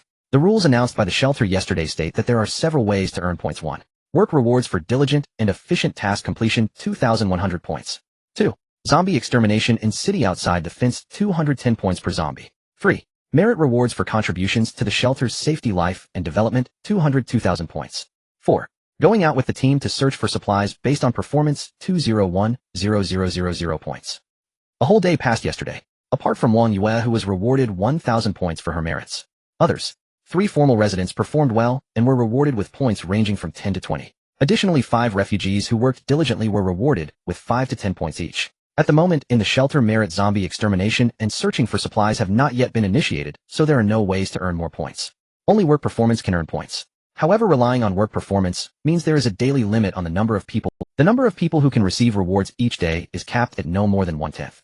Moreover, the points earned by refugees are also significantly fewer than those of formal residents. So relying solely on work performance, it is still quite difficult for refugees to earn more points. As they finished moving the supplies back to the supermarket warehouse, Ruan Jing also arrived. She formally announced the new task. The director needs to produce a batch of stainless steel or aluminum alloy fences to enclose an outer district outside the shelter, establishing it as the territory of the shelter. With this fenced outer territory, the shelter would not only be safer, but could also regularly clear zombies from around the shelter through the fence. Since Zhang Wen needed to complete this as soon as possible, the refugees would be divided into 3 shifts and work 24 hours. As long as they could produce a certain quantity of qualified fences on time, they would receive point rewards. Furthermore, they would gain priority rights to clear zombies and earn points in the future. After all, killing zombies from behind a fence is generally safe as long as one doesn't act recklessly and avoid large groups of zombies. This is a way for them to easily earn points. The women are not foolish. Any woman with a bit of courage naturally wants to obtain this job. Yesterday, the shelter announced plans to open some recreational venues. For instance, libraries, movie rooms, shower rooms, massage parlors, and so on. These places will certainly require workers. However, for relatively easier jobs like those in the library, formal residents will certainly have priority. For the refugees in the shelter now, the best job is undoubtedly to join the security team. Joining the security team, while it might not allow one to become a formal resident immediately. Even as refugees, the food, welfare, and benefits are very good, basically on par with formal residents. Moreover, joining the security team provides extra points for the assessment to become a formal resident. Essentially, joining the security team is akin to becoming a prospective formal resident. Apart from that, there are relatively easier and better paying jobs for refugees, such as chefs, hairdressers, and massage therapists. However, these require prior work experience and passing assessments.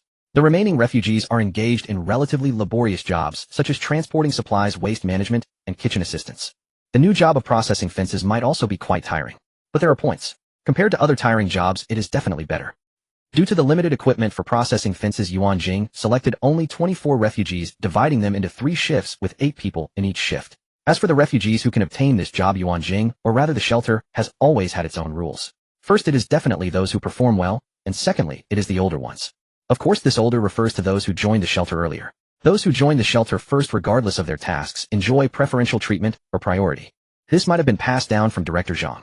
After all, for formal residents, as long as you are among the first to enter the shelter and haven't made mistakes. Even if you lack significant abilities, you can still become a formal resident first, at least temporarily. As for later arrival, the assessments have become increasingly strict, and it is now practically impossible. The quotas are already filled. They can only wait for the next round of openings. Thus, those who join the shelter first, even if they are refugees, still hold priority. This has become an unspoken understanding within the shelter. After Ruan Jing selected the suitable individuals, Zhang Wen personally came to teach them how to use the equipment to process stainless steel fences. After all, there were basically no women doing this kind of work before the apocalypse. They surely wouldn't know how to do it. Fortunately, this is after the apocalypse, and the processed fences don't need to meet any specific standards or aesthetics. As long as they are sturdy and durable. Therefore, the women got the hang of it quickly. They just need to spend time on the task. The fence allows the women to process materials. Zhang Wen arrived at the rooftop of a 6- or 7-story building at the shelter and looked at the terrain outside the surrounding wall. In addition to the on-site survey from last night, Zhang Wen now had a rough plan for the outer territory of the shelter, starting with the east and west sides. Since these 2 sides of the wall had no entrances, Zhang Wen planned to seal all nearby entrances and set up obstacles while leaving plenty of zombies inside. After all, these 2 sides needed to be both difficult to pass and extremely dangerous, turning them into dead zones. Then there were the north and south sides. Because the gates of the shelter's walls were located on these 2 sides, it was necessary to set up fences within a radius of about 100 meters and leave a main entrance. Of course, if all entrances on these 2 sides needed to be fenced, the workload would be considerable. Therefore, some wider entrances would also be sealed with obstacles. Then only a small section would be left to install the fence. For others in this apocalypse, completing such tasks would be, or rather it would be exceedingly difficult. Many survivors now lack the courage to go out in search of food, let alone undertake such a large project under the eyes of zombies. However, for Zhang Wen, it was not a difficult task. Besides having 3 hours of zombie killing time every day, he also had the system's warehouse, making many tasks easier. For instance, for some entrances that needed to be blocked with obstacles, Zhang Wen could directly store a large number of cars and other objects in the system's warehouse, and then release them at the necessary locations. He could completely accomplish the workload of hundreds of people before the apocalypse, all by himself. But for today, there was no rush. He would let the women process the fences first. Today, he still needed to gather supplies. The market from yesterday still had a lot of supplies left to collect, so it was best to... He communicated with Ruan Jing and the others through the walkie-talkie. Zhang Wen had already gone out once last night, when the zombies were most active, so they were not too worried this time. However, they still urged Zhang Wen to pay attention to safety. If he couldn't get the supplies, it was best to give up rather than take risks. Arriving outside the southern wall of the shelter, Zhang Wen quickly cleared the nearby zombies. He might need to use the shelter's main entrance today, and since it would make quite a noise, he couldn't leave any zombies at the wall's entrance. Although there were quite a few zombies outside the shelter's walls, they would not attack Zhang Wen. Every time he swung his bat, he could easily smash a zombie's head. A group of zombies could be killed without retaliation. This feeling was incredibly satisfying. Before long, the zombies near the southern wall were cleared out. Unfortunately, the young women at the shelter did not witness this. Otherwise, they would have known that the last drill was not when their leader was at her most formidable. Today was truly when she was fierce. Today, when he went out, it was daytime. The sun had already risen, and the weather was still... He took out his phone and set an alarm. Zhang Wen decided to limit his outdoor activities to a maximum of 2.5 hours, leaving the remaining half hour to return no matter how important the task. He intended to avoid putting himself in danger. In the early stages, survival was paramount. Unfinished tasks could be continued tomorrow. After all, the most abundant resource was time.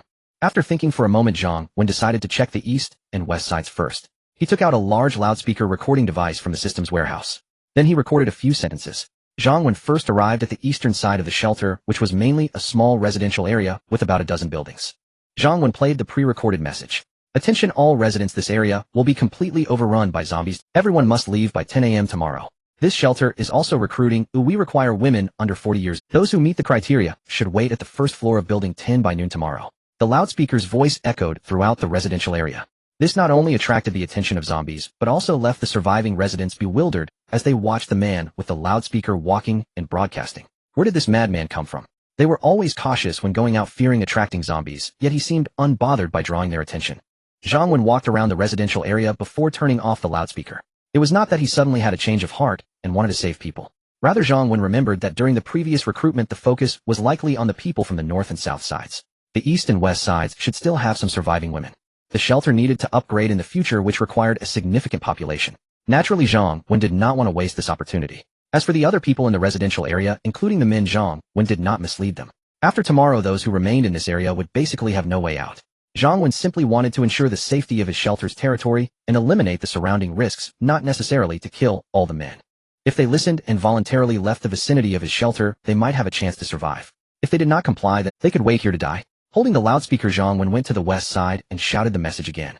Of course, although Zhang Wen would not completely seal off the north and south sides, he certainly would not allow any survivors to remain within the territory of his shelter. Survivors from the north and south had to either leave on their own or never leave at all. Just as Zhang Wen was about to return from the west to the southern market after circling around, a series of honking sounds came from there must be survivors. Zhang Wen immediately drew his pistol and quickly concealed himself in a corner to observe. However, in Zhang Wen's memory, there had never been any large shelters or teams in this area in his past life.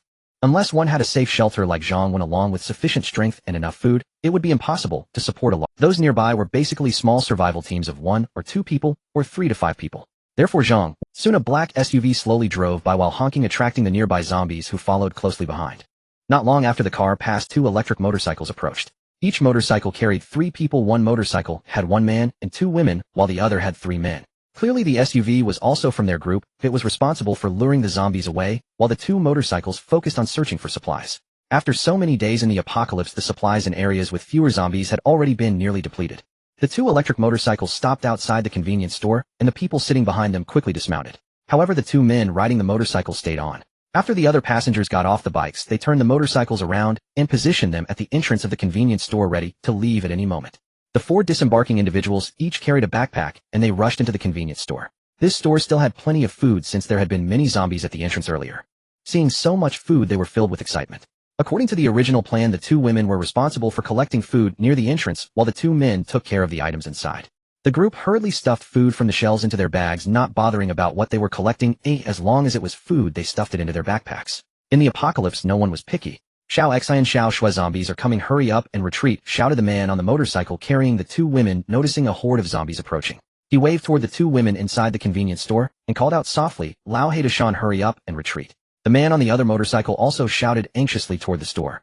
However, it was clear that he was panicking, and his voice inadvertently raised a little too loudly, immediately attracting the attention of the zombies. Originally, only a few zombies were heading this way, but now a large swarm was rushing over. Damn it, Lu Jun, I told you not to shout. Do you want to get everyone killed? Cursed the man on the other motorcycle, but he couldn't afford to scold him any longer. He shouted loudly to the people inside, run quickly. The individuals in the store immediately began to rush outside. The 2 women reacted quickly, being close to the entrance, and soon they ran out and hopped onto the motorcycle they had arrived on. One of the other 2 men in the convenience store also quickly made it outside. However, one man who had intended to go to the back warehouse to grab food was a bit slower coming out. By this time, the zombies had already surrounded the area. The driver Lu Jun, who had been bringing the man from inside, could no longer contain his fear and immediately started the motorcycle to escape. The motorcycle that had brought the 2 women had also already started. But seeing that there were still people inside, the driver shouted loudly to the one riding away, Lu Jun, what are you doing? Lao Hei. Unfortunately, the departing motorcycle showed no signs of stopping and had already driven far away. On the motorcycle that hadn't left yet, one of the women quickly said, Ning Wei, I saw Lao Hei come out. Let's wait for him. However, the other woman urged Ning Wei, hurry and go. Our electric motorcycle can't carry so many people. If we wait, we will all die, and Lao Hei isn't even part of our group. Since Lu Jun has already run away, what does it have to do with us? But we can't. The other girl tried to say more. At that moment, the driver, named Ning Wei, saw the approaching zombies, hesitated for a moment, and then quickly drove away. The last man who came with them, Lao Hei, had just run out of the convenience store and happened to see the 2 motorcycles disappearing in the distance, ready to curse. But then a zombie lunged at him, biting his arm. Zhang Wen, hiding not far away, observed that although this group appeared numerous, they seemed to be several small factions banding together to scavenge for supplies. There was no leader among them, nor any clear hierarchy. Without any firearms, this small team posed no threat to Zhang Wen, who was not in a hurry to deal with them. He decided to watch how they would choose. If they just left the area, it would be fine. If they did not want to leave or tried to escape south or north, then they could only blame their own bad luck. In the apocalypse, Zhang Wen would not kill indiscriminately, but only if he was not threatened. The 2 electric motorcycles that had just left quickly returned to their base, Taoyuan Community, a 3-story house with a yard enclosed by an iron fence. This building had few zombies and was easy to enter and exit, so they chose this place as their base. Upon seeing the electric motorcycles arrive, the iron gate of the base was immediately opened. After the electric motorcycles came in, several people immediately surrounded them. How did it go? How much food did you find?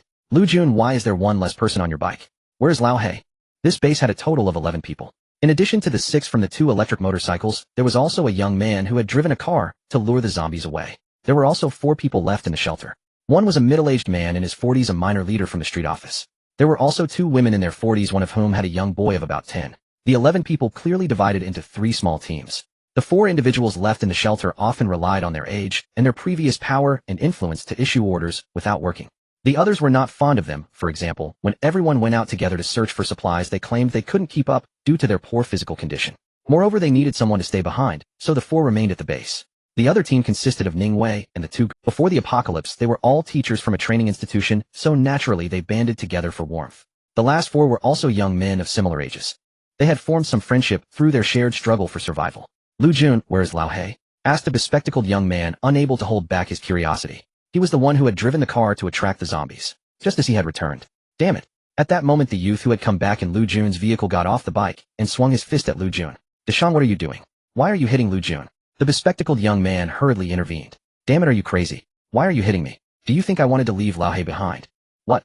You guys left Lao He behind? You came back by yourselves? The bespectacled young man asked incredulously, realizing why he hadn't seen Lao He returning with them. It was that bastard Lu Jun. He ran off as soon as Lao He didn't come out.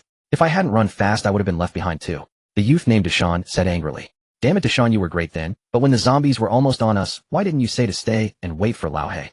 Now that we're back safely, you come back to complain. Lu Jun finally regained his composure and shot back. I'm not the driver, Deshawn retorted, though his voice was quieter.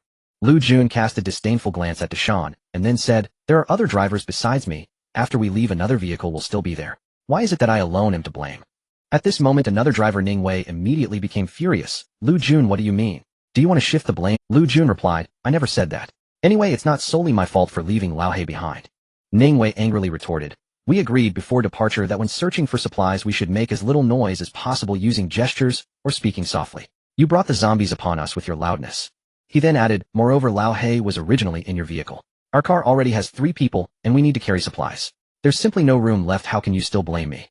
Lu Jun coldly said, say what you want, I bear most of the responsibility for not waiting for Lao He, but you guys are not any better. Heh, carrying supplies. No room. Didn't you think to throw away the supplies? Is a human life more important? It's easy to speak so eloquently, but isn't it true that you're also afraid to stay behind? You son of a... Ning Wei was getting more frustrated just as he was about to continue. At that moment, the street office leader Ma Jiangwo stepped in smoothly, delivering a lengthy speech about reconciliation. Alright, I roughly understand the situation now. You guys want to find supplies and attracted a lot of zombies. When things got critical, Lao He didn't retreat in time. If you had waited for him, it could have resulted in total disaster, so your timely withdrawal was for everyone's sake, and was Lao He may have already met with misfortune, but we cannot let his sacrifice be in vain. Let's stop arguing. Surviving is the best tribute we can pay to Lao He.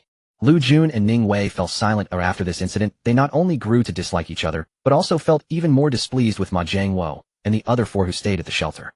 Damn it, we are out here risking our lives, yet we still have to endure this moral unease. You guys are at home seeking comfort, and then come to act as peacemakers. Where in the world does such a good thing exist? You, a leader from before the apocalypse, still flaunt your authority. Anyway, I won't go looking for supplies in the store anymore. Either I drive, or I'll stay home and guard for you. At this moment, Deshawn scoffed coldly and said, as if anyone wants to go anyway. I've already been once, next time it should be someone who hasn't gone. Otherwise, don't expect to eat this time. Lu Jun also scoffed, directing his gaze at Ma Jiangwo and the 2 middle-aged women. How can you big men just sit at home, while we women and children go out to find food for you? The 2 middle-aged women who had previously seemed indifferent immediately became unsettled upon hearing Lu Jun's word. Alright, everyone's spirits are high now, so let's all say a little less. Once everyone calms down, we'll hold a meeting to discuss. Ma Jiangwo, who originally dared not go out, became even more reluctant to search for supplies after people died in today's outing. He could only stabilize everyone first.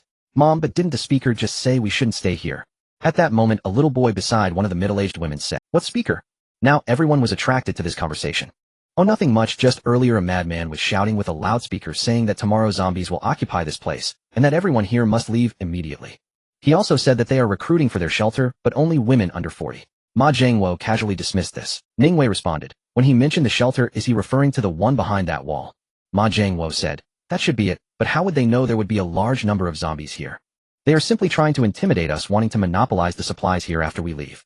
Ning Wei nodded, clearly thinking this. On the other hand, another middle-aged woman said, if it's the shelter behind that wall, then I can join them. It must be safe in there, and I won't have to worry at night anymore. I haven't slept well for days. Ma Jiangwo scoffed. Do you think they only recruit women for no reason? Once inside you know what kind of fate women. The middle-aged woman casually replied, isn't it just about those things between men and women? I have been through so much, or as long as life there is good it's fine. Ma Jiangwo continued to dampen her spirits. Besides, they only recruit women under 40, you have no hope. But if Wu Xian and Zhao Xiaoxue want to go, they do meet the criteria. After saying this, he glanced at Ningwei. Ningwei had feelings for Zhao Xiaoxue, and everyone knew it. If Zhao Xiaoxue and Wu Xian wanted to go to that shelter, who knew what Ningwei would think?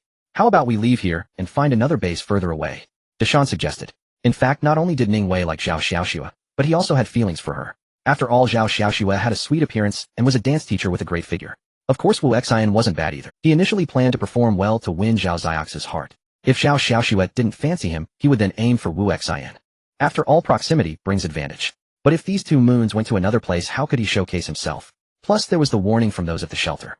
Deshan thought it best to leave this area. However, Ma Jingwo disagreed. We've worked hard to clear out the zombies from this base, and the supplies around here are decent. We've also gotten familiar with the environment. How can we easily give it up? I agree with Lao Ma. That shelter is just meant to intimidate us. I don't want to leave either. After today's outing, which resulted in deaths, many didn't want to leave this relatively safe environment. Xiaoxue Xinxin, what about you? Do you want to leave to find a new base or stay here, or do you want to join that shelter? Ningwei didn't rush to decide. Instead, he looked at Zhao Xiaoxue and Wu Xian. Wu Xian hesitated first. I don't know either. Let's see how it goes tomorrow. Zhao Xiaoxue immediately said without showing her emotions, I want to stay here. It's too dangerous outside, and that shelter doesn't seem like a good place. Ningwei felt relieved and immediately said, then I'll stay here too. I'm not going anywhere. I will protect you. Back at the vegetable market in the south, it was time for Zhang Wen's favorite activity of scouring for supplies. In his past life searching for supplies in the apocalypse, Zhang Wen felt the same tension and fear as the survivors he encountered today, always anxious and fearful that he might not return. Now things were different. Searching for supplies in the apocalypse had become one of Zhang Wen's favorite pastimes. It was akin to how some people used to enjoy opening blind boxes before the apocalypse. You never knew what you would find inside, but it often brought delightful surprises. Zhang Wen first arrived at the fruit shop in the market. Many of the fruits there had spoiled, emitting an unpleasant odor. However, there were still plenty of good fruits left, such as apples, bananas, pears, watermelons, cantaloupes, and durians. These fruits had a longer shelf life, and were staples found in every fruit shop. After collecting all the good fruit, shopkeeper, excuse me, I need to check your storage room for more good stuff behind the shop. Zhang Wen ignored the many zombies in the fruit shop, gently nudging the obstructing zombie shopkeeper with his bat, as he made his way to the storage room at the back. During this season, frozen watermelons and cantaloupes were the most popular and profitable items. Many fruit shop owners could make a fortune selling just watermelons during the summer, which is why the storage room was filled with them alongside crates of other fruits. Zhang Wen was not polite, he took everything. After leaving the fruit shop, he visited the nearby convenience store where the items were mostly still good, and he didn't bother to check. He collected everything, including items from the small storage room at the back. Of course, the convenience store's items were still not of every category. He took all food and beverage items. Among daily necessities, he collected toilet paper, sanitary napkins, and ultra-thin raincoats. These were essential, especially since there were many women in the shelter, and the first two items were in high demand. However, Zhang Wen was not overly generous with such necessities. In the future, aside from providing a small quantity for the official residents every week, anything more would need to be traded for points. As for the drifters, there would be no freebies. He could provide some free fabric, which was how women dealt with things during the apocalypse in Zhang Wen's memory. If drifters wanted toilet paper or sanitary napkins, they would have to earn points or strive to become the next batch of Zhang Wen would never give away too much of the free items. He kept the raincoats for himself as he used them daily and went through quite a few. Even with ample stock, he casually collected more. Not wasting much time at the convenience store, Zhang Wen quickly entered the market. The first stop was the seasoning shop, where there were plenty of good items. Various spicy sauces, fermented tofu, laogan ma, and more. Though these items seemed insignificant before the apocalypse, they became highly sought after afterward. There were also different types of soy sauce, cooking wine, hot pot ingredients, and so on. These items had a long shelf life and could significantly improve the quality of life in the apocalypse, so there was no need to be picky. He took them all. The seasoning shop used to be a dry goods store. This was also good. Various dried fruits, including Zhang Wen's favorites like pistachios and pine nuts, which would serve as high-end snacks for himself and the women in the small villa while watching TV. Not to mention the two little ones, Xiao Tong Yao and Lu Qianqian, would surely love them. Next up were the rice flour and soybean shops, as these staples were indispensable. There were also various vegetable stands with undamaged vegetables such as potatoes, sweet potatoes, carrots, and peppers. Of course, the smell from these stands was already quite strong, so Zhang Wen specially put on a gas mask until the alarm on his phone rang. Zhang Wen realized he had only half an hour left and should head back. The market wasn't large, and he had already collected quite a bit. Moreover, Zhang Wen's system storage was only at the first level, capable of holding around 300 tons of supplies at most. He had already packed in over 200 tons. The bulk of the space was occupied by grains, with over 80 tons of various rice, millet, corn, soybeans, peanuts, noodles, and others added another 30 tons. There were also various cooking oils, including 1-liter 1, 8-liter, 5-liter and restaurant-sized 20-liter containers totaling several tons of cooking oil. After some thought, Zhang Wen decided that upon returning, he could store more supplies in the shelter. Some items that didn't need to be kept in the space and could last longer outside wouldn't be placed in the system storage for now. He would have Ruan Jing clear out a space in the shelter specifically for storage. As Zhang Wen approached the market exit, he noticed a truck for transporting fruits parked at the entrance of the fruit shop with the keys still in. This is the one for me. Zhang Wen tried to start the truck, and it started normally. This small truck was generally limited to a 2-ton capacity before the apocalypse. Now who cares about weight limits? Zhang Wen directly released 10 tons of supplies from the system into the truck, including 200 bags of rice and dozens of barrels of cooking oil. Driving the truck loaded with supplies to the south gate of the shelter, he found that some zombies had returned after being cleaned out. Zhang Wen turned off the engine and got out to clean the nearby zombies again. Then he immediately opened the shelter's main gate in the system and stepped on the gas, charging the truck inside. As soon as the truck entered the shelter, several women from the security team in uniforms rushed over. Zhang Wen was quite satisfied with their response speed, as expected of those trained by Lu Feifei. They had improved significantly since the early days of establishing the security team. Zhang Wen opened the driver's door and stepped out. It's the director. Upon seeing Zhang Wen, the approaching security team members immediately relaxed. They greeted him, while some curiously examined the truck. It seemed that this time the director had returned with even more supplies than the previous night. Ruan Jing quickly came over with a group of women. She arranged for Wang Ying to lead the others to move the supplies while she approached Zhang Wen. Are you alright? Ruan Jing asked with concern. I'm fine. Zhang Wen shook his head and smiled. If you're worried, shall we return to the villa? You can give me a thorough check. In truth, Zhang Wen was particularly concerned about safety, especially regarding those entering the shelter from outside. In the future, not only would there be outside survivors coming in, but he would also arrange for people to go out daily to clean the zombies around the perimeter and even search for supplies. Therefore, he could not afford to be careless. A comprehensive inspection mechanism and process were necessary. Zhang Wen decided to set up a security booth at both the southern and northern entrances, as well as isolation rooms. Anyone entering from outside would need to be isolated on the spot for 30 minutes before undergoing a physical check by the security team. Generally, if someone had been bitten or scratched by a zombie, the mutation would not exceed 30 minutes. Seeing Zhang Wen's mischievous smile, Ruan Jing understood what the inspection meant and felt reassured that Zhang Wen was fine. Although Ruan Jing managed the logistics and certainly hoped for as many supplies as possible in the shelter, she was even more reluctant to let Zhang Wen go out on an adventure. Every time Zhang Wen left, she was filled with immense worry. However, she also understood that Zhang Wen was right. While the shelter was safe, there were bad people who might target it. The food and supplies in the shelter would eventually run out. Sooner or later, they would have to leave the shelter. Minister, it's just rice and cooking oil bits, enough for us for a long time. Wang Ying, who opened the truck door, couldn't help but cheerfully say to Ruan Jing. Ruan Jing shot Zhang Wen a charming glance and smiled, saying, You see, I have no time to indulge in your nonsense. Having said that, she immediately went to check the supplies in the truck. Zhang Wen was speechless. How was this nonsense? He had stressed multiple times that safety was the top priority. Had she forgotten her own words? No, she needed to have a serious, yet not too formal meeting with Ruan Jing in the evening to educate her about the importance of safety. Of course, in front of outsiders, Zhang Wen still had to give Ruan Jing some face, especially since she was managing dozens of people now. He planned to let them handle the food while he went to check on the processing of the fences. Ruan Jing watched Zhang Wen leave, a hint of sweet joy appearing on her face. However, she quickly adjusted her mindset, walking over to the truck and looking at the cargo of food, especially the grains. Ruan Jing couldn't help but feel immense excitement. Although she managed all logistical matters, she was also indirectly in charge of finances. With great power came great pressure. As the number of people in the shelter increased, the daily consumption of food and supplies was significant, and there was no income to offset it. It was like being the boss of a company that had to pay salaries to hundreds of people every day, yet had no profitable venture. Watching the company's assets decrease day by day, how could one not feel anxious? Ruan Jing had felt this way before. Although Zhang Wen always appeared nonchalant, she was still very worried. But she never showed it in front of Zhang Wen, and deep down she didn't want him to take risks. However, Zhang Wen always returned safely, bringing back more and more supplies. Of course, she was happy, especially this time. Just the rice alone looked like it had 100 or 200 bags. Although there were quite a few people in the shelter, even if they consumed 1 bag of rice a day, it could last them at least half a year. The weight on her heart could finally be eased. Ruan Jing smiled and said, Wang Ying, please arrange for them to move the supplies back to the supermarket and register them. Wang Ying immediately replied, Understood, Minister. Ruan Jing felt reassured as she entrusted these 3 capable individuals whom she had promoted with the task. Arriving at the fence processing room to reduce noise during the fence processing, some noisier procedures must be carried out inside. Without air conditioning or fans during the hot summer, it was evidently uncomfortable. When Zhang Wen entered the room, he only heard the sound of machines processing. The women were dressed lightly but were still drenched in sweat. Director, you're here. A girl with her arm in a bandage and limping slightly saw Zhang Wen enter and immediately came up to greet him. Zhang Wen recognized her. Wang Yu. Director. Director. Other staff members also saw Zhang Wen and immediately stopped their work to greet him.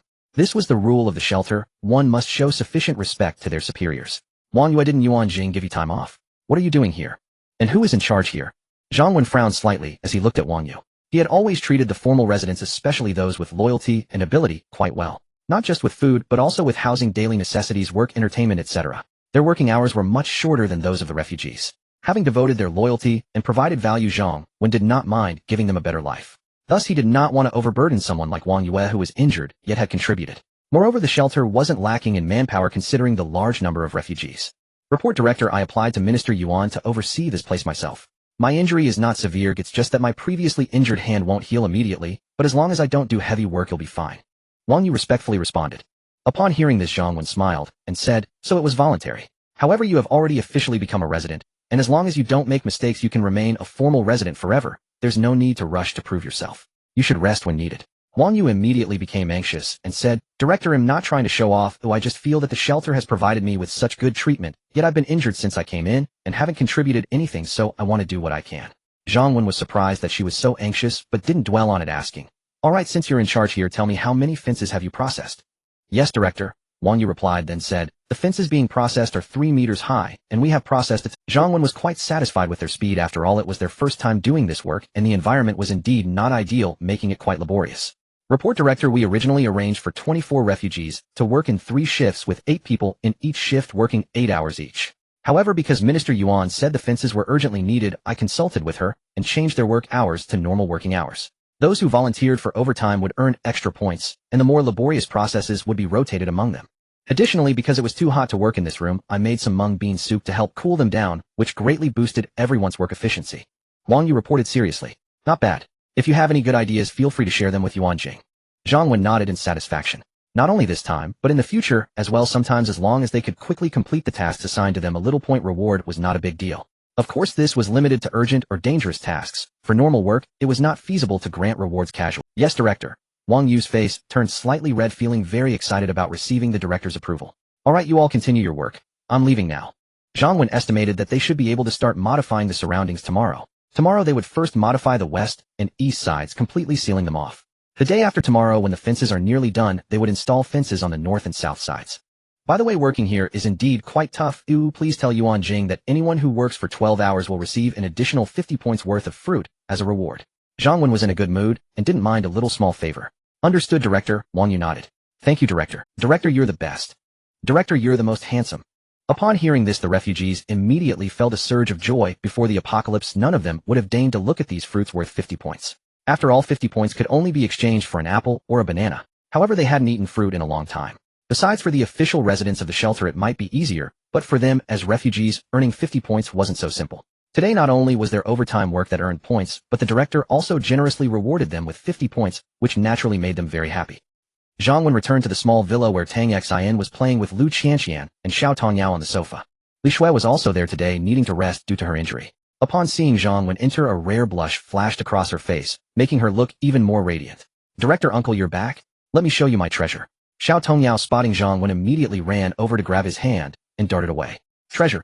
Zhang Wen, filled with curiosity, followed her. Soon Xiao Tongyao's treasure appeared before Zhang Wen's eyes. It turned out to be a small fish tank with a little goldfish inside. Ah, my fish is dead. Before Zhang Wen could clearly see, Xiao Tongyao started to cry. Looking closely, Zhang Wen confirmed that the fish in the small tank indeed seemed motionless. Zhang Wen touched it, and to his surprise the body was already stiff. There was no need for rescue. Tang Xin and the others heard the commotion and came over, with Tang Xin immediately comforting Xiao Tongyao. Li Shui approached Zhang Wen and said, this was discovered by Ruan Jing in a resident's home today. At that time this little fish was already on the verge of death. Xiao Tongyao loved it very much and kept waiting for you to come back to see it. Looking at the tearful Xiao Tongyao, Zhang Wen could somewhat understand her feelings. In this apocalypse, she had no peers her age and very few living pets. Having a little goldfish to care for naturally brought her joy. Not to mention her, even Tang Xin and the other women valued that little fish greatly. It represented vitality, making the apocalypse feel less oppressive. Suddenly an idea struck him. Alright, no more crying. Tomorrow Director Uncle will take you outside to find a big fish tank to keep all kinds of beautiful fish, okay? Zhang Wen pinched Xiao Tongyao's delicate little face as he spoke. Instantly captivated, Xiao Tongyao asked, Director Uncle, really? Of course, how could Director Uncle lie to our little Tongyao? Zhang Wen replied earnestly. You are the best, Director Uncle.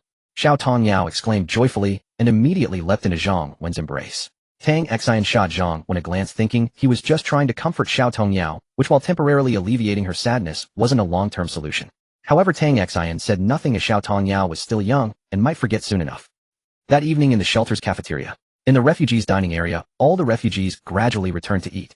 Sun Yanan, do you have pickled vegetables? A woman came in behind her, found her friend with her food, and was immediately astonished as she sat down. Sun Yanan picked up a piece of pickled vegetable and happily said, "What's wrong with having pickled vegetables? I exchanged it with my points. I never realized before how delicious pickled vegetables could be." The woman swallowed hard and hurriedly replied, "Alright Yanan, give me some too.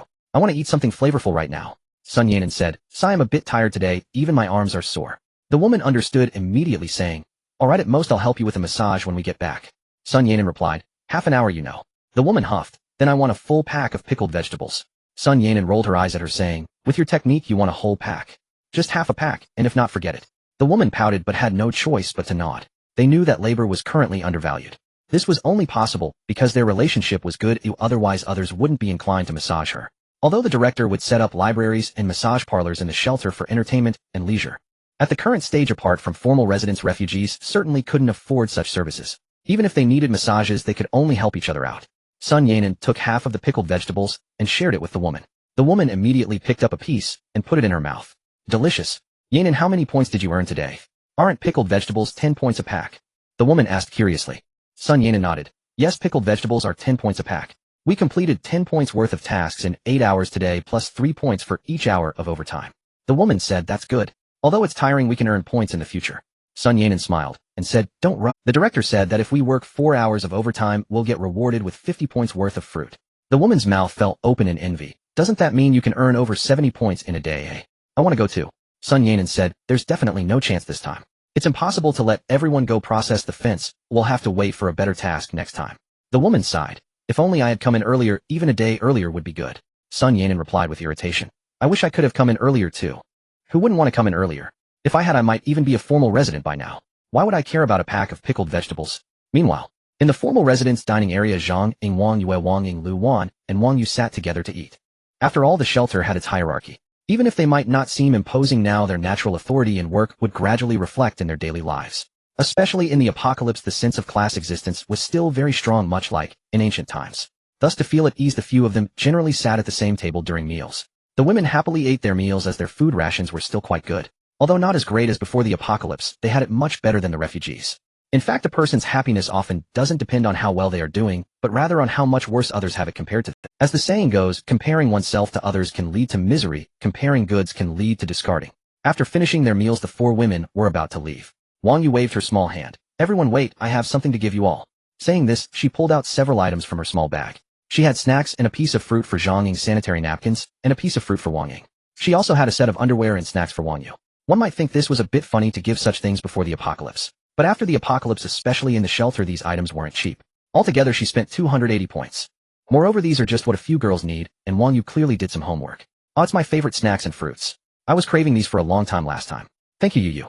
Indeed, Zhang Ying looked happily at the 2 items and smiled. "Xiao Yuan, now you're the little rich girl among us, so I won't be polite." Wang Ying and Wang Yu were equally delighted. Wang Ying wasn't too interested in snacks, but she recently got her period and needed sanitary pads. The pads provided by the shelter might be a bit insufficient, which was quite bothersome. Wang Yue, on the other hand, needed an extra set of clothes, especially underwear, due to her daily training with the security team. "Thank you, Xiao Yue, you are so thoughtful," Wang Yu said gratefully. Wang Yu quickly waved her hand. "It's nothing, you all took great care of us when we first arrived." Nearby, Lu Wan waited, seeing that Wang Yu had fallen silent. She asked, "Xiao Yue, is there anyone else?"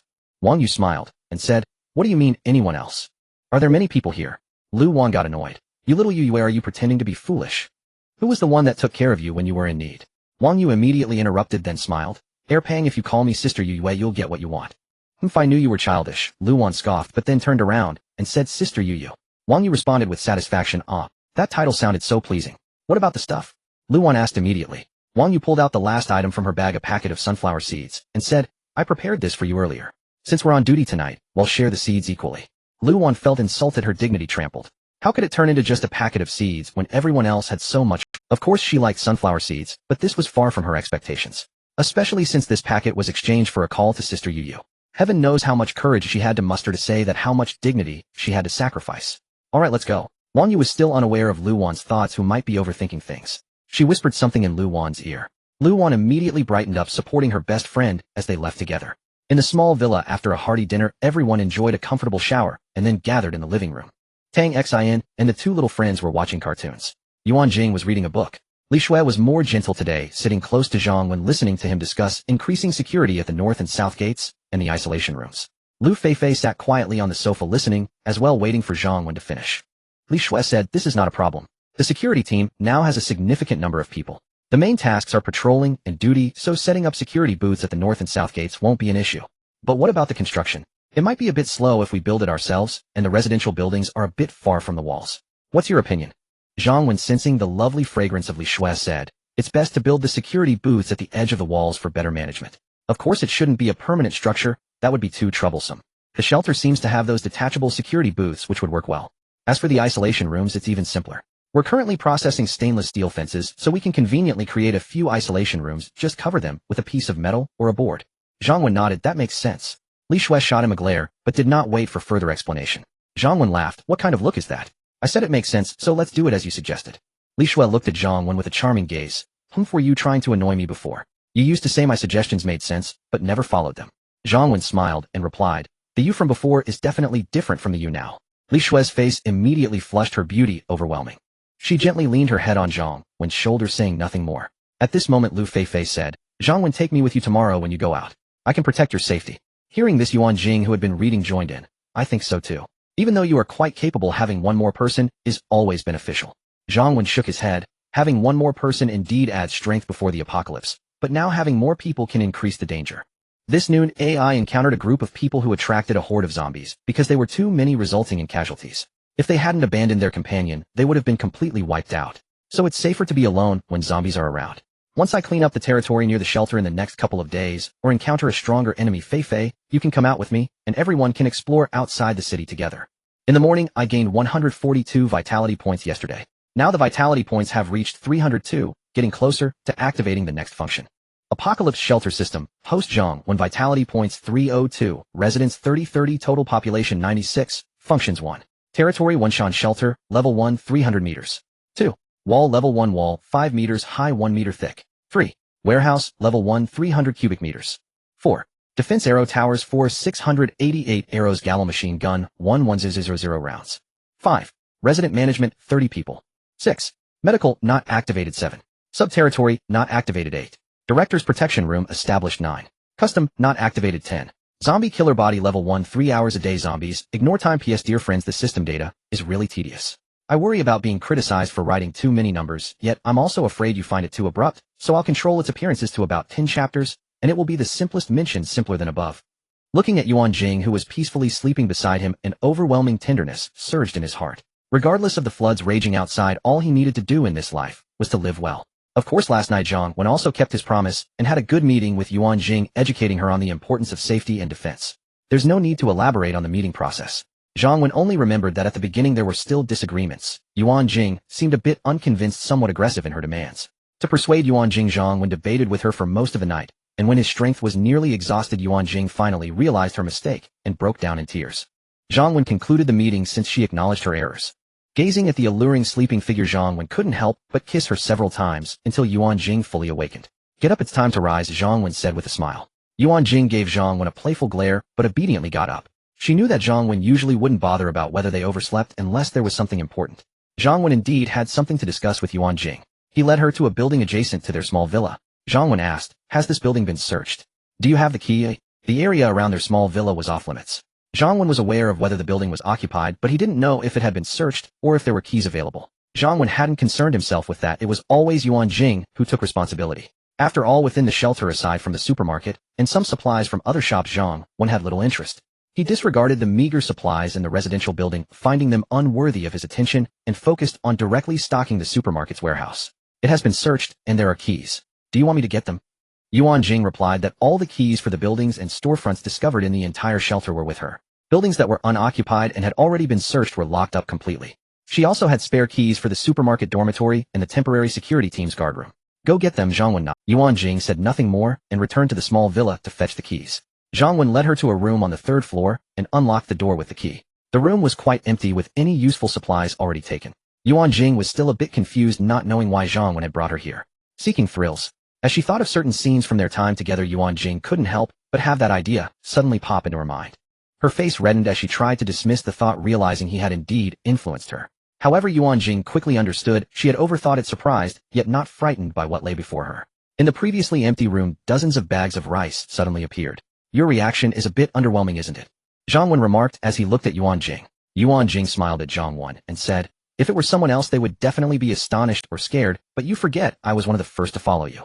At that time, when all the supplies in the supermarket suddenly disappeared, the things I found with Sister Li also vanished. Although I didn't see it with my own eyes, I had some guesses. I just wasn't sure at the time. Zhang Wen nodded, recalling how he had dismissed Ruan Jing and the others during that incident, yet the sudden disappearance of supplies was undeniable. However, aside from Ruan Jing and Sister Li, Zhang Wen had rarely engaged in such matters afterward, so the women who joined later were largely unaware.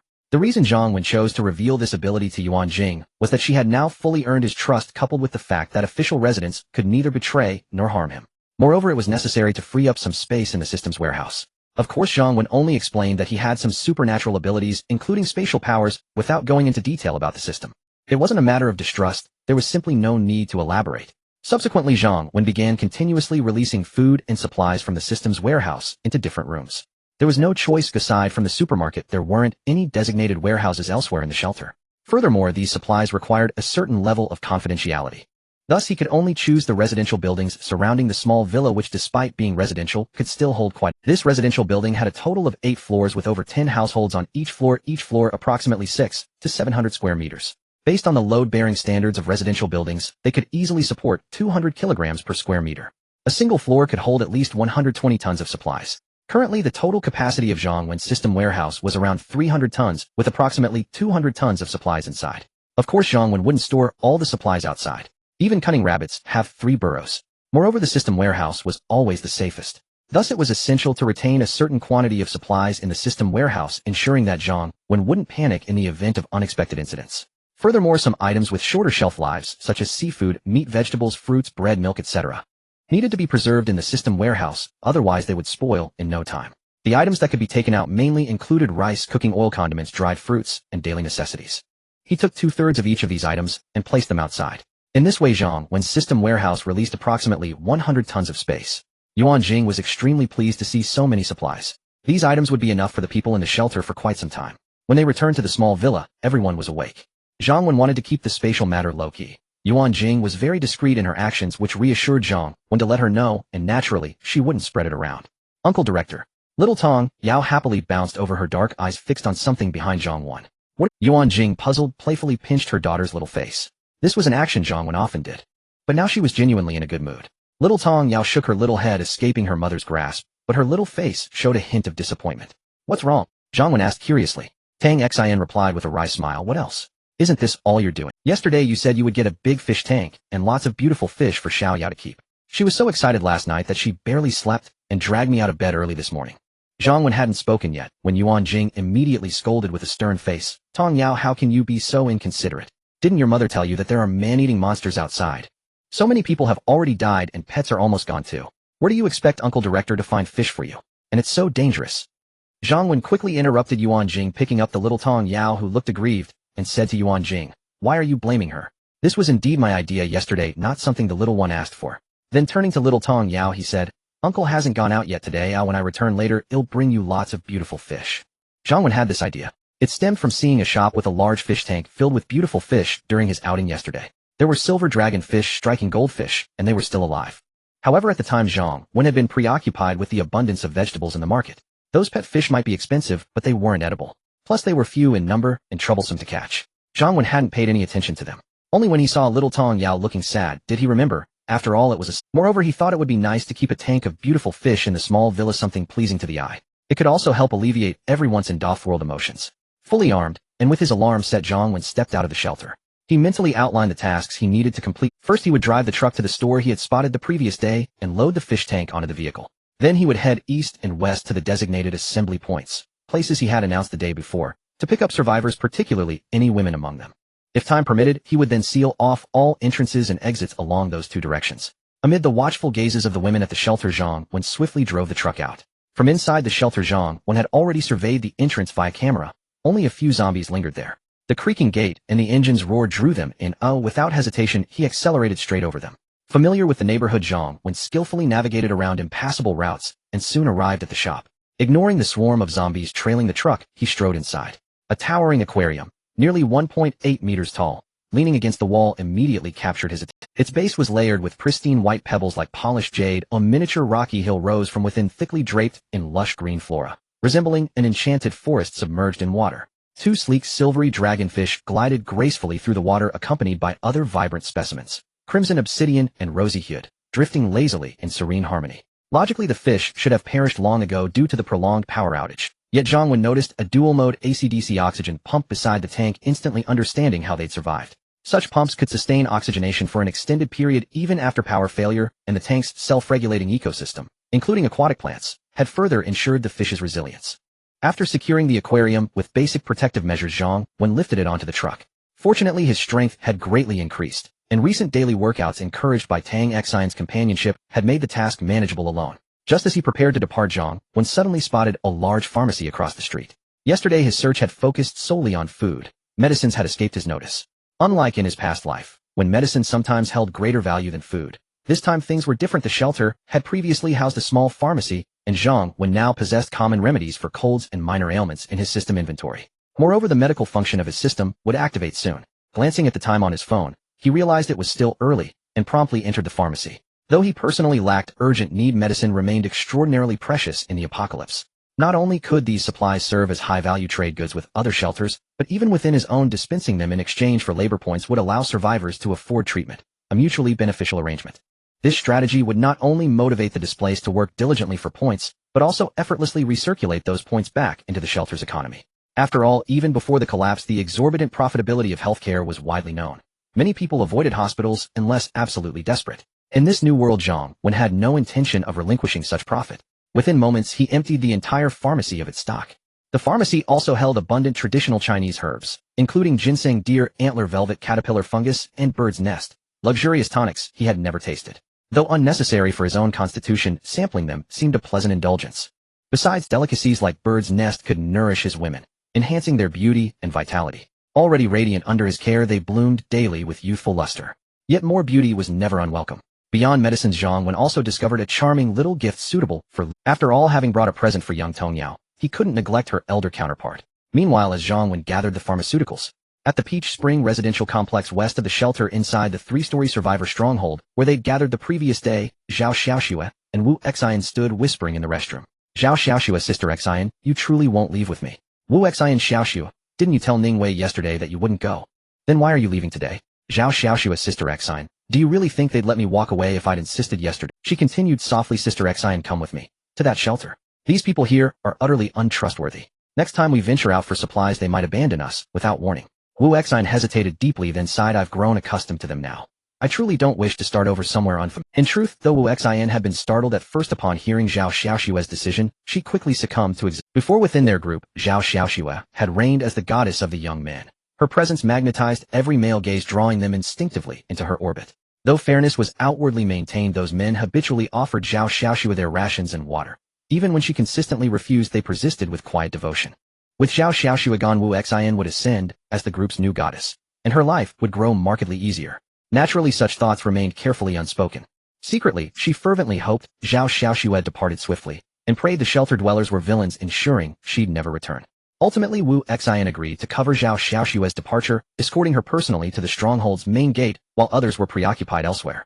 Xiaoxue, may you find peace and prosperity in that shelter, Wu Xian called, waving farewell, as Zhao Xiaoxue receded into the distance. Once she vanished entirely, Wu Xian's smile blossomed, radiant and unrestrained. Elsewhere in the same Peach Spring residential complex, inside a local sub-district office building, three women in their 30s gathered closely together. One, dressed in red and slightly plump, looked intently at the other two. Let me confirm once more, have we all decided to join that shelter? Yes, we're nearly out of food. How can just the three of us safely scavenge? Joining a group is inevitable. Agreed. The other two affirmed. Then let's meet at the assembly point announced yesterday via loudspeaker. Before we go, I must stress this once: their unity is paramount. Strength lies in numbers. It's the only way to secure our footing. The woman in red spoke earnestly. Don't worry, Sister Yangxiu, you saved us. We'll follow your lead always. Another added, exactly, Sister Yangxiu. You're our leader, and we obey you without question. Yangxiu nodded in quiet satisfaction, tightened her grip on her weapon, and declared gravely, then let's go. Stay vigilant at every step. As the survivors each pondered their thoughts, Zhang Wen quickly gathered the medicines from the pharmacy and drove to the east side of the shelter.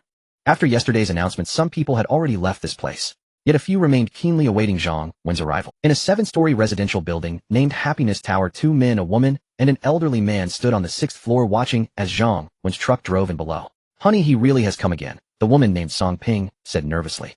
The man named Wu Xiaoqiang replied calmly, "So what if he's here? He needs those women. Oh, once he takes them, he surely, and even if he does come again, what of it? This building is our territory. If he wants to come in, we can block the way upstairs. What can he do to us?" Another man spat and scoffed. "Exactly. What a joke. He only takes women, not men, and expects us to leave here. He wishes." However, Song Ping still expressed her concern. "They have a powerful shelter. We can't fight them. Plus, they say this place will soon be overrun by zombies. I think we should leave immediately." Wu Xiaoqiang interrupted her, saying, "Have you not seen him come out alone every time? How strong could they really be? It's best if they don't provoke us, otherwise I'll make him regret it." Zhang Wen arrived not far from the rendezvous point he had mentioned yesterday. Zhang Wen first drove to an open area, then pulled out a string of firecrackers from the system warehouse, lit them, and threw. Bang bang bang.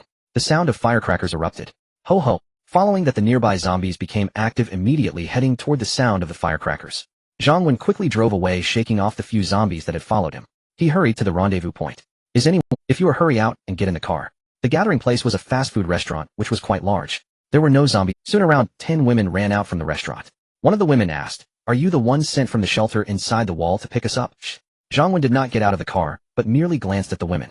Although the number was not too many, their ages seemed to meet the criteria, so he decided to take them all back for now. He was too lazy to ask more questions. He would let Ruan Jing and the others register their information later. Without further ado, Zhang Wen said, "Yes, quickly open the back door of the truck and get in. I'll leave in 1 minute. Can we wait a bit longer? We still have some supplies in the store." "Yeah, our things are still inside." The women protested as they heard they only had a minute. "The shelter doesn't allow bringing things in. You have 50 seconds left," Zhang Wen replied flatly. "What kind of shelter is this that doesn't allow people to bring things in it?" More women were reluctant.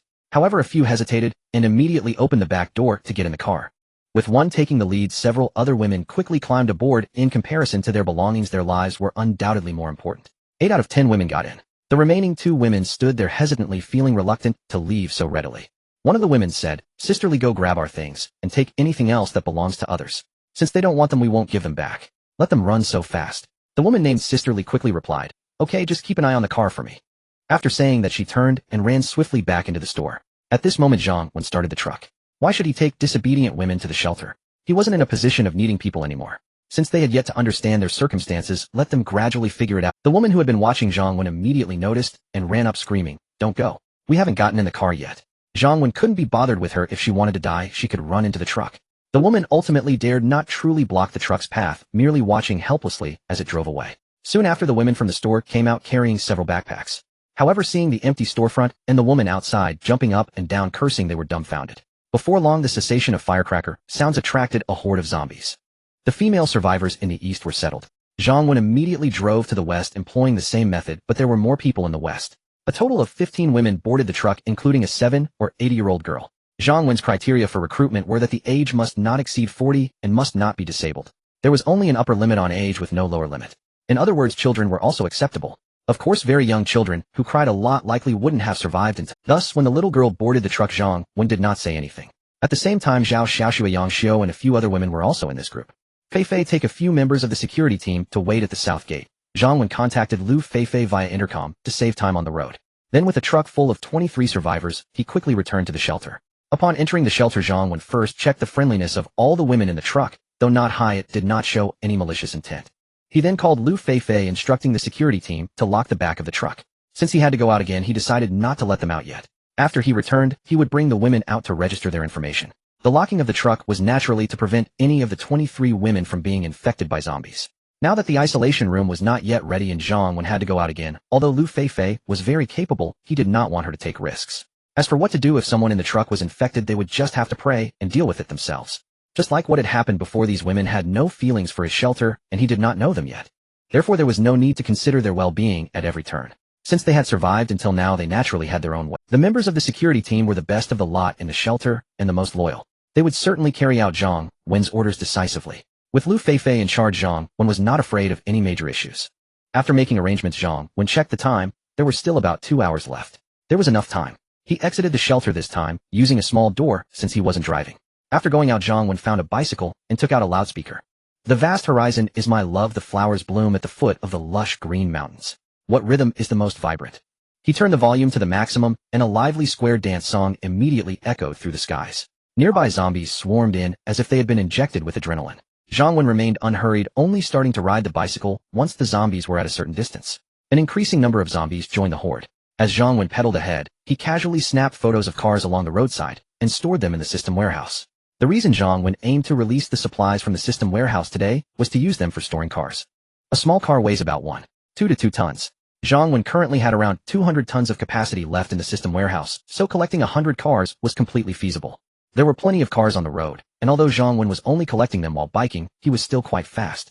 Before long, he led a large group of zombies from the south side of the shelter to the east side. He lured all the zombies into the community. Zhang Wen then took out a string of 500 firecrackers. He discovered that in the apocalypse these firecrackers were incredibly useful, acting as a magical tool to attract zombies. However, those who used them knew their value, as Zhang Wen certainly would not allow the enemy to use them in his shelter. Even now outside the shelter, he only took out the smallest string of 500. Otherwise, he feared that the noise might attract all nearby zombies, as this place was not far from the shelter. After igniting the firecrackers and throwing them, Zhang Wen turned off the loudspeaker, and all the zombies following him were indeed drawn away. With no zombies around him, Zhang Wen immediately returned to the small entrance of the community. He then released over 100 cars, effectively sealing off the community. Of course, Zhang Wen knew there were still some other small entrances or pathways between buildings that could allow people to pass. He wasn't in a hurry and went to the roadside to collect more cars for the system warehouse. He then returned to the community, where it had become a sea of zombies. However, Zhang Wen still needed to divert them.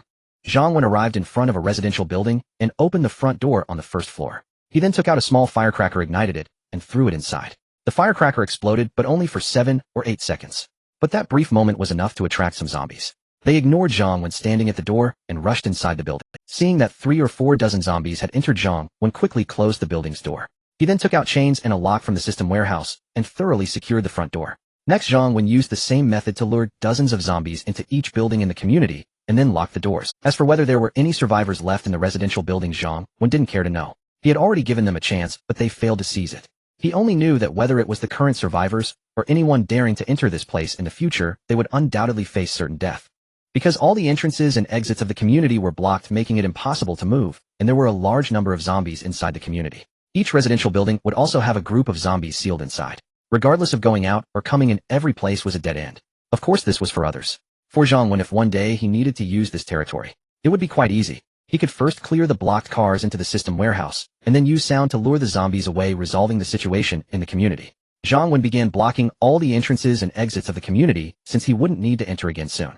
After dealing with matters on the east side, he checked the time. There were still 35 minutes left. Although he could move a bit faster, he could still handle the west side with the same method. However, the time to return would definitely be tight. Zhang Wen didn't like this method of doing things. He preferred to be cautious, leaving room to maneuver and not rushing. After all, there was no hurry. He could take his time to deal with the west side tomorrow. As Zhang Wen left, his view of the previous happy building in the community revealed a scene where he was chased into the community by a mass of zombies. They also saw Zhang Wen closing the door of the adjacent building, thinking that he must be looking for supplies in that building. When Zhang Wen arrived at their building, Zhang Xiaoqiang armed his group and set up obstacles on the 3rd, 4th, and 5th floors, waiting for Zhang Wen to come up and clear the roadblocks so they could ambush him. However, after waiting for a long time, they heard the sound of the door opening downstairs, followed by a few seconds of firecracker sounds, and before long the door closed again. Zhang Xiaoqiang and the others were somewhat bewildered, but due to the distance they couldn't see Zhang Wen's subsequent actions, otherwise they wouldn't have remained so calm in the building. Zhang Xiaoqiang looked outside at the ground full of zombies and said fiercely, "So that guy was right about this place being overrun by zombies. They were all brought in by him. I wondered how he could foresee this. It's a pity he didn't come upstairs today, otherwise I would definitely kill him." Another man laughed, saying, "No rush, he might just be scouting today, testing the waters to see if there are still people in the building. As long as he wants supplies, he will definitely come back to search." Women Song Ping worriedly said, "But we don't have much supplies left. We've almost searched this building thoroughly. We can only go out to the convenience store in the community to search for supplies, but with so many zombies downstairs, what should we do?" Zhang Xiaoqiang smiled and said, "What's there to worry about?" The other's eyes lit up, all asking, "Do you have a good—" Zhang Xiaoqiang proudly said, "Of course. Didn't you notice that every time that guy attracts zombies, he either uses a loudspeaker or firecrackers? As long as the sound is loud, the effect is great. We can also find a tool that makes a loud sound, and then throw it downstairs to lure the zombies outside our building away. Then let someone continue to lure a large number of zombies elsewhere, even outside the community, and we can safely search for supplies. Good plan. I think it works." Everyone felt this idea was good. Watching Zhang Wen attract a large horde of zombies, he seemed unhurried and unscathed. They all believed they could do the same. With a plan in mind, they quickly took action, first finding a few mobile phones that still had battery life, and then clearing the obstacles in the stairwell. On the 4th floor, they wrapped a phone in cloth and played a song, throwing it out the back of the building. Sure enough, many zombies were attracted to it. The group quickly ran downstairs, agreeing to follow the plan after exiting. But just as they reached the 1st floor, they were dumbfounded. The stairwell was crammed with dozens of zombies. They had been relatively quiet until now. Upon hearing footsteps and the scent of living blood, they immediately became agitated and rushed upstairs. Returning to the shelter, Director, the security officer stationed by the truck, immediately greeted Zhang Wen. Zhang Wen said, "Inform Ruan Jing to bring people over to receive this batch." "Yes, Director." Zhang Wen walked up to Lu Feifei, who had changed out of her military uniform and was now dressed in the uniforms found at the police station, just like the security team. The ordinary uniform looked remarkable on her, still the most striking sight. "Feifei, how is the training of the security team?" Zhang Wen looked at her and said. Lu Feifei replied seriously, "Many of them are training earnestly, but their foundation is quite weak. They are gradually strengthening their physical training and will have a combat and shooting class every day. However, they can only reach the level of an ordinary security team for now. To reach the military level, there is still a way to go." Zhang Wen nodded and said, "As long as there is progress, that's good. Additionally, once I finish the fence outside the shelter, let them go out more to kill zombies. Practical experience is always the fastest way to grow." Lu Feifei nodded, "I understand. By the way, has Ruan Jing and Tang Xian practiced shooting with you?" Zhang Wen. Lu Feifei shook her head. "Ruan Jing occasionally goes to learn a bit. She knows the basic movements and techniques, but has never actually fired a gun. Tang Xian hasn't gone. As long as they know it's fine. They may not necessarily need to go to the battlefield, but learning has its benefits. In the apocalypse, even in the shelter, it might come in handy someday." Zhang Wen stated. Lu Feifei wholeheartedly agreed. "Then I will teach Tang Xian again someday, learning to shoot." Zhang Wen nodded and continued. "As for the security team, they don't all need to become experts. But they must be bold, willing to kill zombies, and even people, and everyone must have qualified shooting skills. Still, as I said, although not everyone needs to go to the battlefield, and not everyone will be equipped with a gun in the event of a crisis, they must be useful. Additionally, once the security team is trained adequately, hand over the daily training tasks to Li Shui, and let her take responsibility for the continued training. Then look among the people in the shelter for any promising candidates. If there are, select them to join your exploration team. People in this department need to be selected and trained as if they were special forces from before the apocalypse, excelling in combat, sniping, etc., and will primarily be responsible for external enemies or executing tasks. Of course, I will also provide some preferential treatment for the people in this department. As long as they pass your training examination and receive my approval, they will become members of your department. Moreover, their treatment will be on par with the formal residence officials, with an additional reward of 1,000 points each month. This treatment makes me tempted." Before Lu Feifei could speak, Ruan Jing smiled from the side. Although she had just arrived, she had still heard some of the previous. Li Shui had come along with her. Li Shui, feeling indignant, said, "I have no objections to training the security team, but are you asking her to pick people from the entire shelter? What if there are good candidates in my security team? Will they be taken away?" Zhang Wen nodded. "Not just your security team, but also Ruan Jing's logistics department, and even the new recruits coming in this time, as long as they meet the criteria and pass the training assessment." Now Ruan Jing was also uneasy. "I must clarify that while others in the logistics department can be considered, my few supervisors cannot be included. It's not easy for me to find a few people that I work well with." Zhang Wen glared at them. "Water flows downward, and people strive upwards. How can you jeopardize others' bright futures? Does your conscience not hurt?" Ruan Jing sneered. "Bright future? The most dangerous job, all right. Although I know this is for the safety of the shelter, my few people truly have nothing to gain. So I forget it. They might not be cut out for this anyway, though I won't think about it for now."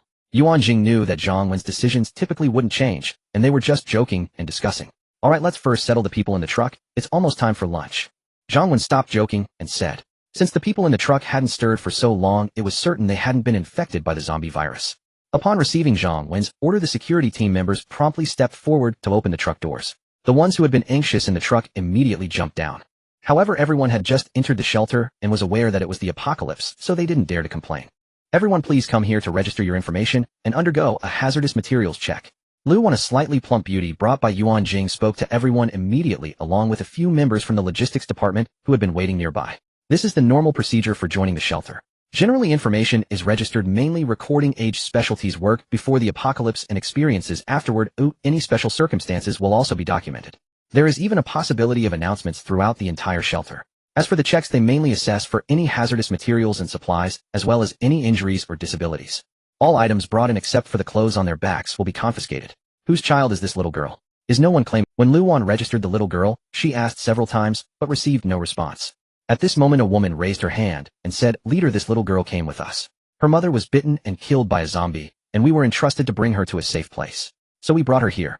Luan felt a deep sympathy for the little girl, but she had never encountered such a situation before. She could only jog over to Ruan Jing and quietly say, "Minister, what should we do?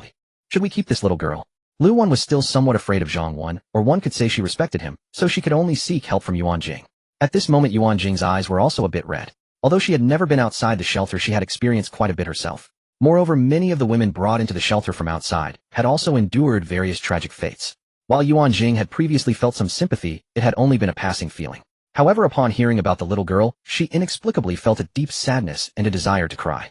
Perhaps it was because the little girl was about the same age as Xiao Tong Yao, yet her fate was so turbulent. It could also be that she thought of all the countless children who suffered even more tragic fates than this little girl in the apocalypse. Even if she could become cold-hearted towards the female team members in the shelter, this little girl was someone she could not remain indifferent to. Ruan Jing looked at Zhang Wen with red eyes. Zhang Wen was at a loss whether to laugh or cry. He had thought she was strong enough, and even capable of being ruthless, yet she still had moments of sentimentality. But perhaps this was not a bad thing.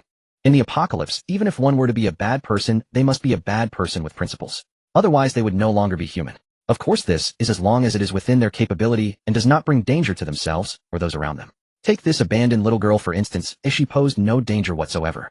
However, Zhang Wen did not rush to express his stance.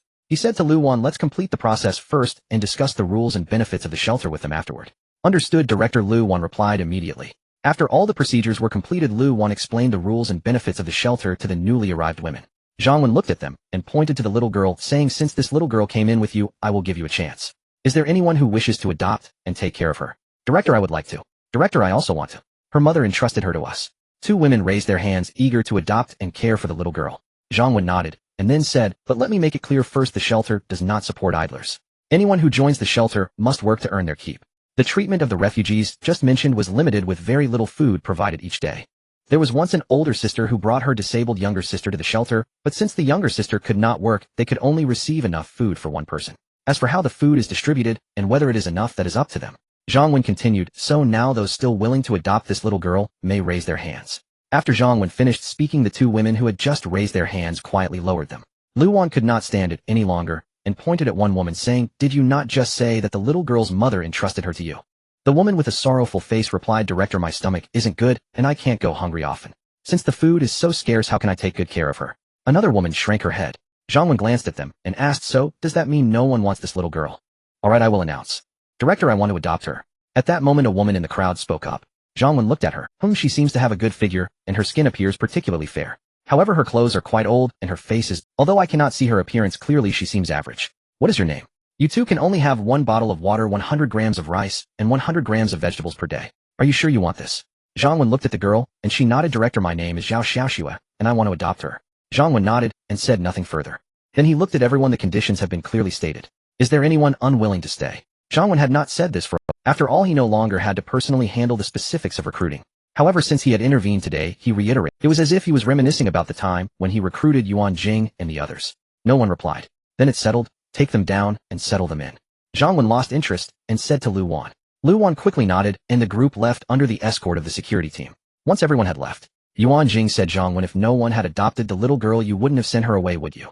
Zhang Wen smiled and replied, I wouldn't send her away. If no one adopted her, I plan to have her work to support herself. Have her work? How can she work at such a young age?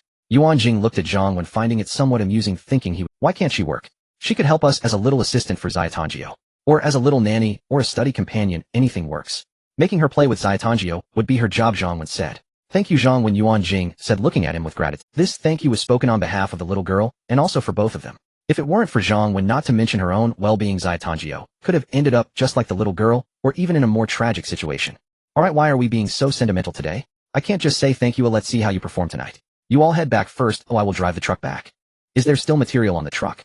I can just call someone over to move it, Ruan Jing quickly said. After all, the shelter tries to avoid making too much noise. This is not only Zhang Wen's rule, but also something Ruan Jing believes is very correct. It's stuff we use ourselves, but it's too heavy for them to move, so I will handle it myself. Don't worry, I have lured away most of the zombies near the wall today, it's fine. The rules of the shelter were set by Zhang Wen, but they naturally do not apply to him. The entire shelter belongs to him. He can do as he pleases. Let's not talk about fairness. Before the apocalypse, there was nothing that was absolutely fair. After the apocalypse, is it even funny to talk about fairness? Of course Zhang Wen is well aware of what can and cannot be done. After all, this is his shelter. Would he harm his own shelter? Ruan Jing and the others no longer said anything. They all understood Zhang Wen's character now. He was very good to them, providing them with the best in food and shelter. He would not concern himself with many matters, granting them authority and trusting them, whether it be personnel or weapons. However, Zhang Wen has his own ideas, and once he makes a decision, it will not change easily. Fortunately, so far his decisions have not gone wrong. He drove the truck to the outside of the small villa. Zhang Wen got out of the car, opened the back of the truck, and casually took out the item he found in the pharmacy from the system warehouse, placing it in the truck. It's director uncle who has returned with the car. A small head popped out from the second-floor balcony, surprised. The little hand waved vigorously to greet Zhang Wen, as if afraid he wouldn't see her. Xiaoyao, hurry down and see what good stuff I brought back. Zhang Wen also waved to the little cutie on the second floor, and smiled, saying, what is director uncle? I'll be right down. Xia Tongjiu immediately asked curiously upon hearing this, and without waiting for Zhang Wen to respond, she ran back to the living room and hurried downstairs. At this moment, Ruan Jing and Li Shui returned as well. They were curious about what was inside the car, and were in no hurry to enter the house. Zhang Wen said to Lu Feifei, go and carry your sister down along with the gift for her. Does she have one too? Lu Feifei was taken aback, but immediately complied. However, before she could go upstairs, Tang Xian had already come down carrying Lu Qianqian. Xiao Tongyao, although eager to see the gift, followed closely beside Tang Xian and Lu Qianqian. Lu Feifei hurriedly stepped forward to take her sister. Xiao Tongyao ran up to Zhang Wen, her eyes filled with anticipation, and asked, Uncle Director, what is it? Come and see and you'll know. Zhang Wen smiled, and walked to the back of the truck, opened the door, and pulled back the covering over. Wow, such a beautiful fish tank, and so many pretty fish. Xiao Tongyao exclaimed in delight upon seeing the content. This fish tank was not only beautiful to Xiao Tongyao, but even Zhang Wen found it particularly stunning. Moreover, the fish tank was not just beautifully decorated, it contained 2 long-bodied silver arowanas and various colorful fish, red, black, and pink, each a delight to behold. Before the apocalypse, the owner of this fish tank must have spent a significant amount of money on it. Zhang Wen did not recognize the other beautiful fish, but he had certainly heard of the famed arowana, which was not cheap. Of course, in the post-apocalyptic world, everything could no longer be valued by pre-apocalyptic standards. Were luxury handbags expensive before the apocalypse? Was water and salt cheap before the apocalypse? Yet after the apocalypse, their values had completely reversed. All the women gathered around looking at the large fish tank in the truck with astonishment on their faces. Zhang Wen initially thought that Ruan Jing had already educated Xiao Tongyao about this matter, and he had forgotten it. Unexpectedly, he had not only remembered, but had actually brought it back. Ruan Jing felt both touched and worried, her beautiful eyes reddening, as she said, Zhang Wen, Tongyao is just a child having fun.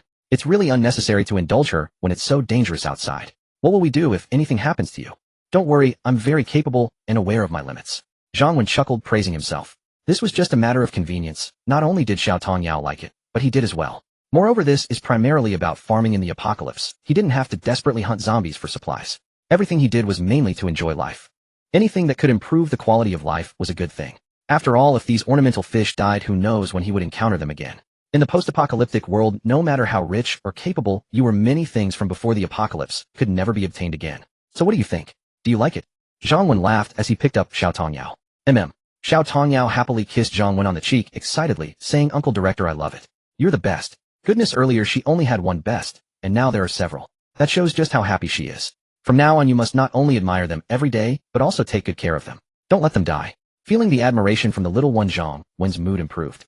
The frustration he felt earlier that morning while facing countless terrifying zombies had completely vanished. Having a little sweetheart in the apocalypse was indeed quite beneficial. Ruan Jing, please take down the things for Qianqian from Zhang Wen said to Ruan Jing. Ruan Jing nodded eagerly.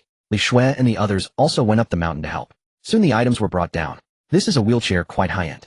Tang Xian quickly recognized the item. It's a wheelchair.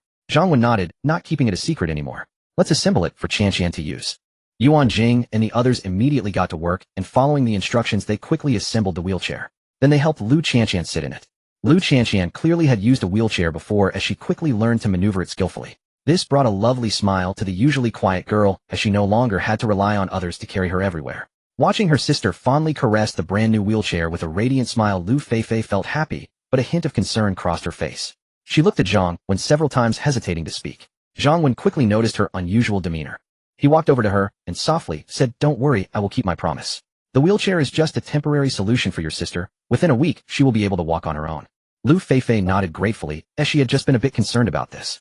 Although she did not regret her decision, she would still be very sad if her sister could not recover. That night in Zhang Wen's room, Ruan Jing appeared particularly charming and alluring. She had dressed up nicely and applied light makeup, knowing that Zhang Wen did not like women with heavy makeup. Thus she only wore a delicate light makeup, making her look like a blooming peach blossom, stunningly beautiful. Zhang Wen's kindness towards Xiao Tongyao had not gone unnoticed by her, and she was particularly touched. Tonight, she naturally wanted to treat her man well. In addition to her makeup, Ruan Jing wore black stockings paired with silver high heels, and she also changed into a specific outfit that Zhang Wen had brought back cosplaying for a bit. Usually she wasn't this bold and adventurous, but today she let loose. Zhang Wen was indeed captivated by the stunning sight before him, just like the delicious food and red wine of the evening. The main dish was sweet and delectable, smooth and enticing. The red wine was rich and fragrant, soft and delicate. It deeply intoxicated those who experienced it. Feeling Zhang Wen's fiery gaze, Ruan Jing felt a mix of shyness and joy. When a woman is looked at this way by a stranger, it naturally makes her very uncomfortable, even angry. However, being looked at like that by her own man meant she still held charm in his eyes. The thoughts were entirely different. "You look beautiful tonight," Zhang Wen said as he held Ruan Jing close. "Is it the dress that's beautiful, or the person?" Ruan Jing flirted. After saying that, she felt her face redden and her heart race. Why was she so bold tonight? After Zhang Wen admired her in detail, he replied, "You look even more beautiful than without clothes." "You brat!" Ruan Jing shot Zhang Wen a glare, not really annoyed. To not disappoint Ruan Jing's efforts tonight, Zhang Wen decided to extend the meeting. Unfortunately, Ruan Jing still did not manage to appreciate Zhang Wen's goodwill, even though he intended to extend the meeting time or frequency for her. However, Ruan Jing's cooperation was not as good as Tang Zin's. Even though Zhang Wen sped up the car according to her request, his capabilities meant that a faster speed would also consume more fuel. Ruan Jing might have deeply experienced this. 2 days passed, and under the dazzling sunlight, Zhang Wen awoke. During these 2 days, he had been very busy working both day and night. By day, he focused on the renovation of the area outside the shelter. Every day, he utilized 3 hours of time without being attacked by zombies to modify the surroundings of the shelter. The east and west sides were treated similarly. First, a large number of zombies were lured inside, then all exits on those 2 sides were blocked. This involved stacking cars in rows upon rows, creating many layers, effectively sealing off some small passages. The strategies for the south and north sides, however, were different. These 2 sides were designated for passage and might even be used for new arrivals to reside in the future. Therefore, for the south and north sides, the first step was to attract all zombies within a 100-meter radius away. Then most exits were blocked, leaving only one exit where a fence made from materials processed within the shelter was installed. Finally, he cleared the remaining zombies and survivors from the south and north sides to ensure those areas were completely safe. Now the outer area of the Wenshan shelter had officially completed its renovation. Zhang Wen also announced within the shelter that the outer city was about to be put into use. Of course, the food within this area had basically been collected by Zhang Wen, and over the past 2 days, he had also visited another large vegetable market and supermarket located 1 kilometer away. This increased Zhang Wen's supplies by more than double. Just the staple food alone amounted to nearly 200 tons. What does 200 tons of food represent? If the 100 or so people in the shelter consume approximately 25 kilograms of food per day, this amount would be sufficient for the shelter's inhabitants for over 20 years. Currently, the supply building next to the small villa was filled with food, and since the food had been stored for a while, most of it was not kept in the system's warehouse. The shelter was certainly not lacking in food, even with plans to recruit more people later. He opened the system. Apocalypse Shelter System, host Zhang Wen, vitality value 626, residents 3030, total population 125, functions 1. Territory Wenshan Shelter, level 1 territory 300 meters. 2. Walls level 1 wall 5 meters high 1 meter thick. 3. Warehouse level 1 300 cubic meters in size. 4. Defense arrow towers 4 676 arrows, Gallo machine gun 11000 bullets. The omitted details. The most significant change in the system interface over the past 2 days was that the vitality value finally reached 600 points. Moreover, the total population increased by 29, reaching 125 people. Additionally, the arrows in the arrow towers decreased by a dozen. One could only say that the nearby survivors had been somewhat active lately. Darling, Tang Zin's lazy voice interrupted Zhang Wen's thoughts. Oh, is it so late? Seeing the glaring sunlight outside, Tang Xin felt a bit speechless. She had always been a disciplined person, naturally going to bed early and rising early, exercising daily. Zhang Wen chuckled. He was also someone who cherished beauty. However, last night Tang Xin was simply too beautiful. Are you hungry? Zhang Wen asked. Tang Xin leaned closer to him. A little. Aren't you hungry? Zhang Wen replied, not really, just a bit tired. Tang Xin gave Zhang Wen a sultry glare, as if to say, you tired? Every time wasn't it you who begged for mercy before I barely let you off? Hurry up and get out of bed to eat. After we eat, I need to work out. I've fallen behind a day. Tang Xin said. Zhang Wen smiled and replied, we were working out last night too. We had quite a bit of exercise. Although Zhang Wen got up late, everyone was still waiting for him to have breakfast together. This had become a habit. During breakfast, Ruan Jing's beautiful face showed some worry, and she was somewhat absent-minded. Zhang Wen curiously asked Li Shui, what's wrong with Ruan Jing? Li Shui replied, she encountered a problem. Zhang Wen waited for her to elaborate.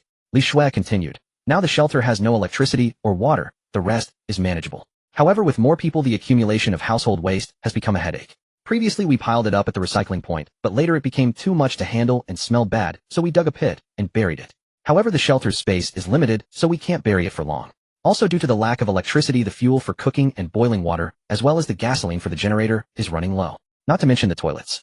Zhang Wen thought it was a coincidence. Today his points were just enough, and he was planning to solve this issue. Zhang Wen looked at Ruan Jing and said with a hint of annoyance, "If there's a problem, just tell me. What good does worrying by?" Ruan Jing didn't seem to mind Zhang Wen's tone and smiled wryly. "You've been going out every day for several hours. It's already dangerous enough. I don't want you to take any more risks." Zhang Wen chuckled to himself. If he didn't have the ability of a zombie nemesis, going out would indeed be quite dangerous.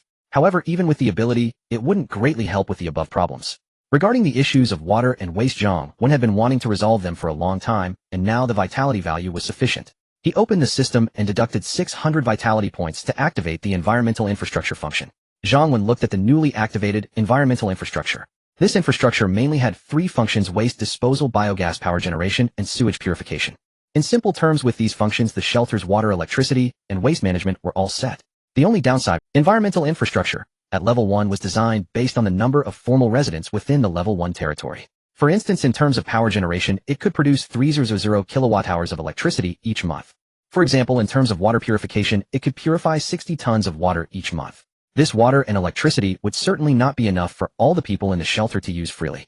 But it didn't matter. Zhang Wen would also establish rules. His small villa would certainly have no restrictions on water and electricity usage. Official residents in principle would have access. As for the refugees, those who perform well and are capable would be allowed to use them.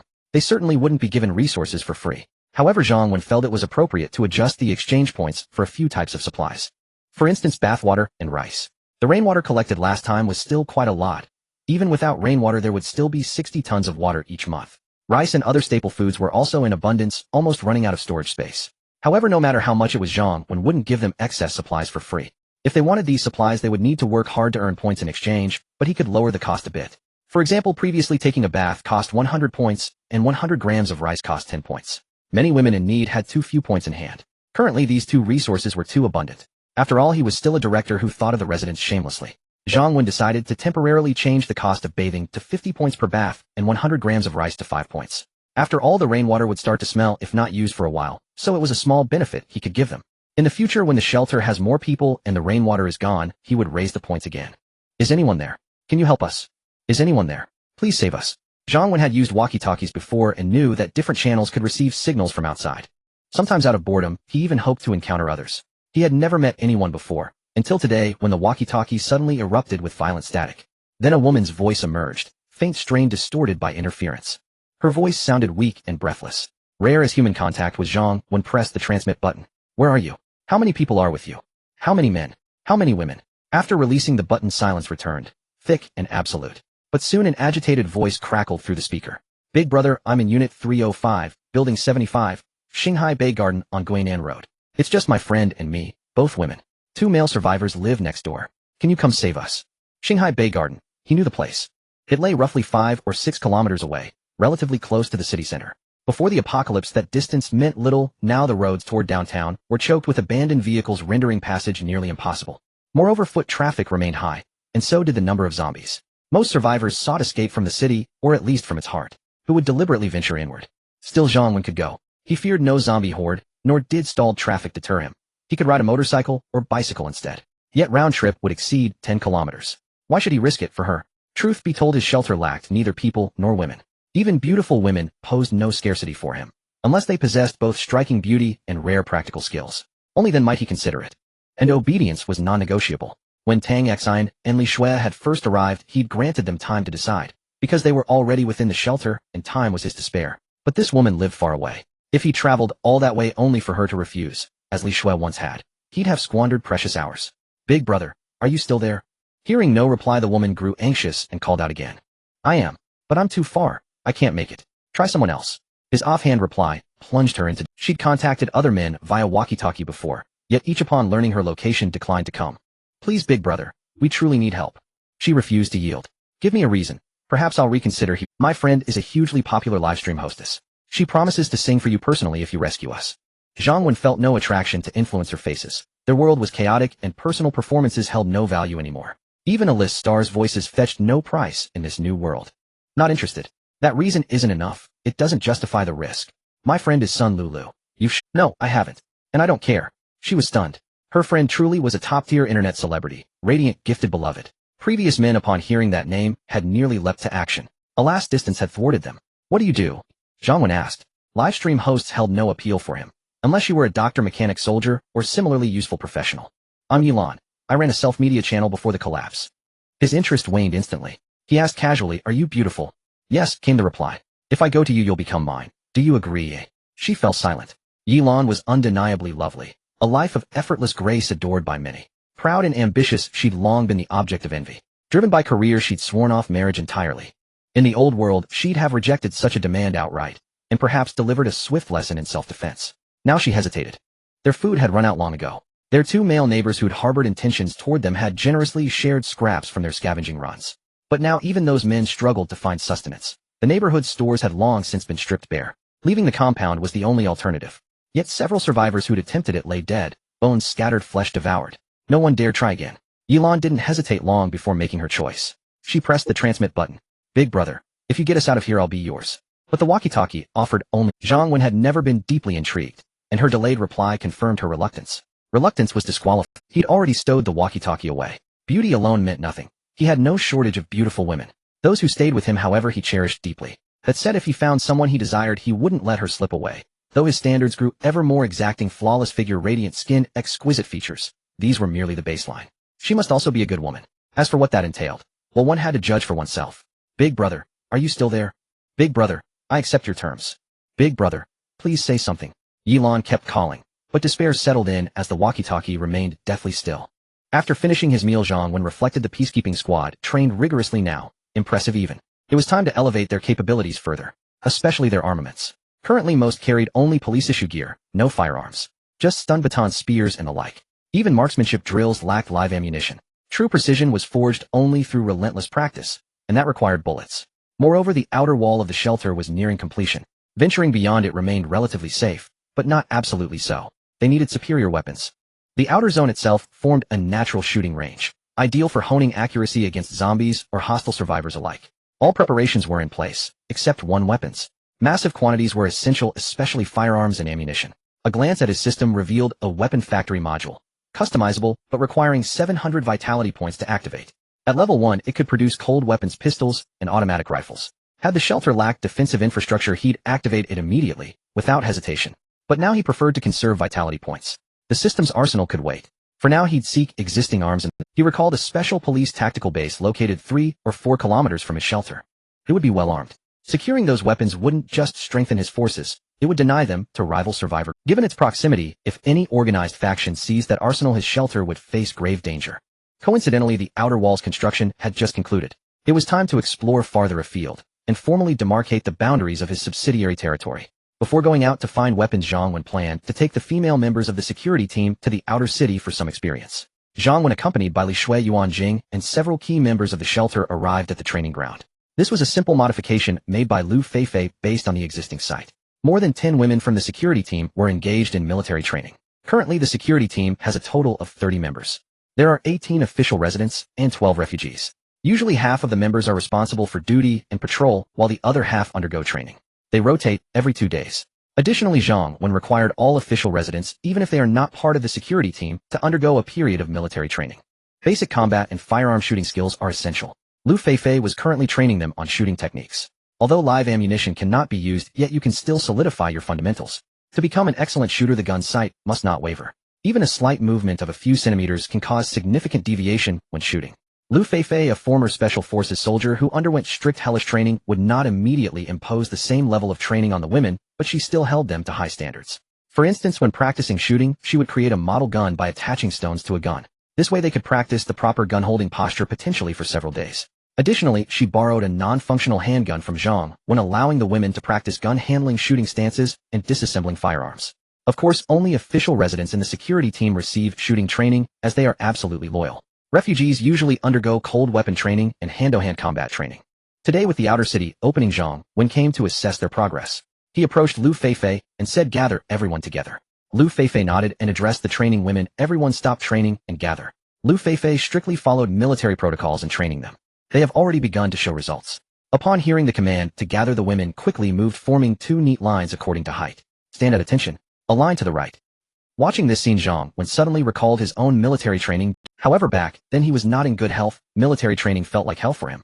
As the team gathered, Zhang Wen began to speak. You have trained for several days now. Oh, it's time to see what you're made of. Today I will take you to the outer city of the shelter to kill zombies. Of course, even though we are in the outer city of our shelter, there is still a certain level of danger. Are you all willing to go? Yes, the members of the security team answered in unison. Hehe. Zhang Wen knew that during Lu Feifei's military training the officers' questions were typically answered with a yes with no room for no. Moreover, the shelter's rules prevented them from answering no. If anyone dared to say they were afraid to go out, Zhang Wen would certainly kick them out of the security team immediately, and they might end up worse off than the refugees. A group of over 10 people equipped with weapons prepared in advance by Zhang Wen exited the shelter through the south gate. These weapons were some spears sharpened from stainless steel tubes. Upon arriving outside the shelter, some people were experiencing the outside world for the first time since the apocalypse, while others were surprised that they had worked so hard to get into the shelter only to come out again so quickly. Although their earlier responses were firm, they still felt quite apprehensive inside. However, once outside the shelter, they found things different from what they had imagined. There were no gathering zombies outside the walls, nor were there any zombies wandering nearby. But the zombies in the distance beyond the fence reminded them that the apocalypse was far from over. The zombies were just kept further away by the shelter leader. Ruan Jing was fine, as she had experienced zombies before while in a supermarket. However, Li Shui looked somewhat unaccustomed as this was her first time facing these ugly and terrifying creatures at such. Originally, Zhang Wen had not intended to let Ruan Jing and Li Shui come out. He thought it would suffice for their subordinates to experience it. However, both Ruan Jing and Li Shui were clearly very ambitious. Even if it weren't for work, they wanted to adapt to the apocalypse as quickly as possible. All members of the security team, hold your spears with both hands, and when you see a zombie, thrust it powerfully into their heads. Lu Feifei had experience killing zombies, having previously trained them in the shelter, but back then they hadn't encountered any zombies, and it was completely different now. In fact, killing zombies this way is not difficult at all. Even without training, women could kill zombies from behind the fence. It doesn't require much technique. All you need is courage. Just like soldiers going into battle, even if someone stands there for you to kill, without any technique, the first time you kill someone requires courage. Moreover, they are grotesque creatures, some with intestines hanging out. All members of the security team, hold your weapons properly. I'll pay attention to protecting yourselves while attacking zombies. If anyone gets injured, I will kill her immediately. Zhang Wen wanted to test their courage. After all, they had just come from a civilized society, and taking the first step was crucial. Once they take the first step, countless steps will follow. Upon hearing the command, all the women did not dare to hesitate. They grabbed their weapons and walked towards the fence. Hoo-hoo, hoo-hoo. The zombies immediately became excited. The women felt somewhat fearful. At this moment, Wang Yue, holding a spear, stepped forward and aimed at the eyes of a zombie. She thrust down hard. Although she was the first at the moment of the thrust, she instinctively closed her eyes, feeling some fear. However, with the zombie's death, she realized that killing zombies was actually quite simple. It was just a bit disgusting. With Wang Yu leading, the others also stepped forward. They aimed for the zombies' heads and thrust down hard. Of course, while they were killing zombies, there were designated people recording the number of kills. Clearing zombies was one of the ways to earn points. However, for such kills from behind the fence, the points earned are not much. Killing a zombie from behind the fence earns 1 point. If it's not from behind the fence, killing one earns 10 points. Of course, even if it's only 1 point, many people would still be willing to do this work, even competing for it. As long as they overcome the initial disgust and difficulties, this task of earning points becomes quite easy and not very dangerous. After more than 10 minutes, about 100 zombies near the fence were mostly cleared. The women of the security team had overcome them. Some women even got quite into it, feeling particularly relieved. There were temporarily no large groups of zombies gathering nearby. Zhang Wen, of course, would not let them wait foolishly here and ordered everyone to line up to return. In the future, it would suffice to send people out once a day to clear. After entering the shelter, except for Zhang Wen, all who went out had to be isolated for half an hour in the quarantine booth. Lu Feifei and Li Shui took the lead in adhering to this rule. They knew that even if they did not isolate, no one would dare to say anything. However, this could lead to some negative influences. If other minor leaders followed suit and did not take it seriously, there would be significant safety risks. The quarantine booth was also newly processed and installed, and such work could now be completed by the refugees. They would not be idly supported, and there is no work that women cannot handle. The quarantine booths were like old telephone booths with separate compartments. There were doors on the outside. Dedicated members of the security team were responsible for guarding, and when the time was up, they would let them out. This basically ensures that the zombie virus does not enter the shelter. Zhang Wen returned to the small villa. Lu Feifei and Ruan Jing had gone off to attend to their tasks and did not come back with him. Only Zhang Wen and Li Shui returned. Though her face was somewhat pale, she was otherwise unharmed. She just needed to take a shower immediately. Zhang Wen made a light joke to help Li Shui relax. Do you need me to help you wash your back? Li Shui smiled brightly and said generously, sure, come in later. Zhang Wen was somewhat astonished here. Although they had been together many times, Li Shui was not usually this proactive. She was typically quite proud. However, Zhang Wen was unfazed. After Li Shui entered the room, she did not immediately head to the bathroom. Instead, she went to the bedroom's dressing room, changed into a white low-cut dress, found a pair of skin-colored high-end stockings, and put on exquisite high heels. After thinking for a moment, she applied some lipstick and spritzed herself with a bit of high-end perfume. By the time Zhang Wen arrived, he was immediately captivated. It must be said, despite Li Shui's usual haughty demeanor resembling that of a swan, she was quite clever and understood men's preferences as well as Tang Xing. He really liked how she was dressed. The bath with Li Shui took a bit longer. If it weren't for Ruan Jing interrupting, it could have lasted even longer. Zhang Wen quickly arrived in the living room. Ruan Jing's face was somewhat flushed. There were certain matters she was still quite reserved about. When she went to find Zhang Wen earlier, she had heard many words she was not accustomed to. It opened her eyes to new experiences. Ruan Jing said somewhat shyly, "Sorry for interrupting you guys. Zhang, let's discuss this later. Let's eat first, as I have matters to attend to this afternoon." Ruan Jing shot Zhang Wen a glare, her face still red. Zhang Wen drove his new vehicle away from the shelter. His new ride was a Hummer H3 Alpha. Though he couldn't afford such a car before the apocalypse, he had always been interested in vehicles. The Hummer H3 Alpha is considered the luxury version of the H3, equipped with a larger V8 engine that greatly enhances the vehicle's towing capacity. It also comes standard with chrome bumpers, increasing its safety factor. The interior is finely crafted, and the space is more ample. The Hummer H3 Alpha may not be the fastest, but it is a beast when it comes to off-roading. It is sturdy and durable, suitable for any terrain. Such a robust and spacious vehicle is perfect for the apocalypse. Moreover, the previous owner died in the car, and the keys were still inside. Zhang Wen reasonably requisitioned it. He then drove it back to the shelter and asked Ruan Jing to arrange for someone to clean. Zhang Wen also reinforced the exterior of the car with aluminum alloy and other materials. In the apocalypse, appearances are not important. Sturdiness and crash resistance are paramount. Now that Zhang Wen was heading out, Ruan Jing and the others were less worried. Zhang Wen drove towards the special police team's base. Suddenly, he forgot to ask them something. He took out the walkie-talkie. "Ruan Jing, do you need me to bring anything back for you?" He felt he lacked nothing. He just didn't know if they wanted anything. If they did, he could easily grab something on the way back if he had enough. "We don't need anything, just come back safely." Soon Ruan Jing's voice came through the walkie-talkie. Zhang Wen didn't mind, thinking he would handle it himself when the time came. After chatting with Ruan Jing for a few more moments, Zhang Wen switched channels casually. "Big brother, are you there? I fulfill. Big brother, please help us." Suddenly a woman's voice came through the walkie-talkie. Although her voice was weak, Zhang Wen recognized it as the woman who had called for help earlier. He did not expect her to still be persistent in seeking help from him. She was quite tenacious. Zhang Wen was bored anyway, so he casually replied through the walkie-talkie. "Beautiful lady, don't you have men there? Why not let them rescue you?" Soon the woman replied. "Big brother, you finally spoke. They don't have weapons and can't even leave the neighborhood. Please come and rescue us. I promise to become your woman. We are a bit far away, and I have to go to another place today. We can discuss this later," Zhang Wen casually replied. "Big brother, where are you going? Is it dangerous?" The woman clearly had more hope in Zhang Wen now. Anyone who dared to venture out at this time must be quite capable. "I'm heading towards Dalong Plaza. The special police team's base is nearby," so Zhang Wen was not lying to her. Since he was bored, chatting to pass the time was, Big brother, really? Dalong Plaza is very close to me, just 200 meters away." The woman suddenly exclaimed joyfully, her voice rising a bit. Zhang Wen was astonished. "I remember you mentioning where you were from, but I thought it wasn't this area." He hadn't memorized the address too well afterward, but he did remember it wasn't this place. "Big brother," I said, "I'm at building 75, room 305, the Xinhai Bay Garden on Guinan Road. You might have thought it was Xinhai Bay Garden on Fuqing Road, which is a bit far from here." Zhang Wen felt a bit awkward. Alright. He couldn't really blame himself. He often went to that area, and upon hearing Xinhai Bay Garden, he instinctively thought of that side. However, Zhang Wen did not mind. Although women in the apocalypse were wealth to him, he was not in a hurry. "Then wait there. If all goes well, I'll come check on you," Zhang Wen replied. "Okay, I'll wait for you. Big brother, you must come." After ending the call with Yilan, Zhang Wen continued on his way. Sometimes when the path was blocked by cars or zombies, Zhang Wen either forcibly drove through or got out to clear a path. Even so, there was still a distance of 200 meters to the special police base, and this route was completely blocked off. Zhang Wen tried to take a detour, which turned out to be passable. He even spotted the Xinhai Bay Garden complex where the woman who had called for help was located. Although there were quite a few zombies outside the complex, the vehicle could reach the entrance. However, the route to the special police base was also blocked by cars. It seemed that after the apocalypse struck, everyone either sought to flee the city or sought powerful protection. The special police station was naturally the top choice for many people. Unfortunately, in the face of such disasters, the more people gathered, the faster they perished. Zhang Wen had no intention of rescuing those two women at Xinhai Bay Garden. Rescuing those two women was merely a side task for today. Obtaining weapons was his main objective. Since the vehicle couldn't get through, he would go on foot. After all, it wasn't very far, so Zhang Wen simply got out of the car. The further they went, the more zombies there were. Just as Zhang Wen spotted the special police building ahead, he noticed that the road was blocked by a large truck and metal sheets. A large group of zombies was excitedly roaring. There must be survivors ahead. Zhang Wen held his handgun in his hand. "Step aside, I'll check the situation for you." Zhang Wen squeezed through the crowd of zombies to the front. Through the gaps in the truck, he could see what was happening ahead. A group of people had arrived outside the special police station. There were about 15 or 16 people in this group. Among them 10 were young men dressed in uniform armed with handguns and fire axes. The others were all men of varying ages.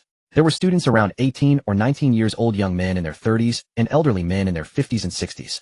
Compared to the 10 uniformed individuals who were well-armed and imposing, the remaining few looked somewhat emaciated. Their eyes were filled with despair. A burly man in uniform holding a gun looked at the thin men and said, "Let me repeat your task for today. You are to first enter this special police station, then use the sound from your mobile phones to lure the zombies away from in front of the building. If any of you complete this task and survive, you can become our core members, enjoying endless wealth and glory, and your families can continue to follow you. If anyone dares to refuse or does not take this seriously, you know what will happen to you." Although these people were in uniform, they were not government officials. The man speaking was named Su Dazhuang, the leader of this group. Before the apocalypse, he had even been a recently captured. He could have been sentenced to death, but had not yet been tried when the apocalypse began. He and a few people he met in prison were fortunate to survive. They then found guns and police gear from a police station, including the government uniforms they were wearing.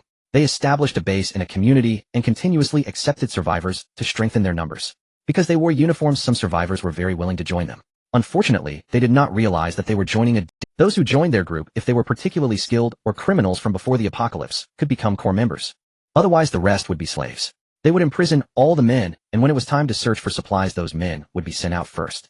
The more attractive women would become tools for their release of urges, while the average-looking or older ones would be used for washing and cooking. Those who resisted or disobeyed would either be tortured to death in front of everyone as a warning, or they would be used as expendables when going out. However, as their group grew, so did Su Dazhuang's ambitions, and he began to entertain thoughts of dominance. He needed more weapons, so they also set their sights on the special police station. At this moment, a frail young man in his 30s looked at Su Dazhuang and asked, "Do you mean what you say? If I can survive, will you return my wife to me?" Su Dazhuang replied seriously, "As the leader of the team, my word is my bond, as long as you can complete the task properly.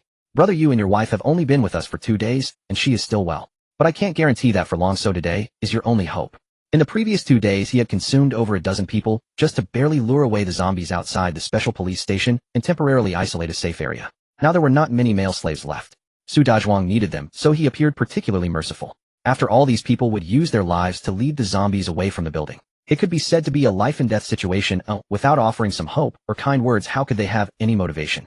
The young man nodded, glaring at Su Dazhuang, and said, "I hope you can keep your word this time." The man had no choice. He knew that not going meant death, while going might provide a glimmer of hope, even if it was for his wife. Unfortunately, the young man did not see the mocking eyes of other uniformed youths nearby. The boss really can talk a good game. His wife is still fine. This young man was average-looking, but his wife was quite attractive. On the first day they arrived at their base, the boss had taken special care of her multiple times at night. After the boss grew bored, several of them had taken care of her together yesterday. This morning, that woman seemed to have gone mad. The boss kept the young man around because he was useful. Otherwise, according to the boss' previous habits, he would have been invited to watch from the sidelines. A few men who were merely cannon fodder had no choice but to take simple weapons and phones to lure the zombies. They struggled to climb over the wall and jumped into the special police station. Then they played music from their phones to attract the zombies' attention and began to flee desperately. Zhang Wen observed the scene before him, and he certainly would not care about the fate of those bait.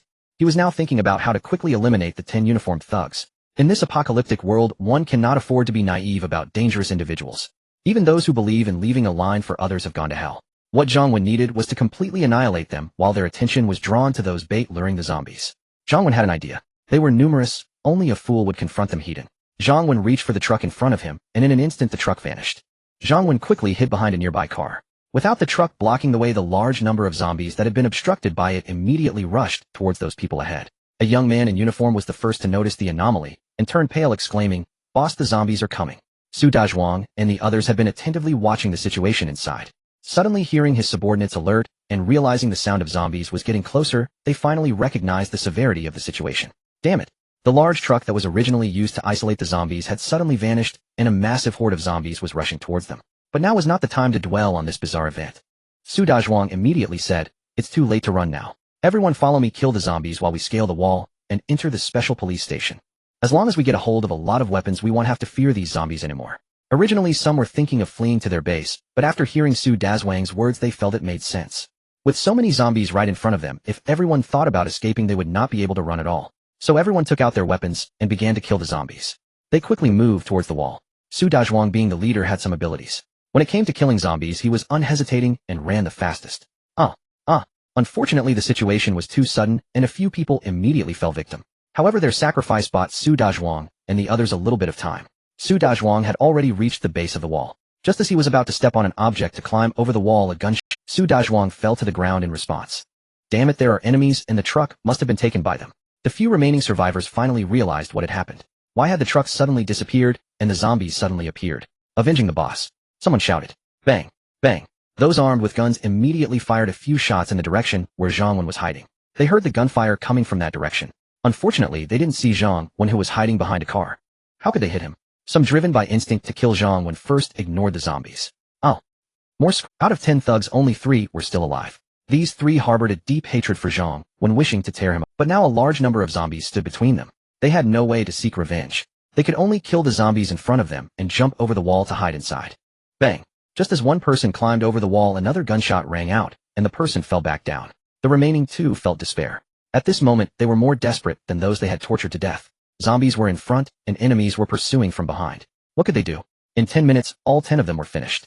After confirming there was no danger, once the zombie army finished their meal, Zhang Wen climbed over the wall into the special police base. When the apocalypse occurred, many residents sought refuge here. Thus there were particularly many zombies inside. Those who entered as bait had no chance of survival.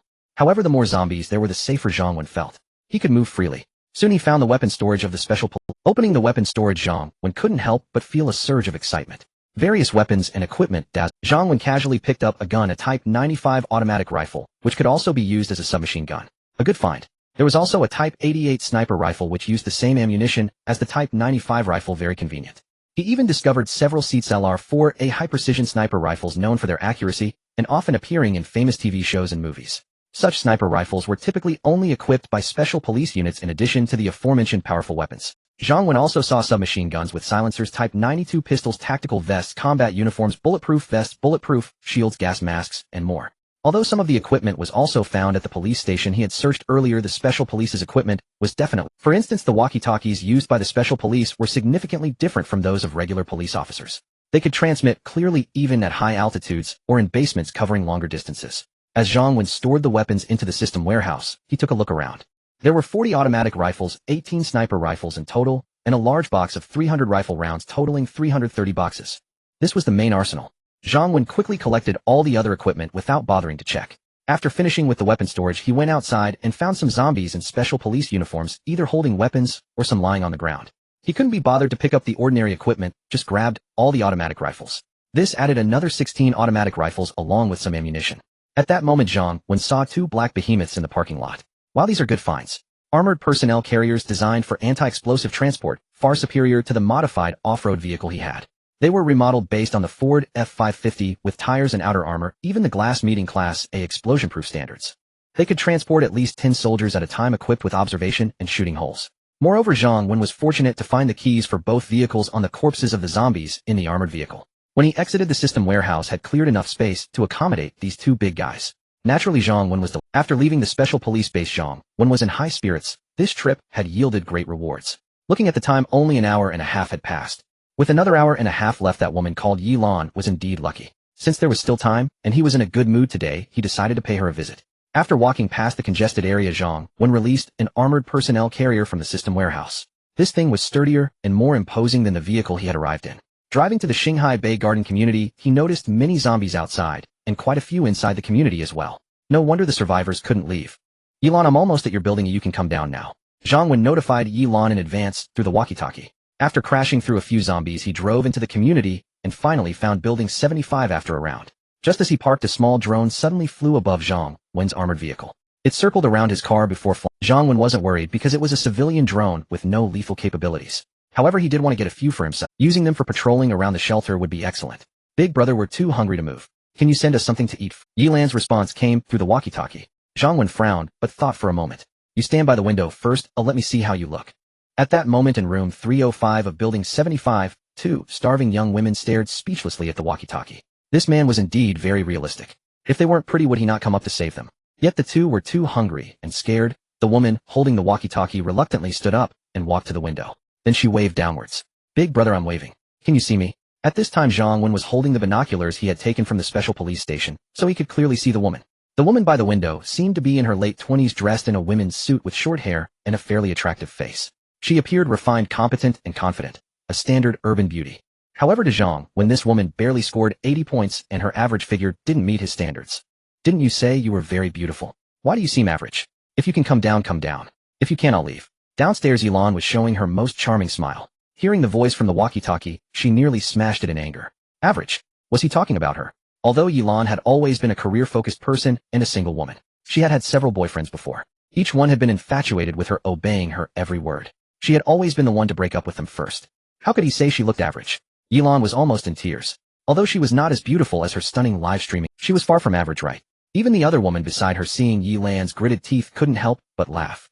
She struggled to the window, as well, wanting to see what the newcomer looked like. Her standards were indeed high. At that moment, Zhang Wen noticed the previous drone had flown into Building 75. Zhang Wen immediately took the binoculars to observe, and spoke into the walkie-talkie. Yilan, do you know which household the drone? Before Yilan could respond, another woman's figure suddenly appeared in the binoculars. It should be the live streamer Yilan. Even now, as Zhang Wen's standards had become picky, he was still astonished by her beauty. She was truly breathtaking. This girl in her 20s was as beautiful as a diamond, with exceptionally fair skin, silky black hair, a lovely face, gem-like eyes, and a tall, graceful figure. Even though she appeared somewhat thin from hunger, her well-proportioned figure was still evident. More importantly, Zhang Wen couldn't quite remember the name of this female streamer, as there had been so many he admired before the apocalypse. However, he remembered that her singing was enchanting, and that she was particularly beautiful. There had been a time when he often dreamed of her at night. Little did he expect to see her in person today. This feeling was akin to suddenly encountering a beloved celebrity. Of course, Zhang Wen had never been one to idolize celebrities, so he wasn't overly excited. Nonetheless, he felt a bit of excitement. He thought to himself that he was still too kind-hearted. He decided to bring some food for Yilan and the others to help them regain their strength before they left together. This was definitely unrelated to the female streamer who would appear later. He had always been a warm-hearted person. Big brother, that drone belongs to the two men who live next to me. They love playing with drones and have at least a dozen of various models at home. Yilan replied through the walkie-talkie. You all wait, I'll come up and bring you some food. Zhang Wen replied briefly. Then he pulled out a backpack from the system storage. He filled it with some bread, energy bars, functional drinks, and other food items. Meanwhile, Yilan upstairs was nearly going crazy. Was she less important than a drone? However, the man finally agreed, otherwise the two of them would really be out of energy. How could they go down?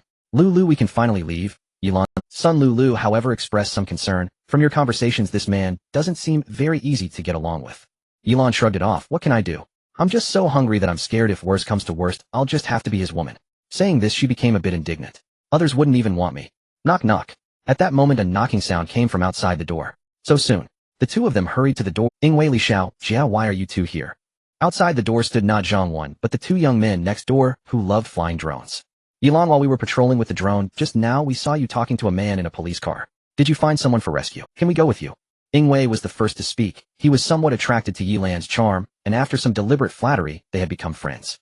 The other man, Li Xiao Jia, was infatuated with Sun Lulu. Before the apocalypse, he had been a die-hard fan of hers, showering her with gifts. Yilan quickly said, Ingwei, I can't help you with this. I only managed to contact this big brother after a long time using the walkie-talkie. I don't know if he's willing to take you with him. However, that big brother seems quite interested in your drones, so you can talk to him. Ingwei quickly smiled. This information is very important, thank you, Yilan. Next to him, Li Xiao Jia rolled his eyes. At least he has some sense. Drones are valuable in the apocalypse. Yilan and Sun Lulu frowned. That big brother wasn't an easy person to deal with. They hoped Li Xiao Jia would. Before long, Zhang Wen, dressed in a stylish, yet safe combat suit and protective vest, fully armed, and carrying food, arrived on the third floor. He then saw the four people at the door. His gaze first assessed Sun Lulu, and then he looked at the two men. These must be the ones with the drones. They were just here, saving him the trouble of searching for them. Zhang Wen took out some food to restore strength from his backpack and handed it to Yilan and Sun Lulu. The two women quickly thanked him and accepted. The two men's eyes glimmered with hunger as they watched the food, and they swallowed hard. Although their situation was slightly better than that of the two women, they still ate very little each day and were quite hungry. Brother, I heard you also like drones. Can we make a deal? Ingwei couldn't hold back any longer and spoke first. What kind of deal? Zhang Wen asked. Ingwei said, we have a total of 18 drones between us. They cost us quite a bit of money before the apocalypse, and they're still very useful even now. I can give you half of the drones, but you need to take us and them back to your stronghold as well. At this time, Li Xiao Jia chimed in. In addition to taking us out, you also need to provide food worth at least 1,000 yuan from before the apocalypse. Otherwise we won't agree. You know, some of these drones cost tens of thousands each. Ingwei, afraid Zhang Wen would think Li Xiao Jia's request was a bit excessive, quickly added, of course, once we go out with you, we will help. We all need to work together to survive. Zhang Wen laughed. It seemed these two hadn't really experienced the darkness of the apocalypse in this neighborhood. So today he would give them a good lesson. Losing a bit now was to prevent them from losing a lot later. Zhang Wen thought of himself as a helpful person. I now give you two choices. First, you must bring me all your drones within 3 minutes. In return, the food in Yilan's backpack that they can't finish can be given to you. Second, I'll go take them myself, and not only will you lose the food, you will also be of no use to me. Li Xiao Jia, unwilling to submit, retorted, What do you want to rob us? Are you planning to kill us? Zhang Wen, uninterested in further conversation, directly pulled out a handgun from his waist. With a loud bang, the bullet whizzed past Li Xiaojie's ear.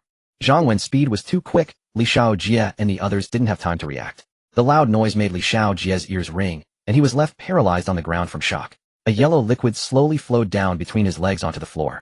Zhang Wen looked at the other man. They'll give you one more chance, the first or the second. Yingwei was also frightened. He hadn't expected Zhang Wen to turn hostile so quickly. He hurriedly said, "We choose the first one, we choose the first one." Zhang Wen glanced at him and said, "You go get them now, or leave your friend here. Also, don't think about hiding in the room. If you do, your friend will die because of you, and your door won't stop me at all. I know, I'll go right away." Yingwei quickly nodded. This place was far from his shelter, and they posed no threat. So long as they met his conditions, Zhang Wen had no intention of killing them. After all, he might never see them again. Yet if they brought death upon themselves, he would bear no blame. Both test flight drones functioned perfectly. Clearly, he had no desire to court premature demise. The two women stood nearby, trembling inwardly. Through the walkie-talkie earlier, they had already gleaned a rough sense of Zhang Wen's temperament. He would not treat them gently simply because they were women, as people once did before the apocalypse. And just moments ago, he had left them with an indelible impression. They now realized this man was unflinchingly pragmatic toward women, and even more decisive, even ruthless toward men. A quiet dread settled in their hearts, uncertain what kind of life awaited them under his guidance. But they had no choice, and he would not grant them one. After consuming some high-calorie food and drinks, the two women gradually regained their strength. Zhang Wen honored his word, handing the remaining provisions to Yingwei. He lacked for nothing, not even such modest ration. "Thank you."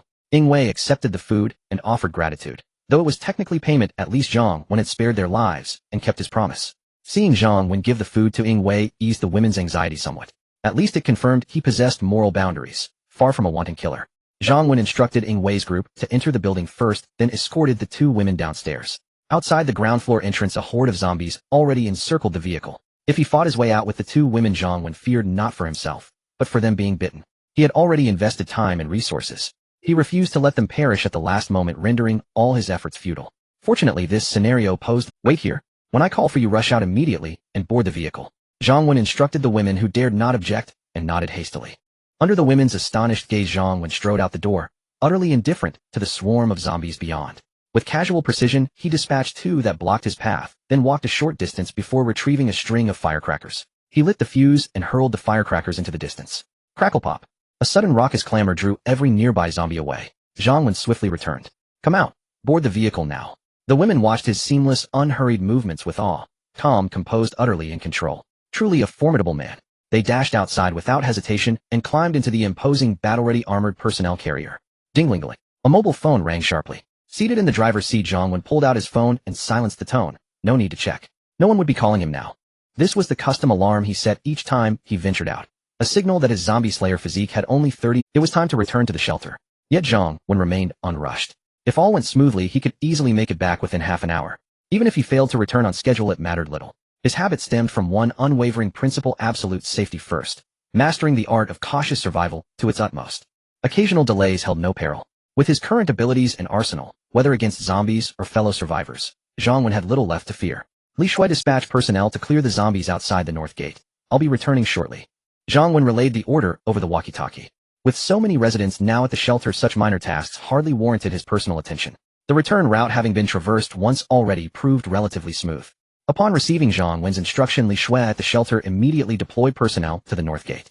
This time not only members of the security force responded, but also several refugees. Lu Feifei accompanied them too, though she remained unarmed, merely standing by to handle any unforeseen emergencies. At first, some refugees still trembled with fear. After all, the zombies outside the perimeter fence erupted into frenzied pounding the moment they spotted the women.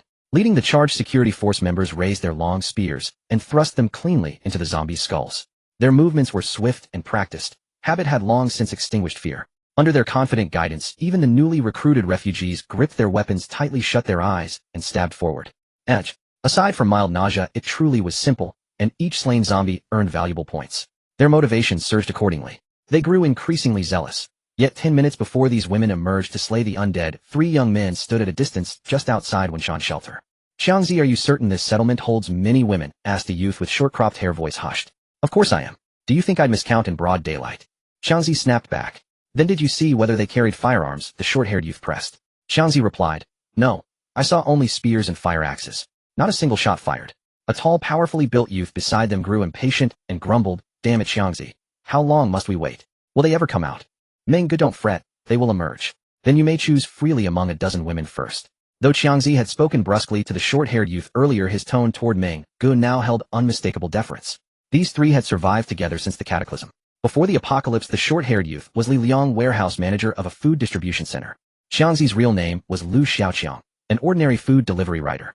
Meng Ge was Wang Meng, a construction laborer whose daily toil hauling heavy materials had forged a massive sundarkened frame, exuding raw authority. When the outbreak struck, Lu Xiaoqiang had been delivering food to this area and became trapped. Later, while scavenging for supplies, he was rescued by Wang Meng. In the old world, Lu Xiaoqiang might have looked down on Wang Meng's pungent sweat and coarse demeanor, but in the new world, a man like Wang Meng radiated palpable security. Thus, Lu Xiaoqiang became Wang Meng's loyal lieutenant, his most fervent cheerleader. Later, while searching for food, they discovered Li Liang inside the warehouse. Before the collapse, Li Liang managed this warehouse for a small supermarket, stocked abundantly with food, bottled water, alcohol, canned goods, chocolate, and more. Arriving there felt like entering paradise for Wang Meng and Lu Xiaoqiang. They decided to stay. Li Liang, no match for Wang Meng's strength, and seeing ample supplies, raised no objection. Two more companions meant someone to talk to. All seemed well, until yesterday when an injured survivor stumbled into the warehouse. Though bitten by a zombie, he was ultimately executed by the trio.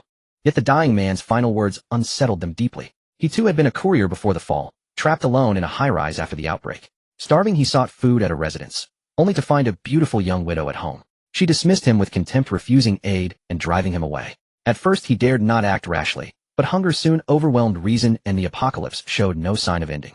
Darkness finally erupted within him. He broke back and gorged himself, then, ignoring her desperate resistance, took her repeatedly. Though guilt gnawed at him afterward, he soon shed all restraint. In this ruined world, hedonism reigned supreme. Under his torment, the woman became his slave, naked, obedient, serving him day and night. Had the building yielded no further supplies, he would never have left, and prayed the apocalypse would never end. After the man died, Wang Meng and his two companions fell into prolonged silence. Until then, they had believed themselves among the most fortunate survivors, wealth secure, unburdened. Now, damn it all, their reality felt hollow. Three grown men, well-fed and safe. What meaning did that hold? Thus Lu Xiaoqiang and his companions decided to go out for a stroll, hoping to rescue a few beautiful women. Lu Xiaoqiang was captivated by the walls of Zhang Wen's shelter, having previously seen the female soldiers from the security team going out to clear zombies. Lu Xiaoqiang's eyes widened at the sight of so many beautiful women representing nearly every type imaginable. Moreover, with a safe shelter here, it felt like a treasure trove. He also observed that the women appeared frightened while clearing zombies' eyes closed. Lu Xiaoqiang concluded that these women posed little threat, lacking firearms or other heavy weaponry. He immediately returned to inform Wang Meng and the others. Unfortunately, by the time the three of them returned, the women had already entered the shelter. However, they certainly would not give up. The three armed themselves today, took axes and other weapons, and rode their bicycles back to lie in wait. A few minutes later, Lu Xiaoqiang, hiding nearby, exclaimed, "Meng Ge, they are coming out. Look, they are coming out. I know, keep it down. Let's wait until they've cleared most of the zombies before we approach. There are too many zombies right now," Wang Meng said, glancing at Lu Xiaoqiang. Although he looked strong, he was not entirely brainless. "You are indeed clever, Meng Ge," Lu Xiaoqiang hurriedly flattered him. Li Liang scoffed from the side. A few minutes later, the zombies were nearly cleared by the group of women. "Let's go," Wang Meng commanded as he walked toward the shelter's fence. Lu Xiaoqiang quickly followed. Li Liang intentionally lagged behind, walking at the back. "Instructor, there are 3 men over there coming towards us," someone suddenly reported to Lu Feifei. They were tasked with clearing zombies from the outer city fence each time they went. Some were responsible for killing zombies, while the logistics and personnel departments recorded points, and there were security team members. Although Lu Feifei was focused on the women killing zombies, she also noticed the 3 men. "Everyone prepare for battle and be ready to adapt. If the enemy's firepower is strong, we retreat back to the shelter," Lu Feifei immediately ordered.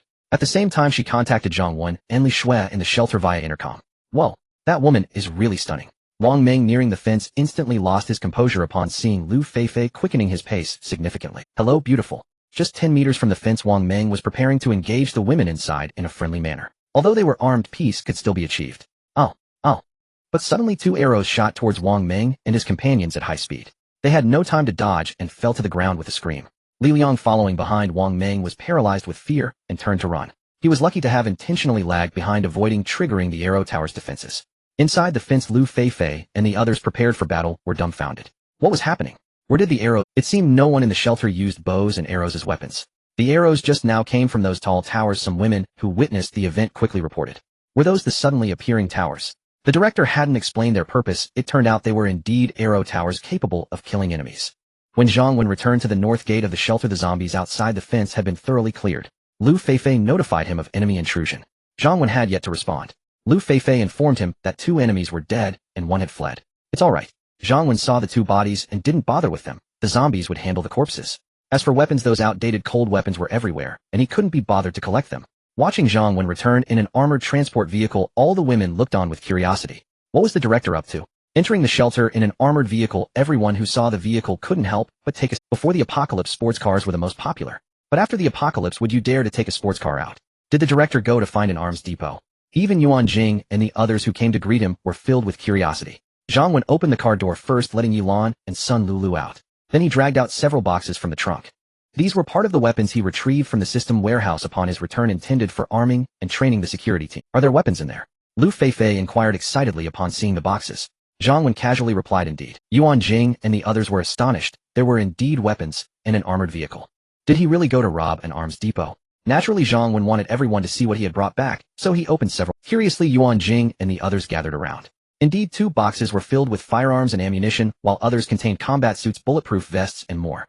Lu Feifei picked up a sniper rifle, stating, "This is the Seats LR4, a high-precision sniper rifle designed for high-accuracy long-range shooting and equipped with a complete set of sniper accessories, such as white light scopes, low-light image enhancers, rangefinders, etc. This sniper rifle is excellent with a long effective range, though it is somewhat heavy." Ruan Jing asked curiously, "Is this the sniper rifle often seen on TV?" Li Shui was also very interested in these weapons as she was in charge of the security team. She picked up a gun from another box, asking, "Is this a submachine gun?" Lu Feifei smiled and replied, "This is the Type 95 automatic rifle with an effective range of about 300 meters. This type of rifle can fire single shots or burst fire. The advantages of the Type 95 rifle include a high rate of fire, great power, and long range. Moreover, one magazine can hold 30 rounds, and the ammunition is compatible with the Type 88 sniper rifle, making it very convenient." Lu Feifei, being from the military, was quite knowledgeable about these items. Although Zhang Wen knew the names of the guns, he didn't understand them as well as she did. With Lu Feifei around, the training of the security team and weapons was indeed much easier for Zhang Wen. Zhang Wen's main haul from this outing was as follows: 56 automatic rifles, 18 sniper rifles, and 12 submachine guns with silencers. 330 boxes of ammunition, each containing 300 rounds. 2 armored transport vehicles, 18 civilian drones, and 32 Type 92 pistols. 80 bulletproof vests, walkie-talkies, bulletproof shields, gas masks, and more. These weapons are more than enough to equip the people in their shelter for a long time. Among these weapons, the most important ones are the automatic rifles, sniper rifles, submachine guns, handguns, armored personnel carriers, and even drones, which prove quite useful. Of course, Zhang Wen would not take out all these main weapons. He brought out 20 automatic rifles, 3 sniper rifles, 10 handguns, and 8 drones to arm the people in the shelter. The rest are stored in the system's warehouse. It goes without saying that this number of guns is insufficient for over 100 people in the shelter. Only official residents of the shelter are allowed to use guns. Currently, there are 18 official residents in the security team, all equipped with automatic rifles. Those who are not official residents are given handguns.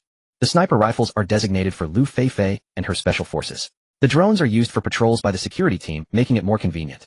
The drones can also monitor the zombies outside the city, indicating when cleanup is necessary. Although all official residents are equipped with guns, except for live ammunition shooting training, and during outings to eliminate zombies, their guns are not allowed to have bullets in the shelter. The bullets will be kept by Ruan Jing, Li Shui, and Lu Feifei. Only one of the 3 can authorize access to the bullets. Once the weapons are arranged, Zhang Wen returned to the villa for lunch and began to exercise.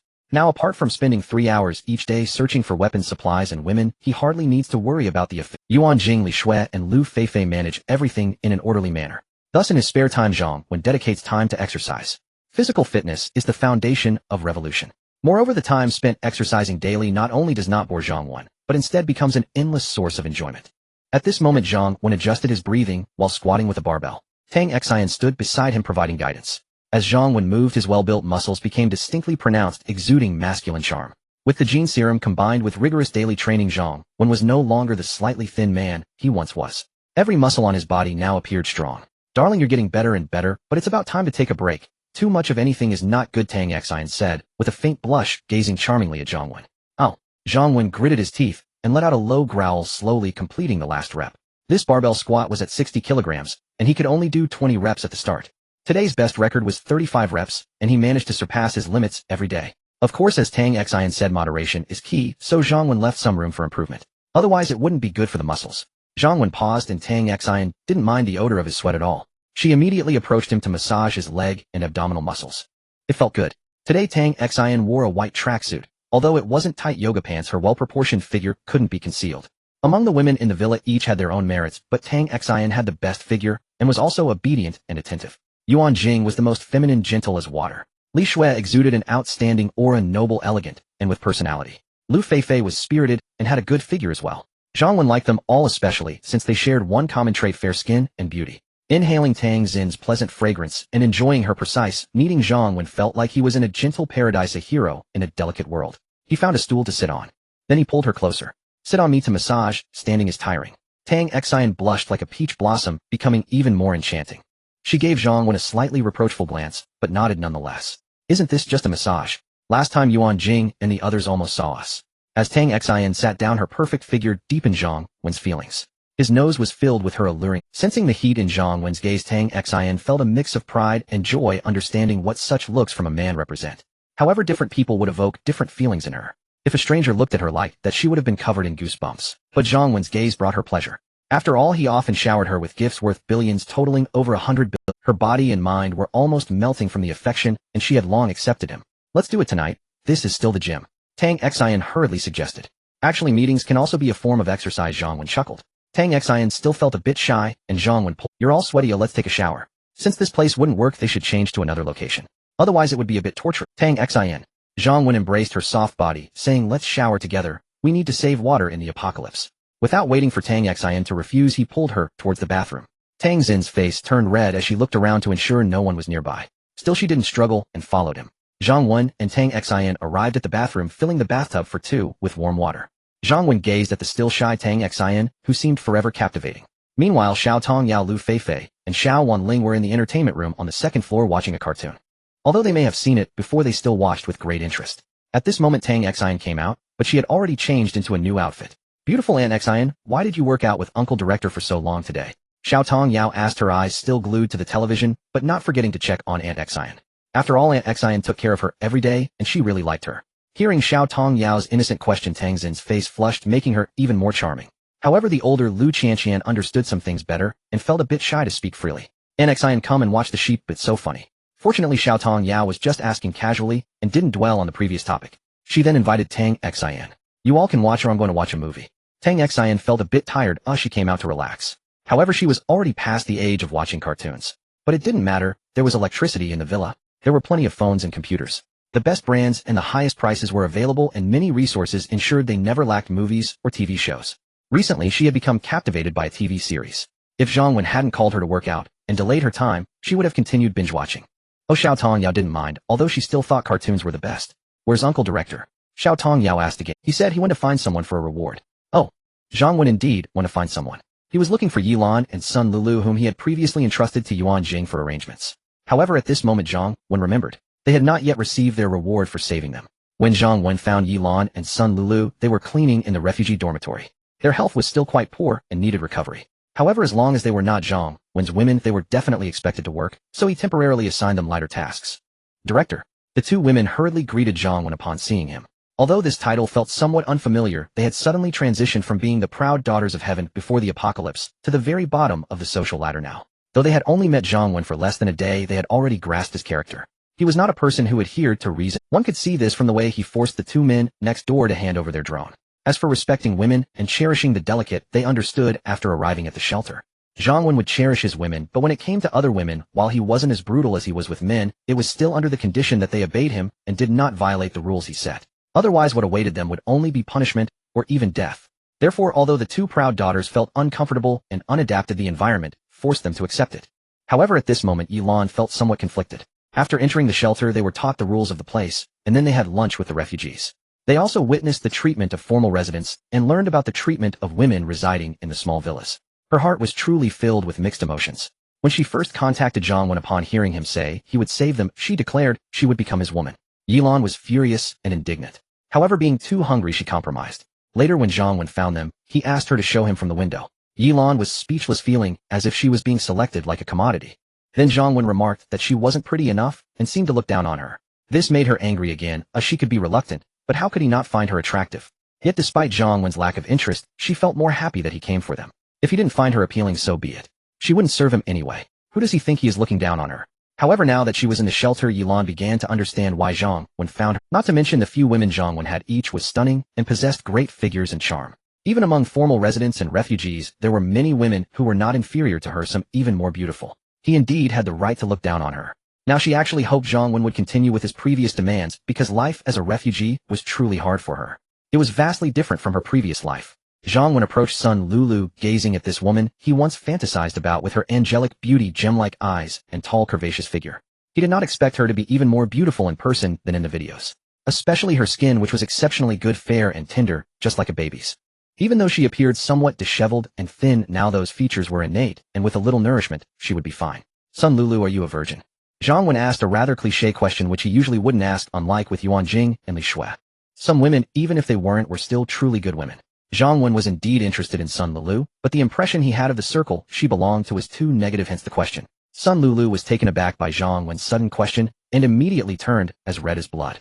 Zhang Wen didn't think there was anything wrong with asking this. In the apocalypse, was there still room for embarrassment? Answer my question and do not lie, or the consequences will be severe, Zhang Wen said again. Sun Lulu, blushing, whispered, I have never had a boyfriend. As for the remaining two words, she couldn't bring herself to say them. Zhang Wen looked at Sun Lulu with some surprise. Yilan, standing nearby, had a complex expression. This man found her unattractive, but was interested in Lulu. However, it was normal. Lulu was indeed no worse than his other women. If she were a man, she would definitely find her appealing. Director Lulu really hasn't had a boyfriend, not even one. She is still a pure girl. Don't be misled by the streamer circle. It's as chaotic as the entertainment industry in others' eyes, but Lulu comes from a wealthy family, and she sings beautifully. After gaining fame, she also earned a lot of money. She hasn't had a boyfriend not only because she's busy with work, but also because there are really not many who are worthy of her. Sun Lulu felt embarrassed, and Yilan quickly spoke up from the side. She had come to terms with it. If Zhang Wen didn't find her attractive, so be it. If he liked Sun Lulu, that was fine too. At least she could benefit from being with Lulu. She was truly scared from being so hungry. Zhang Wen nodded, looking at Sun Lulu, and said, I am a person who values rules. Previously I promised to save you. One of you must become my woman as compensation. I do not find Yilan attractive, so Sun Lulu, you will become my woman. Yilan secretly gritted her teeth beside him. It was another blow. I agree to you. Sun Lulu glanced at Yilan, feeling helpless. She understood their situation and could only... Moreover, after arriving at the shelter, she realized Zhang Wen wasn't like the men in apocalyptic movies who would toy with and torment women, treating them as commodities. She was already quite grateful. Women in the apocalypse were inherently weaker. As night fell, the small villa was brightly lit. After Sun Lulu followed Zhang Wen to the small villa, she realized the living conditions here were worlds apart from those in the refugee dormitory. The villa had hot water available 24 hours a day, as she could shower or take a bath whenever she wanted. Upon arriving, Zhang Wen had her clean up thoroughly. The villa was also equipped with electricity, and she could choose from high-end phones and computers with a big box of discarded items. There were also air conditioners, LCD TVs, home theaters, gyms, etc. Almost all the electrical equipment from before the apocalypse was here, and all could be used. In addition, high-end cosmetics, jewelry, clothes, and branded bags, all the things women loved, were available here, as if it were a wholesale market. As for electrical appliances and luxury items from the apocalypse, the ordinary survivors outside hardly paid attention to them anymore, and they wouldn't even pick them up from the streets. Although Zhang Wen was not primarily focused on these things, whenever he went out he would take them casually if he found something interesting. Zhang Wen had long surpassed the stage of mere survival. The quality of life was also very important.